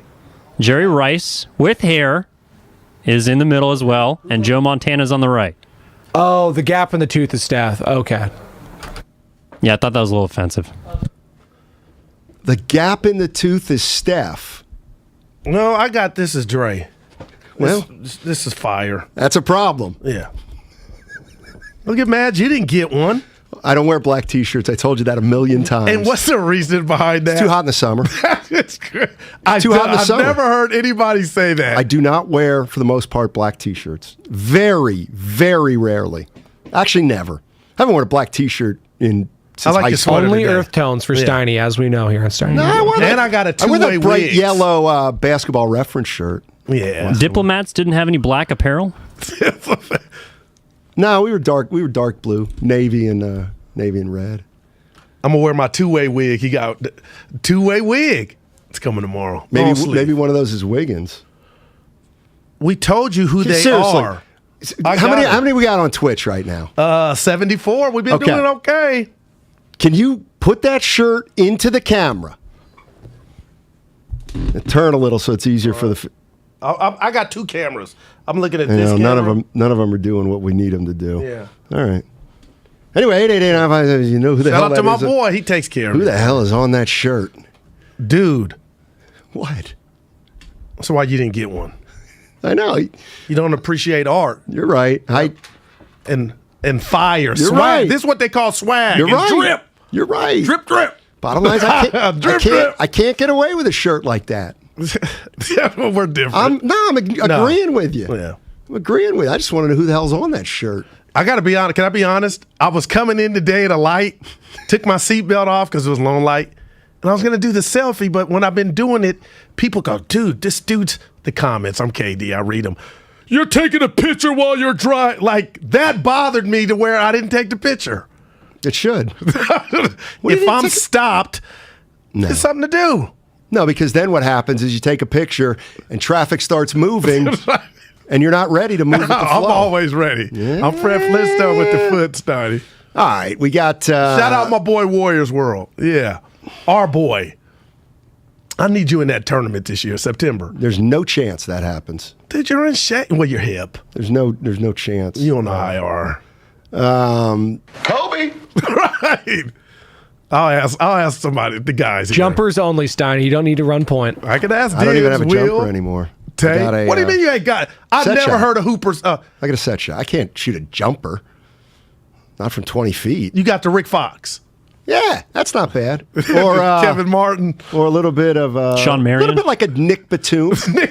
You know, yeah, hey, I love shoot it. that jumper. I love it. Steve's in Antioch. What's up, Steve? You guys. Hey, Stevie. What's up, man? How you doing, man? Hey, you got How it. you doing, brother? Dynamite. All right, man. I just talk to you about Brooklyn getting their ass whooped by them Boston Celtics today. And I just wanted to tell you something. I don't know if you agree with me or not. Can I go ahead? Do you want me to hear it? Sure. I think Kevin Durant is a 10-time. He's a better version of Carmelo Anthony. Do you agree with that or no? I don't. Thanks, Steve. So he's saying KD can't be the bus driver. His game is not infectious to lead. Yeah. And I'm telling you this about those two chicks. He's not a leader. Will you give me that? What? Will you give me that Kevin Durant is not a leader? Okay, and I'm going to say this. I give you that, but if said person doesn't want to be a leader, that's not a bad thing. No, I agree. Okay, but why he was able to... I don't know how many fights you've been in Reading, PA, but I've been in Brett fights, Wiley in Steiny. second grade. Okay, but have you ever brought some people with you? No. I have. And when I had Couldn't my handle it people on with your own? Little Mike, Big Mike, Reg, it came. And when I bring them with me, I'm in a zone. The confidence level is through the roof. Okay. And that's what I believe the Warriors represented to the KD. But people kind of cheated the culture here and said, oh, Durant made the shot, which he did over Bron. But he was in a zone mentally to where he could do that. We saw what he did when he was by himself in OKC, up 3-1, inbounding the ball like it was a CYO game. Shout out St. Anne's. So you kind of agree with Barkley. He's not a bus driver. Kevin Durant. What are you so afraid of? What are you so afraid? Are you trying to protect KD? See, you know it's that. I went in.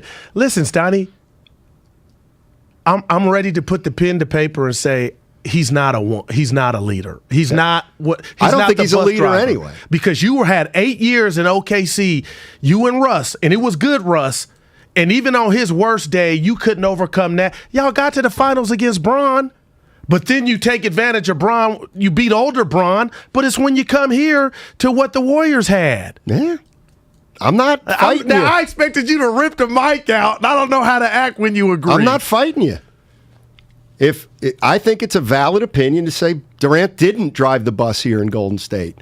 That doesn't necessarily mean he wasn't their best player, but it all revolves around Curry. That's real talk, man. And that's the biggest compliment you could give the chef. Thank you. It's who I am. Mm-hmm. Brandon in San Jose. Brandon, what do you got? Hey, how's it going, guys? Going well, man. Thank you. All right. Well, if you're interested, I got some stats for you guys. I can run down real quick. Actually, Curry is 16th in the whole league of turnovers, which is pretty shocking. But as we know, he hasn't had the best year of handling the ball. So he has the most turnovers as a Warrior, but I understand what Guru's saying. Would you guys like to know the first top 10? In turnovers? Oh, boy. Actually, you know what, Brandon? I'm being nice here. Yeah. Point taken. Point taken. But it's like, okay, we were talking about Debo Samuel. Debo. Apparently Debo's done. We'll talk more about that tomorrow. We were talking about Debo Samuel, and he's up there in drops. He's up there in drops. And I said, yeah, it's just like the NBA. Look at the turnover leaders in the NBA. They're all great players. They're great players. Oh, no, okay. That's what happens when you get the ball thrown to you a lot. And guess who strikes out a lot in MLB? Home run hitters. There you go. Well, everybody now. But apparently runs are down this year. Dude, what is going... Boy. You've been watching. That's the two fantasy baseball leagues been you watching. in. Yeah. There's a couple guys. I scored 200 points. Mm-hmm. I'm in Bonte's league. I'm in last place. I'm going to fire myself if it don't get better. Dudes are ice cold. Frisco Ballers. It's better than being ice cold. Oh, you like that, don't you? That's I'm lost. What's his name? It's what's cooler than being cool. Ice cool. Ice cool. I almost got it. Outcast. I think we got a Cooler draw. than being cool. Ice cool. Yeah. Let's act like that 30 seconds never happened. Wow! It's Madoni and Steiny teaming up on me. Listen, but I'm in a league with you guys where we do matchups. I scored 217 points for the week and lost. Must have had a good I don't like the scoring system. Too many points. Okay, well, you got an excuse now. You got an excuse. It's just like fantasy football. Curry, by the way, number 11 in total turnovers I saw. Stinks. Can you guys guess the top three all right, in turnovers per game in the regular season? Can I go first, Steiny? Of course. Trey Young. Yes. Be up there. Two more. He's number 3. Okay. I got to go LeBron. Westbrook. Okay. Westbrook is number 5. Damn. Luka. Luka is number 1 at 4.5. Yes. One more, and he's still in the playoffs. This player. Tatum. Levine. Tatum's 18, by the way. No on Levine. Still in the Levine's off. 29. It's not Chris Paul. It's not Chris Paul. Okay. Mitchell. Devin Booker? Mitchell. You guys are sleeping on this guy. Hold Steiny, on. you don't like this player. Oh, God. The list is so long. So that narrows it down. Oh, look at that. so Dallas, bad. Utah, Hold on. Warriors, Denver. I like Jokic now. Oh, man. Kyrie. He didn't play Yeah, I enough. know. Well, Boston played. Joel Embiid. Plays with him. oh! Yes. James Harden. That hurts me. Good job. When'd you say it was James? I actually had trouble thinking. It took me a minute. It was like Harden. Oh, no, seriously, that's how far Harden has fallen. It's like, well, it's not Dude, Embiid. It's I actually was like, well, Maxey didn't play a lot. Let me say something about Harden, and I mean this. Don't do it. I know what you're gonna. Do you okay, go think ahead. he's changed, or he's trying to change his game to facilitate, and he ain't going for what we all criticized him for, even when I didn't, and he was going berserk, scoring 30s and 40s. What if he really, truly is trying to get everybody else involved, but we're judging him on those standards? You know Has what? that ever crossed your dome? No, and I'll tell you why. Why are you laughing? Because the reason I think he's trying to facilitate more is because he's fat. And he can't get to the rim anymore. Like me at the gym, He's Steiny. passing because he knows he can't get 35 a game anymore. Or get by anybody. Man. Steiny, tell Guru that's Steph on the shirt, not Draymond. Oh, boy. I said Curry. Is that she? I don't know who it is. Damian in Oakland. With Damian. How you doing, buddy? What's happening, guys? What's up, dude? We're having fun today, man. I'm going to tell you why I don't like Barkley. Okay. I'm going to tell you why I don't like Barkley's comments. All right. Barkley was my favorite player when I was a kid. Watching him, I wanted to play just like him. But this is the thing. If it's so easy to be a rider on the bus, why didn't he ride? He tried to go ride with Akeem and Clyde Drexler after they already won, and he still couldn't do it. Thank you. So for him to sit there and knock other players who was willing to go and contribute to a winning team, that is the reason why Kevin Durant chose to leave, because they didn't want to credit him for swallowing his pride and his ego to come join a winning organization. They encouraged him to go try to be the bus driver somewhere else, and now that it didn't work out for him, they want to act like he was wrong or laugh at him for not doing it. Wow. It affected me as a Warriors fan that he left, and because of it, I hate when people talk like that, because they just cost us rings because they encouraged Kevin Durant to leave, especially for somebody who, when he couldn't do it as a driver, chose to go be a rider on somebody else's bus. You don't get that right to talk. Well, that's fair. And why does Barkley? That's fair. Dude, that's, as they say, Steiny, Doesn't 100. It doesn't mean Barkley's wrong. But it Barkley might mean he's hypocritical. That's what it is. That's worse than being wrong. You did it. We watched you, and I get it. Gary Payton tried to do it, and Malone tried to do it with the Lakers. I'd have to look at the ages of Akeem. But it was the fourth quarter for Barkley. Body had changed, had the muffin top. When did Barkley go to? Yeah, yeah. That's a great point, Damien. Yeah. I can't but take Barkley that from you. he don't own it. He's like, I just went to Houston.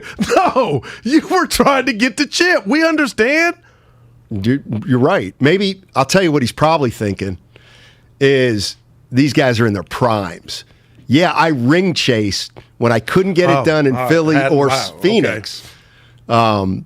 Yeah, Barkley was at the. I mean, listen, I'm not. It was the fourth quarter. It's a fair point. It's a fair point. Would you, to be honest, Steiny, put yourself in? You're a pro. Your career's coming to an end. We already know how good you are. Right. Your failures and your successes. Would you ring chase? Yes. Yes. But would you feel like not our my boy, prime? I'd like to think I wouldn't. But would you in feel my like prime. our boy that you tried to shame, Caspi, and wear the ring proudly? No, I would not wear the ring proudly if I never played a second. Listen, you know how I know that I would have ring chased? For the same thing that you tell me about. Or you said, I'm trying to think. It's for the same reason I said what I said about I played Division III basketball. Oh, that was okay. It was deep. I would have rather gone Division I and been the 11th man on a team. That's deep, man.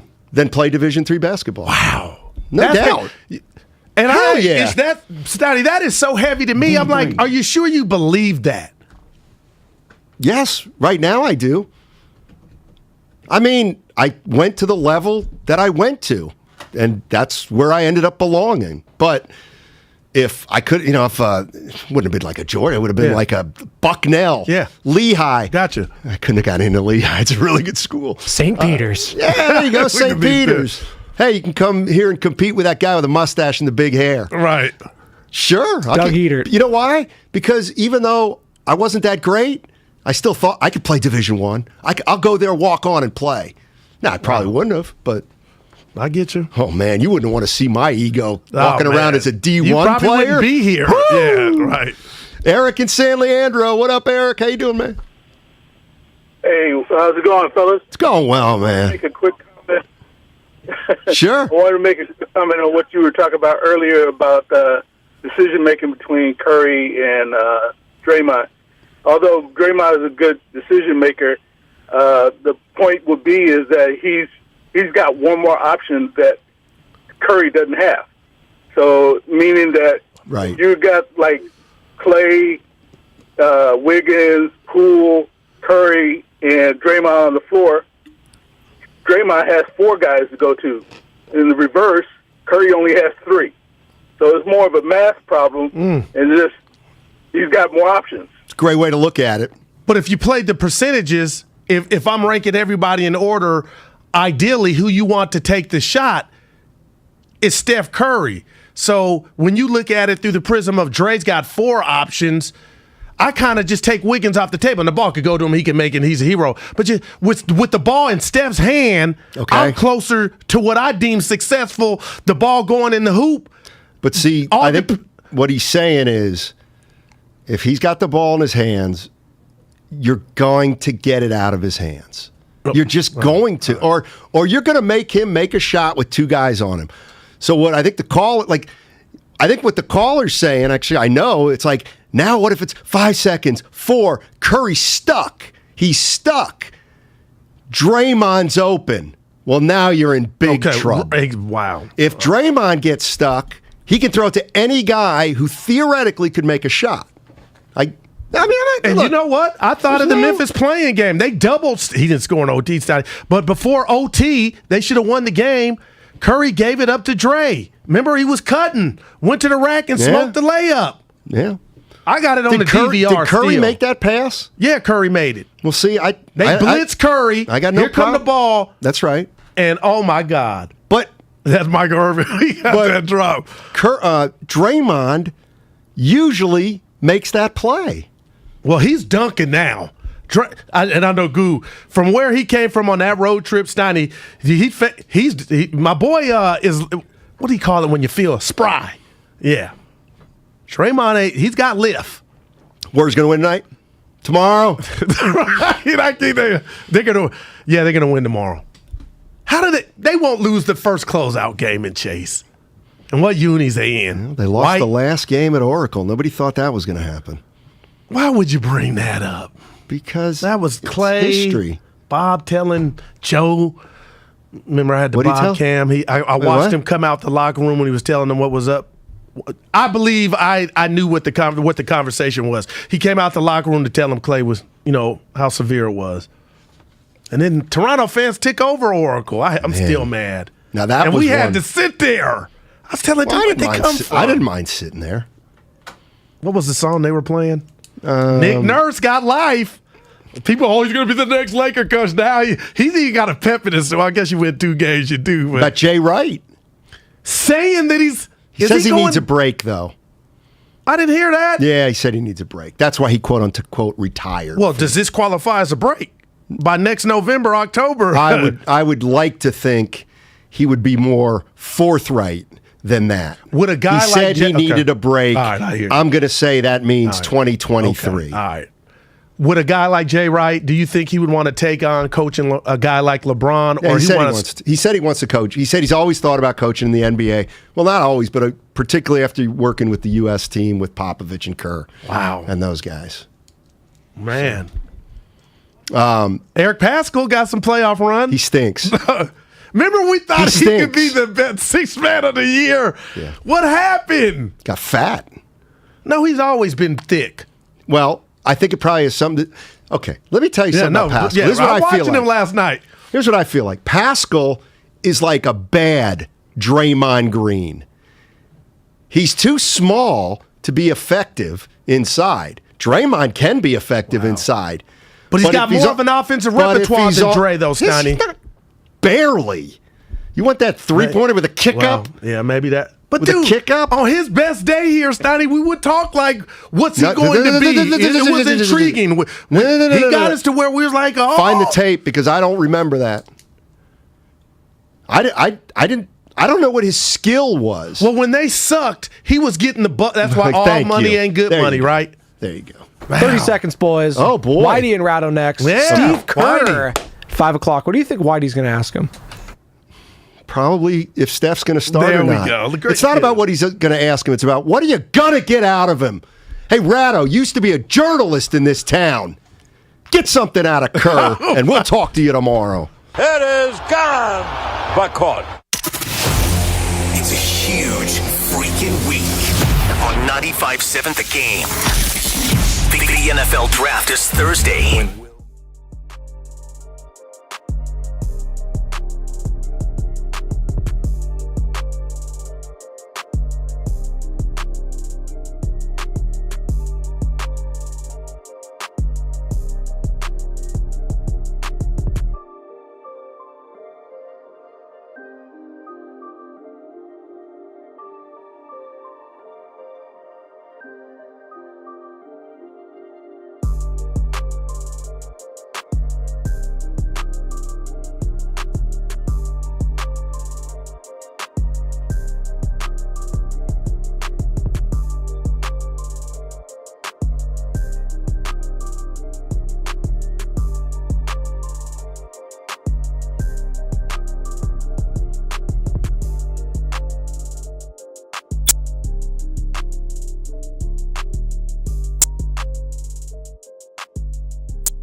In for Damon today, Kevin Michael, Whitey Gleason. So thrilled to be with you, Ray Ratto, and so thrilled to tell you that Steve Kerr, coach of the Warriors, joins us at 5 o'clock today. Babe Ruth series today, Ray, but it's hard to get excited about the Babe Ruth series. Hard to get excited about baseball in April when baseball, with the new playoff format, Ray, baseball is telling us these games don't matter. If you look at the standings right now, you got, if I have this right, with the new 12-team playoff format, in the National League, if the playoffs started today, Ray, and they don't, you would have in the postseason, you'd have the Dodgers, the Giants, the Rockies, and the Padres. You'd have 4 teams from one division in the postseason.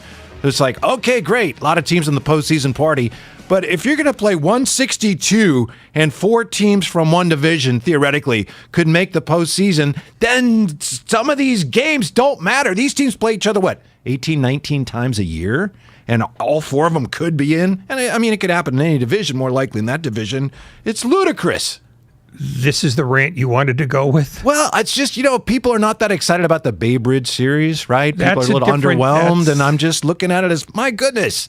I'm glad we have baseball, but I noticed that today. I almost texted you, Ray, but I almost called you, but you don't take my calls. It's like, that's well, ridiculous. I also don't read your text, so don't feel bad about that. I know. No, it's April 26th. That's all you need to know. The Giants have another 146 games. The A's have another 145. Of course this game doesn't matter. Tomorrow's game doesn't matter either. But if there was more hope around the A's, maybe it would matter. Winning record. Last year, the Giants, surprise team in baseball. This year, the A's, last year. It's one of the surprise teams in baseball just by virtue of the fact that they're not the worst team ever assembled. No, there are about 6 other contenders for that. Nobody ever thought the A's would have the worst team ever assembled. They just gave away... Slight exaggeration. They just gave away most of the players who were winning them 97 games a year. And they may not be done doing that, right? They may not be done doing that. So, chill your jets. Mm-hmm. This game doesn't matter any more than any of the other games on the card. And there's 14 other. But the Babe Ruth series, isn't it supposed to mean something? I know. It never has. Yeah, you like It never me? has. The great failing about this construct. Interleague play being the construct? No. The construct of these 2 teams playing each other every year is that they are rarely playing a game in which both teams are successful late enough in the year for it to become a thing. A game in April is not going to resonate with anybody. Even if the A's were a draw, which they currently are not. I mean, it's April. It's just April. On the text line here, of course, the Xfinity mobile text line, 888-957-9570. Whitey, all the games matter. Just look at last year. I understand that. All I'm saying is if you have these teams in a division playing each other 18, 19 times, and then after 162, you could, in theory, this year say, yeah, you 4 are in. It just waters down the regular season to a degree. I think Ray, if he weren't, being such a contrarian, which is his nature, I think on some level he would agree with me. 888-957-9570. No, here's what I would agree with you about. Yeah? It's April 26th. Calm down. This game Babe Ruth doesn't series mean should anything. mean something. Why? Why should it mean something? Because there was a time, as you well know, when we came very close to not having either team, and we have 2 teams. I'll tell you this, if the A's weren't, so downtrodden right now, these games usually mean a lot to A's fans. More to A's fans than they do to Giants. Oh, no. This turns out to be a worthwhile series at the A's sweep because it would give A's fans at least the illusion of some hope, whereas Giants fans have never regarded the A's as a rival. And rivalries don't work if it's a one-way thing. From the 650, MLB dropped the ball by not scheduling the Babe Ruth series during a weekend. Text of the day nominee right there. Right, Ray? Oh, are we doing that now? Well, why not? Because I don't know. One, there should be no texts every day. But to the extent that there are, and the fact that you can't keep them to yourself, I don't think we should award any of them. It's a nominee. These are people who should be working. It's a nominee right there. Maybe they are. Kind of squeeze. They're clearly like fully into whatever they're doing because they're doing this too. Vince in San Jose wants to talk MLB playoffs, if you'll allow it, Ray. You have the board. All right, Vince, you're on with Ratto and Whitey. What's up? Hey, so I get what you guys are saying. You wouldn't necessarily like 4 teams within the same division in a playoff setting, but wouldn't that just mean that that's the best 4 teams? I just what else don't you guys like about that playoff format? Thank you for listening. Thank you for listening, Vince. I'll just say real quick and we'll move on. To me, if you're going to have divisional play and all these teams play each other and they're in the same division, why do you do that? To see who the best team is. And then so if the Dodgers have the best record, like last year, the Giants proved they're better than the Dodgers by 1 game, and they had to play them again in the postseason. And that gets even more ridiculous if you're bringing in 4 teams. So it's a long ways from now when we have to deal with that. Most people are excited about it. I realize that. I was a little, I think, bitter because there isn't more excitement about the Bay Bridge series, and so some of my bitterness spilled out there when I looked at the standings today. Speaking of the text line, Ray, I will say this. You need to channel, in my opinion, you would benefit from channeling your inner Jock Peterson when it comes to the text line. You're not a big fan of the text line necessarily, right? No, it's the fact that it's attached to people, and my stance on people has been consistent. There are too many of them, and almost all of them speak. From the 925, excuse me, from the 925. I'm driving to the gym, sue me, Ray. Yeah, there you go. By the way, we're brought to you by BMW Fairfield, now open in the Fairfield Auto Mall. Visit bmwfairfield.com today to book your visit. Well, Jock Peterson was getting heckled, the way you sometimes get heckled by people on the text line, Ray. And Jock Peterson, how did he respond last night in Milwaukee? You're playing with fire right now if you're trying to taunt this guy. Nobody is swinging a power bat better at this moment than Jock Peterson. He hits a high drive, center field, and he's looking over at that fan. This one is way gone. Yeah, you get to celebrate that one. Giants lead 2-1. My goodness. What's he saying now? Well, Jock got the last laugh in that one. That home run spoke really loud. Wow, another ball just crushed. Still chirping at him. Yeah, I don't blame him. Yeah, that call courtesy NBC Sports Bay Area. How about that, Ray? That's how Jock Peterson responded. He actually had to turn and look in the direction of the gentleman or the madam who was saying nasty things about him. That's how he responded. And I would like to see you respond in that manner. Just bring your very best in response to some of the nasty things that people may imply about you on the text line. If I don't know about them, I don't have to bother. That's true. Do you think it's fair to say that the Giants remain in a position where, like last year, they're out-A's-ing the A's? Farhan, of course, came from the A's. They've got money behind the Moneyball approach, and it continues to work. Jock Peterson, just a shining example. I don't know what you mean by out-A's-ing the A's. Just looking for market inefficiencies and exploiting them rather than spending a lot of money on big-name players like Chris Bryant, finding platoon matchups, things of that nature. That's kind of a Moneyball approach. I don't think it's the approach necessarily as much as it is the minor leaguers that they tout so highly are still not ready. And every time they do make a run at a high-priced player, they finish second or third. So this is what they have left. I don't think this is the active choice they would want to make year in and year out, but I think they've done well doing it this way so far. It's not ideal because the more fringe guys you go after, the greater the chance that some of them will fail, and at some point, more will fail than succeed. And when you've got that, you've got a 75-win team.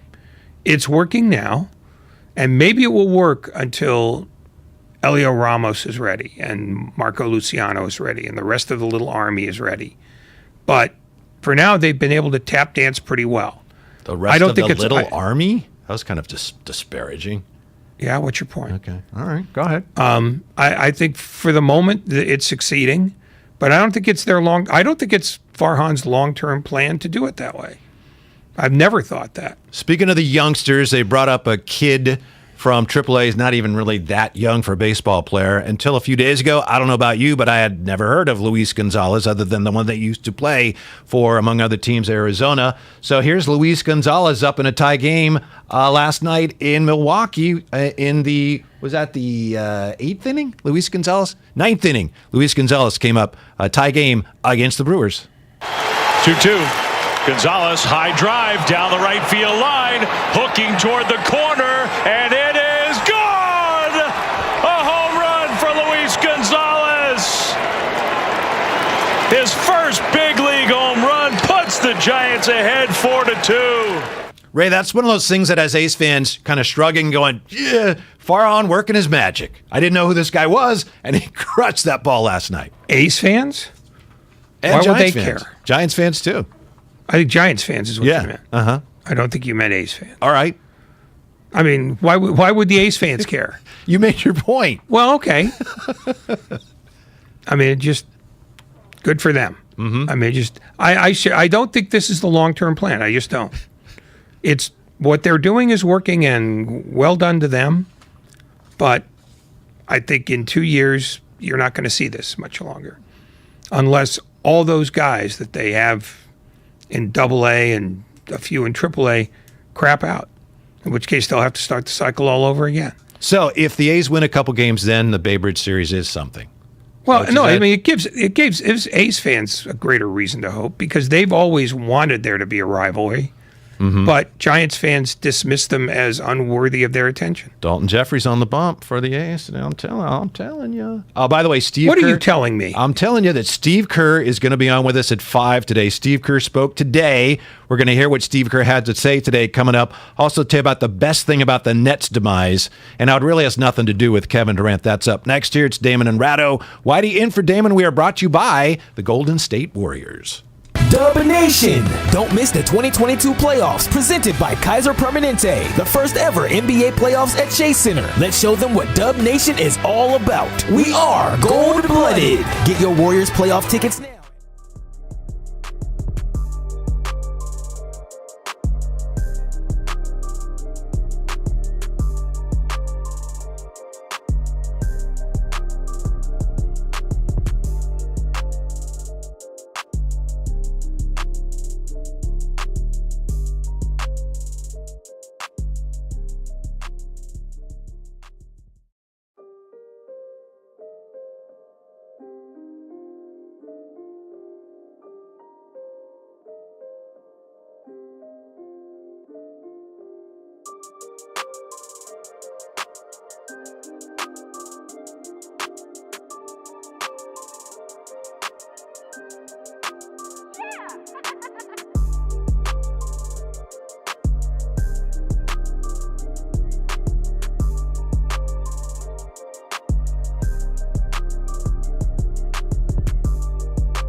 back to Damon and Ratto on 95.7 The Game.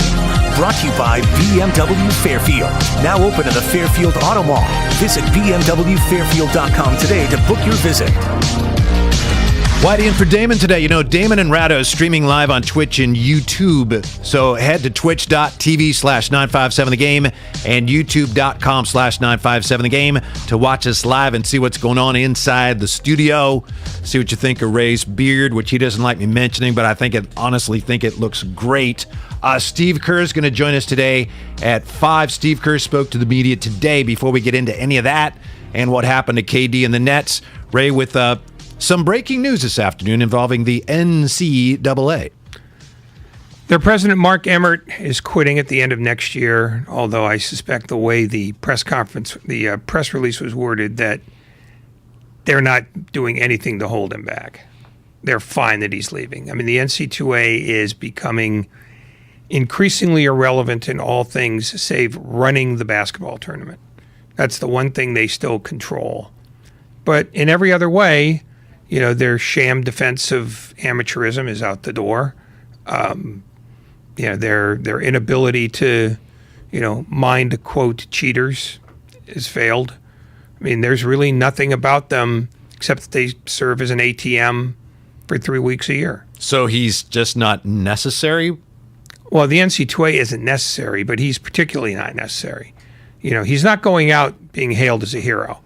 I mean, when they said, when the press release said that the NCAA and Emmert reached a mutual conclusion, the conclusion that they reached was, don't come around here anymore. If you don't come around here, we won't make a point of telling you not to come around here.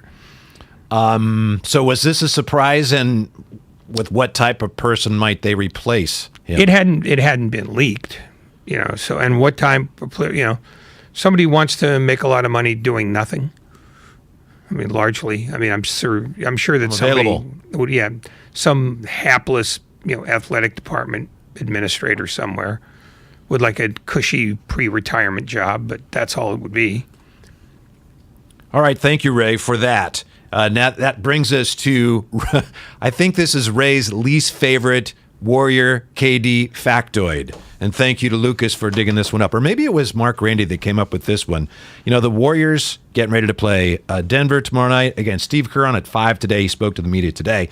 KD out. The Nets swept by the Celtics last night. Ray, that means if the Warriors beat the Nuggets, they will have as many playoff series victories as KD has since he left the Warriors. But you didn't seem too excited about that when that came up in our pre-show meeting. Well, he's been injured, among other things.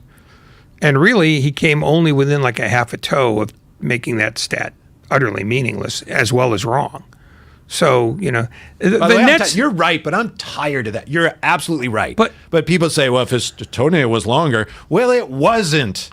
Or shorter, if his toenail was shorter, right? Because he was over the line. But it wasn't, and they lost. So why do we... Well, if he was behind the line, who knows? Well, all we know is what happened, so why is that a thing? Why do we think that Kevin Durant is solely responsible for the failure of the Nets when there's a bunch of other guys who are way more culpable than he? Well, that's true, but it's not that he's solely responsible. It's that he said, all right, here we go. I'm going to go to this situation. It's not that he's solely responsible. It's like, wow, that's really what you wanted? I think some fans, especially some Warrior fans, take some, a sense of justice being done there.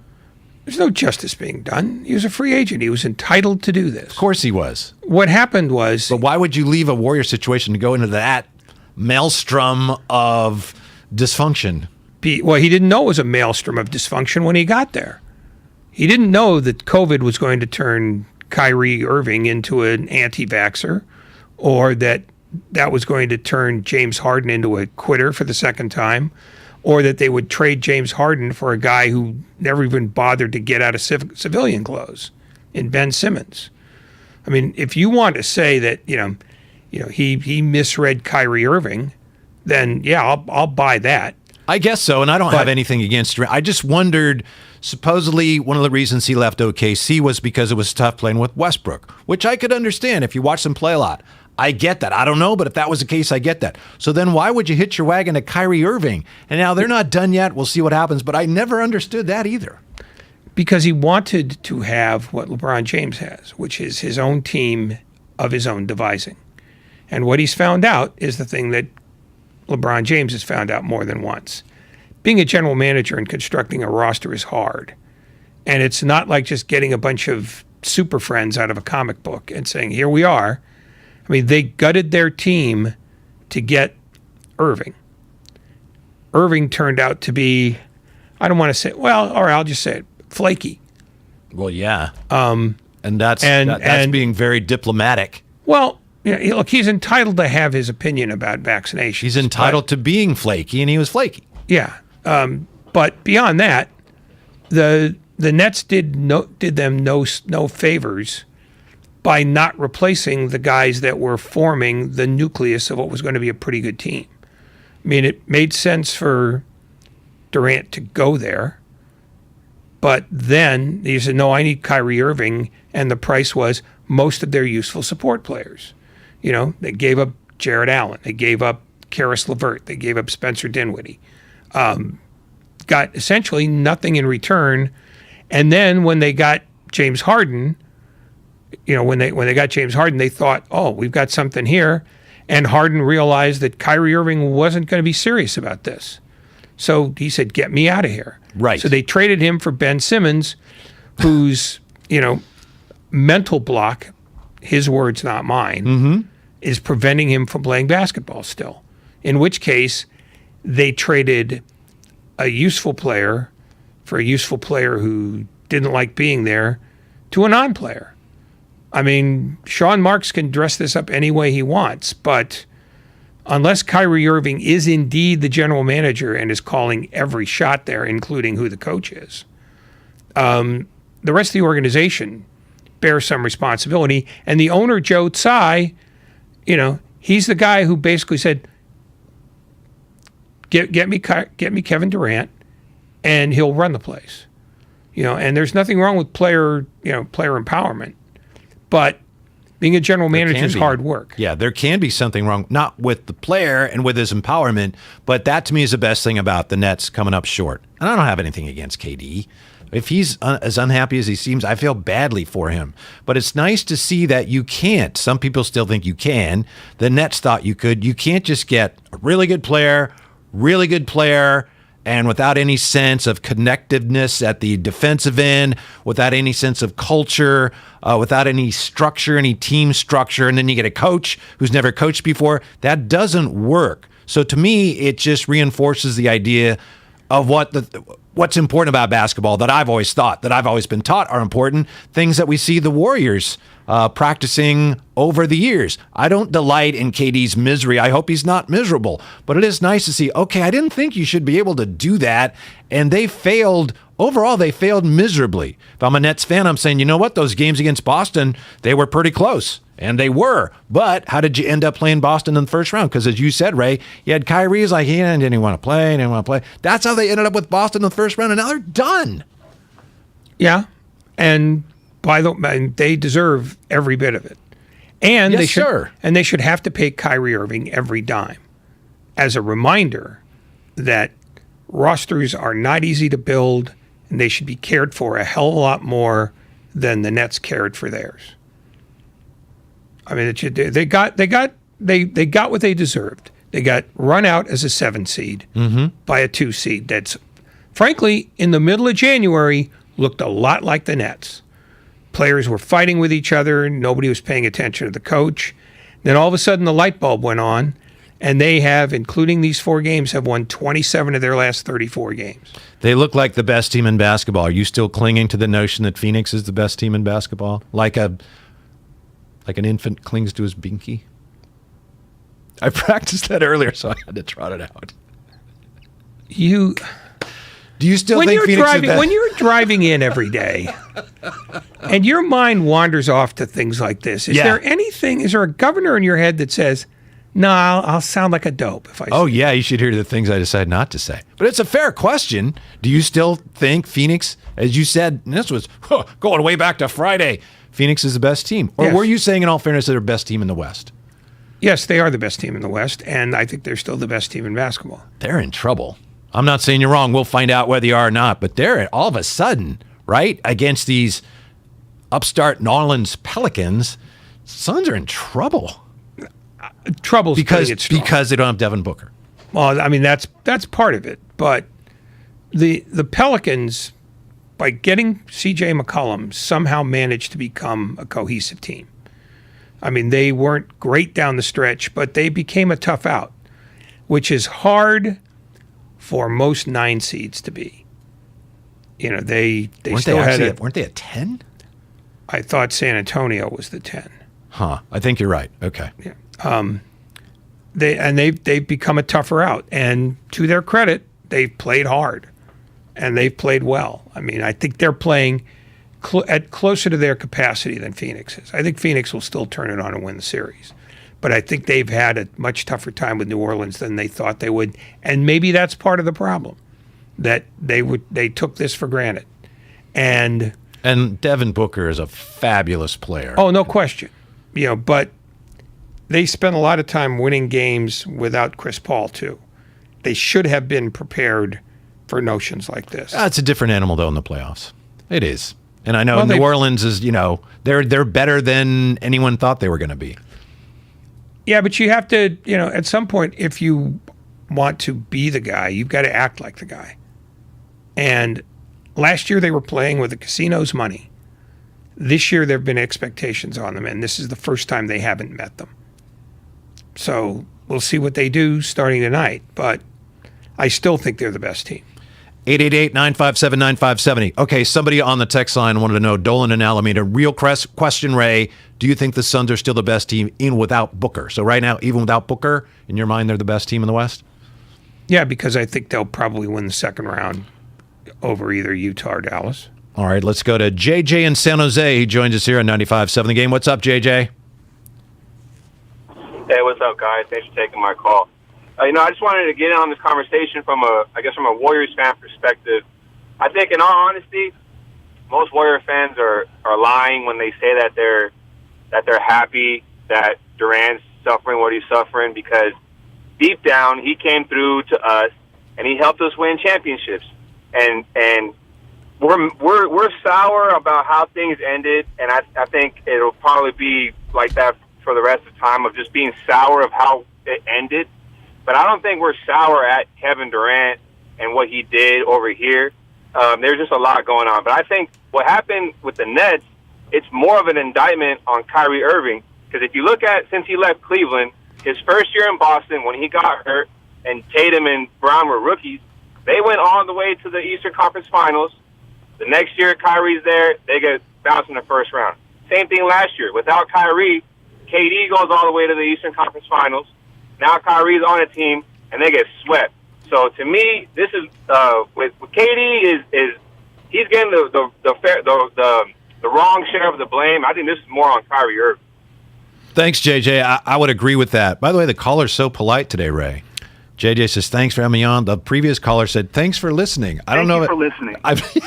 I've never had a caller say, hey, thank you for listening. By the way, we are brought to you by BMW Fairfield, now open in the Fairfield Auto Mall. Visit bmwfairfield.com today to book your visit. I agree with JJ. Hey, Kevin Durant, if he wants to be the guy, then he's going to get a lot of the blame for his team getting bounced. But it is about Kyrie. It was about Kyrie. That's the main reason that they had so much dysfunction. As I said earlier, I just wondered why Durant didn't see that coming in the first place when he decided to go there.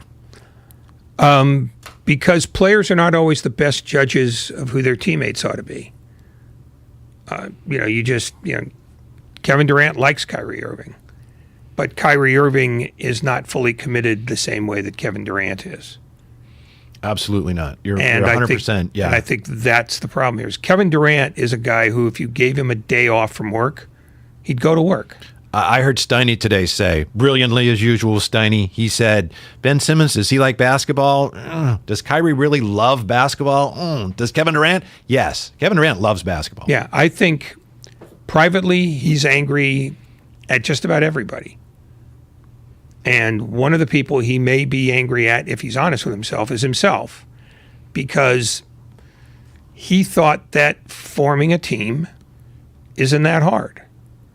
Just get me the guys I want and we'll be okay. Well, sometimes it doesn't work that way. Now, it's worked in Golden State because Stephen Curry has not asked for players to come in. He's always had all he needed, and even if he wanted somebody, he's never gone in and said, you got to get this guy.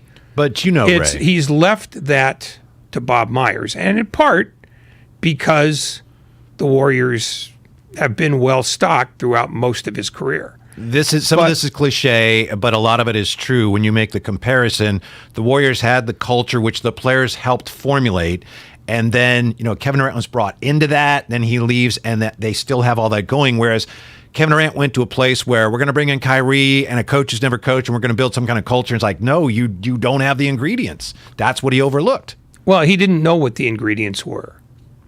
I mean, that's the hard thing here is the culture was created by Curry.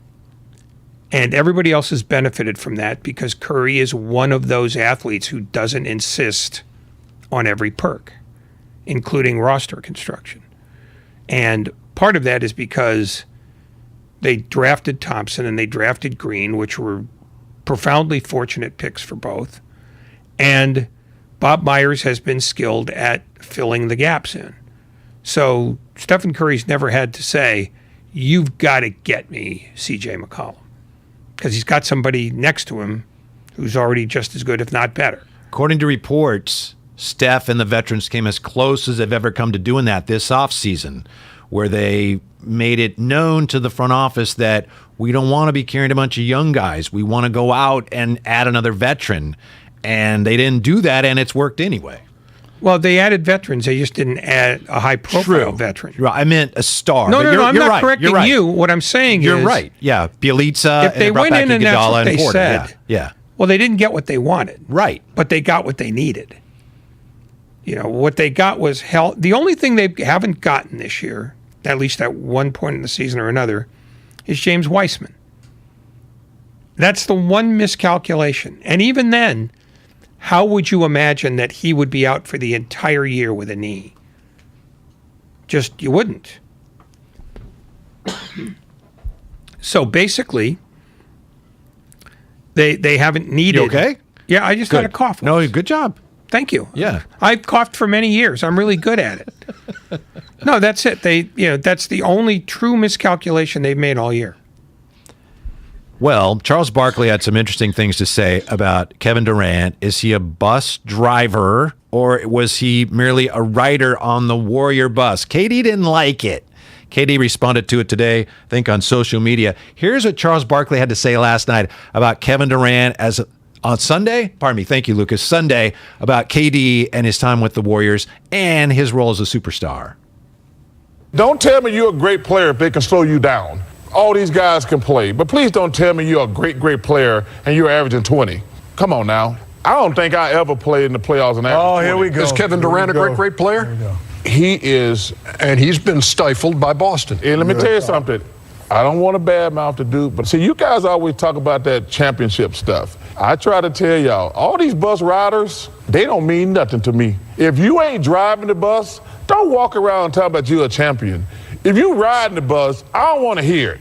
Come on, Shaq, tell them. All these guys walk around with these championship rings. Hey, y'all bus riders. When you the bus driver and you got all that pressure where you have to play well or you going to get the blame, that's a different animal. Okay, because Kevin Durant's not on the bus. He's just not on the bus. Yeah, no, but what has happened when he was driving the bus? Well, he's never just... No, what was happening when he was driving the bus? He lost in the finals. Yeah, okay, he did. And then when he was in Oklahoma City again... But he was driving... You don't think he was the bus driver in Golden State? No, I do not. You don't think he was the best player on that team? No, I do not. Wow. I do. Well, you can say that, but I thought he was the best player. You don't join those 73-win team and talk about you. But he was the best player. No, he got MVP. He wasn't the best player. Iguodala wasn't the best player. He got MVP. Stop that. All right. Well, that's something I didn't know. Charles Barkley, Sunday night. Kevin Durant was not the driver on the Warrior teams. What do you make of that? Right. Kevin Durant responded today. He wasn't happy about it. I think he posted pictures of Charles Barkley on the Rockets, which is pretty well done. The idea of who the driver is and who the passengers are is nonsense when you come from a Warrior perspective, because it's always been an ensemble. It hasn't been a hierarchy. Stephen Curry formed the culture, but he didn't insist on running it. It is a team of interlocking parts. And the fact that they're very good interlocking parts doesn't change the fact that they're interlocking parts. Draymond Green is a leader, but he's not the only leader. Klay Thompson has his own world. He operates perfectly well within it, and nobody tries to impinge on it. They don't insist on titles and ranks. And that's where I think Barkley's sort of off the train here. Barkley's never understood the Warriors or what they're about or how they've done it. Remember going back to 2015. They're not going to win. I guarantee you they won't win. He's never really understood. Well, but, he's a million miles away, and what the Warriors have done in the last 7 years is more subtle than... Yes. We just stacked a bunch of players together, and it's like a Jenga tower. There's a lot of things going on there. And in all fairness, Shaquille O'Neal says, I agree with you, Chuck. So fair enough. But I felt bad for Kenny Smith, who was one of the passengers on Akeem Olajuwon's bus. And Kenny, so it's almost like, in a way, Charles Barkley taking a shot at Kenny when he won a couple championships. But what that's really about is Barkley saying, I never won a championship, but I drove the bus. KD didn't drive the bus. That's really what that's about. Charles Barkley still on some level feeling the need to defend the fact that he never won a championship. I think you're overthinking this. No, I don't think so. No, let me see if I can explain this to you a different way. You're overthinking this. I don't No, believe no, so. It's not a question of what you think. Hear it I just told you. You hear it in what he says. No, what he's angry at. About me and I had to ride the bus. I what didn't he's want a championship. angry at. Drive the bus, pardon me. What he's angry at, to the extent that he's angry and not performing, is that the presence of Durant promised much and delivered little so far. And there's nothing he hates more, and no more times that he's withering the way he is like this, is when a team that's supposed to be good isn't. He's torn more holes in the Lakers this year than he has the Nets, for the same reason. He's offended by the notion that if you're supposed to be good, then why aren't you good? And that's basically the question that's being asked of the Nets right now, is why did you finish 7th with a lineup that we'd been led to believe was almost invulnerable? And the problem is we misjudged this too. It's just, the Nets. Some of you may have. Okay, you're a genius. The rest I'm of not us a are genius, dope. but it's crystal clear. Wow, this team's got problems. Then when they get rid of Harden, and at the beginning of the year, did you think that? Well, they had. Yeah. At the beginning, you thought they had problems at the before the Last first year, game. They had depth issues. They had defensive issues. They had a rookie head coach. I thought they were really good, but I'm not sitting there going, "Oh my goodness, what happened to them?" I thought it was plain to see that team, with all their talent, as far as becoming a championship team, they got a lot of things they got to figure out, and they did not. Well, then, I don't. Okay. The point is, Brooklyn failed at the thing that is most elemental about team sports. It's forming a team. Agreed. Now, part of it was Durant's injury, which is unavoidable. The rest of it was agendas. And there were several of them. And Steve Nash, as a rookie coach, was ill-equipped to deal with any of that. So that's gap one. Yes. Gap two is Sean Marks deciding that 3 superstars is all you need, and we will gut the works to get those 3 guys. And gap 3 is... Can we get to gap 3 on the other side? Promise? Gap 3 is Kyrie Irving, because he's a wingnut. Gotcha. Thank you. Done. Thank you. Appreciate that. You tried to tease it, Whitey. I did. Well, I'm sorry. I'm not tolerating teases. Well done. I had the point to make, and I made it. Was KD... Let's get to the break. On the Warriors, we don't have time for this. Get to the break. Bus driver or a passenger? Steve Kerr today, by the way, on why the Warriors lost Sunday. Steve Kerr's going to join us at 5. That and more coming up here. It's Damon and Ratto. Whitey in for Damon today. And we are presented by Fremont Bank. Full service banking. No compromises. Hey, Becky G, can you play your next...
Now back to Damon and Ratto, brought to you by BMW Fairfield on 95.7 The Game.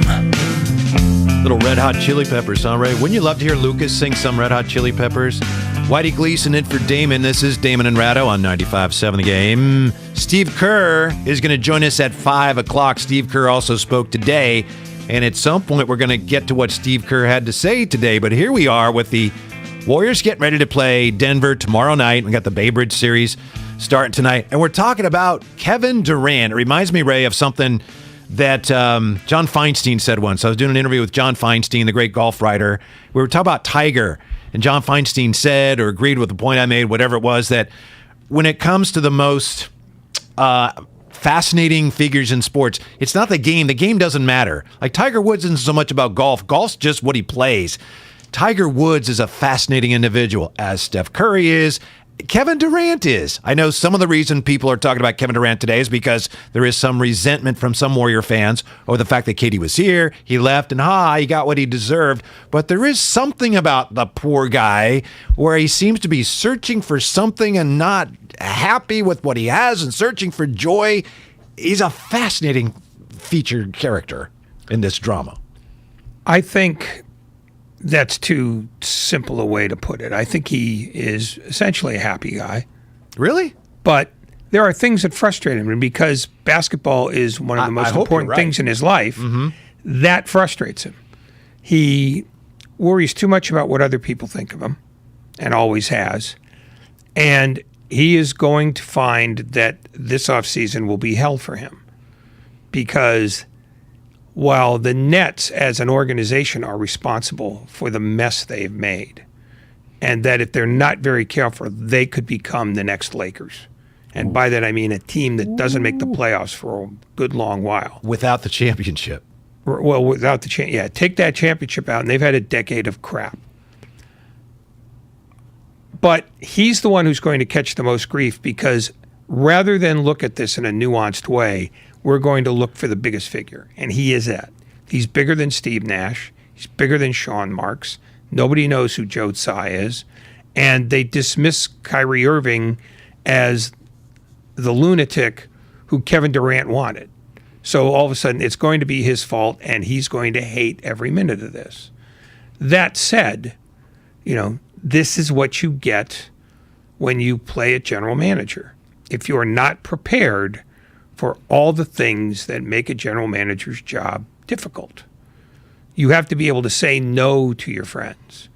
You have to make difficult choices, like moving a guy who used to be helpful to you. Something tells me you've never had a problem saying no to your friends, if you've had any. I don't have friends. Okay, all right. I have a series of fleeting acquaintances who eventually wise up and leave. But, that's it. Being a general manager is... even if you're doing it honestly, is difficult. If you're dishonest, you might not think it's difficult, but you still have to make teams. Don't you think Steve Nash will be made something of the fall guy for this?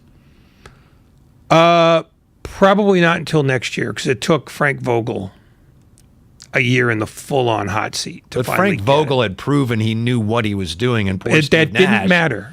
But Steve Nash, he's going to have to go to coaching the college level or something, probably. No, because I don't think the problem was X's and O's. I think the problem was X's and O's was a problem. No, it very clearly was not. Their problem was that their team was psychotic, and that was roster a bigger construction. problem. No, that's roster construction, which was not his department. He appeared to not really coach much at all. He didn't. They weren't allowing that. Steve Nash was just there. This was. Kyrie Irving wanted to be the coach. Kyrie Irving knew he couldn't be. Really stupid things the stuff that he said yesterday was hilarious. Yeah. But it's clear that they would not have respected any coach.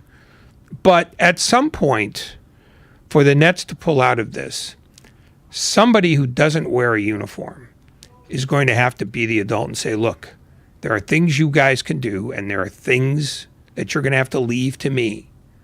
And you're going to have to, if I say we do this, we have to do this. Otherwise, they will have the same judgmental problems that they've had. It's no more difficult than that. And I'm not saying that, players, shouldn't have input on roster construction, but they shouldn't be the ones making the final call because they're too invested in friends, guys on other teams that they just like. The Nets are in a kind of a weird cap hell where they can't really fix a lot of stuff because they've got money committed all over the place. 888-957-9570. Tommy has been hanging on from Boston. Joins us on 95.7 The Game. What's up, Tommy? Oh, good. Just got my ankle surgery. I just got home for the Bruins. Just had your ankle surgery?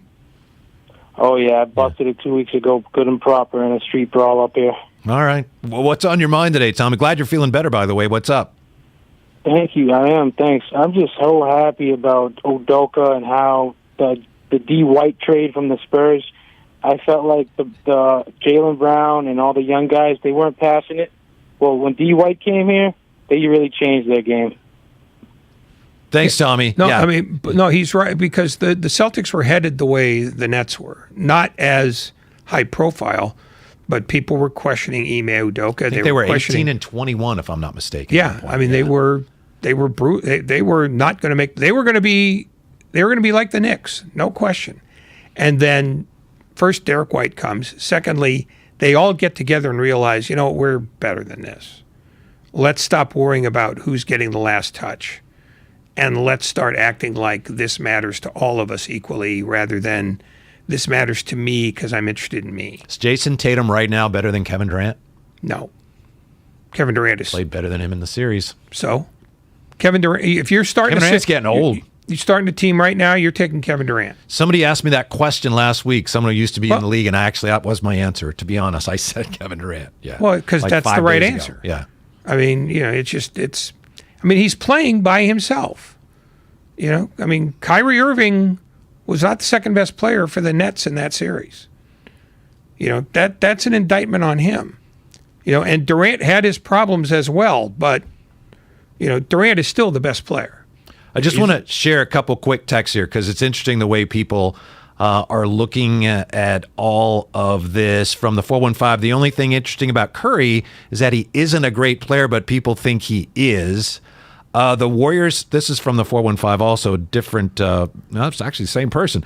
Warriors are labeled good only because they won 3 rings, which is only because they got injury luck with injuries to their opponents in 15 and lost without help, and then added Durant. Least respectable dynasty ever. Okay. The dynasty is a dynasty. Why did you read those? Because I think they're funny and they just show the odd way some people view all this. And this least respectable dynasty ever? If it's a dynasty, who cares if it's quote unquote respectable or not? You robbed me of a minute of my life. Thank you for listening. That's how some people are seeing this. But we don't have to give them any attention. It's interesting to see how other people see all of this. It's absolutely not interesting to see how other people see things. That's certifiably lunacy. Mm-hmm. So why would you give it a moment of your attention? Because I appreciate. Do you not care about your lifespan? It's my way of saying thank you for listening. Nets didn't have Joe Harris for the whole year. He's like a poor man's Clay. Joe Harris is not the reason why the Nets died the way they did. Let me ask you this, speaking of reasons, why did the Warriors lose to the Nuggets on Sunday? They try to wrap up the series tomorrow night. Steve Kerr, did I mention this? He's going to be on with us at 5.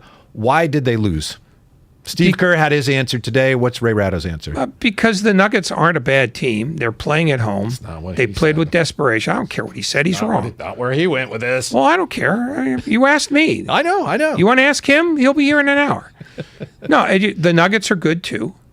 They were able to make the game a more physical one, and they forced the Warriors into their usual spate of turnovers, and they got games from their second, third, and fourth best guys that they didn't get in games 1, 2, or 3. Monty Morris had an impact. Bones Highland had an impact. Aaron Gordon, who had been a cipher in the first 3 games, had an impact. So he was very intrepid in the last game. That's really funny. Yeah. Wasn't he? You blow. He was. Shut up. That's accurate. Just shut up. He was bold and fearless. Stop it. Stop it. All right, just trying to have a conversation. No, you're not trying to help. Yeah. No, the Denver played much better, and the Warriors got caught surprised by that, and it took them almost the entire game to get in the game. And at the end, they couldn't make a couple of plays, and they lost by 5. Steve Kerr today on why the Warriors lost. Part of the problem was we fouled them so often that we were playing in the half court a lot, and it's a lot tougher to play against physicality when every possession is in the half court. So our defense can help our offense. Not fouling, letting the game flow is a big advantage for us, and that's the main thing. I'm not going to say the officials are the reason the Warriors lost the game. Not going near that, but officiating has been very interesting during this NBA postseason, and I have a simple solution for you, Ray. I have a quick fix. It would help address some of the issues we're seeing here with NBA officials. But first, I want to welcome everyone to the 4 o'clock hour. You're listening to 95.7 The Game, KGMZ FM in HD1 San Francisco, an Odyssey station. Brought to you by DuckDuckGo. Privacy simplified. There you go. Steve Kerr agreed with you to a degree, talking about the physicality. The Warriors got into that hole early on. Did you guys yesterday, when Damon was in, it's Whitey in for Damon today, did you talk about the last 2-minute report at all? I don't know who listens. You did? No, did not. Okay, and it's not that important. Well, then by all means, bring it up. No. What I mean is, I don't mean to say, well, this is why the Warriors lost the game. The 2-minute report, there's a couple calls that went against the Warriors. Here's the thing I don't understand about the officiating. And I also was influenced by, that game Saturday between Memphis and Minnesota. I was like, wow, that was an oddly officiated game. The whole thing, Ray, with the replay review, the challenge, I can challenge. What happens here? I challenge early. Even if I'm right, I don't have a challenge. It's ludicrous. It's really stupid. At the very least, the NBA should allow a coach, you have a challenge, you're going to challenge it? All right, you were right. You get to keep your challenge until you miss. It's just stupid that a coach has to sit there and, for gamesmanship's sake, well, that was a goaltend there, but I don't want to challenge it now because it's early. I might need it later. You should be able to challenge. And then if you're right, you keep your challenge. It's an easy way, just simple way to make it a little more palatable, a little more fair. That doesn't address why there are more fouls called per game in these playoffs than there have been in a long time. And John Hollinger of The Athletic wrote about it. I know that's true. You're right. The truth is, teams are playing more physically and redefining how games are played, because they'll put a body on a body, and it's particularly true if you're behind in a series and you've run out of other ideas. You need to create more contact or put the other team in positions where they have to create contact. Right. And because of that, there were 58 fouls in Game 4. There were 60 fouls in, I think, Game 3 of Memphis, Minnesota. There have been a number of games with more than 50 fouls in them. Mm-hmm. So this is not just, the Warriors got jobbed. That's how these series have been called. And I think this is, more than anything, coaching decisions. It's, you know what? Go lay some wood on them. Make those guys call fouls, and they're being called. Taylor Jenkins, the coach of the Grizzlies, after Saturday's game, he said, "I don't care. They're going to find me." It was the most. What did he say? The strangest and most arrogant I've ever seen officials. That was one thing. I haven't seen the game. I agreed with him. But the Warriors, after the game, to their credit, Klay's fourth foul at the end of the half, I thought, wow, there maybe wasn't a lot there. Klay, after the game, said, yeah, I tried to get away with some there. I shouldn't have. There wasn't a hint from the Warriors of, boy, that was so the referees called it pretty tight. I give them credit for that. Of course, they know they're probably going to win this thing anyway, but there wasn't just even a slight hint of the Warriors being upset about the officiating. That was smart. That said, the NBA, right? They don't like sweeps, right? We know that. That's all I'm saying. No, you're not doing this too, are you? No, that's a fact. I mean, but the Warriors did commit too many fouls, too many dumb fouls, and that ultimately is why they lost the game, because they were in the hole and they were trying to come from behind the whole rest of the game. They almost made it, but the hole was too deep, especially when Draymond fouls out and you're without Draymond for the crucial final, 90 seconds, whatever it was. If the NBA doesn't like sweeps, who fell asleep at the switch last night? You don't think that they were going to get more eyeballs on Kevin Durant than not Kevin Durant? I'm sorry. Could you say that again, please? I'm sorry. Oh, Lucas was talking to you? Someone was, yeah, which I appreciate, but I honestly didn't. No, you don't appreciate it. When Lucas talks, puppies die. Well, you asked me something, you give me that look, and I honestly didn't hear what you said. Well, no, I realize that. Yeah. Because Lucas apparently is more important to this operation. I couldn't hear you if I wanted. Right, you're supposed to repeat the question. What was it, Lucas? It was Monty Williams got fined. That's what you want? Yeah. He got fined $15,000 after their game 4. There was a free throw discrepancy in that game, 42-15. The Suns were out free throwed, and his quote is, "You can slice it any way you want in a playoff game. That physical is amazing. Coaches shouldn't have to come up to the microphone and feel like they're going to get their heads cut off for speaking the truth. It's not like we don't attack the basket. They outplayed us. They deserve to win. That's the free throw disparity that you have to look at. It's hard to swallow." Thank you, Lucas. You're welcome. Was that worth it, Ray? Frankly, no. Perfect. Free throws don't have to be equal. Fouls don't have to be equal. Of course not. That's a great point. The assumption after a game that they shot more free throws. Well, maybe you fouled a lot more. I agree with you 100% and on Minnesota, I mean, say whatever else you want. They go to the basket hard.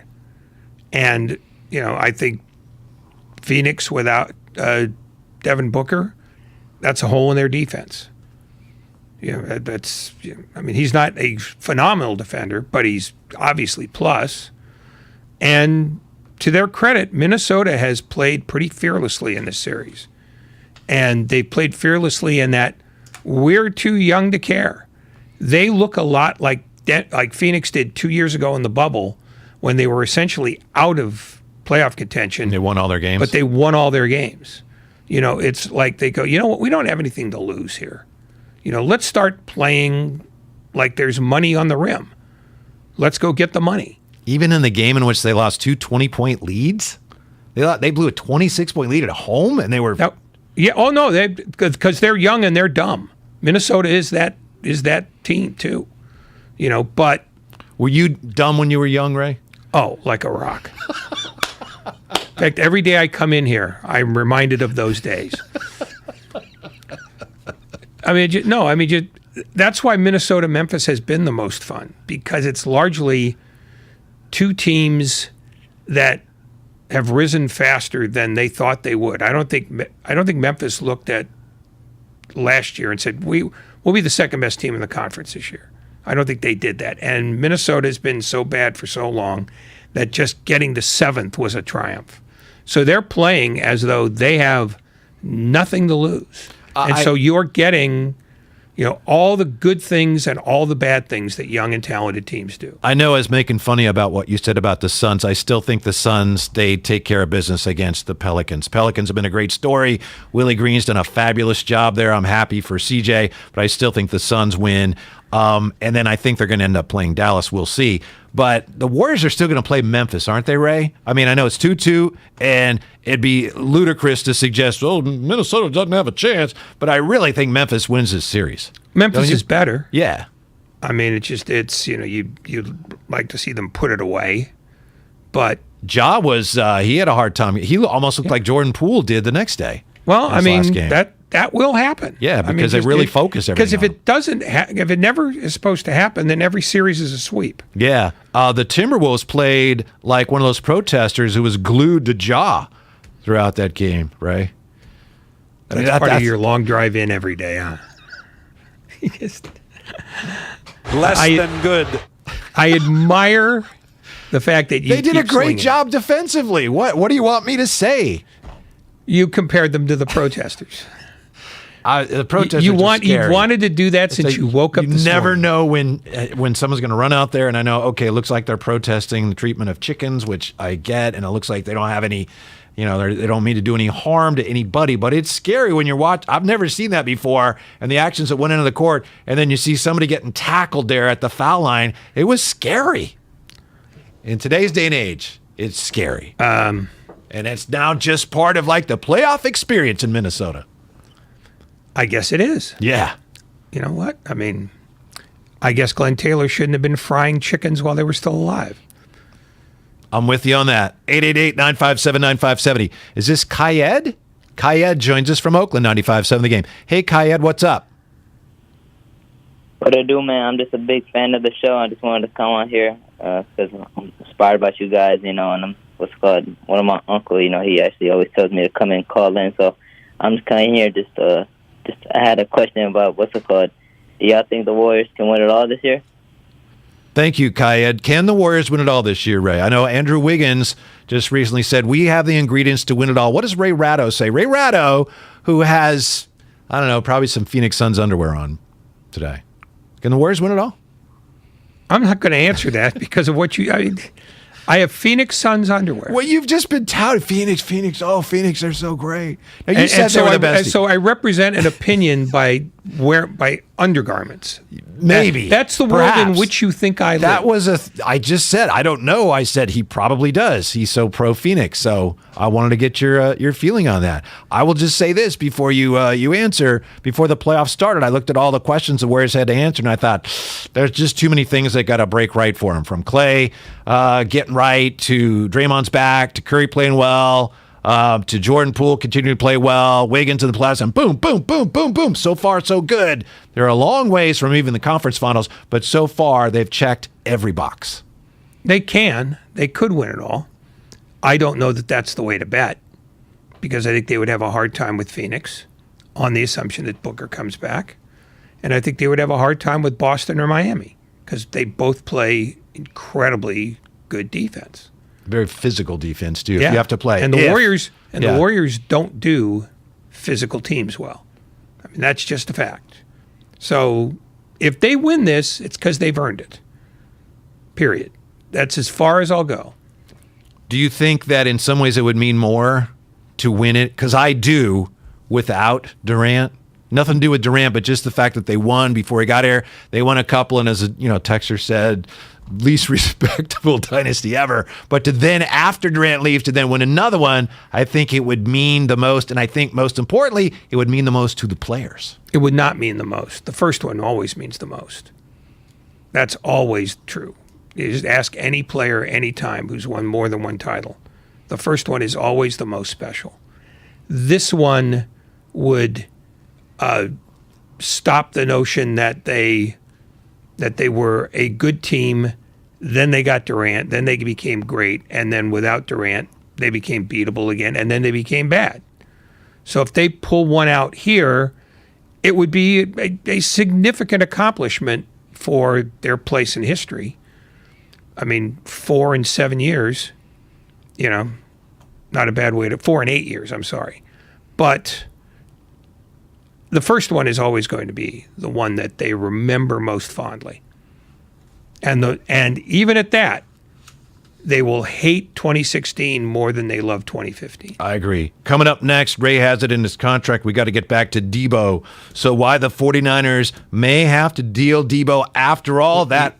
We don't have to talk about that. Is my coming up contract next. Doesn't say that. Damon and why do you lie to people? Ratto, Whitey in for Damon today. We're sponsored by Safeway. At Safeway, they partner with trusted top quality growers for hand-picked fruits and vegetables harvested at the peak of flavor from farm to you. Visit Safeway's produce department today and see how they're perfecting the art of fresh. Busted it 2 weeks ago, good and proper, in a street brawl up here. Bonte and Shasky are two San Francisco boys who love their teams. I can't believe the Warriors are in a better situation post KD this fast. This quickly. I'm blown away. Blown away. Doesn't it feel like the Steph Curry mystique has actually grown? Oh, no doubt. Whereas I look at the Kevin Durant mystique and it's like, I feel like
for Damon today. Was it on YouTube, Mark Randy? Somebody on YouTube says, I'm not driving the bus, Ray, but I'm a glue guy. And here at 95.7 The Game, I don't have an issue with that. The only thing that tells me is that you huff glue. 888-957-9570. And Ray doesn't want me to read a lot of text, but if I didn't, we'd miss gems like this from the 415. I want to snuggle with Ray Ratto in his Phoenix Suns undergarments. He's such a lovable koala bear. Do you see now why I read the text sometimes, Ray? That is not, by the way, a Text of the Day nominee, but we appreciate it. No, we don't appreciate it. And I don't see why you read the text. Raise your hand if you appreciate it. Oh, well, this is not a democracy. Yeah, okay. Grandy does not, but Lucas does. Well, so Lucas and I appreciate it. Well, Grandy outranks Lucas. Just You're on welcome, IQ Ray. alone. What was that, Mark? I said you're welcome, Ray. I, for one, appreciate audience taking part in the show. There we go. Once again, you're both wrong. Man of the people. Unlike you, and Ray. you know what? And you know what being a man of the people gets you? Tell me. A one room apartment in a dumpster. How much longer, Ray, is Deebo Samuel going to be a man of the 49ers? Before you answer, sir. God. Daniel Jeremiah today had this to say on the Rich Eisen podcast. Look, the people I've talked to this morning think there's a real good chance that he does get traded. So if you asked me 2 days ago, I would have said no. And I mean, look, I'll leave the information stuff up to Ian, but I'm just talking to a million people right now because it's that time of year where my phone doesn't stop. And it changed over the last 2 days from, I don't think the 49ers would ever do it, to, I think there's a good chance they trade him. The Ian he's referring to, of course, Ian Malcolm, played by Jeff Goldblum in Jurassic Park. So anyway, there you go, Ray. You got somebody who's really tuned into what's going on, saying, it appears that the winds have shifted and there's a real possibility that Deebo gets dealt. Obviously, we consider and go, I think he will. I think he will. We don't know. I do think if it came to this, the 49ers would have to trade Deebo, or they'd have to look to see if they could trade him. Tell me what you think. One of the things that makes Deebo so important to the 49ers is that he embodies everything they want from their players on and off the field in terms of that football character that John Lynch has talked about. And if Deebo, for whatever reason, were unhappy, and I know that some people say, it's a mystery, what's wrong? To me, it's pretty clear, it has to do with his contract and the money. But if he is not going to be that guy anymore for whatever reason, and it looks like the relationship has gotten very rocky here, if he's not that guy, then he's just not that important to you anymore. The 49ers obviously have to try to figure out, can we repair this? Because if you keep Deebo and say, well, he's too good, we're not gonna deal him. But if he ends up just not being the Deebo he was before, that doesn't really help you. We don't know any of those things. And with all due respect to Daniel Jeremiah, this is the lying season. Anything you hear from any football person anywhere is either a direct lie or a lie they've been told. So I don't trust anybody's word on anything. Not on the Deebo Samuel situation, not on who's going to draft whom, none of it. So I think you toss out anything you hear this week just because of that. But what did you think? Believe me, I'm not trying to drum it up. No, this is a thing. But I do think it's fair to ask you, what did you make of John Lynch yesterday and his demeanor? Because a lot of people noticed, and I agreed, that he seemed kind of discouraged by the whole thing. You're right, it is the lying season. But I think, he said, I'm not going to let Deebo walk. Well, you could trade him. That wouldn't be letting him walk. And he never said he wasn't going to trade him. So I think the 49ers, what I took from John Lynch yesterday is they really don't want to trade Deebo, but they're really not happy with how this has ended up in this difficult spot that they're in. What I took from it is that he's good at measuring his words. And that's all he did. You didn't hear any emotion in there at all? None. None. He was, he knew what he wanted to say and exactly how he wanted to say it. And what he wanted to say ultimately was nothing. And it worked because he said nothing. He'd have been better off not even going out there and sending somebody else to fulfill the league obligation. But he could have said, we're not going to trade Deebo. He didn't say that. No, he didn't want to say anything about anything because he doesn't want to tip his hand to anyone. Not outside football, but inside football. He wanted to leave as many people guessing as possible so that he fields as many calls as possible so he could find out what's out there and then report it to Kyle Shanahan, who would be the guy who would make the call.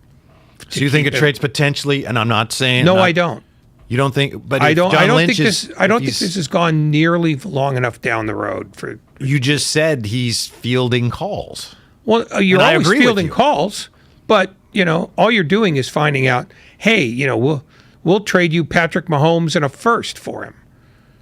There's always an idiotic offer out there that makes you think for a second. But I don't see that offer coming, and I don't see the 49ers being keen to do this because no trade that they make is going to replace Deebo Samuel.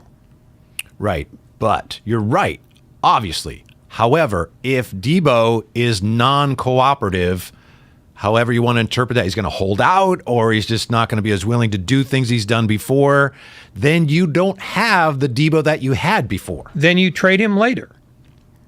If he flat out says a week before the season, I'm not playing any games because I want to be out, you could trade for all the draft picks you want in 2023. Because everybody says this is a draft where people are trying to get down. They're trying to trade down out of the top spots because they don't like the draft. So why would you want draft picks in this draft anyway? There is no hurry to trade him. None. It's just an artificial deadline like a bunch of other artificial deadlines. If there is a moment at which the 49ers believe he simply will not play for us, and we foresee no way that he will, that's when he'll get traded. We are not nearly far enough down the road to make that assessment. So you're saying the percentage play for the Niners here is, don't say anything one way or the other, maybe, very unlikely, but maybe somebody will bowl you over with an offer before the draft. Unlikely, but possible. So and maybe not even desirable. Yeah, but okay, but you want to see what they would offer. Then after that, you wait and see where Deebo is. You have no plans of trading him unless and until it becomes apparent that he ain't Deebo anymore. He's just not interested in helping us the way he's helped us before. And then at that point, which would be well down the road, perhaps into camp, then you would make that decision. Yeah, I mean, everybody knew that the Raiders weren't going to, give Khalil Mack a new contract, but they still got a ton of stuff back from the Bears. If somebody wants a guy bad enough, they'll overpay for him. And that's one thing that Kyle Shanahan is noted for, is he lets the market come to him. And right now, we think that you've got to do something before the draft. No, you don't. Simply don't. Ray, there are some people who are saying this is a mystery. They don't understand it. Everything was great.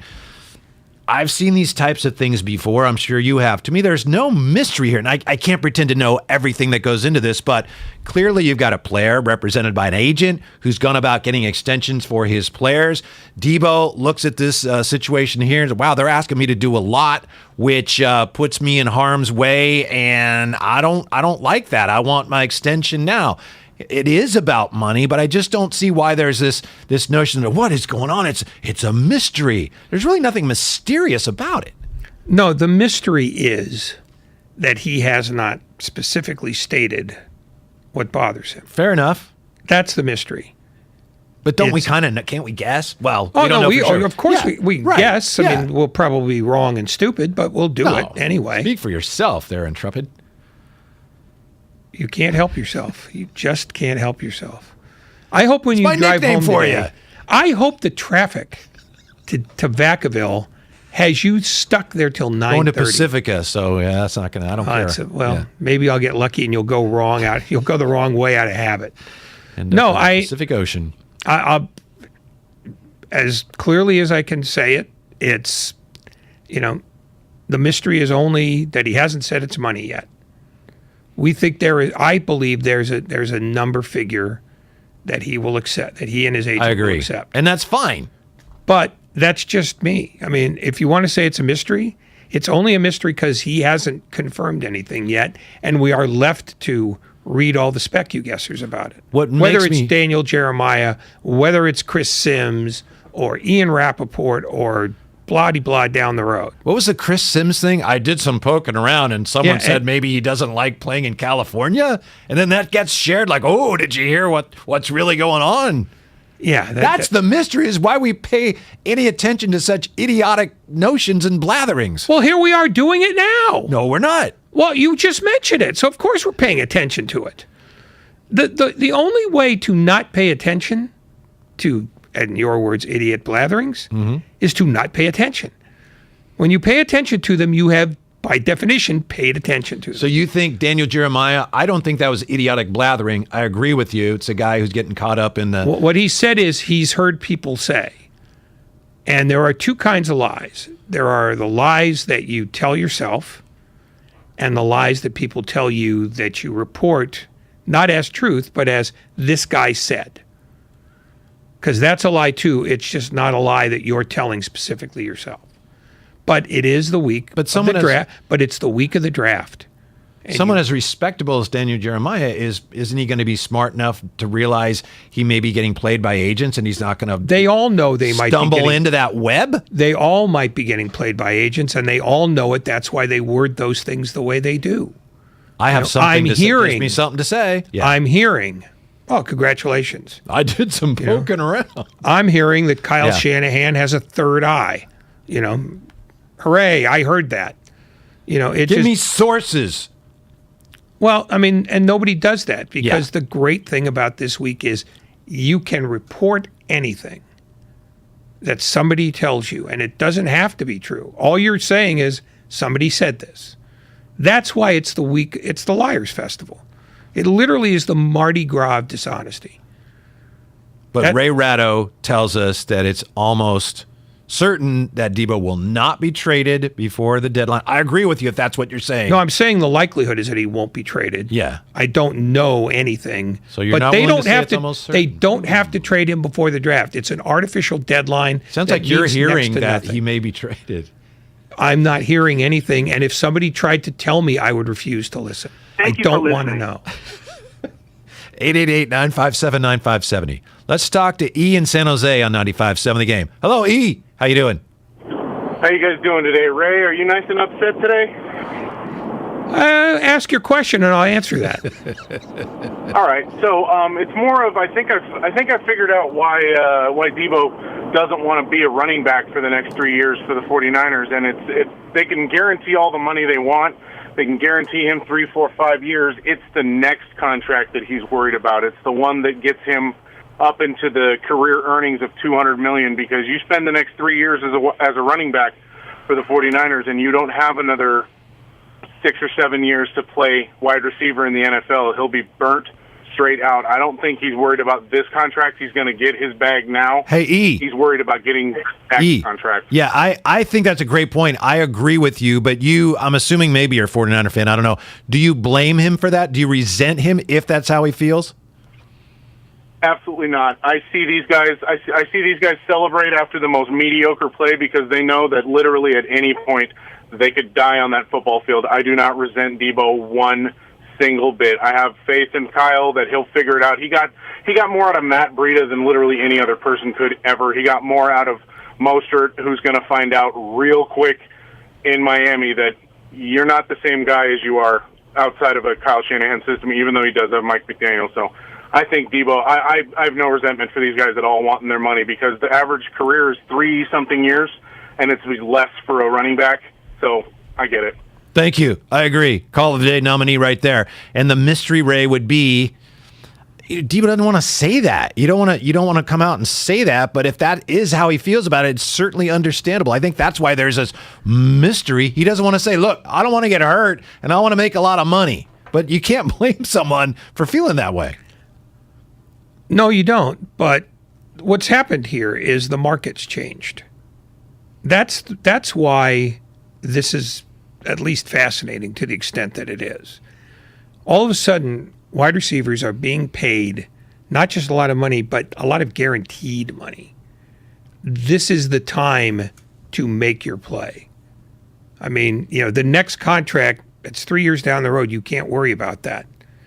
3 years in football is a lifetime. He might not see the end of this contract, but this is the best chance a wide receiver has ever had to cash in. And because he's unique And because the 49ers do not have easy access to replacing him immediately, this is his time. It's not the next contract. It's this one right here. And that's why this is a thing. We are still a long ways from the opening of the NFL season. To this point, I would say the 49ers have had, if I needed a word to describe their offseason so far, I would say bleak. How about you? No. I mean, losing. Bleak.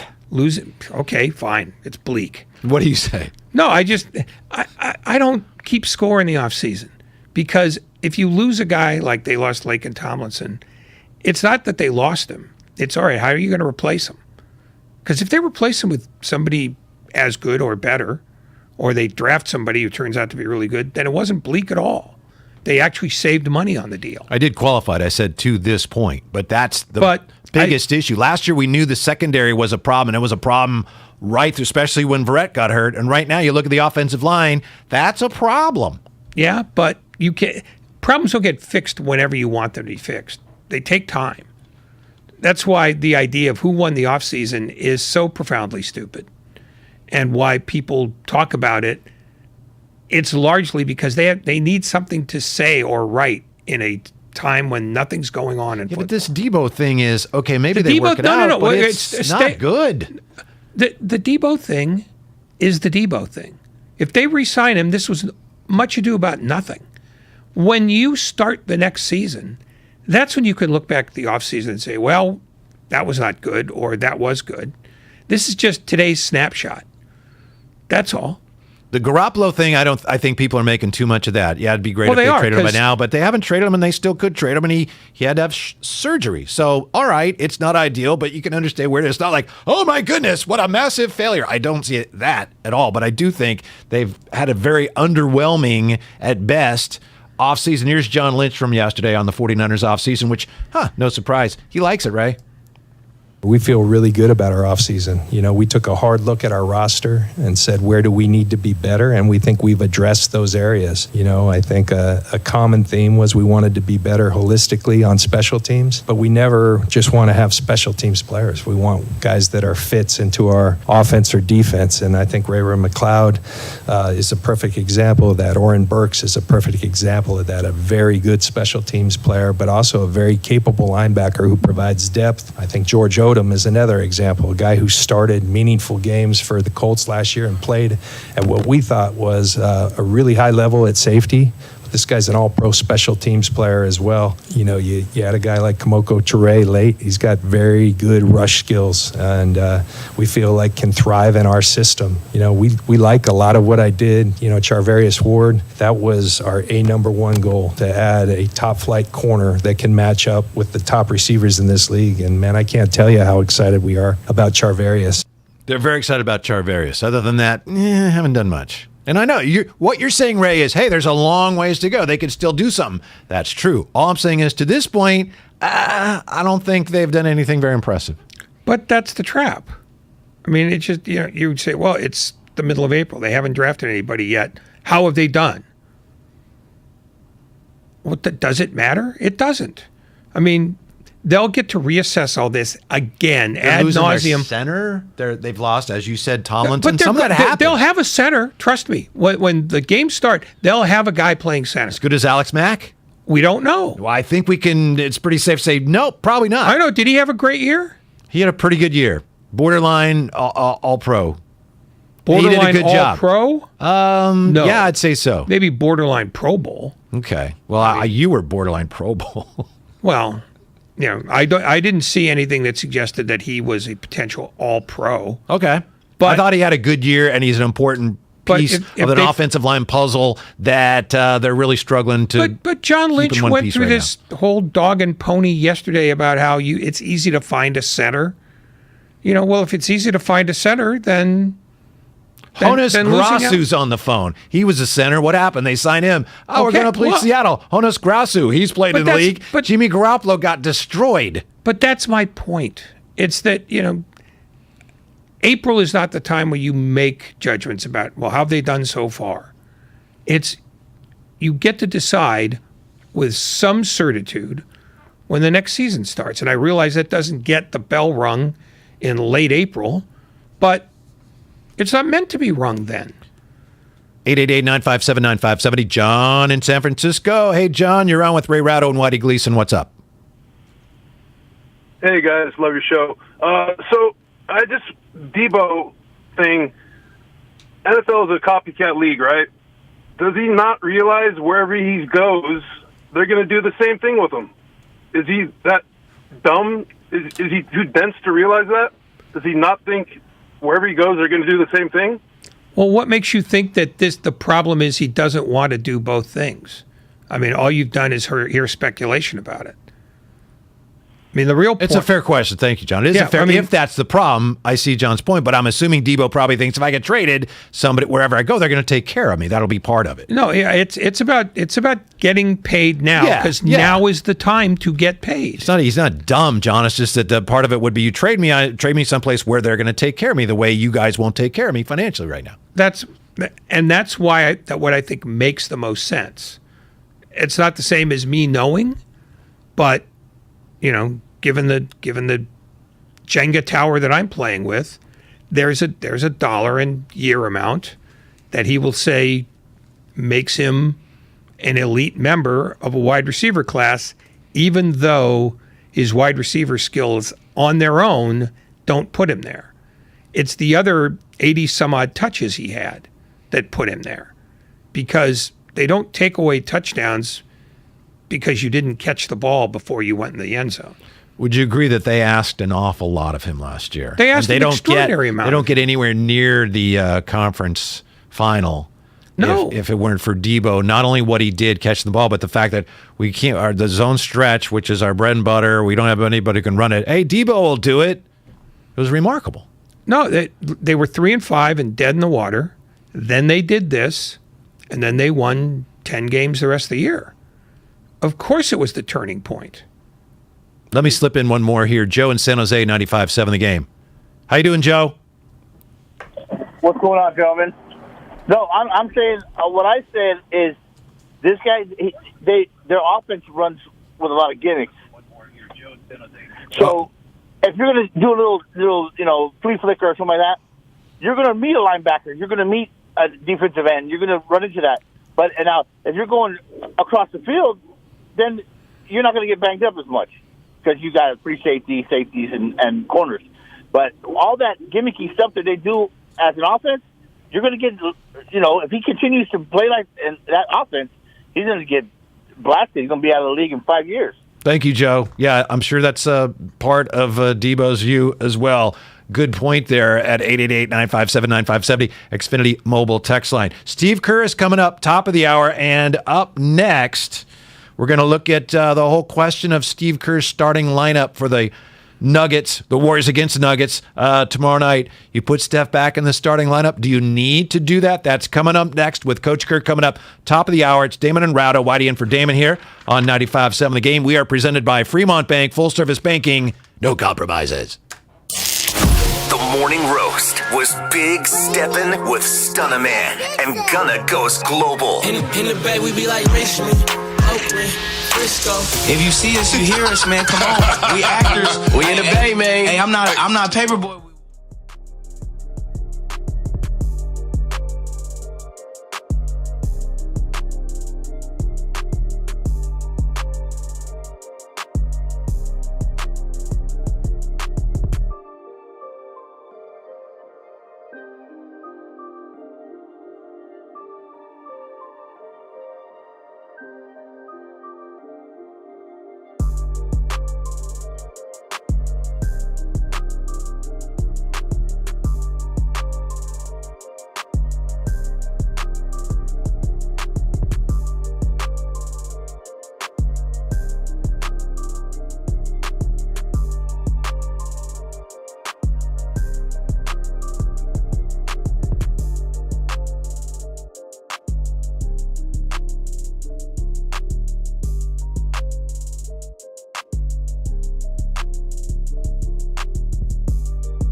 Back to Damon and Ratto. Brought to you by BMW Fairfield on 95.7 The Game. Hey, if you're looking for all the best Warriors content from 95.7 The Game, text Warriors to 20357. That's Warriors to 20357. And make sure to hit the subscribe button in the Odyssey app or wherever you find your favorite podcasts. Kevin, Michael, Whitey Gleason in for Damon today. Steve Kerr, coach of the Warriors, joining us at 5 o'clock. We have to ask, right, Ray? We have to ask Steve Kerr about his starting lineup tomorrow, but he's unlikely to tell us much. Here was Steve Kerr earlier today when asked whether Steph would be in the starting lineup tomorrow. We have to exchange starting lineups with the opposing coach before the game. We have to submit them. And Pop once submitted 40 minutes before the game. This is about 3 years ago. He submitted George Gervin, Artis Gilmore, Johnny Moore, and Don Boosie. And I can't remember who the fifth was. Yeah, Mark Oberding. So I thought maybe my starting lineup would be Tolbert, Jim Peterson, Sharunas. Anyway, that's my answer. I'm not answering that question. Yeah, we'll figure it out. So while he won't answer directly, we have to try to get him to at least give us an idea what are the things he and the staff are looking at as they figure out who's going to start against the Nuggets. Do you have a guess, Ray, as to whether Steph will be in the starting lineup tomorrow? Maybe. Maybe you have a guess, or your guess is maybe? No, my guess is maybe. Okay. I mean, in all honesty, I don't care who's in the starting lineup. It's not relevant. What's relevant is who plays at the end. And you saw who played at the end. That's the tip. Then the tip-off is there in plain sight. In the high leverage minutes, those are the guys you saw. And Stephen Curry was on the floor for them. And so was Jordan Poole, and so was Klay Thompson. And Draymond Green would have been there had he not fouled out. Here's why it matters. And of course, you're right. Who finishes is more important. But it matters because you may, in order to have Steph on the floor as much as you'd like, you may have to start him. Maybe. Now that you don't have the minutes restriction, it appears that's out the window because he's doing better health-wise, although we'll talk to Coach about that. So if that's the case, all right, then fine. Then he has to start. Then somebody has to come out. So that's where it starts to matter. So who has to come out? Is it Jordan Poole? If Jordan Poole, can he play as well off the bench as he had as a starter? So I understand what you're saying. Steph said the same thing last week. He said it doesn't really matter who starts, but it does matter who starts if he's got to be in the starting lineup and someone else has to come out. Potentially matters to that person, which then can impact everything else that's been going so well for the Warriors. Like I said, it only genuinely matters who ends. If you think you need to max out Stephen Curry's minutes, you can do it without him starting. Mm-hmm. That's the thing. In the playoffs, who's in the starting lineup is largely ceremonial. I mean, you're going to play your best guys. But if you feel like you need to do something to the starting lineup so that you can preserve your closing lineup, then you do it in a heartbeat. Well, that's why I say it's not really important. If you need Stephen Curry to play 40 minutes, you can get 40 minutes with him not starting. I understand your point, but I do think it matters. It's not in terms of ego, who's going to be the starter. That doesn't matter. But in terms of how you're managing your lineups right now, it does matter. If you eventually figure, Steph is Steph, he's going to be starting at some point, then when do you make that switch? And it's going to cause somebody to make an adjustment and hopefully no problems. Also, there's a lot to be said for the fact that Steph has been coming off the bench, and guess what? I know they lost the last game. It's kind of been working. So, those are the things Steve Kerr has to weigh here. But it does matter. No, but you don't automatically change, how you use a guy because they lost the game. Stephen Curry not starting had nothing to do with them losing the game. No, but if you figure, you're right, but if you figure eventually we're going to do that, we don't know when, this would be a good time where, we'll make the switch because they really did a good job on Jordan Poole. Maybe, to me, it's much ado about very little because Stephen Curry seems to be utterly unbothered by whether he comes off the bench or not. If this was a situation where it was Klay Thompson, who I think cares about starting more, then maybe you'd have more of an argument. But I think Curry has shown that he gets a bigger picture than most other great players. And starting in this situation is not that huge a thing to him. He knows he'll be back in the starting lineup sooner rather than later. He's not the issue, though. You're right. No, everything you said is 100%. But with Klay, and Klay didn't want to come off the bench. I think he never said that, but it's pretty clear the way the Warriors handled it. So that's fine. But Jordan Poole, if Jordan Poole's the one that has to go to the bench, so to speak, is it an issue for him? We know that Steph's fine with it. Steph has sent a message, set the tone, but whoever has to go to the bench How are they going to be with it? Can Jordan say, fine, I'm good, and then continue to be as productive as he has been? It's important, and it could be a little tricky. Hopefully not. If he hasn't learned by now that he's going to get his minutes no matter when they are, then he may never learn. But I think he has grown enough as a player and a player on this team to know what the priorities are. And being a starter is not necessarily a priority for him because he'll be on the floor at the end in a close game. He will be. Yeah, I know. Because he's established that. Right. And that's where most games are won or lost. So, to me, if he really needs to be introduced as a starter at this point, after all he's done, then there's a little hole in his game that, frankly, he's got to do something about because he's worrying too much about something that's essentially very small. There's also this potential aspect of it. It could be, is it just, hey, they introduce your name and you come out and yay? Or for some guys, it's coming off the bench is different than starting a game. Some of it could be pride and ego, but also some of it could be certain guys, the rhythm of the games are such that they prefer to start. I'm not trying to create a problem where there is none. We don't know. Potentially there's an issue there. But if Jordan Poole struggles with that, coming off the bench again, it's a concern. And it isn't necessarily as simple as, hey, you know what? You're coming off the bench, deal with it. And, put your ego on the bench with you there. There's more to it than that potentially. These are the things that obviously they're sorting through and sifting through and figuring out. But it's well down on the list of things that you worry about in the postseason.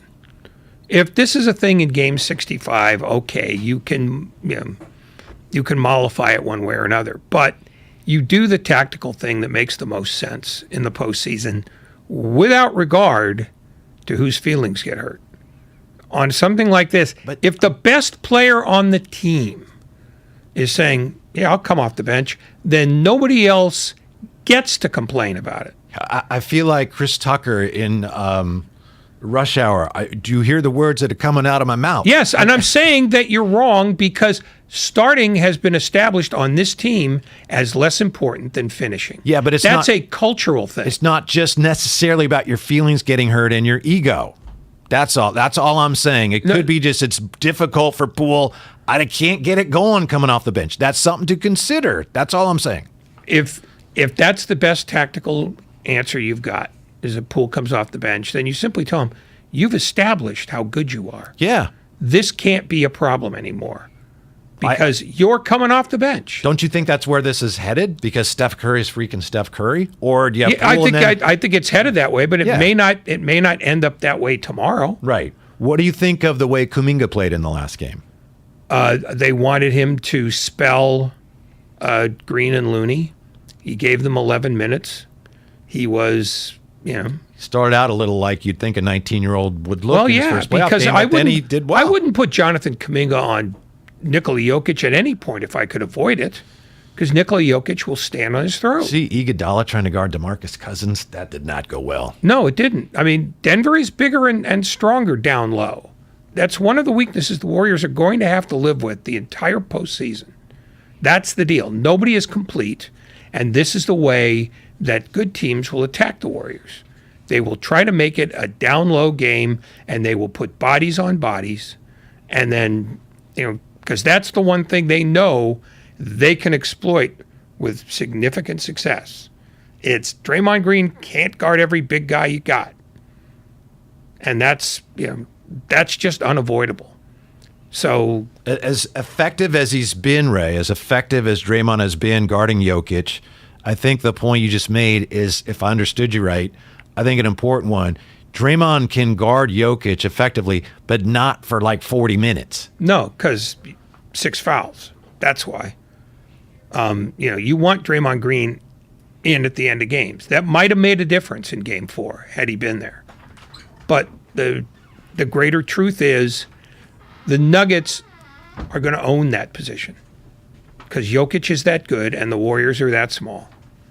And Steve Kerr's got to gimmick up his defenses to the extent that he can so that he minimizes the damage that Jokic can do to your the number of fouls you can use. So far, it's worked. I mean, I know the last game didn't look great, but they almost won that game too. Did you know Doris Burke made this point on the telecast, the national telecast, when right before I think it was Morris scored to make it 123-121, the Warriors came out on a box and won, and the one, there's a zone except for regarding Jokic man-to-man, the center man-to-man, and then there was a zone, everybody else. I don't know if I've ever seen that before. Oh, no, they've done that before. Not for I've very seen box long. and one, but on the center? I've seen box and ones on every position. And, Jokic is that guy, and this team is that team. Because who's the guy you're going to, box and one with if it's not him? They don't have anybody. Bones Highland. Yeah, right. He's good. He's streaky.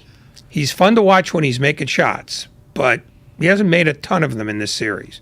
Game 4 was the first one in which he made any real dent. Those were long threes. Oh, yeah. No, they were Trae Young, I don't care what the offense is calling for, threes. Mm-hmm. That's exactly what that was. And, the truth is, they got 60 points out of him, Monte Morris, and Aaron Gordon. They hadn't gotten 3 from those 3 guys. They hadn't gotten 30 in any of the previous games from those guys combined. On that That's note, another reason why they lost. Yes, sir. Pardon me. On that note, we welcome you to your 5 o'clock hour. You're listening to 95.7 The Game, KGMZ FM in HD1 San Francisco, an Odyssey station. Brought to you by DuckDuckGo. Privacy simplified. It's Damon and Ratto, Whitey in for Damon, and we are thrilled to be talking to the coach of the Warriors, Steve Kerr, brought to you by Xfinity. Stay connected, protected, and entertained. Coach, as always, thanks so much for your time. You know what the first question's going to be. My apologies. I know you already answered it today. Coach, what are you willing to tell us about your starting lineup for Game 5 and whether Steph will be in it, or at the very least, what are you willing to tell us about what is going into that decision? Well, I mean, I'm not willing to share the decision, but I think just based on last game when Steph played 37 minutes and came through really well, the minutes restriction is totally lifted, and he's ready to do whatever we ask. So it's we're in a better spot now than we were when we started the series when he was at 20 minutes, and this gives us the options to do a lot of different things. So, we've got some things in mind, but as you might expect, it doesn't make a whole lot of sense to announce it right now. Of course. Okay, Sunday happened. You spent Monday sort of, reviewing everything. Do you stop reviewing Game 4 when Monday's done and start prepping for Game 5? Or do you look at Game 4 again to see if there's anything you missed that maybe you might want to introduce for Game 5? Well, I'll give you the scene. Everybody, the coaching staff is all on the plane after the Denver game. We all watched the game on our computers on the flight home. Yesterday, we gather at the facility. Players have the day off, but we all watch it again, this time as a group, and we discuss everything that we see that we might do better, possible adjustments, things we think they might do. And then today we presented all those thoughts and ideas to the team. And that's kind of the process. So, throughout the series, you kind of continue to look back at things that come up. Maybe a lineup that you're thinking about playing. If you played that lineup in Game 1, maybe you look back at those minutes. So that you really look at it comprehensively, as the whole series, and because one game can impact another. Steve Kerr with us here on 95.7 The Game. Coach, you said during and after Game 4 that your team seemed a little too anxious to close out the series, which affected their focus. I thought that was really interesting. What did your players do or fail to do specifically that led you to that conclusion? And, of course, you nearly won the game anyway, but what really underscored for you the fact that, hey, my team is just a little too anxious to wrap this up tonight? Well, number one, the fouls. We fouled twice on the opening possession, one for Clay, one for Draymond. And, Draymond would be the first to admit it. He was so anxious to get a steal on that first possession, and he picked up that foul. that put him and us in a tough spot just because we need Draymond against Jokic. The guy's such a good player and so difficult to guard. And then, they got into the bonus early, and when they're shooting free throws, they're getting their defense organized. And in the half court, we have to take the ball out of the net after a free throw when all five guys are set defensively. So it's just, from the very beginning, I just felt like we were overly aggressive defensively, and the fouls really hurt us. They shot, I think, 37 free throws, 36 free throws, something like 36. that. Yeah. John Hollinger made a point in The Athletic the other day of looking at all 8 series and has done the math and said that there have been more fouls in these 8 games than there have been in any recent playoff series. Are you trying to get Steve Kerr fined, Ray? Are you trying to get Coach Kerr fined? No, I'm not. Okay. But if he does get fined, I'm okay with it. Have you noticed that the games in general have been called tighter? I mean, between the games that you've been involved in and the ones maybe that you've watched casually? Or is that just an anomaly that's just small sample size? I guess we'll see. I saw the article, and I've noticed watching the games how many fouls are being called. I've also noticed how many fouls are being committed. I think it's smart for the officials and for the league early in these playoffs to let the teams know. You can't just abide by the old adage. They can't call them all. That was kind of a Chuck Daly thing. Pat Riley with the Knicks. Those teams were so physical, and their philosophy was, let's just foul every time. They're not going to call them all, because you can imagine what the game would look like. If the refs called every foul, it would just nobody would watch. And so, I think teams take advantage of that in the playoffs. They're extra aggressive. They think they can get away with more than they can in the regular season, which is probably true. And my personal feeling is that the league is making sure that teams that this doesn't become just a wrestling match. The game is meant to be fluid and flowing, and I think the league wants that. So I applaud them. Steve, would you like to see, as I would, an amendment to the challenge rules so that if you challenge, no matter when you challenge, if your challenge is successful, you keep your challenge until and unless you miss on a challenge, so that you don't have to worry early on, boy, I know that wasn't a good call, but I can't use my challenge now. Would that maybe be the way to go in the future where, hey, if you were right, you keep your challenge. As long as you're right, you still have your challenge? I think if you're going to have the challenge system, I think that sure makes sense. We all have spent the last couple of years trying to weigh, how to use the challenge most wisely. In the beginning, everybody kind of said, all right, you just don't use it till the fourth quarter because, you really need it down the stretch for a key call. And then it was, the analytics guys really got to look at it. It was like, no, if you think you're right, then use it in the second quarter because 2 points is 2 points, or maybe 3 points is 3 points. But there's a lot of nuance involved. For me the other day, Clay's already on the bench with 2 fouls. They called a second on Steph, and it was clearly not a foul. That's worth it. You challenge, you remove the foul, and the rule is the rule, and you don't have any challenges left. So, that's just the way it is. Honestly, if it were up to me, we would eliminate replay altogether, other than last-second shots at the end of every quarter. Did a guy get the shot off in time or not? Does the shot count?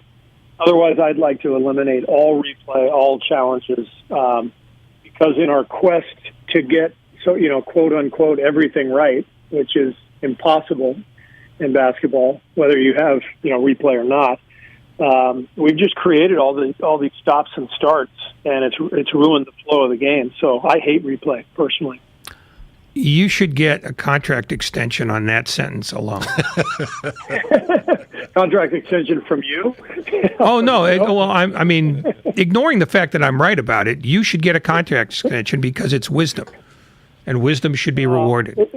No, I think a lot of people feel that way. I think the league has acted in really well-meaning ways with replay. But the reality is this is a fluid game.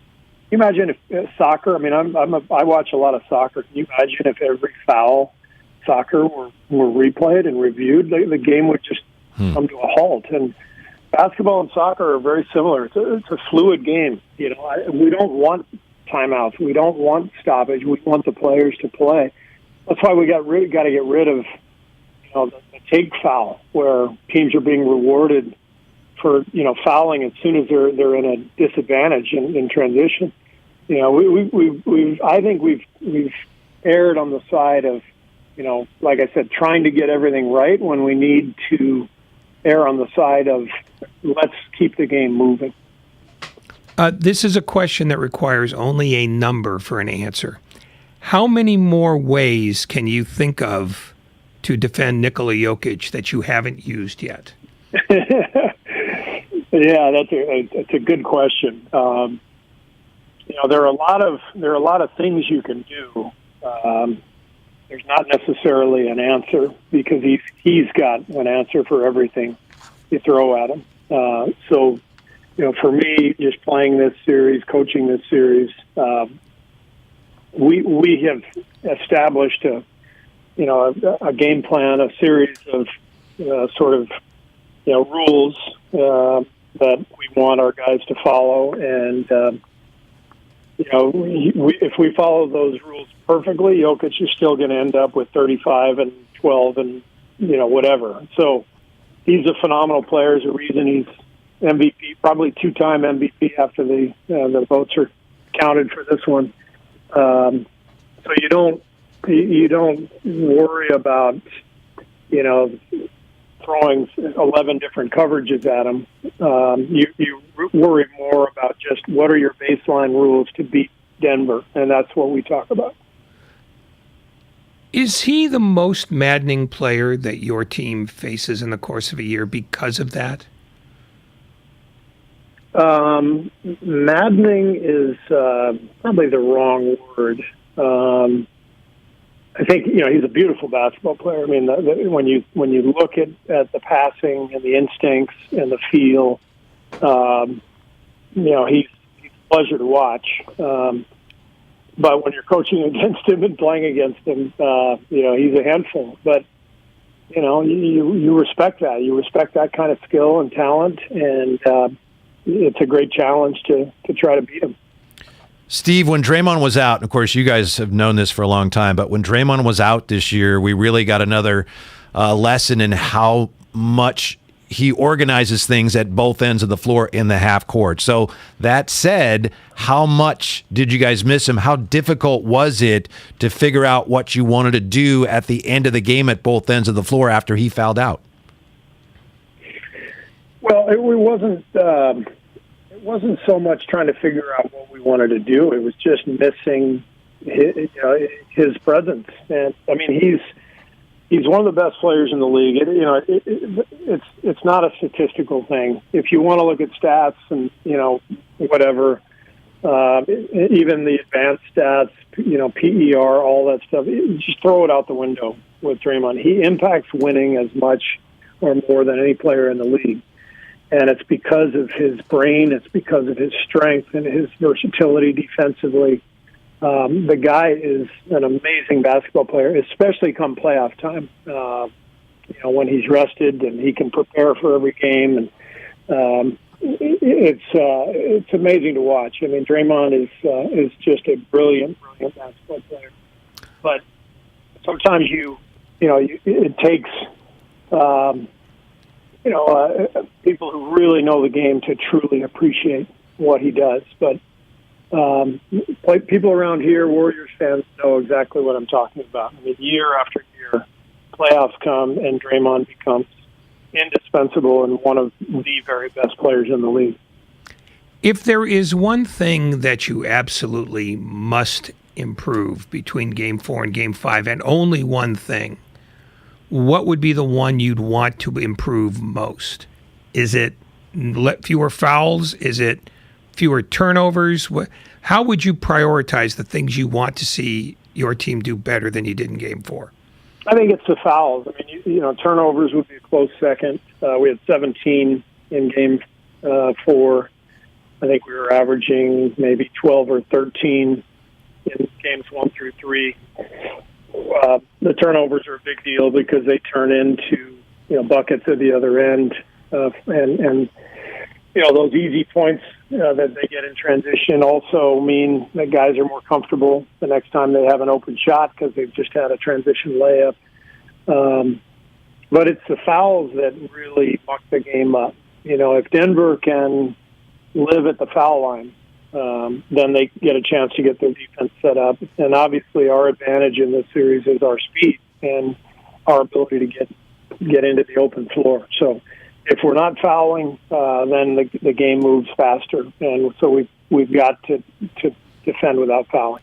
Steve, I'm sure it's a challenge. How do you go about finding new ways to try to get across the importance of not fouling when it's been an issue all season and when it's something your players understand intellectually? Everyone knows it. So as a coach, as a coaching staff, how can you try to present it in a new way that maybe has more of an impact that resonates with your players?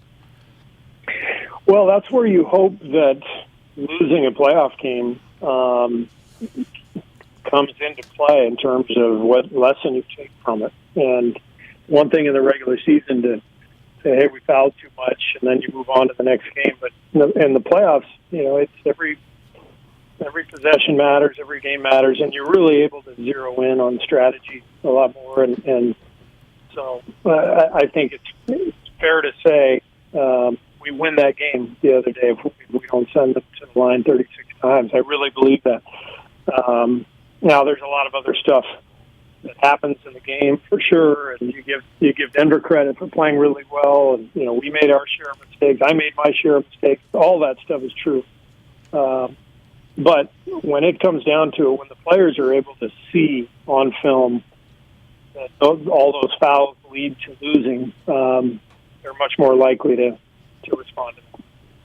In what game of a 7-game series do your players get sick of their players and their players get sick of your players?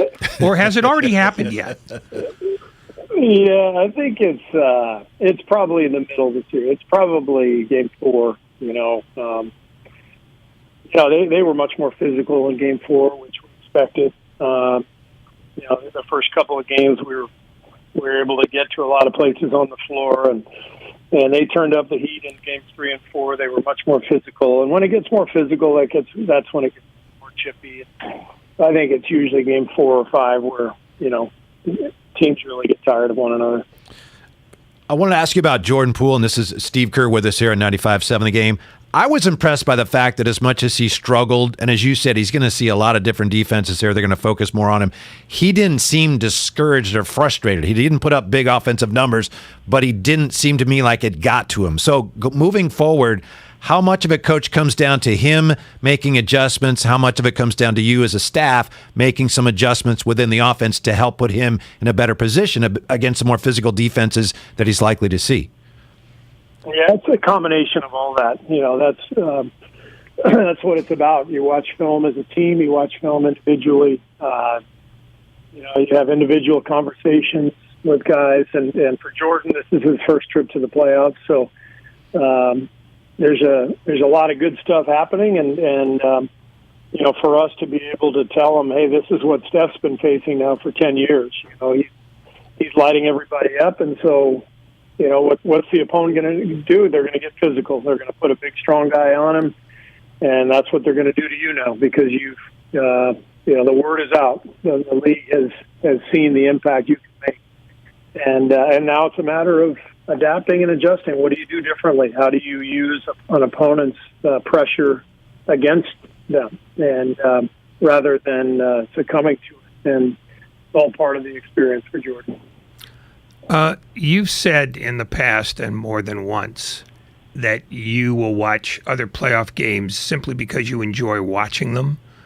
But when it comes to Memphis and Minnesota, are you watching it with a far more sort of jeweler's eye and, with less enjoyment and more work about it? Or are you still willing to watch that series as though it's more fun than it is what's coming next if you play your cards right?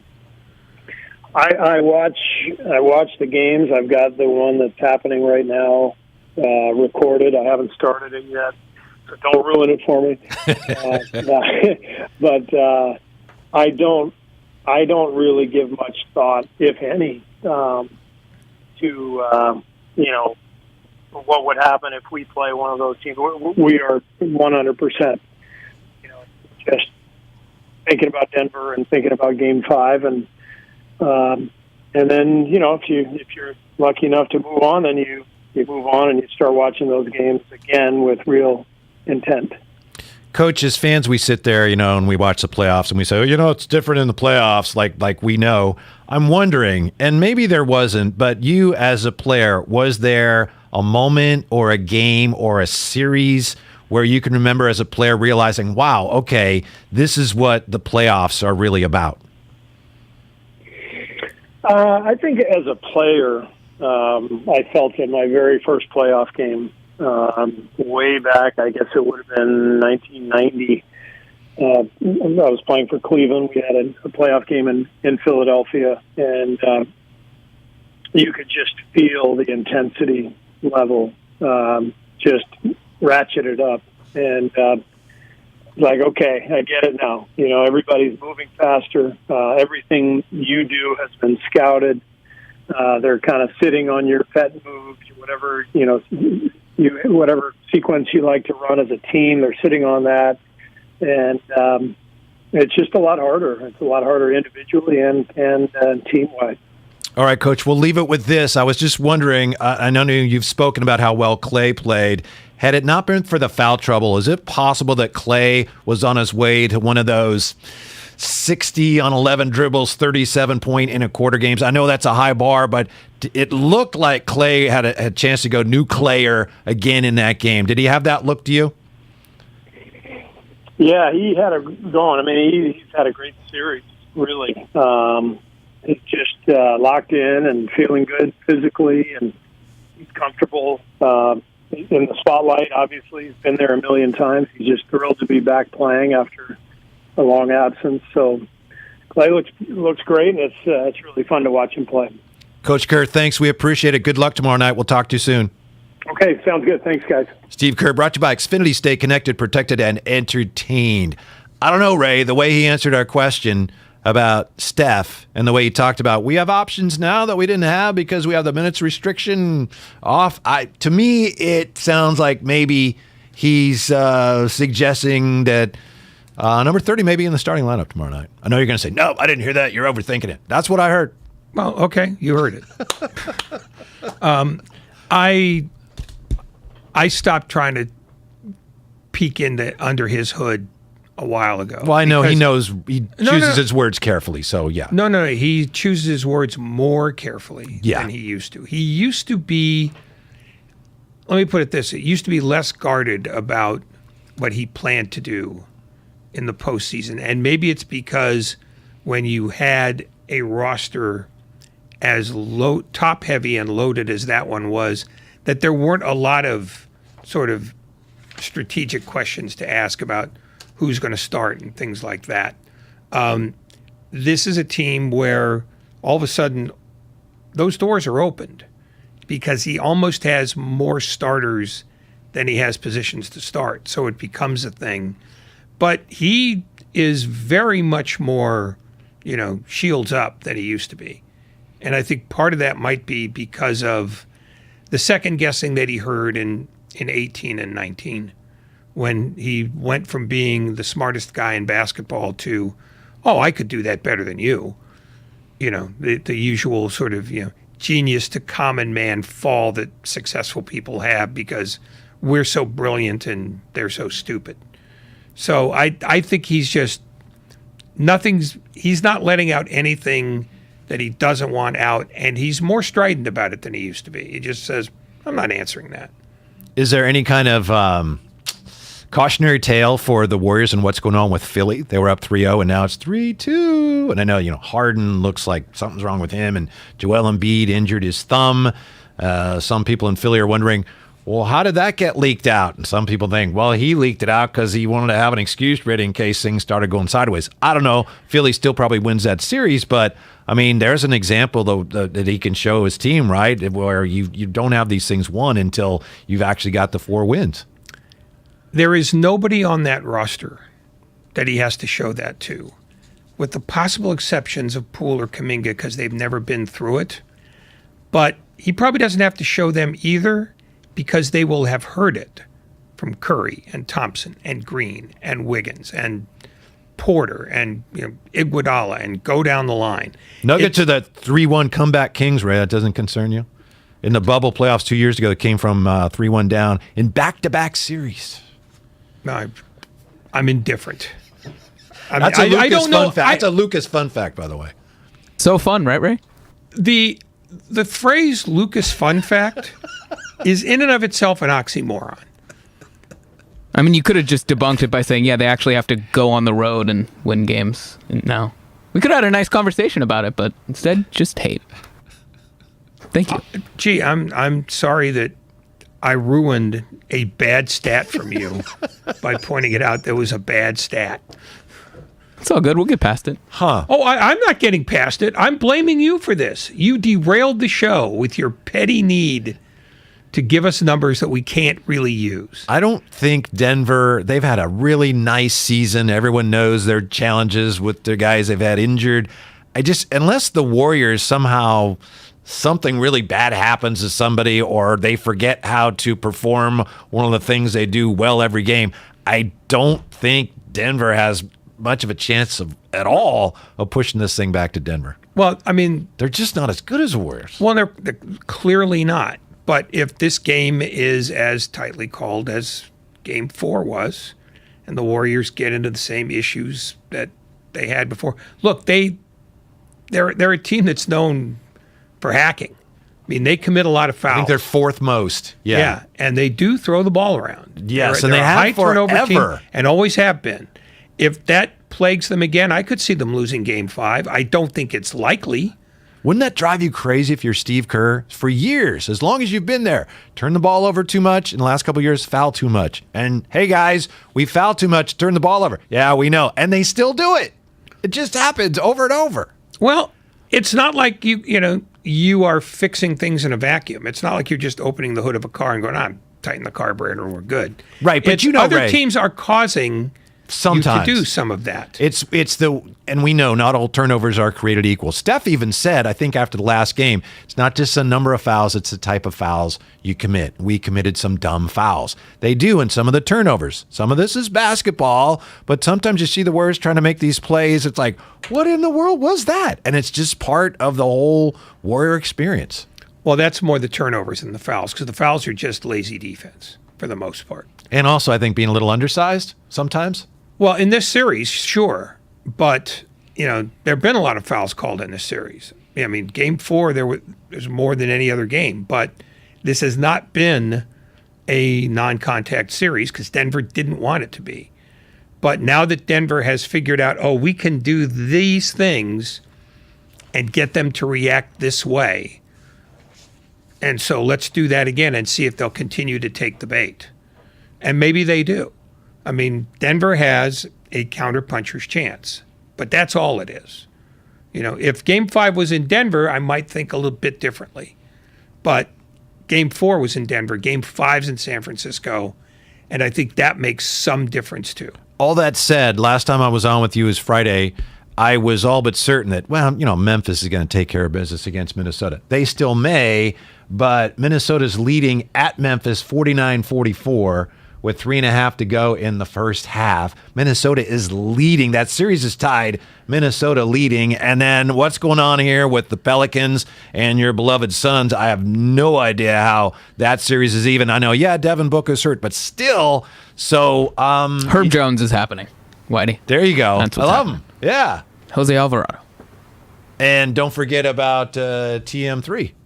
Trey Murphy the third. Yeah. Mm-hmm. So I guess I wasn't giving Minnesota enough credit. That said, I still like Memphis a lot in this series, right? Well, they're losing at home. How is this happening? Memphis is really good. Games happen. I know. I mean, not very few series are sweeps. You'd be surprised how few series are sweeps in the course of a 15 series. It's 2-2 and they're in Memphis and Minnesota's winning. Oh my God, that's never happened before. It surprises me. I know it's happened, sir. Thank you. Basketball reference over there, but it just surprises me. You just live in a wide-eyed world where everything is new and sparkly and I've never seen that before. Don't you think Memphis is a better team than Minnesota? Yes, but they aren't going to prove that over and over and over again. Okay, but if they lose this game, they're facing elimination. And I know it's not even halftime yet. I'm surprised that Minnesota's had the success they've had. I'm surprised they came better back. than I thought they would. I'll give you that. Wow, okay. I'm surprised that after gacking those 2 leads, they bounced back, and I do think they got some help from the officials. They came back and they won the next game. That surprised me. No, that did surprise me because I thought they were dead in the water then, because I thought that's the kind of game that breaks young teams. And it turns out that these guys have either developed sort of iron spines, or they're too dumb to know how badly they screwed up Game 3. I don't know that that's entirely fair. Well, it's one of two things. It's either they were untroubled by what happened in Game 3, even though it was 2 disasters in one. Yes. Or they have an amazing ability, through force of will, to forget when they screw up. I mean, don't forget, that was also a game in which Karl Anthony Towns shot the ball 4 times. And then what happened in Game 4? He's the best player on the floor. He came out huffing and puffing and angry. Oh, he was mad. And I thought, well, what a joke. And then he had a great game. Yeah, he really played well. Yeah, and Minnesota did a really good job defensively on Ja, which I didn't think they were capable of. No, they may have reservoirs of intelligence that I have not seen enough of. Don't you think Minnesota right now, in some ways, they'd say, yeah, all right, we traded Wiggins and you got Kuminga. Fine, we're okay with that. I don't think they're thinking about Wiggins anymore. It's been a couple of years now. I know, but that trade that we all hear say, and I think rightly say, wow, they got taken. I think they're okay with all that, where they are. Well, because they got D'Angelo Russell. D'Angelo Russell back, and D'Angelo Russell. They got rid of Wiggins, which they wanted to do. Well, they wanted, they loved Russell. They always did love Russell. Cat loved Russell. Cat is making decisions there. Yeah, I mean they were friends. So I was like, okay. Well. See, and that's one of those examples where a player's influence actually helps a team, because he got Russell there, and Russell sort of straightened himself out after a fairly rocky beginning to his career in the 3 cities. They also have, as somebody from the 415 points out here in the Xfinity mobile text line, they have a really good coach. And I'm sure Elston Turner's on that staff. He's a great coach. Chris Finch is doing a really good job with the Timberwolves. Oh, absolutely. He should have been mentioned for Coach of the Year more often than he was. But Taylor Jenkins was taking a lot of that, and so was Monty Williams. So, how about Willie Green? How about Ime Udoka? Well, those are 2 guys who were failing by most people's assessments until the middle of the season or later. It took until the trade deadline for Willie Green to suddenly, get some praise. How about this, Ray? Consider this. I think we agree Phoenix is probably going to beat New Orleans. But what if they don't? For whatever reason, Zion could join them in the next round. Yeah. How about that? The Pelicans, if they find their way through Phoenix, they could get Zion back. That'd be incredible. I don't know how much he'd be able to play, how much he'd help them, but as a 9, you don't expect that from a team that finishes as a 9 seed. But that's the point. I mean, what's happened this year, because of the examples of players who allegedly could play but haven't. Every injury is now suspect. It's, he could come back by now. More amateur analysts are deciding, he's ready to go. I don't care what they say. But didn't you see the video of him doing 360 dunks? But that's not the only thing you do in basketball. I mean, Ben Simmons dunked. It's the only thing I did in basketball. No, actually, I never Ben Simmons dunked for Nick Friedel and said, see that? Catch that. But then, all of a sudden his back goes out again. So, I think anticipating that anybody could come back for any reason, it's almost a fool's errand, because injuries suddenly take on a life of their own now in the last couple of years. I don't know if Zion is really that badly hurt, or I agree with the texter who says he's just looking for a trade. Just doesn't seem happy there. But if he's close to being ready to play, which the video we've seen would suggest, they showed it on TNT, there's going to be more pressure on him to, hey, can you get out there if they somehow find their way into the next round? Pressure? I mean, there was pressure on Ben Simmons when they said he's definitely playing Game 4, and then he didn't play Game 4. There's been pressure on Jamal Murray to play because he's been cleared to play by the Nuggets doctors, and he hasn't played yet. Pressure? That players, more and more players are resisting the notion of that kind of pressure. Those are all different reasons, though. The three players you mentioned, you're correct, but Sure, it's but three totally different reasons: Murray and Simmons, and then Zion. Okay, but they're all saying, "I don't have pressure to play. I'll play when I'm ready." And they can define ready any way they want. That's not my point. My point is, whatever pressure they feel to play is far diminished from what it was 5 or 10 years ago. Congratulations in order. And I don't know, when you look at the NBA's major awards, I don't think this would be considered the most coveted individual award. Teammate of the Year, right? Drew Holiday wins the NBA's Teammate of the Year award, which recognizes a player for selfless play, on and off court leadership as a mentor and role model to other NBA players, and dedication to the team. Boban Marjanovic finished second. DeMar DeRozan was third. Other finalists included the Warriors' Andre Iguodala. So there you go. Drew Holiday is the Teammate of the Year. Boban finished second. He's great in the commercial where he's, I can reach it if you want the pickles off of here. One thing that's happened about commercials, sport games, they play the same ones over and over again. So even a clever commercial you're sick of by the third time you see it. Not Boban, though. Yes. Why are we going to keep coasters if nobody's going to use them? I could watch that all day. Or the insurance company of turning into your parents. Those never get old. Thank you. Good job. Good call right there from Lucas. We're not going to talk about leaving before we've even gotten into the stadium yet. Yeah, good stuff. Yeah, 54 times. That's it never gets old. What's wrong with you people? Well, sometimes people, they got stuff to do. They don't get the, hey, what was that? Was that commercial? Oh. I guarantee you, if you sit through an entire basketball game, which is 2.5 hours, you will see that ad 6 times. Yeah. Are you going to tell me you don't get sick of it? You don't get it, Ray. You have to watch with the sound on. It's much better with the sound on. Let me trust you. Just Thank trust you for me. listening. Boban is funny. Boban is funny. I'll leave it there. You won't leave it there. 95-7 the game. So what do we have here with Minnesota and Memphis right now, Ray? Are you able to catch a score for me here? I know Miami's leading Atlanta as Miami tries to finish off the Hawks. They're early third quarter. And Minnesota leading Memphis 52-50.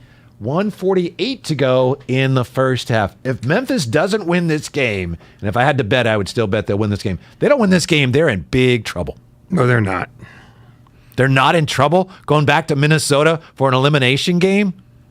I just said I thought they'd win, and I'm surprised you said, oh, look at you. And now I just said if lose, they're in trouble. No, they're not. If they're the better team, they can easily win Game 6 and Game 7. Trouble is when you're down 8 with a minute to go. Does Minnesota have the upper hand? Yeah, but it's not a stranglehold. Upper paw. They're Wolves. Do you agree with Steve Kerr on, look, let's just get rid of replay in basketball? I'd like to agree with him.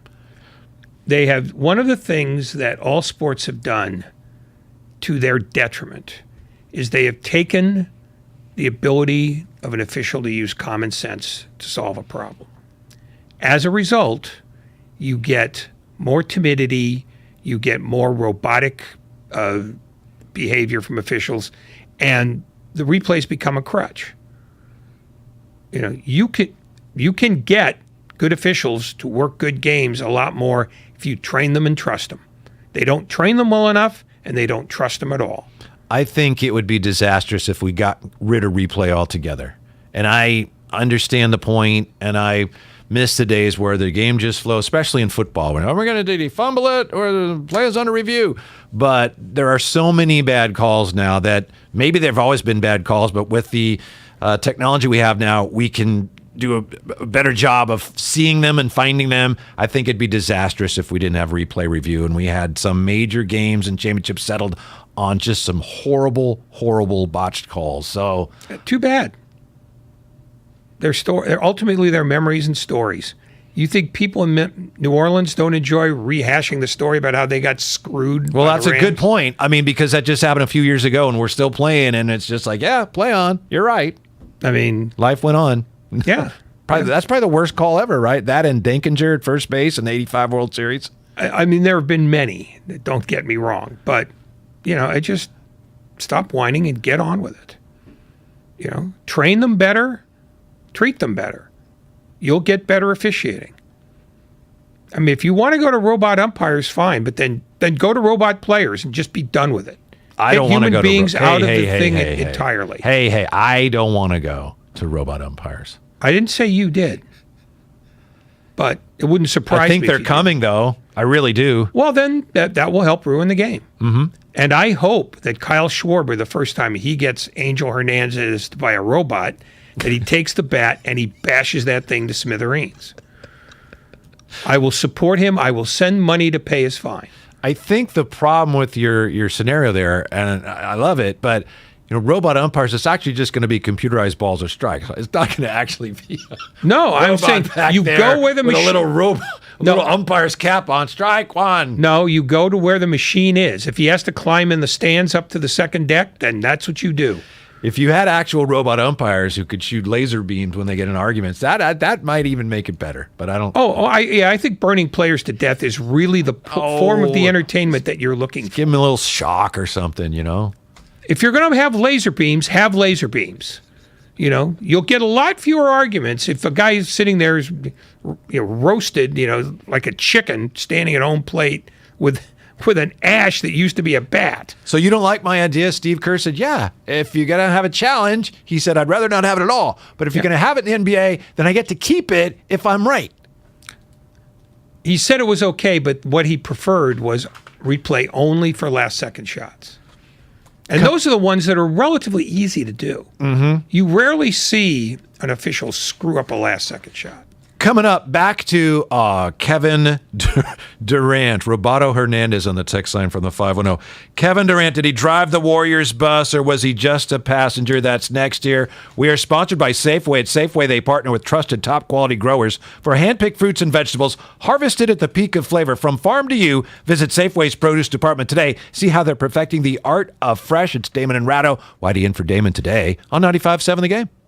Gorgeous gaming, stunning streams, unbelievable bandwidth. It's another Lifestyles of Gagillionaires.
Of the game, presented by the County of Santa Clara.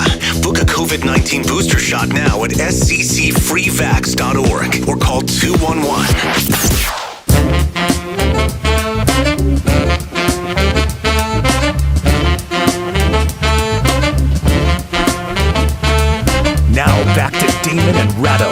Brought to you by BMW Fairfield on 95.7 The Game.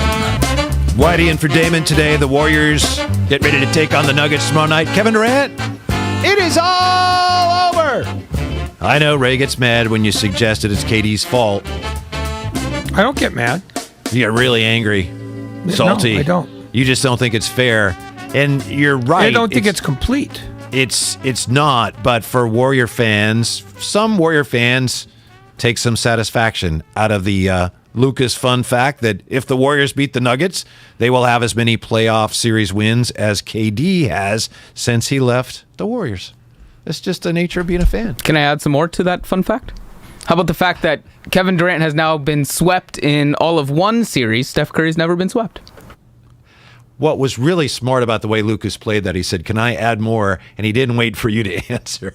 He went ahead and brought it because he knew he probably wasn't going to get that stamp of approval from Ray Ratto. He should never have taken the chance. He should have just blurted it out. Here's what Charles Barkley had to say about Kevin Durant on Sunday. Kevin Durant, when he was on the Warriors, was he driving the bus, so to speak, or merely a passenger? Don't tell me you're a great player if they can slow you down.